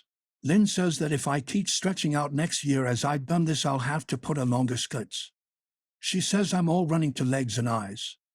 And when I put on longer skirts, I shall feel that I have to live up to them and be very dignified. It won't even do to believe in fairies then, I'm afraid, so I'm going to believe in them with all my whole heart this summer. I think we're going to have a very gay vacation. Ruby Gillis is going to have a birthday party soon, and as the Sunday school picnic and the missionary concert next month. And Mr. Barry says that some evening he'll take Diana and me over to the White Sands Hotel and have dinner there. They have dinner there in the evening, you know. Jane Andrews was over once last summer, and she says it was a dazzling sight to see the electric lights and the flowers and all the lady guests in such beautiful dresses. Jane says it was her first glimpse into high life, and she'll never forget it to her dying day." Mrs. Lynde came up the next afternoon to find out why Marilla had not been at the aid meeting on Thursday. When Marilla was not at aid meeting, people knew there was something wrong at Green Gables. "Matthew had a bad spell with his heart Thursday," Marilla explained. "And I didn't feel like leaving him. Oh, yes, he's all right again now, but he takes them spells oftener than he used to, and I'm anxious about him. The doctor says he must be careful to avoid excitement. That's easy enough, for Matthew doesn't go about looking for excitement by any means and never did. But he's not to do any very heavy work either, and you might as well tell Matthew not to breathe as not to work. Come and lay off your things, Rachel. You'll stay to tea?" "Well, seeing you're so pressing, perhaps I might as well stay," said Mrs. Rachel, who had not the slightest intention of doing anything else. Mrs. Rachel and Marilla sat comfortably in the parlor while Anne got the tea and made hot biscuits that were light and white enough to defy even Mrs. Rachel's criticism. "I must say Anne has turned out a real smart girl," admitted Mrs. Rachel, as Marilla accompanied her to the end of the lane at sunset. "She must be a great help to you." "She is," said Marilla, "and she's real steady and reliable now. I used to be afraid she'd never get over her feather-brained ways, but she has, and I wouldn't be afraid to trust her in anything now. I never would have thought she'd have turned out so well that first day I was here 3 years ago," said Mrs. Rachel. "Lawful heart, shall I ever forget that tantrum of hers? When I went home that night, I says to Thomas, says I, mark my words, Thomas, Marilla Cuthbert 'll live to rue the steps she's took. But I was mistaken, and I'm real glad of it. I ain't one of those kind of people, Marilla, as can never be brought to own up that they've made a mistake. No, that never was my way, thank goodness. I did make a mistake in judging Anne, but it weren't no wonder, for an odder, unexpecteder witch of a child there never was in this world, that's what. There was no ciphering her out by the rules that worked with other children. It's nothing short of wonderful how she's improved these 3 years, but especially in looks. She's a real pretty girl, got to be, Though I can't say I'm overly partial to that pale, big-eyed style myself. I like more snap and color, like Diana Barry has or Ruby Gillis. Ruby Gillis's looks are real showy. But somehow, I don't know how it is, but when Anne and them are together, though she ain't half as handsome, she makes them look kind of common and overdone. Something like them white June lilies she calls narcissus alongside of the big, red peonies. That's what. Chapter 31. Where the brook and river meet. And then he had her, good, summer and enjoyed it wholeheartedly. She and Diana fairly lived outdoors, reveling in all the delights that Lover's Lane and the Dryad's Bubble and Willowmere and Victoria Island afforded. Marilla offered no objections to Anne's gypsies. The Spencervale doctor who had come the night Minnie May had the group met, and at the house of a patient one afternoon early in vacation, looked her over sharply, screwed up his mouth, shook his head, and sent a message to Marilla Cuthbert by another person. It was, keep that red-headed girl of yours in the open air all summer, and don't let her read books until she gets more spring into her step. This message frightened Marilla wholesomely. She read Anne's death warrant by consumption in it unless it was scrupulously obeyed. As a result, Anne had the golden summer of her life as far as freedom and frolic went. She walked, rode, buried, and dreamed to her heart's content, and when September came she was bright-eyed and alert, with a step that would have satisfied the Spencervale doctor and a heart full of ambition and zest once more. I feel just like studying with might and main, she declared as she brought her books down from the attic. Oh, you good old friends, I'm glad to see your honest faces once more. Yes, even you, geometry. I've had a perfectly beautiful summer, Marilla, and now I'm rejoicing as a strong man to run a race, as Mr. Allen said last Sunday. Doesn't Mr. Allen preach magnificent sermons? Mrs. Lynde says he is improving every day, and the first thing we know some city church will gobble him up, and then we'll be left and have to turn to and break in another green preacher. But I don't see the use of meeting trouble halfway, do you, Marilla? I think it would be better just to enjoy Mr. Allen while we have him. If I were a man, I think I'd be a minister. They can have such an influence for good, if their theology is sound, and it must be thrilling to preach splendid sermons and stir your hearers' hearts. Why can't women be ministers, Marilla? I asked Mrs. Lynde that, and she was shocked and said it would be a scandalous thing. She said there might be female ministers in the States, and she believed there was, but thank goodness we hadn't got to that stage in Canada yet, and she hoped we never would. But I don't see why. I think women would make splendid ministers. When there is a social to be got up or a church tea or anything else to raise money, the women have to turn to and do the work. I'm sure Mrs. Lynde can pray every bit as well as Superintendent Bell, and I've no doubt she could preach too with a little practice. Yes, I believe she could, said Marilla dryly. She does plenty of unofficial preaching as it is. Nobody has much of a chance to go wrong in Avonlea with Rachel to oversee them. Marilla, said Anne in a burst of confidence, I want to tell you something and ask you what you think about it. It has worried me terribly. On Sunday afternoons, that is, when I think specially about such matters. I do really want to be good, and when I'm with you or Mrs. Allen or Miss Stacy, I want it more than ever, and I want to do just what would please you and what you would approve of. But mostly when I'm with Mrs. Lynde, I feel desperately wicked and as if I wanted to go and do the very thing she tells me I oughtn't to do. I feel irresistibly tempted to do it. Now, what do you think is the reason I feel like that? Do you think it's because I'm really bad and unregenerate? Marilla looked dubious for a moment. Then she laughed. If you are, I guess I am too, and for Rachel often has that very effect on me. I sometimes think she'd have more of an influence for good, as you say yourself, if she didn't keep nagging people to do right. There should have been a special commandment against nagging. But there, I shouldn't talk so. Rachel is a good Christian woman, and she means well. There isn't a kinder soul in Avonlea, and she never shirks her share of work. I'm very glad you feel the same, said Anne decidedly. It's so encouraging. I shan't worry so much over that after this. But I dare say there'll be other things to worry me. They keep coming up new all the time, things to perplex you, you know. You settle one question and there's another right after. There are so many things to be thought over and decided when you're beginning to grow up. It keeps me busy all the time thinking them over and deciding what is right. It's a serious thing to grow up, isn't it, Marilla?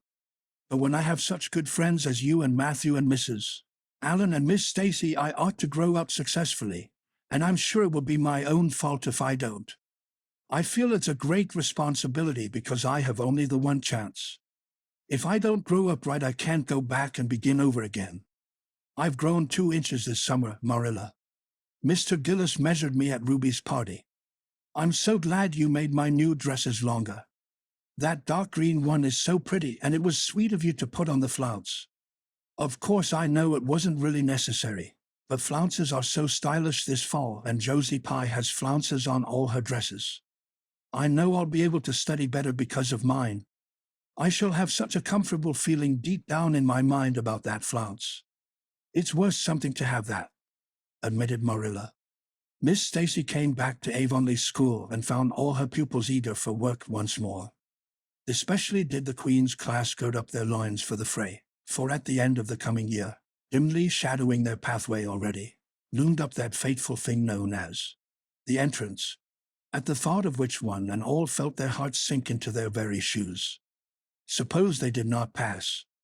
That thought was doomed to haunt, and through the waking hours of that winter, Sunday afternoons inclusive, to the almost entire exclusion of moral and theological problems.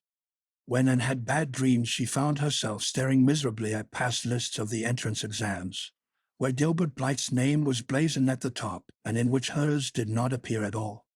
But it was a jolly, busy, happy, swift-flying winter. Schoolwork was as interesting, class rivalry as absorbing, as of yore.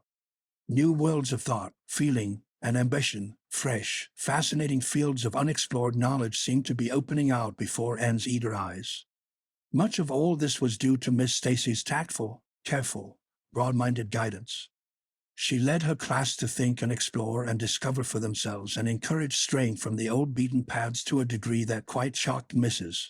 Lynde and the school trustees, who viewed all innovations on established methods rather dubiously. Apart from her studies and expanded socially, for Marilla, mindful of the Spencerville doctor's dictum, no longer vetoed occasional outings. The debating club flourished and gave several concerts. There were 1 or 2 parties almost verging on grown-up affairs. There were sleigh drives and skating frolics galore. Between times and grew, shooting up so rapidly that Marilla was astonished one day, when they were standing side by side, to find the girl was taller than herself. "Why, Anne, how you've grown," she said, almost unbelievingly. A sigh followed on the words. Marilla felt a queer regret over Anne's inches. The child she had learned to love had vanished somehow, and here was this tall, serious-eyed girl of 15, with the thoughtful brows and the proudly poised little head, in her place.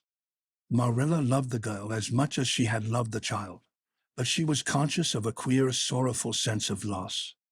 And that night, when Anne had gone to prayer meeting with Diana, Marilla sat alone in the wintry twilight and indulged in the weakness of a cry.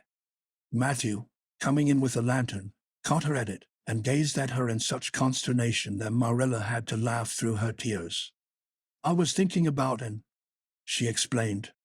"She's got to be such a big girl, and she'll probably be away from us next winter. I'll miss her terrible. She'll be able to come home often," comforted Matthew, to whom and was as yet and always would be the little, eager girl he had brought home from Bright River on that June evening 4 years before. "The branch railroad will be built to Carmody by that time. It won't be the same thing as having her here all the time," sighed Marilla gloomily, determined to enjoy her luxury of grief uncomforted. But there, men can't understand these things. There were other changes in, and no less real than the physical change. For one thing, she became much quieter. Perhaps she thought all the more and dreamed as much as ever, but she certainly talked less. Marilla noticed and commented on this also. "You don't chatter half as much as you used to, and nor use half as many big words. What has come over you?" And colored and laughed a little, as she dropped her book and looked dreamily out of the window, where big fat red buds were bursting out on the creeper in response to the lure of the spring sunshine. "I don't know. I don't want to talk as much," she said, denting her chin thoughtfully with her forefinger. It's nicer to think dear, pretty thoughts and keep them in one's heart, like treasures. I don't like to have them laughed at or wondered over. And somehow I don't want to use big words anymore. It's almost a pity, isn't it, now that I'm really growing big enough to say them if I did want to. It's fun to be almost grown up in some ways, but it's not the kind of fun I expected, Marilla. There's so much to learn and do and think that there isn't time for big words. Besides, Miss Stacy says the short ones are much stronger and better. She makes us write all our essays as simply as possible. It was hard at first. I was so used to crowding in all the fine big words I could think of, and I thought of any number of them.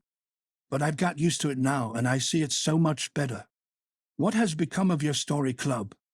I haven't heard you speak of it for a long time.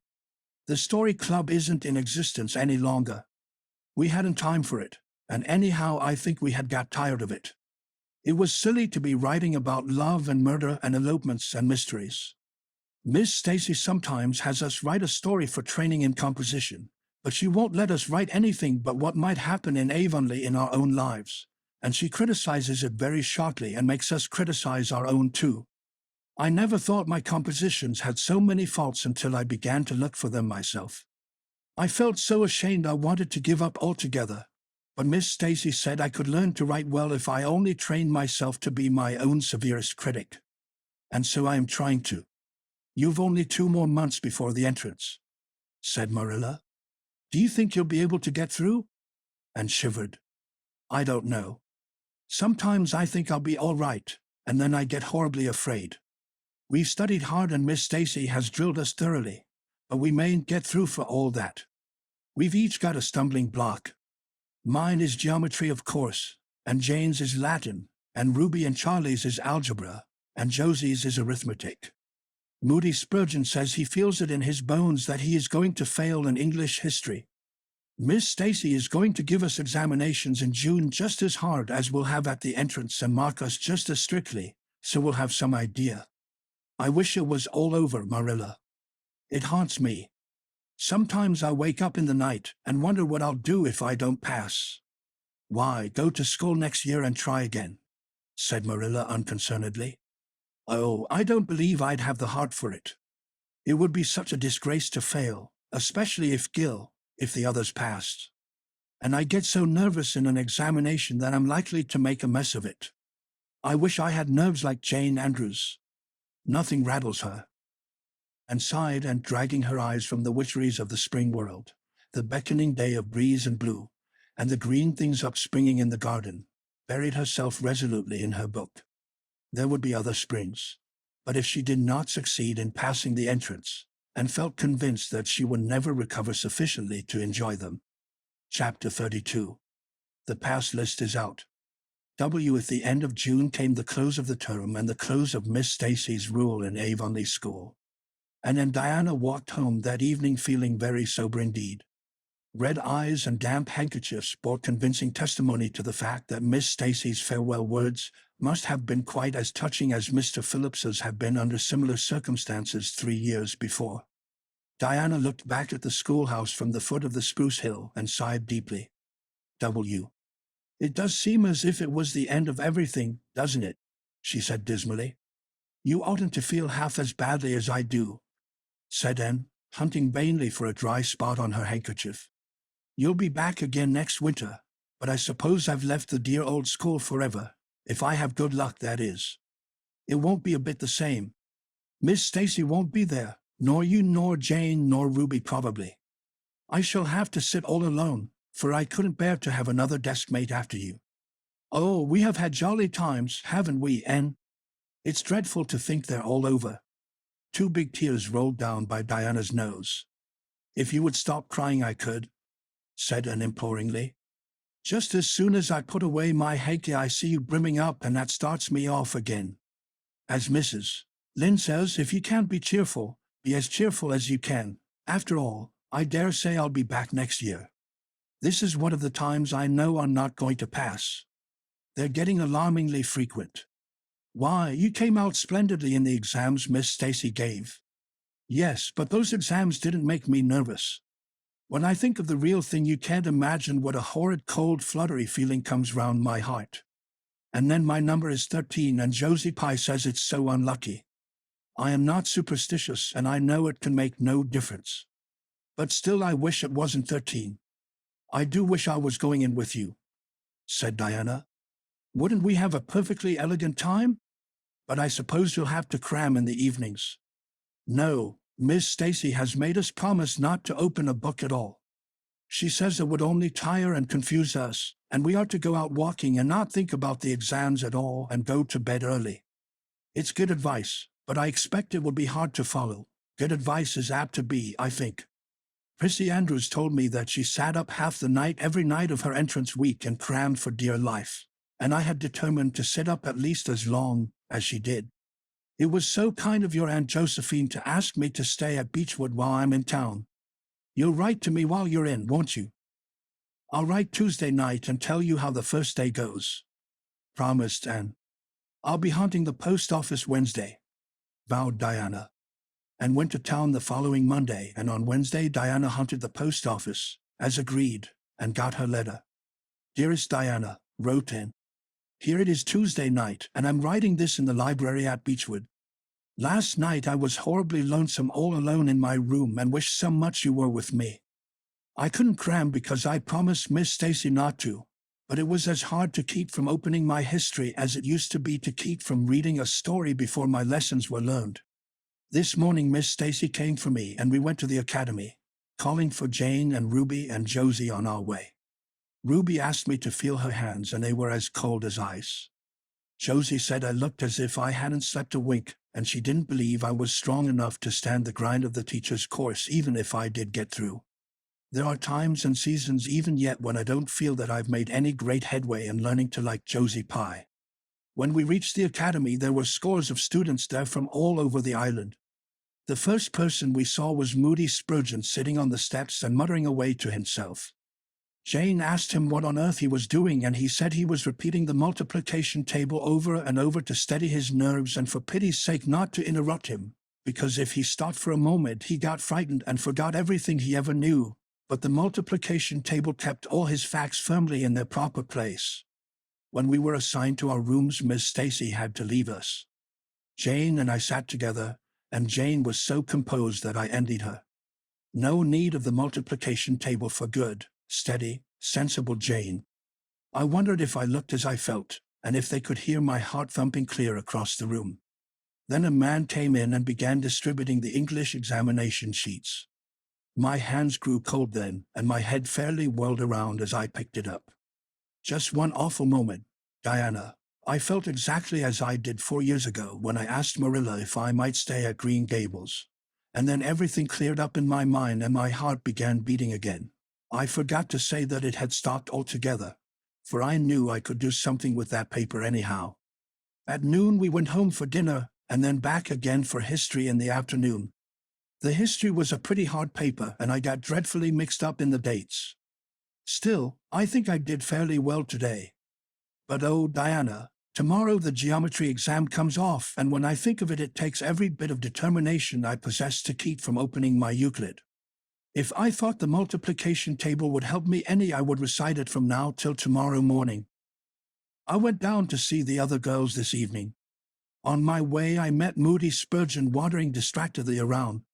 He said he knew he had failed in history and he was born to be a disappointment to his parents, and he was going home on the morning train, and it would be easier to be a carpenter than a minister, anyhow. I cheered him up and persuaded him to stay to the end because it would be unfair to Miss Stacy if he didn't. Sometimes I have wished I was born a boy, but when I see Moody Spurgeon I'm always glad I'm a girl and not his sister. Ruby was in hysterics when I reached their boarding house. She had just discovered a fearful mistake she had made in her English paper. When she recovered we went uptown and had an ice cream. How we wished you had been with us. Oh, Diana, if only the geometry examination were over. But there, as Mrs. Lynde would say, the sun will go on rising and setting whether I fail in geometry or not. That is true, but not especially comforting. I think I'd rather it didn't go on if I failed. Yours devotedly, Anne. The geometry examination and all the others were over in due time, and then arrived home on Friday evening, rather tired but with an air of chastened triumph about her. Diana was over at Green Gables when she arrived, and they met as if they had been parted for years. "You old darling, it's perfectly splendid to see you back again. It seems like an age since you went to town, and oh, and how did you get along?" "Pretty well, I think, in everything but the geometry. I don't know whether I passed in it or not, and I have a creepy, crawly presentiment that I didn't. Oh, how good it is to be back. Green Gables is the dearest, loveliest spot in the world." "How did the others do?" "The girls say they know they didn't pass, but I think they did pretty well. Josie says the geometry was so easy a child of 10 could do it. Moody Spurgeon still thinks he failed in history, and Charlie says he failed in algebra. But we don't really know anything about it, and won't until the pass list is out. That won't be for a fortnight. Fancy living a fortnight in such suspense. I wish I could go to sleep and never wake up until it is over." Diana knew it would be useless to ask how Gilbert Blythe had fared, so she merely said, "Oh, you'll pass all right. Don't worry. I'd rather not pass at all than not come out pretty well up on the list." Flashed in, by which she meant, and Diana knew she meant, that success would be incomplete and bitter if she did not come out ahead of Gilbert Blythe. With this end in view, and had strained every nerve during the examinations. So had Gilbert. They had met and passed each other on the street a dozen times without any sign of recognition, and every time Anne had held her head a little higher and wished a little more earnestly that she had made friends with Gilbert when he asked her, and vowed a little more determinedly to surpass him in the examination. She knew that all Avonlea Junior was wondering which would come out first. She even knew that Jimmy Glover and Ned Wright had a bet on the question, and that Josie Pye had said there was no doubt in the world that Gilbert would be first. And she felt that her humiliation would be unbearable if she failed. But she had another and nobler motive for wishing to do well. She wanted to pass high, for the sake of Matthew and Marilla, especially Matthew. Matthew had declared to her his conviction that she would beat the whole island. That, and felt, was something it would be foolish to hope for even in the wildest dreams. But she did hope fervently that she would be among the first 10 at least, so that she might see Matthew's kindly brown eyes gleam with pride in her achievement. That, she felt, would be a sweet reward indeed for all her hard work and patient grubbing among unimaginative equations and conjugations. At the end of the fortnight and took to haunting the post office also, in the distracted company of Jane, Ruby, and Josie, opening the Charlottetown dailies with shaking hands and cold, sink-away feelings as bad as any experienced during the entrance week. Charlie and Gilbert were not above doing this too, but Moody Spurgeon stayed resolutely away. "I haven't got the grit to go there and look at a paper in cold blood," he told Anne. "I'm just going to wait until somebody comes and tells me suddenly whether I passed or not." When 3 weeks had gone by without the pass list appearing, and began to feel that she really couldn't stand the strain much longer. Her appetite failed and her interest in Avonlea doings languished. Mrs. Lynde wanted to know what else you could expect with a Tory superintendent of education at the head of affairs, and Matthew, noting Anne's paleness and indifference, and the lagging steps that bore her home from the post office every afternoon, began seriously to wonder if he hadn't better vote Grit at the next election. But one evening the news came. Anne was sitting at her open window, for the time forgetful of the woes of examinations and the cares of the world, as she drank in the beauty of the summer dusk, sweet-scented with flower breaths from the garden below, and sibilant and rustling from the stir of poplars. The eastern sky above the firs was flushed faintly pink from the reflection of the west, and Anne was wondering dreamily if the spirit of color looked like that, when she saw Diana come flying down through the firs, over the log bridge, and up the slope, with a fluttering newspaper in her hand, and sprang to her feet, knowing at once what that paper contained. The pass list was out. Her head whirled and her heart beat until it hurt her. She could not move a step. It seemed an hour to her before Diana came rushing along the hall and burst into the room without even knocking, so great was her excitement. "Anne, you've passed," she cried. "Passed the very first. You and Gilbert both. Your ties. But your name is first." "Oh, I'm so proud." Diana flung the paper on the table and herself on Anne's bed, utterly breathless and incapable of further speech. Anne lighted the lamp, oversetting the match safe and using up half a dozen matches before her shaking hands could accomplish the task. Then she snatched up the paper. Yes, she had passed. There was her name at the very top of a list of 200.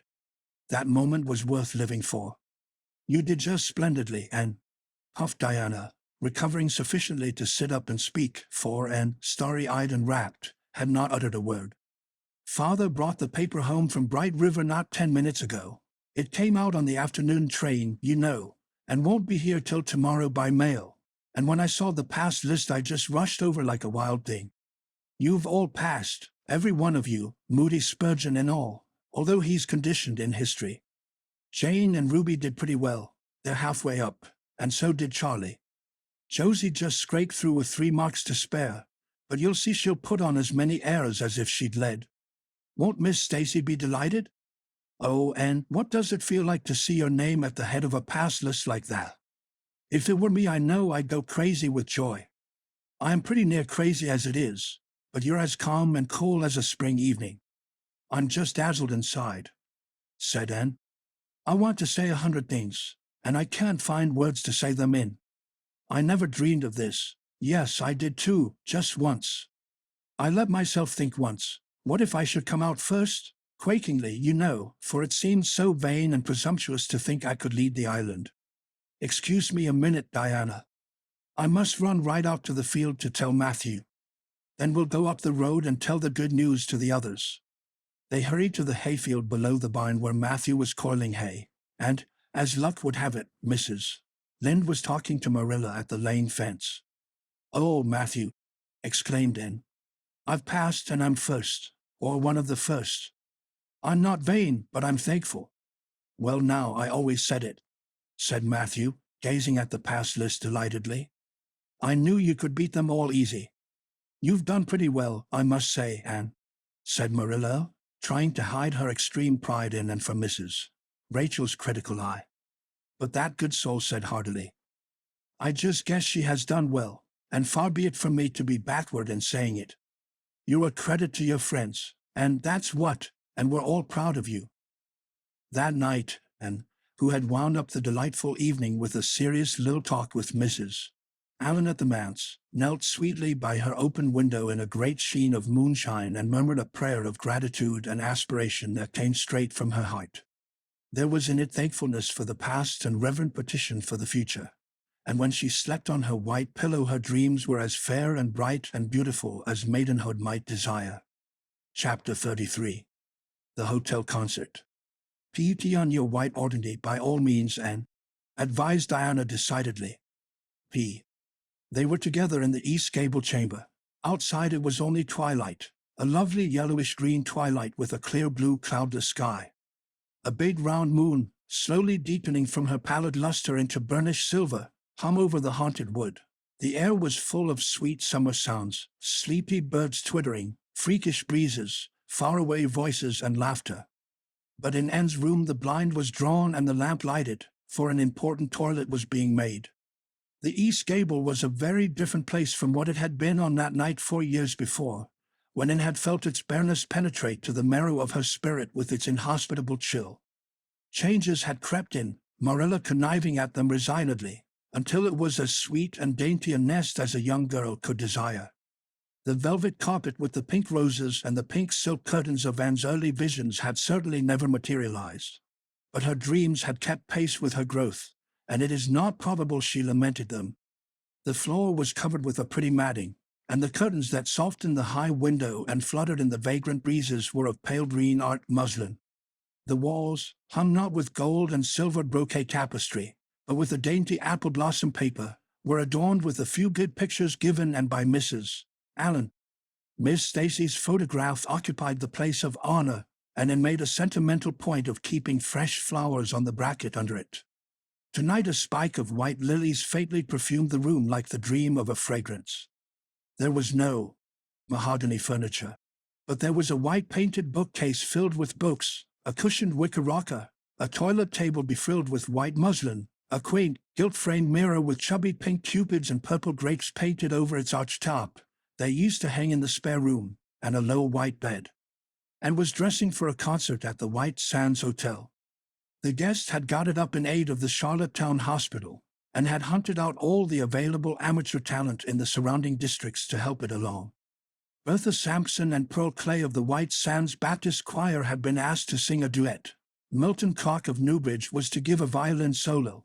Winnie Adela Blair of Carmody was to sing a Scotch ballad, and Laura Spencer of Spencer Vale and Anne Shirley of Avonlea were to recite. As Anne would have said at one time, it was an epic in her life, and she was deliciously athrill with the excitement of it. Matthew was in the seventh heaven of gratified pride over the honor conferred on his, and Marilla was not far behind, although she would have died rather than admit it, and said she didn't think it was very proper for a lot of young folks to be daddying over to the hotel without any responsible person with them. Anne and Diana were to drive over with Jane Andrews and her brother Billy in their double-seated buggy, and several other Avonlea girls and boys were going too. There was a party of visitors expected out from town, and after the concert a supper was to be given to the performers. "Do you really think the organdy will be best?" queried Anne anxiously. "I don't think it's as pretty as my blue-flowered muslin, and it certainly isn't so fashionable. But it suits you ever so much better," said Diana. "It's so soft and frilly and clinging. The muslin is stiff, and makes you look too dressed up. But the organdy seems as if it grew on you," and sighed and yielded. Diana was beginning to have a reputation for notable taste in dressing, and her advice on such subjects was much sought after. She was looking very pretty herself on this particular night in a dress of the lovely wild rose pink, from which Anne was forever debarred. But she was not to take any part in the concert, so her appearance was of minor importance. All her pains were bestowed upon Anne, who, she vowed, must, for the credit of Avonlea, be dressed and combed and adorned to the Queen's taste. "Pull out that frill a little more, so. Here, let me tie your sash. Now for your slippers. I'm going to braid your hair in 2 thick braids, and tie them halfway up with big white bows. No, don't pull out a single curl over your forehead, just have the soft part. There is no way you do your hair suits you so well, and Mrs. Allen says you look like a Madonna when you part it so. I shall fasten this little white house rose just behind your ear. There was just one on my bush, and I saved it for you. Shall I put my pearl beads on?" asked Anne. "Matthew brought me a string from town last week, and I know he'd like to see them on me." Diana pursed up her lips, put her black head on one side critically, and finally pronounced in favor of the beads, which were thereupon tied around Anne's slim milk-white throat. "There's something so stylish about you, Anne," said Diana, with an envious admiration. "You hold your head with such an air. I suppose it's your figure. I am just a dumpling. I've always been afraid of it, and now I know it is so. Well, I suppose I shall just have to resign myself to it. But you have such dimples," said Anne, smiling affectionately into the pretty, vivacious face so near her own. "Lovely dimples like little dents in cream. I have given up all hope of dimples. My dimple dream will never come true, but so many of my dreams have that I mustn't complain. Am I all ready now?" "All ready," assured Diana, as Marilla appeared in the doorway, a gaunt figure with grayer hair than of yore and no fewer angles, but with a much softer face. "Come right in and look at our elocutionist, Marilla. Doesn't she look lovely?" Marilla emitted a sound between a sniff and a grunt. "She looks neat and proper. I like that way of fixing her hair. But I expect she'll ruin that dress driving over there in the dust and dew with it, and it looks most too thin for these damp nights. Organdy's the most unserviceable stuff in the world anyhow, and I told Matthew so when he got it. But there is no use in saying anything to Matthew nowadays. Time was when he would take my advice, but now he just buys things for him regardless, and the clerks at Carmody know they can palm anything off on him. Just let them tell him a thing is pretty and fashionable, and Matthew plunks his money down for it. Mind you keep your skirt clear of the wheel, and put your warm jacket on." Then Marilla stalked downstairs, thinking proudly how sweet Anne looked with that, and regretting that she could not go to the concert herself to hear her girl recite. I wonder if it is too damp for my dress, said Anne anxiously. Not a bit of it, said Diana, pulling up the window blind. It's a perfect night, and there won't be any dew. Look at the moonlight. I'm so glad my window looks east into the sun rising, said Anne, going over to Diana. It's so splendid to see the morning coming up over those long hills and glowing through those sharp fir tops. It's new every morning, and I feel as if I washed my very soul in that bath of earliest sunshine. Oh, Diana, I love this little room so dearly. I don't know how I'll get along without it when I go to town next month. Don't speak of your going away tonight, begged Diana. I don't want to think of it. It makes me so miserable, and I do want to have a good time this evening. What are you going to recite, Anne? And are you nervous? Not a bit. I've recited so often in public I don't mind at all now. I've decided to give the maiden's vow. It's so pathetic. Laura Spencer is going to give a comic recitation, but I'd rather make people cry than laugh. What will you recite if they encore you? They won't dream of encoring me, scoffed Anne, who was not without her own secret hopes that they would, and already visioned herself telling Matthew all about it at the next morning's breakfast table. There are Billy and Jane now. I hear the wheels. Come on. Lily Andrews insisted that Anne should ride on the front seat with him, so she unwillingly climbed up. She would have much preferred to sit back with the girls, where she could have laughed and chattered to her heart's content. There was not much of either laughter or chatter in Billy. He was a big, fat, stolid youth of 20, with a round, expressionless face and a painful lack of conversational gifts. But he admired Anne immensely, and was puffed up with pride over the prospect of driving to White Sands with that slim, upright figure beside him. And by dint of talking over her shoulder to the girls and occasionally passing a sop of civility to Billy, who grinned and chuckled and never could think of any reply until it was too late, contrived to enjoy the drive in spite of all. It was a night for enjoyment. The road was full of buddies, all bound for the hotel, and laughter, silver clear, echoed and re-echoed along it. When they reached the hotel, it was a blaze of light from top to bottom. They were met by the ladies of the concert committee, one of whom took Anne off to the performer's dressing room, which was filled with the members of a Charlottetown symphony club, among whom Anne felt suddenly shy and frightened and countrified. Her dress, which, in the east gable, had seemed so dainty and pretty, now seemed simple and plain. Too simple and plain, she thought, among all the silks and laces that glistened and rustled around her. What were her pearl beads compared to the diamonds of the big, handsome lady near her? And how poor her one wee white rose must look beside all the hothouse flowers the others wore, and laid her hat and jacket away, and shrank miserably into a corner. She wished herself back in the white room at Green Gables. It was still worse on the platform of the big concert hall of the hotel, where she presently found herself. The electric lights dazzled her eyes, the perfume and hum bewildered her. She wished she were sitting down in the audience with Diana and Jane, who seemed to be having a splendid time away at the back. She was wedged in between a stout lady in pink silk and a tall, scornful-looking girl in a white lace dress.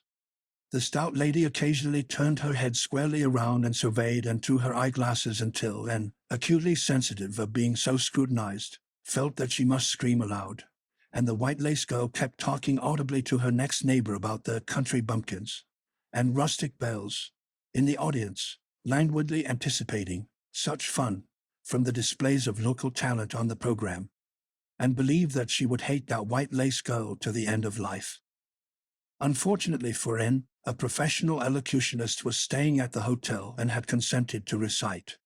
She was a lithe, dark-eyed woman in a wonderful gown of shimmering gray stuff like woven moonbeams, with gems on her neck and in her dark hair. She had a marvelously flexible voice and wonderful power of expression.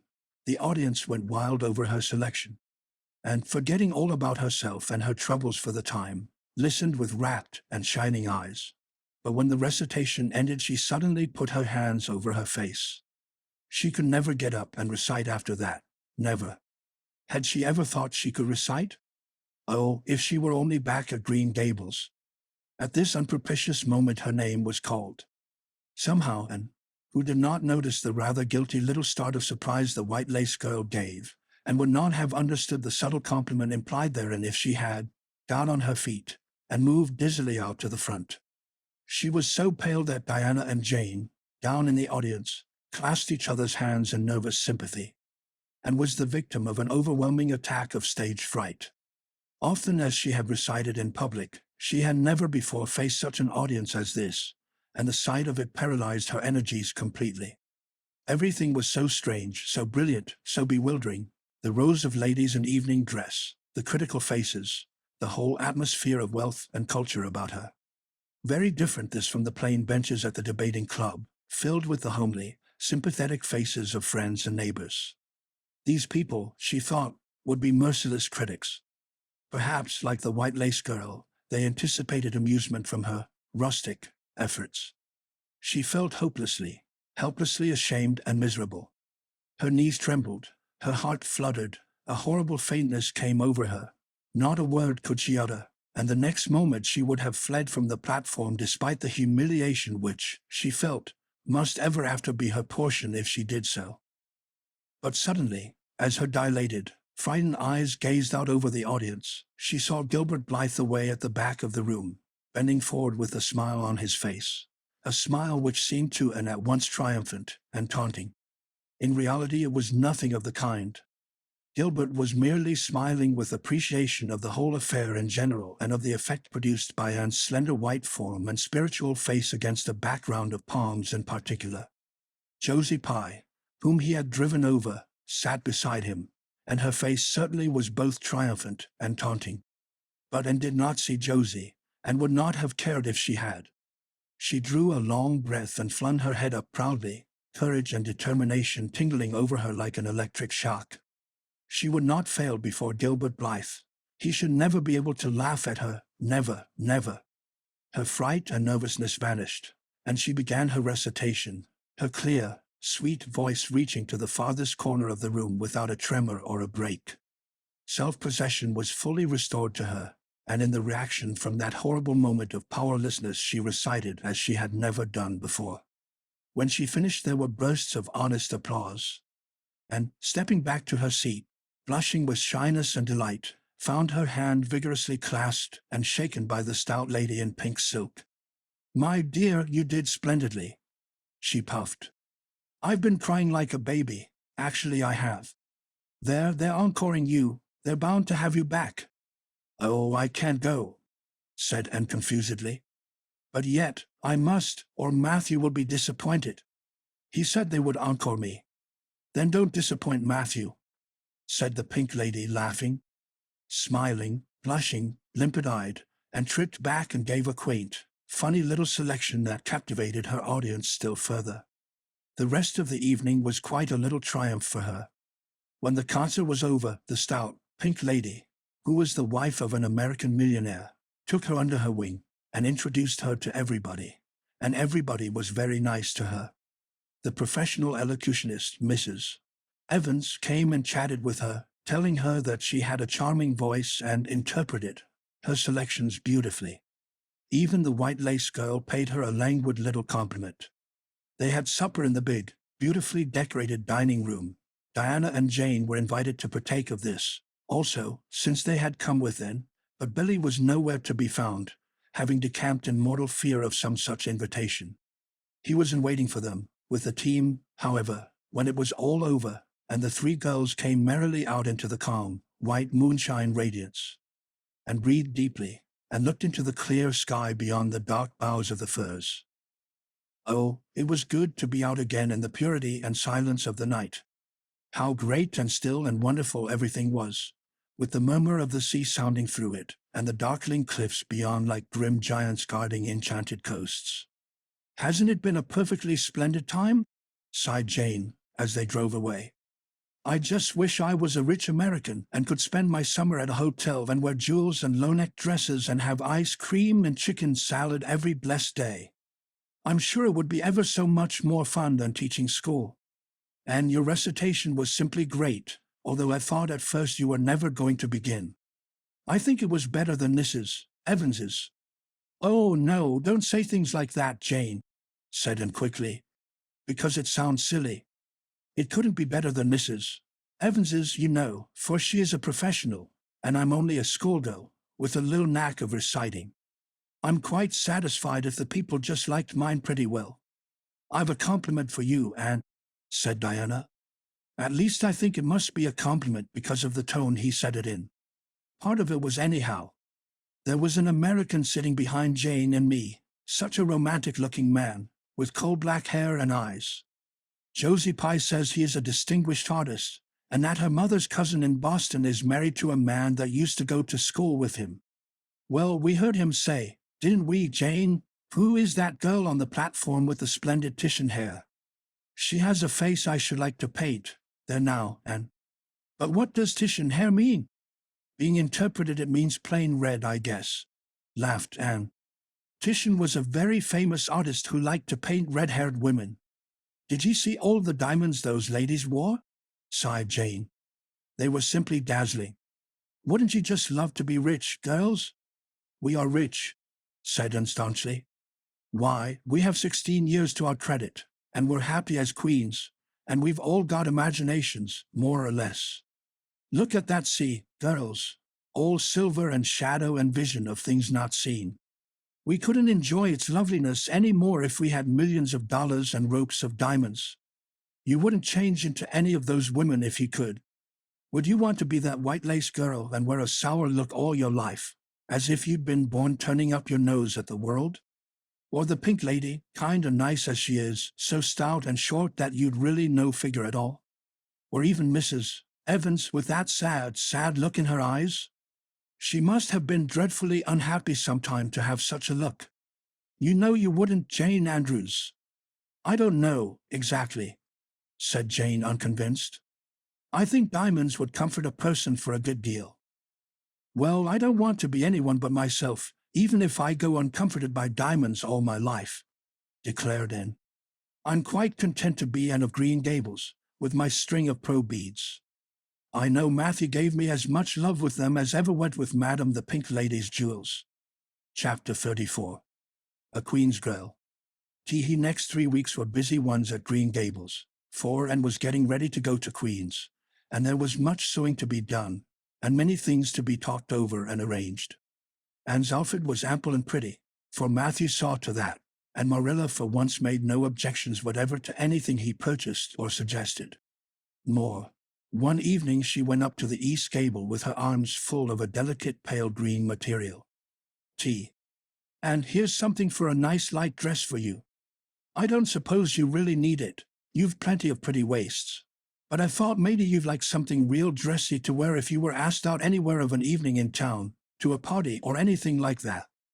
I hear that Jane and Ruby and Josie have got evening dresses, as they call them, and I don't mean you shall be behind them.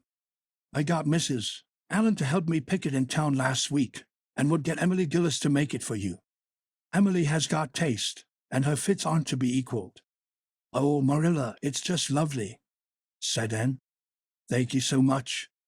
I don't believe you ought to be so kind to me. It's making it harder every day for me to go away.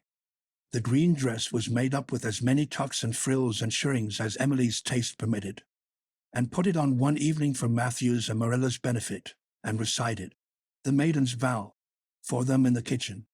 As Marilla watched the bright, animated face and graceful motions, her thoughts went back to the evening and had arrived at Green Gables, and memory recalled a vivid picture of the odd, frightened child in her preposterous yellowish-brown wincey dress, the heartbreak looking out of her tearful eyes. Something in the memory brought tears to Marilla's own eyes. I declare my recitation has made you cry, Marilla, said Anne gaily, stooping over Marilla's chair to drop a butterfly kiss on that lady's cheek. Now, I call that a positive triumph. No, I wasn't crying over your piece, said Marilla, who would have scorned to be betrayed into such weakness by any poetry stuff. I just couldn't help thinking of the little girl you used to be, Anne. And I was wishing you could have stayed a little girl, even with all your queer ways. You've grown up now and you're going away, and you looked so tall and stylish and so different altogether in that dress, as if you didn't belong in Avonlea at all, and I just got lonesome thinking it all over. Marilla, and sat down on Marilla's gingham lap, took Marilla's lined face between her hands, and looked gravely and tenderly into Marilla's eyes. "I'm not a bit changed, not really. I'm only just pruned down and branched out. The real me, back here, is just the same. It won't make a bit of difference where I go or how much I change outwardly. At heart I shall always be your little Anne, who will love you and Matthew and dear Green Gables more and better every day of her life," and laid her fresh young cheek against Marilla's faded one, and reached out a hand to pat Matthew's shoulder. Marilla would have given much just then to have possessed Anne's power of putting her feelings into words, but nature and habit had willed it otherwise, and she could only put her arms close about her girl and hold her tenderly to her heart, wishing that she need never let her go. Matthew, with a suspicious moisture in his eyes, got up and went out of doors. Under the stars of the blue summer night he walked agitatedly across the yard to the gate under the poplars. "Well now, I guess she ain't been much spoiled," he muttered proudly. "I guess my putting in my or occasional never did much harm after all. She's smart and pretty, and loving too, which is better than all the rest. She's been a blessing to us, and there never was a luckier mistake than what Mrs. Spencer made, if it was luck. I don't believe it was any such thing. It was Providence, because the Almighty saw we needed her, I reckon." The day finally came when Anne must go to town. She and Matthew drove in one fine September morning, after a tearful parting with Diana and an untearful practical one, on Marilla's side at least, with Marilla. But when Anne had gone, Diana dried her tears and went to a beach picnic at White Sands with some of her Carmody cousins, where she contrived to enjoy herself tolerably well, while Marilla plunged fiercely into unnecessary work and kept at it all day long with the bitterest kind of heartache, the ache that burns and gnaws and cannot wash itself away in ready tears. But that night, when Marilla went to bed, acutely and miserably conscious that the little gable room at the end of the hall was untenanted by any vivid young life and unstirred by any soft breathing, she buried her face in her pillow, and wept for her girl in a passion of sobs that appalled her when she grew calm enough to reflect how very wicked it must be to take on so about a sinful fellow creature. And in the rest of the Avonlea scholars reached town just in time to hurry off to the academy. That first day passed pleasantly enough in a whirl of excitement, meeting all the new students, learning to know the professors by sight and being assorted and organized into classes. And intended taking up the second-year work being advised to do so by Miss Stacy, Gilbert Blythe elected to do the same. This meant getting a first-class teacher's license in 1 year instead of 2, if they were successful, but it also meant much more and harder work. Jane, Ruby, Josie, Charlie, and Moody Spurgeon, not being troubled with the stirrings of ambition, were content to take up the second-class work, and was conscious of a pang of loneliness when she found herself in a room with 50 other students, not one of whom she knew, except the tall, brown-haired boy across the room, and knowing him in the fashion she did not help her much, as she reflected pessimistically. Yet she was undeniably glad that they were in the same class. The old rivalry could still be carried on, and would hardly have known what to do if it had been lacking. "I wouldn't feel comfortable without it," she thought. "Gilbert looks awfully determined. I suppose he's making up his mind, here and now, to win the medal.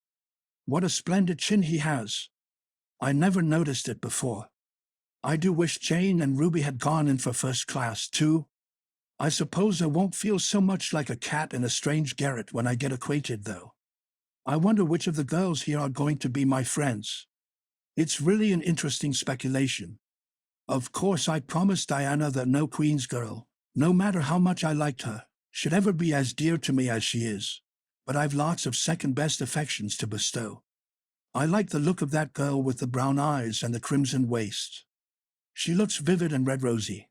There's that pale, fair one gazing out of the window. She has lovely hair, and looks as if she knew a thing or two about dreams. I'd like to know them both, know them well enough to walk with my arm about their waists, and call them nicknames. But just now I don't know them and they don't know me, and probably don't want to know me particularly. Oh, it's lonesome." It was lonesomer still when Anne found herself alone in her hall bedroom that night at twilight. She was not to board with the other girls, who all had relatives in town to take pity on them.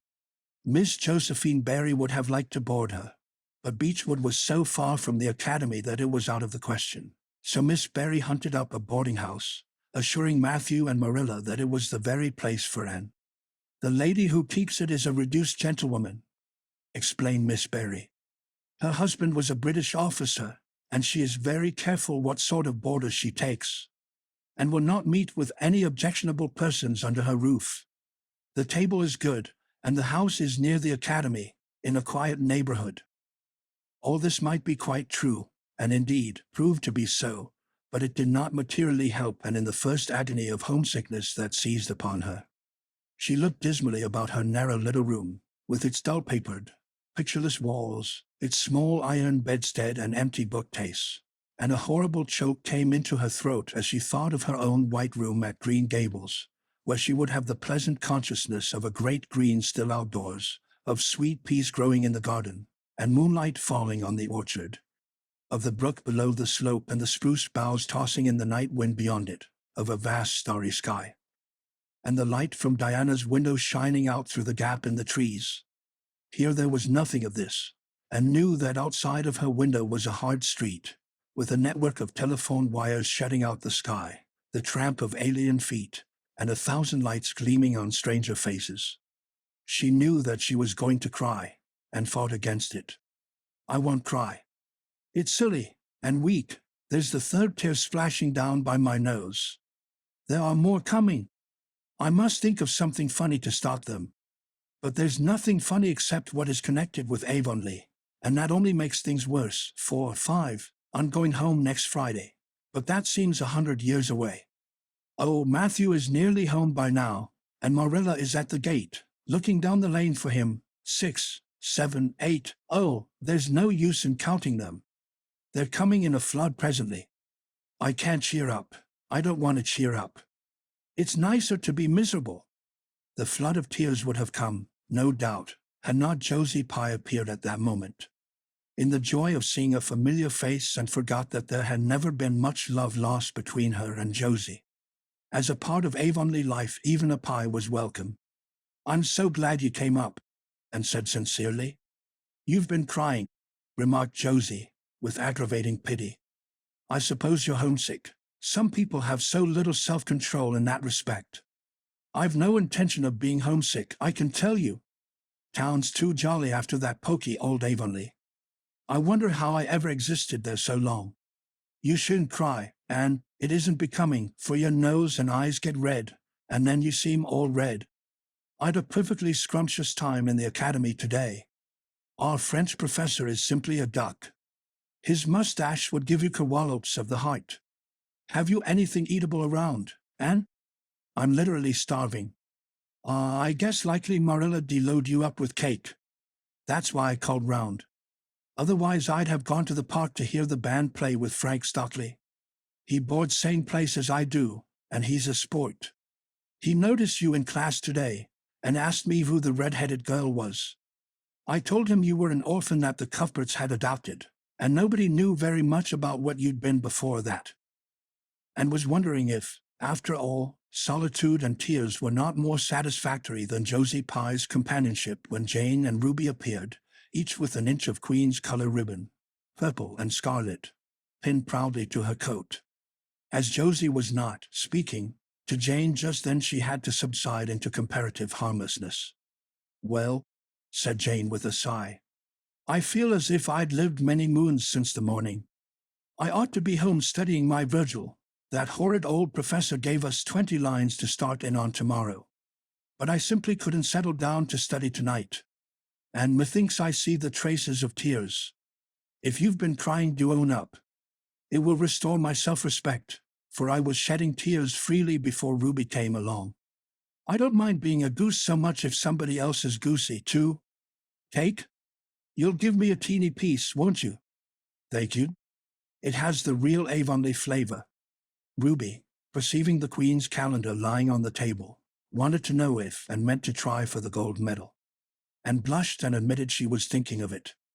"Oh, that reminds me," said Josie. "Queen's is to get one of the Avery scholarships after all. The word came today. Frank Stockley told me. His uncle is one of the Board of Governors, you know. It will be announced in the academy tomorrow. An Avery scholarship. And felt her heart beat more quickly, and the horizons of her ambition shifted and broadened as if by magic. Before Josie had told the news, Anne's highest pinnacle of aspiration had been a teacher's provincial license, first class, at the end of the year, and perhaps the medal. But now in one moment Anne saw herself winning the Avery scholarship, taking an arts course at Redmond College, and graduating in a gown and mortarboard, before the echo of Josie's words had died away. For the Avery scholarship was in English, and Anne felt that here her foot was on native heath. A wealthy manufacturer of New Brunswick had died and left part of his fortune to endow a large number of scholarships to be distributed among the various high schools and academies of the maritime provinces, according to their respective standings. There had been much doubt whether one would be allotted to Queen's, but the matter was settled at last, and at the end of the year the graduate who made the highest mark in English and English literature would win the scholarship, $250 a year for 4 years at Redmond College. No wonder that Anne went to bed that night with tingling cheeks. "I'll win that scholarship if hard work can do it," she resolved. "Wouldn't Matthew be proud if I got to be a BA? Oh, it's delightful to have ambitions. I'm so glad I have such a lot. And there never seems to be any end to them. That's the best of it. Just as soon as you attain to one ambition, you see another one glittering higher up still. It does make life so interesting." Chapter 35. The Winter at Queen's. Anne's homesickness wore off, greatly helped in the wearing by her weekend visits home. As long as the open weather lasted, the Avonlea students went out to Carmody on the new branch railway every Friday night. Diana and several other Avonlea young folks were generally on hand to meet them, and they all walked over to Avonlea in a merry party, and thought those Friday evening gypsyings over the autumnal hills in the crisp golden air, with the home lights of Avonlea twinkling beyond, were the best and dearest hours in the whole week. Gilbert Blythe nearly always walked with Ruby Gillis and carried her satchel for her. Ruby was a very handsome young lady, now thinking herself quite as grown up as she really was. She wore her skirts as long as her mother would let her and did her hair up in town, though she had to take it down when she went home. She had large, bright blue eyes, a brilliant complexion, and a plump, showy figure. She laughed a great deal, was cheerful and good-tempered, and enjoyed the pleasant things of life frankly. "But I shouldn't think she was the sort of girl Gilbert would like," whispered Jane to Anne. Anne did not think so either, but she would not have said so for the Avery scholarship. She could not help thinking, too, that it would be very pleasant to have such a friend as Gilbert to jest and chatter with, and exchange ideas about books and studies and ambitions. Gilbert had ambitions, she knew, and Ruby Gillis did not seem the sort of person with whom such could be profitably discussed. There was no silly sentiment in Anne's ideas concerning Gilbert. Boys were to her, when she thought about them at all, merely possible good comrades. If she and Gilbert had been friends, she would not have cared how many other friends he had nor with whom he walked. She had a genius for friendship. Girl friends she had in plenty. But she had a vague consciousness that masculine friendship might also be a good thing to round out one's conceptions of companionship and furnish broader standpoints of judgment and comparison. Not that Anne could have put her feelings on the matter into just such clear definition. But she thought that if Gilbert had ever walked home with her from the train, over the crisp fields and along the ferny byways, they might have had many and merry and interesting conversations about the new world that was opening around them and their hopes and ambitions therein. Gilbert was a clever young fellow, with his own thoughts about things and a determination to get the best out of life and put the best into it. Ruby Gillis told Jane Andrews that she didn't understand half the things Gilbert Blythe said. He talked just like Anne Shirley did when she had a thoughtful fit on, and for her part she didn't think it any fun to be bothering about books and that sort of thing when you didn't have to.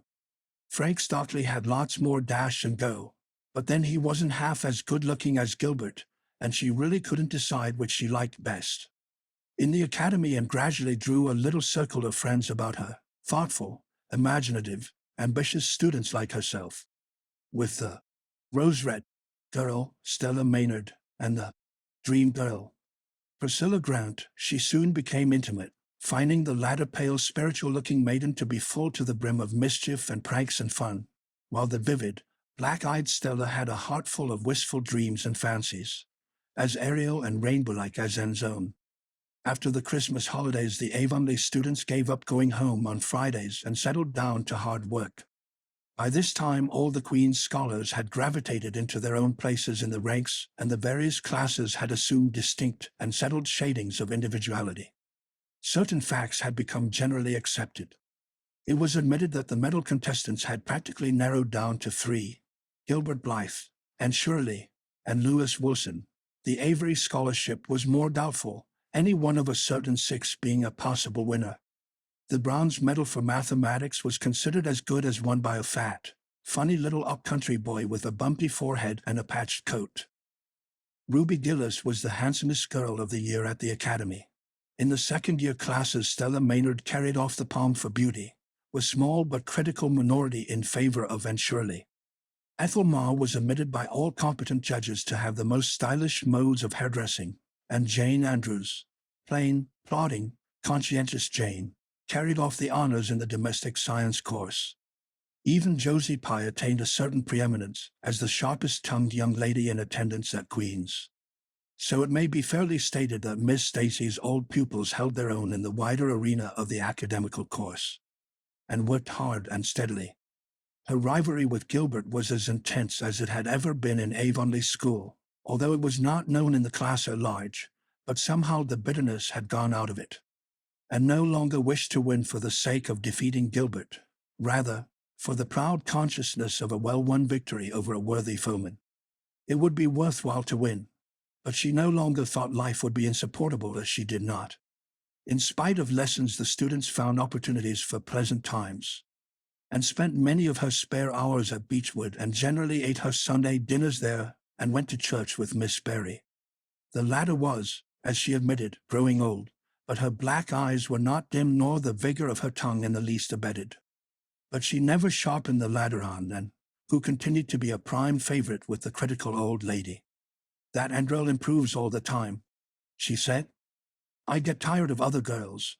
There is such a provoking and eternal sameness about them, and has as many shades as a rainbow, and every shade is the prettiest while it lasts. I don't know that she is as amusing as she was when she was a child, but she makes me love her, and I like people who make me love them. It saves me so much trouble in making myself love them." Then, almost before anybody realized it, spring had come. Out in Avonlea the Mayflowers were peeping pinkly out on the sere barrens where snow wreaths lingered, and the mist of green was on the woods and in the valleys. But in Charlottetown, harassed Queen's students thought and talked only of examinations. "It doesn't seem possible that the term is nearly over," said Anne. "Why, last fall it seemed so long to look forward to, a whole winter of studies and classes. And here we are, with the exams looming up next week. Girls, sometimes I feel as if those exams meant everything, but when I look at the big buds swelling on those chestnut trees and the misty blue air at the end of the streets, they don't seem half so important." Jane and Ruby and Josie, who had dropped in, did not take this view of it. To them the coming examinations were constantly very important indeed, far more important than chestnut buds or Maytime hazes. It was all very well for Anne, who was sure of passing at least, to have her moments of belittling them, but when your whole future depended on them, as the girls truly thought theirs did, you could not regard them philosophically. "I've lost 7 pounds in the last 2 weeks," sighed Jane. "It's no use to say don't worry. I will worry. Worrying helps you some. It seems as if you were doing something when you're worrying. It would be dreadful if I failed to get my license after going to Queen's all winter and spending so much money." "I don't care," said Josie Pye. "If I don't pass this year, I'm coming back next. My father can afford to send me. And Frank Stockley says that Professor Tremaine said Gilbert Blythe was sure to get the medal and that Emily Clay would likely win the Avery scholarship.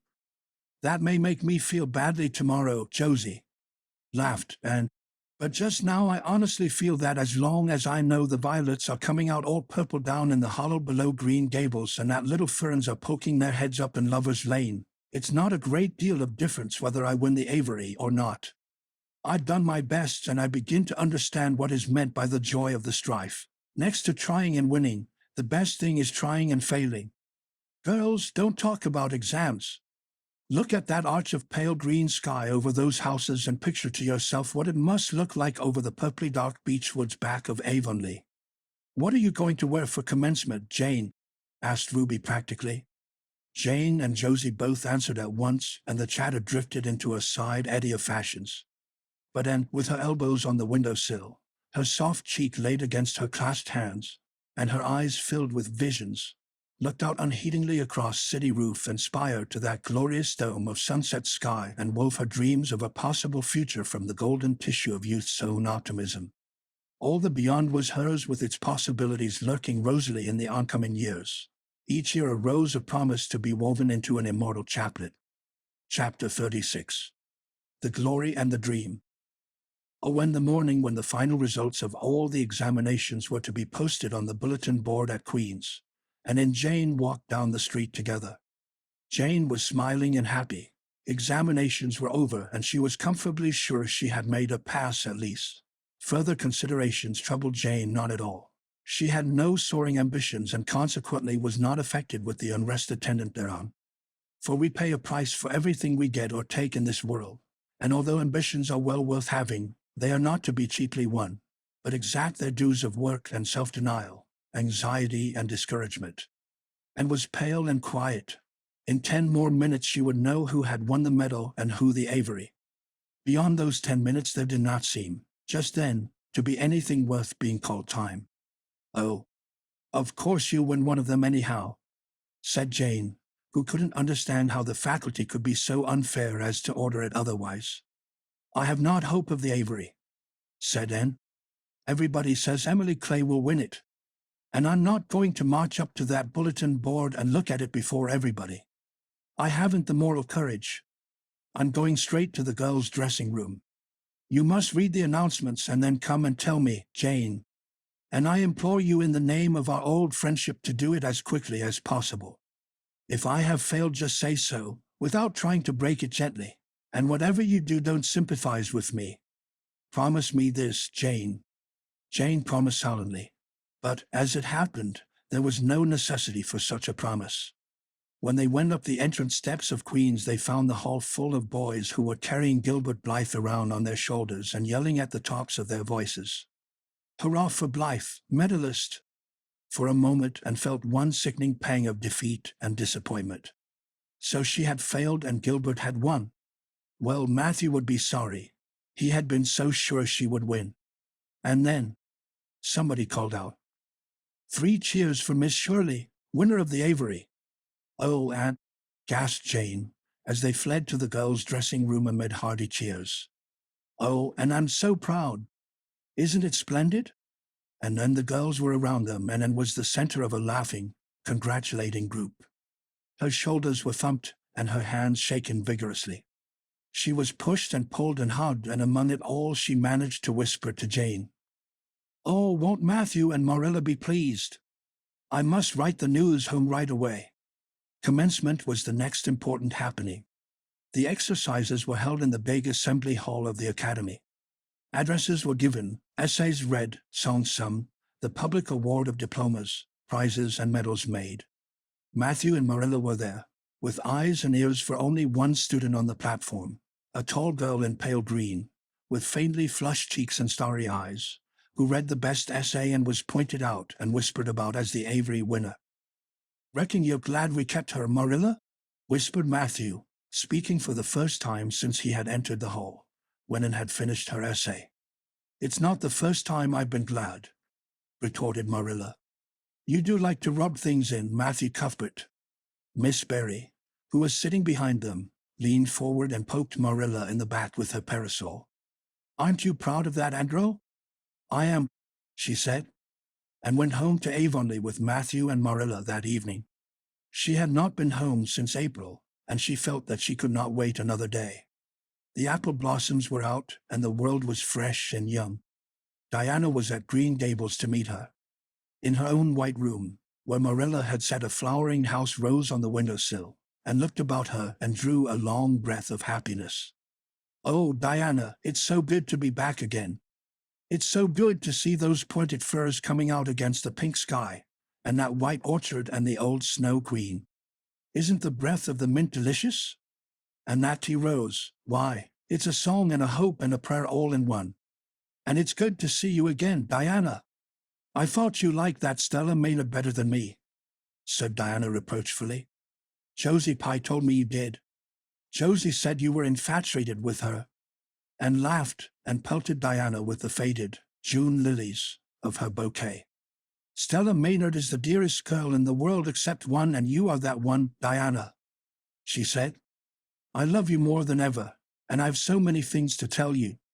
But just now I feel as if it were joy enough to sit here and look at you.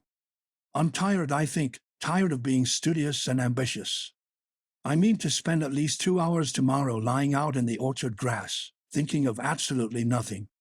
You've done splendidly, Anne. I suppose you won't be teaching now that you've won the Avery? No, I'm going to Redmond in September. Doesn't it seem wonderful? I'll have a brand new stock of ambition laden by that time after 3 glorious, golden months of vacation. Jane and Ruby are going to teach. Isn't it splendid to think we all got through even to Moody Spurgeon and Josie Pye? The Newbridge trustees have offered Jane their school already, said Diana. Gilbert Blythe is going to teach, too. He has to. His father can't afford to send him to college next year, after all, so he means to earn his own way through. I expect he'll get the school here if Miss Ames decides to leave, and felt a queer little sensation of dismayed surprise. She had not known this. She had expected that Gilbert would be going to Redmond also. What would she do without their inspiring rivalry? Would not work, even at a coeducational college with a real degree in prospect, be rather flat without her friend the enemy? The next morning at breakfast it suddenly struck, and that Matthew was not looking well. Surely he was much grayer than he had been a year before. Marilla, she said hesitatingly when he had gone out. Is Matthew quite well? No, he isn't, said Marilla in a troubled tone. He's had some real bad spells with his heart this spring, and he won't spare himself a mite. I've been real worried about him, but he's some better this while back, and we've got a good hired man, so I'm hoping he'll kind of rest and pick up. Maybe he will now you're home. You always cheer him up. And leaned across the table and took Marilla's face in her hands. You are not looking as well yourself as I'd like to see you, Marilla. You look tired. I'm afraid you've been working too hard. You must take a rest now that I'm home. I'm just going to take this one day off to visit all the dear old spots and hunt up my old dreams, and then it will be your turn to be lazy while I do the work. Marilla smiled affectionately at her girl. It's not the work, it's my head.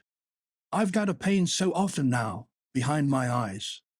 Dr. Spencer's been fussing with glasses, but they don't do me any good. There is a distinguished oculist coming to the island the last of June, and the doctor says I must see him. I guess I'll have to. I can't read or sew with any comfort now. Well, Anne, you've done real well at Queen's, I must say. To take first-class license in 1 year and win the Avery Scholarship. Well, Mrs.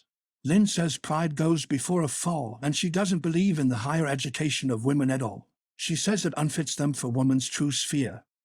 I don't believe a word of it. Speaking of Rachel reminds me, did you hear anything about the Abbey Bank lately, Anne? I heard it was shaky, answered Anne. Why? That is what Rachel said. She was up here one day last week and said there was some talk about it. Matthew felt real worried. All we have saved is in that bank, every penny. I wanted Matthew to put it in the savings bank in the first place, but old Mr. Abbey was a great friend of father's and he'd always banked with him. Matthew said any bank with him at the head of it was good enough for anybody. I think he has only been its nominal head for many years, said Anne. He is a very old man. His nephews are really at the head of the institution. Well, when Rachel told us that, I wanted Matthew to draw our money right out, and he said he'd think of it. But Mr. Russell told him yesterday that the bank was all right, and had her good day in the companionship of the outdoor world. She never forgot that day. It was so bright and golden and fair, so free from shadow and so lavish of blossom, and spent some of its rich hours in the orchard. She went to the Drives Bubble and Willowmere and Violet Vale. She called at the manse and had a satisfying talk with Mrs. Allen, and finally in the evening she went with Matthew for the cows, through Lover's Lane to the back pasture. The woods were all gloried through with sunset, and the warm splendor of it streamed down through the hill gaps in the west. Matthew walked slowly with bent head, and tall and erect suited her springing step to his. "You've been working too hard today, Matthew," she said reproachfully. "Why won't you take things easier?" "Well, now I can't seem to," said Matthew, as he opened the yard gate to let the cows through. "It's only that I'm getting old, and keep forgetting it. Well, I've always worked pretty hard, and I'd rather drop in harness. If I had been the boy you sent for," said Anne wistfully, "I'd be able to help you so much now and spare you in 100 ways. I could find it in my heart to wish I had been, just for that." "Well, now, I'd rather have you than a dozen boys, Anne," said Matthew, patting her hand. "Just mind you that, rather than a dozen boys. Well, now, I guess it wasn't a boy that took the Avery scholarship, was it? It was a girl, my girl that I'm proud of."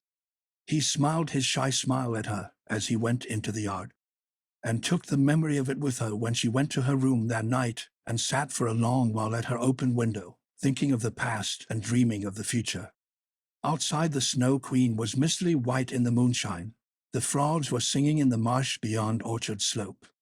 And always remembered the silvery, peaceful beauty and fragrant calm of that night. It was the last night before sorrow touched her life, and no life is ever quite the same again when once that cold, sanctifying touch has been laid upon it. Chapter 37. The Reaper Whose Name is Death. Matthew, what is the matter? Matthew, are you sick? It was Marilla who spoke, alarm in every jerky word, and came through the hall, her hands full of white narcissus. It was long before Anne could love the sight or odor of white narcissus again, in time to hear her and to see Matthew standing in the porch doorway, a folded paper in his hand, and his face strangely drawn and gray. Anne dropped her flowers and sprang across the kitchen to him at the same moment as Marilla. They were both too late. Before they could reach him, Matthew had fallen across the threshold. "He's fainted," gasped Marilla. "And run for Martin, quick, quick. He's at the barn." Martin, the hired man, who had just driven home from the post office, started at once for the doctor, calling at Orchard Slope on his way to send Mr. and Mrs. Barry over. Mrs. Lynde, who was there on an errand, came too. They found Anne and Marilla distractedly trying to restore Matthew to consciousness. Mrs. Lynde pushed them gently aside, tried his pulse, and then laid her ear over his heart. She looked at their anxious faces sorrowfully, and the tears came into her eyes. "Oh, Marilla," she said gravely, "I don't think we can do anything for him." "Mrs. Lynde, you can't think Matthew is, and could not say the dreadful word. She turned sick and pallid. "Child, yes, I'm afraid of it. Look at his face. When you've seen that look as often as I have, you'll know what it means." And looked at the still face, and there beheld the seal of the great presence. When the doctor came, he said that death had been instantaneous and probably painless, caused in all likelihood by some sudden shock. The secret of the shock was discovered to be in the paper Matthew had held and which Martin had brought from the office that morning. It contained an account of the failure of the Abbey Bank. The news spread quickly through Avonlea, and all-day friends and neighbors thronged Green Gables and came and went on errands of kindness for the dead and living. For the first time, shy, quiet Matthew Cuthbert was a person of central importance. The white majesty of death had fallen on him and set him apart as one crowned. When the calm night came softly down over Green Gables, the old house was hushed and tranquil. In the parlor lay Matthew Cuthbert in his coffin, his long gray hair framing his placid face, on which there was a little kindly smile, as if he but slept, dreaming pleasant dreams.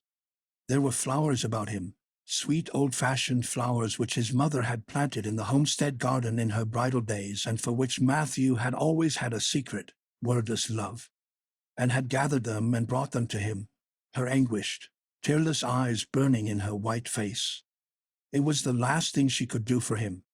The Barrys and Mrs. Lynde stayed with them that night. Diana, going to the east gable, where Anne was standing at her window, said gently, "And dear, would you like to have me sleep with you tonight?" "Thank you, Diana. and looked earnestly into her friend's face. "I think you won't misunderstand me when I say I want to be alone. I'm not afraid. I haven't been alone 1 minute since it happened, and I want to be. I want to be quite silent and quiet and try to realize it. I can't realize it. Half the time it seems to me that Matthew can't be dead, and the other half it seems as if he must have been dead for a long time, and I've had this horrible dull ache ever since." Diana did not quite understand Marilla's impassioned grief, breaking all the bounds of natural reserve and lifelong habit in its stormy rush. She could comprehend better than Anne's tearless agony. But she went away kindly, leaving Anne alone to keep her first vigil with sorrow, and hoped that the tears would come in solitude. It seemed to her a terrible thing that she could not shed a tear for Matthew, whom she had loved so much and who had been so kind to her. Matthew, who had walked with her last evening at sunset, and was now lying in the dim room below with that awful peace on his brow. But no tears came at first, even when she knelt by her window in the darkness and prayed, looking up to the stars beyond the hills. No tears, only the same horrible dull ache of misery that kept on aching until she fell asleep, worn out with the day's pain and excitement.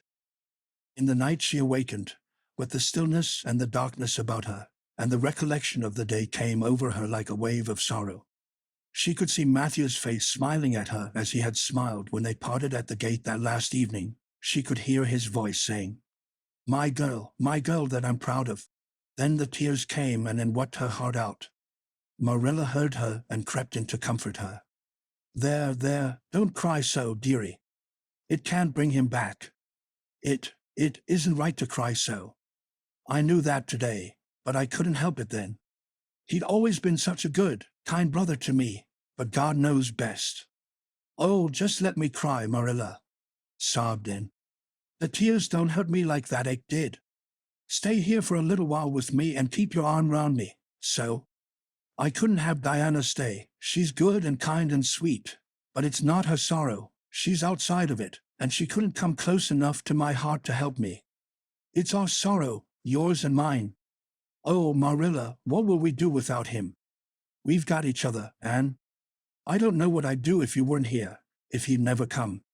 Oh, Anne, I know I've been kind of strict and harsh with you maybe, but you mustn't think I didn't love you as well as Matthew did, for all that.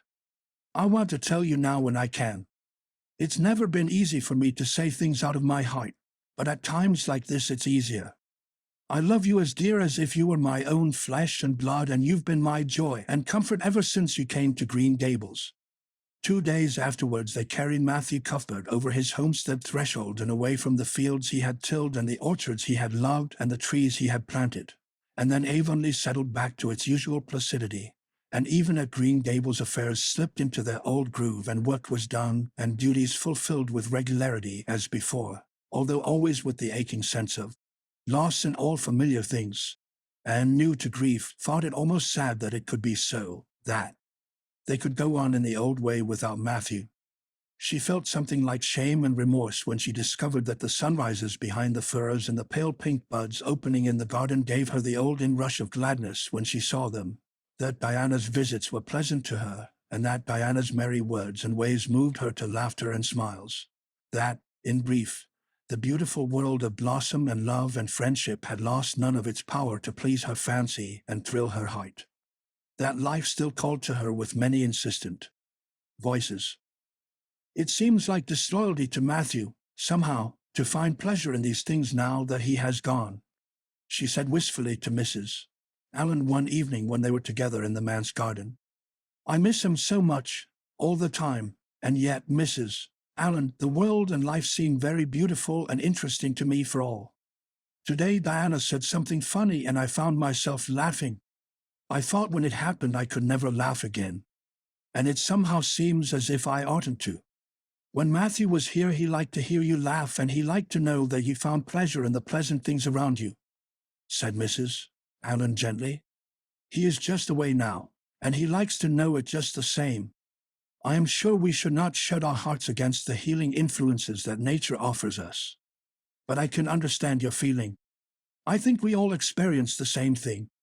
We resent the thought that anything can please us when someone we love is no longer here to share the pleasure with us, and we almost feel as if we were unfaithful to our sorrow when we find our interest in life returning to us.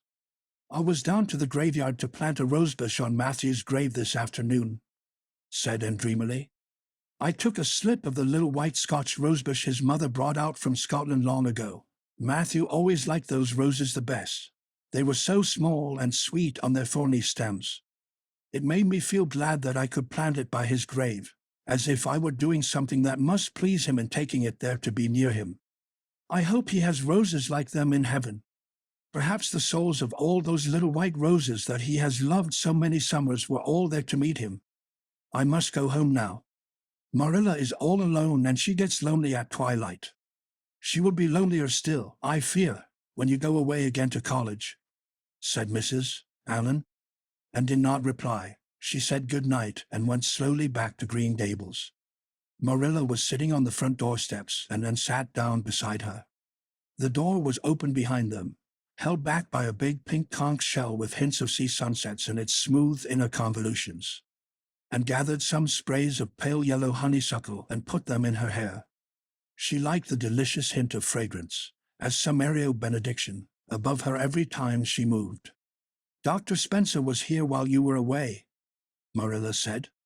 He says that the specialist will be in town tomorrow, and he insists that I must go in and have my eyes examined. I suppose I'd better go and have it over. I'll be more than thankful if the man can give me the right kind of glasses to suit my eyes. You won't mind staying here alone while I'm away, will you? Martin will have to drive me in, and there's ironing and baking to do. I shall be all right. Diana will come over for company for me. I shall attend to the ironing and baking beautifully. You needn't fear that I'll starch the handkerchiefs or flavor the cake with liniment. Marilla laughed. What a girl you were for making mistakes in them days, Anne. You were always getting into scrapes. I did used to think you were possessed. Do you mind the time you dyed your hair? Yes, indeed. I shall never forget it. Smiled Anne, touching the heavy braid of hair that was wound about her shapely head. I laugh a little now sometimes when I think what a worry my hair used to be to me. But I don't laugh much, because it was a very real trouble then. I did suffer terribly over my hair and my freckles. My freckles are really gone, and people are nice enough to tell me my hair is auburn now, all but Josie Pye. She informed me yesterday that she really thought it was redder than ever, or at least my black dress made it look redder, and she asked me if people who had red hair ever got used to having it. Marilla, I've almost decided to give up trying to like Josie Pye. I've made what I would once have called a heroic effort to like her, but Josie Pye won't be liked. Josie is a pie, said Marilla sharply, so she can't help being disagreeable. I suppose people of that kind serve some useful purpose in society, but I must say I don't know what it is any more than I know the use of thistles. Is Josie going to teach? No, she is going back to Queen's next year. So are Moody Spurgeon and Charlie Sloane. Jane and Ruby are going to teach, and they have both got schools, Jane at Newbridge and Ruby at some place up west. Gilbert Blythe is going to teach too, isn't he? Yes, briefly. What a nice-looking fellow he is, said Marilla absently. I saw him in church last Sunday, and he seemed so tall and manly. He looks a lot like his father did at the same age. John Blythe was a nice boy. We used to be real good friends, he and I. People called him my beau, and looked up with swift interest. Oh, Marilla, and what happened? Why didn't you? We had a quarrel. I wouldn't forgive him when he asked me to. I meant to after a while, but I was sulky and angry, and I wanted to punish him first. He never came back. The Blythes were all mighty independent. But I always felt rather sorry. I've always kind of wished I'd forgiven him when I had the chance.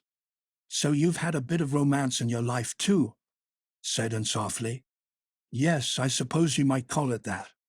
You wouldn't think so to look at me, would you? But you never can tell about people from their outsides. Everybody has forgot about me and John. I'd forgotten myself. But it all came back to me when I saw Gilbert last Sunday. Chapter 38. The Bend in the Road. And Marilla went to town the next day and returned in the evening, and had gone over to Orchard Slope with Diana and came back to find Marilla in the kitchen, sitting by the table with her head leaning on her hand. Something in her dejected attitude struck a chill to Anne's heart. She had never seen Marilla sit limply inert like that. Are you very tired, Marilla? Yes, no, I don't know, said Marilla wearily, looking up. I suppose I am tired, but I haven't thought about it. It's not that. Did you see the oculist? What did he say? Asked Anne anxiously.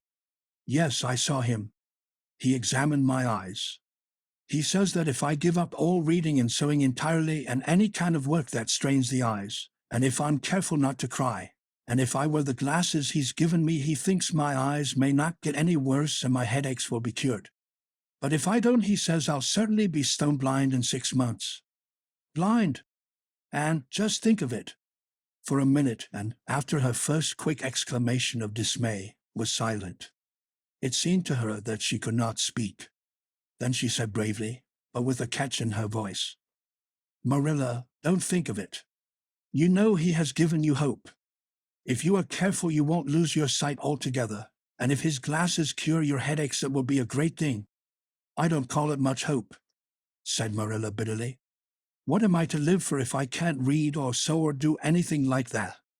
I might as well be blind or dead. And as for crying, I can't help that when I get lonesome. But there, it's no good talking about it. If you'll get me a cup of tea, I'll be thankful. I'm about done out. Don't say anything about this to anyone for a spell yet, anyway. I can't bear that folks should come here to question and sympathize and talk about it. When Marilla had eaten her lunch and persuaded her to go to bed, then and went herself to the east gable and sat down by her window in the darkness alone with her tears and her heaviness of heart. How sadly things had changed since she had sat there the night after coming home. Then she had been full of hope and joy, and the future had looked rosy with promise, and felt as if she had lived years since then. But before she went to bed there was a smile on her lips and peace in her heart. She had looked her duty courageously in the face and found it a friend, as duty ever is when we meet it frankly. One afternoon a few days later Marilla came slowly in from the front yard where she had been talking to a caller, a man whom Anne knew by sight as Sadler from Carmody, and wondered what he could have been saying to bring that look to Marilla's face. What did Mr. Sadler want, Marilla? Marilla sat down by the window and looked at Anne. There were tears in her eyes in defiance of the oculist's prohibition, and her voice broke as she said, He heard that I was going to sell Green Gables and he wants to buy it. Buy it? Buy Green Gables? And wondered if she had heard aright. Oh, Marilla, you don't mean to sell Green Gables. And I don't know what else is to be done. I've thought it all over. If my eyes were strong I could stay here and make out to look after things and manage, with a good hired man. But as it is I can't. I may lose my sight altogether, and anyway I'll not be fit to run things. Oh, I never thought I'd live to see the day when I'd have to sell my home. But things would only go behind worse and worse all the time, till nobody would want to buy it. Every cent of our money went in that bank, and there's some notes Matthew gave last fall to pay. Mrs. Lynde advises me to sell the farm and board somewhere, with her I suppose. It won't bring much. It's small and the buildings are old. But it'll be enough for me to live on, I reckon. I'm thankful you're provided for with that scholarship, Anne. I'm sorry you won't have a home to come to in your vacations, that's all, but I suppose you'll manage somehow. Marilla broke down and wept bitterly. You mustn't sell Green Gables, said Anne resolutely. Oh, Anne, I wish I didn't have to. But you can see for yourself. I can't stay here alone. I'd go crazy with trouble and loneliness. And my sight would go, I know it would. You won't have to stay here alone, Marilla. I'll be with you. I'm not going to Redmond. Not going to Redmond? Marilla lifted her worn face from her hands and looked at Anne. Why, what do you mean? Just what I say. I'm not going to take the scholarship. I decided so the night after you came home from town. You surely don't think I could leave you alone in your trouble, Marilla, after all you've done for me. I've been thinking and planning. Let me tell you my plans. Mr. Barry wants to rent the farm for next year, so you won't have any bother over that. And I'm going to teach. I've applied for the school here, But I don't expect to get it, for I understand the trustees have promised it to Gilbert Blythe. But I can have the comedy school. Mr. Blair told me so last night at the store. Of course, that won't be quite as nice or convenient as if I had the Avonlea school. But I can board home and drive myself over to Carmody and back, in the warm weather at least. And even in winter I can come home Fridays. We'll keep a horse for that. Oh, I have it all planned out, Marilla. And I'll read to you and keep you cheered up. You shan't be dull or lonesome. And we'll be real cozy and happy here together, you and I. Marilla had listened like a woman in a dream. Oh, Anne, I could get on real well if you were here, I know. But I can't let you sacrifice yourself so for me. It would be terrible. Nonsense, and laughed merrily. There is no sacrifice. Nothing could be worse than giving up Green Gables. Nothing could hurt me more. We must keep the dear old place. My mind is quite made up, Marilla. I'm not going to Redmond, and I am going to stay here and teach. Don't you worry about me a bit. But your ambitions, and I'm just as ambitious as ever. Only I've changed the object of my ambitions. I'm going to be a good teacher, and I'm going to save your eyesight. Besides, I mean to study at home here and take a little college course all by myself. Oh, I've dozens of plans, Marilla. I've been thinking them out for a week. I shall give life here my best, and I believe it will give its best to me in return. When I left Queens, my future seemed to stretch out before me like a straight road. I thought I could see along it from many a milestone. Now there is a bend in it. I don't know what lies around the bend, but I'm going to believe that the best does. It has a fascination of its own, that bend, Marilla. I wonder how the road beyond it goes, what there is of green glory and soft, checkered light and shadows, what new landscapes, what new beauties, what curves and hills and valleys further on. I don't feel as if I ought to let you give it up, said Marilla, referring to the scholarship. But you can't prevent me. I'm 16 and a half, obstinate as a mule, as Mrs. Lynde once told me, laughed Anne. Oh, Marilla, don't you go pitying me. I don't like to be pitied, and there is no need for it. I'm heart glad over the very thought of staying at dear Green Gables. Nobody could love it as you and I do, so we must keep it. You blessed girl, said Marilla, yielding. I feel as if he'd given me new life. I guess I ought to stick out and make you go to college, but I know I can't, so I ain't going to try. I'll make it up to you, though, and when it became noised abroad in Avonlea that Anne Shirley had given up the idea of going to college and intended to stay home and teach, there was a good deal of discussion over it. Most of the good folks, not knowing about Marilla's eyes, thought she was foolish. Mrs. Allen did not. She told and so in approving words that brought tears of pleasure to the girl's eyes. Neither did good Mrs. Lynde. She came up one evening and found Anne and Marilla sitting at the front door in the warm, scented summer dusk. They liked to sit there when the twilight came down and the white moss flew about in the garden and the odor of mint filled the dewy air. Mrs. Rachel deposited her substantial person upon the stone bench by the door, behind which grew a row of tall pink and yellow hollyhocks, with a long breath of mingled weariness and relief. I declare I'm getting glad to sit down. I've been on my feet all day, and 200 pounds is a good bit for 2 feet to carry round. It's a great blessing not to be fat, Marilla. I hope you appreciate it. Well, and I hear you've given up your notion of going to college. I was real glad to hear it. You've got as much education now as a woman can be comfortable with. I don't believe in girls going to college with the men and cramming their heads full of Latin and Greek and all that nonsense. But I'm going to study Latin and Greek just the same, Mrs. Lynde said, and laughing. I'm going to take my arts course right here at Green Gables and study everything that I would at college. Mrs. Lynde lifted her hands in holy horror. And surely you'll kill yourself. Not a bit of it. I shall thrive on it. Oh, I'm not going to overdo things. As Josiah Allen's wife says, I shall be medium. But I'll have lots of spare time in the long winter evenings, and I've no vocation for fancy work. I'm going to teach over at Carmody, you know. I don't know it. I guess you're going to teach right here in Avonlea. The trustees have decided to give you the school. Mrs. Lind cried, and springing to her feet in her surprise. Why, I thought they had promised it to Gilbert Blythe. So they did. But as soon as Gilbert heard that you had applied for it, he went to them. They had a business meeting at the school last night, you know, and told them that he withdrew his application and suggested that they accept yours. He said he was going to teach at White Sands. Of course he knew how much you wanted to stay with Marilla, and I must say I think it was real kind and thoughtful in him, that's what.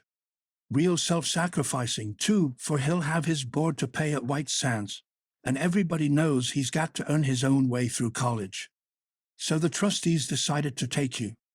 I was tickled to death when Thomas came home and told me. I don't feel that I ought to take it, murmured Anne. I mean, I don't think I ought to let Gilbert make such a sacrifice for me. I guess you can't prevent him now. He's signed papers with the White Sands trustees. So it wouldn't do him any good now if he were to refuse.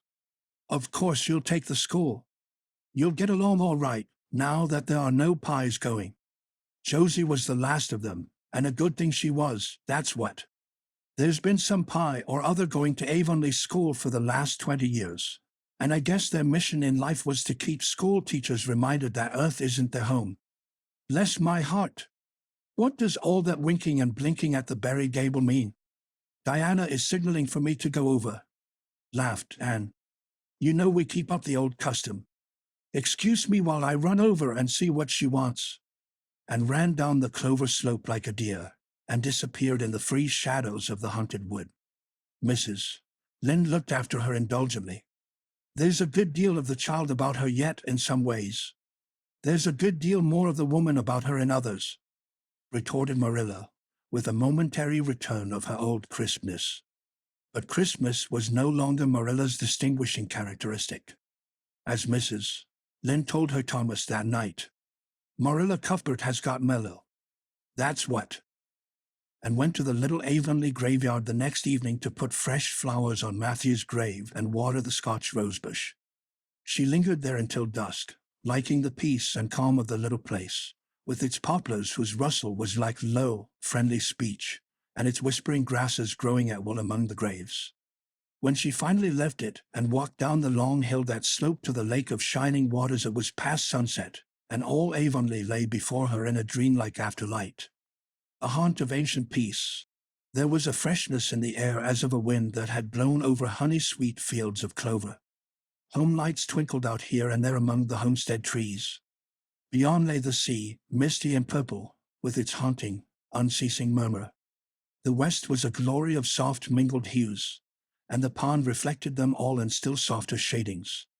The beauty of it all thrilled Anne's heart, and she gratefully opened the gates of her soul to it.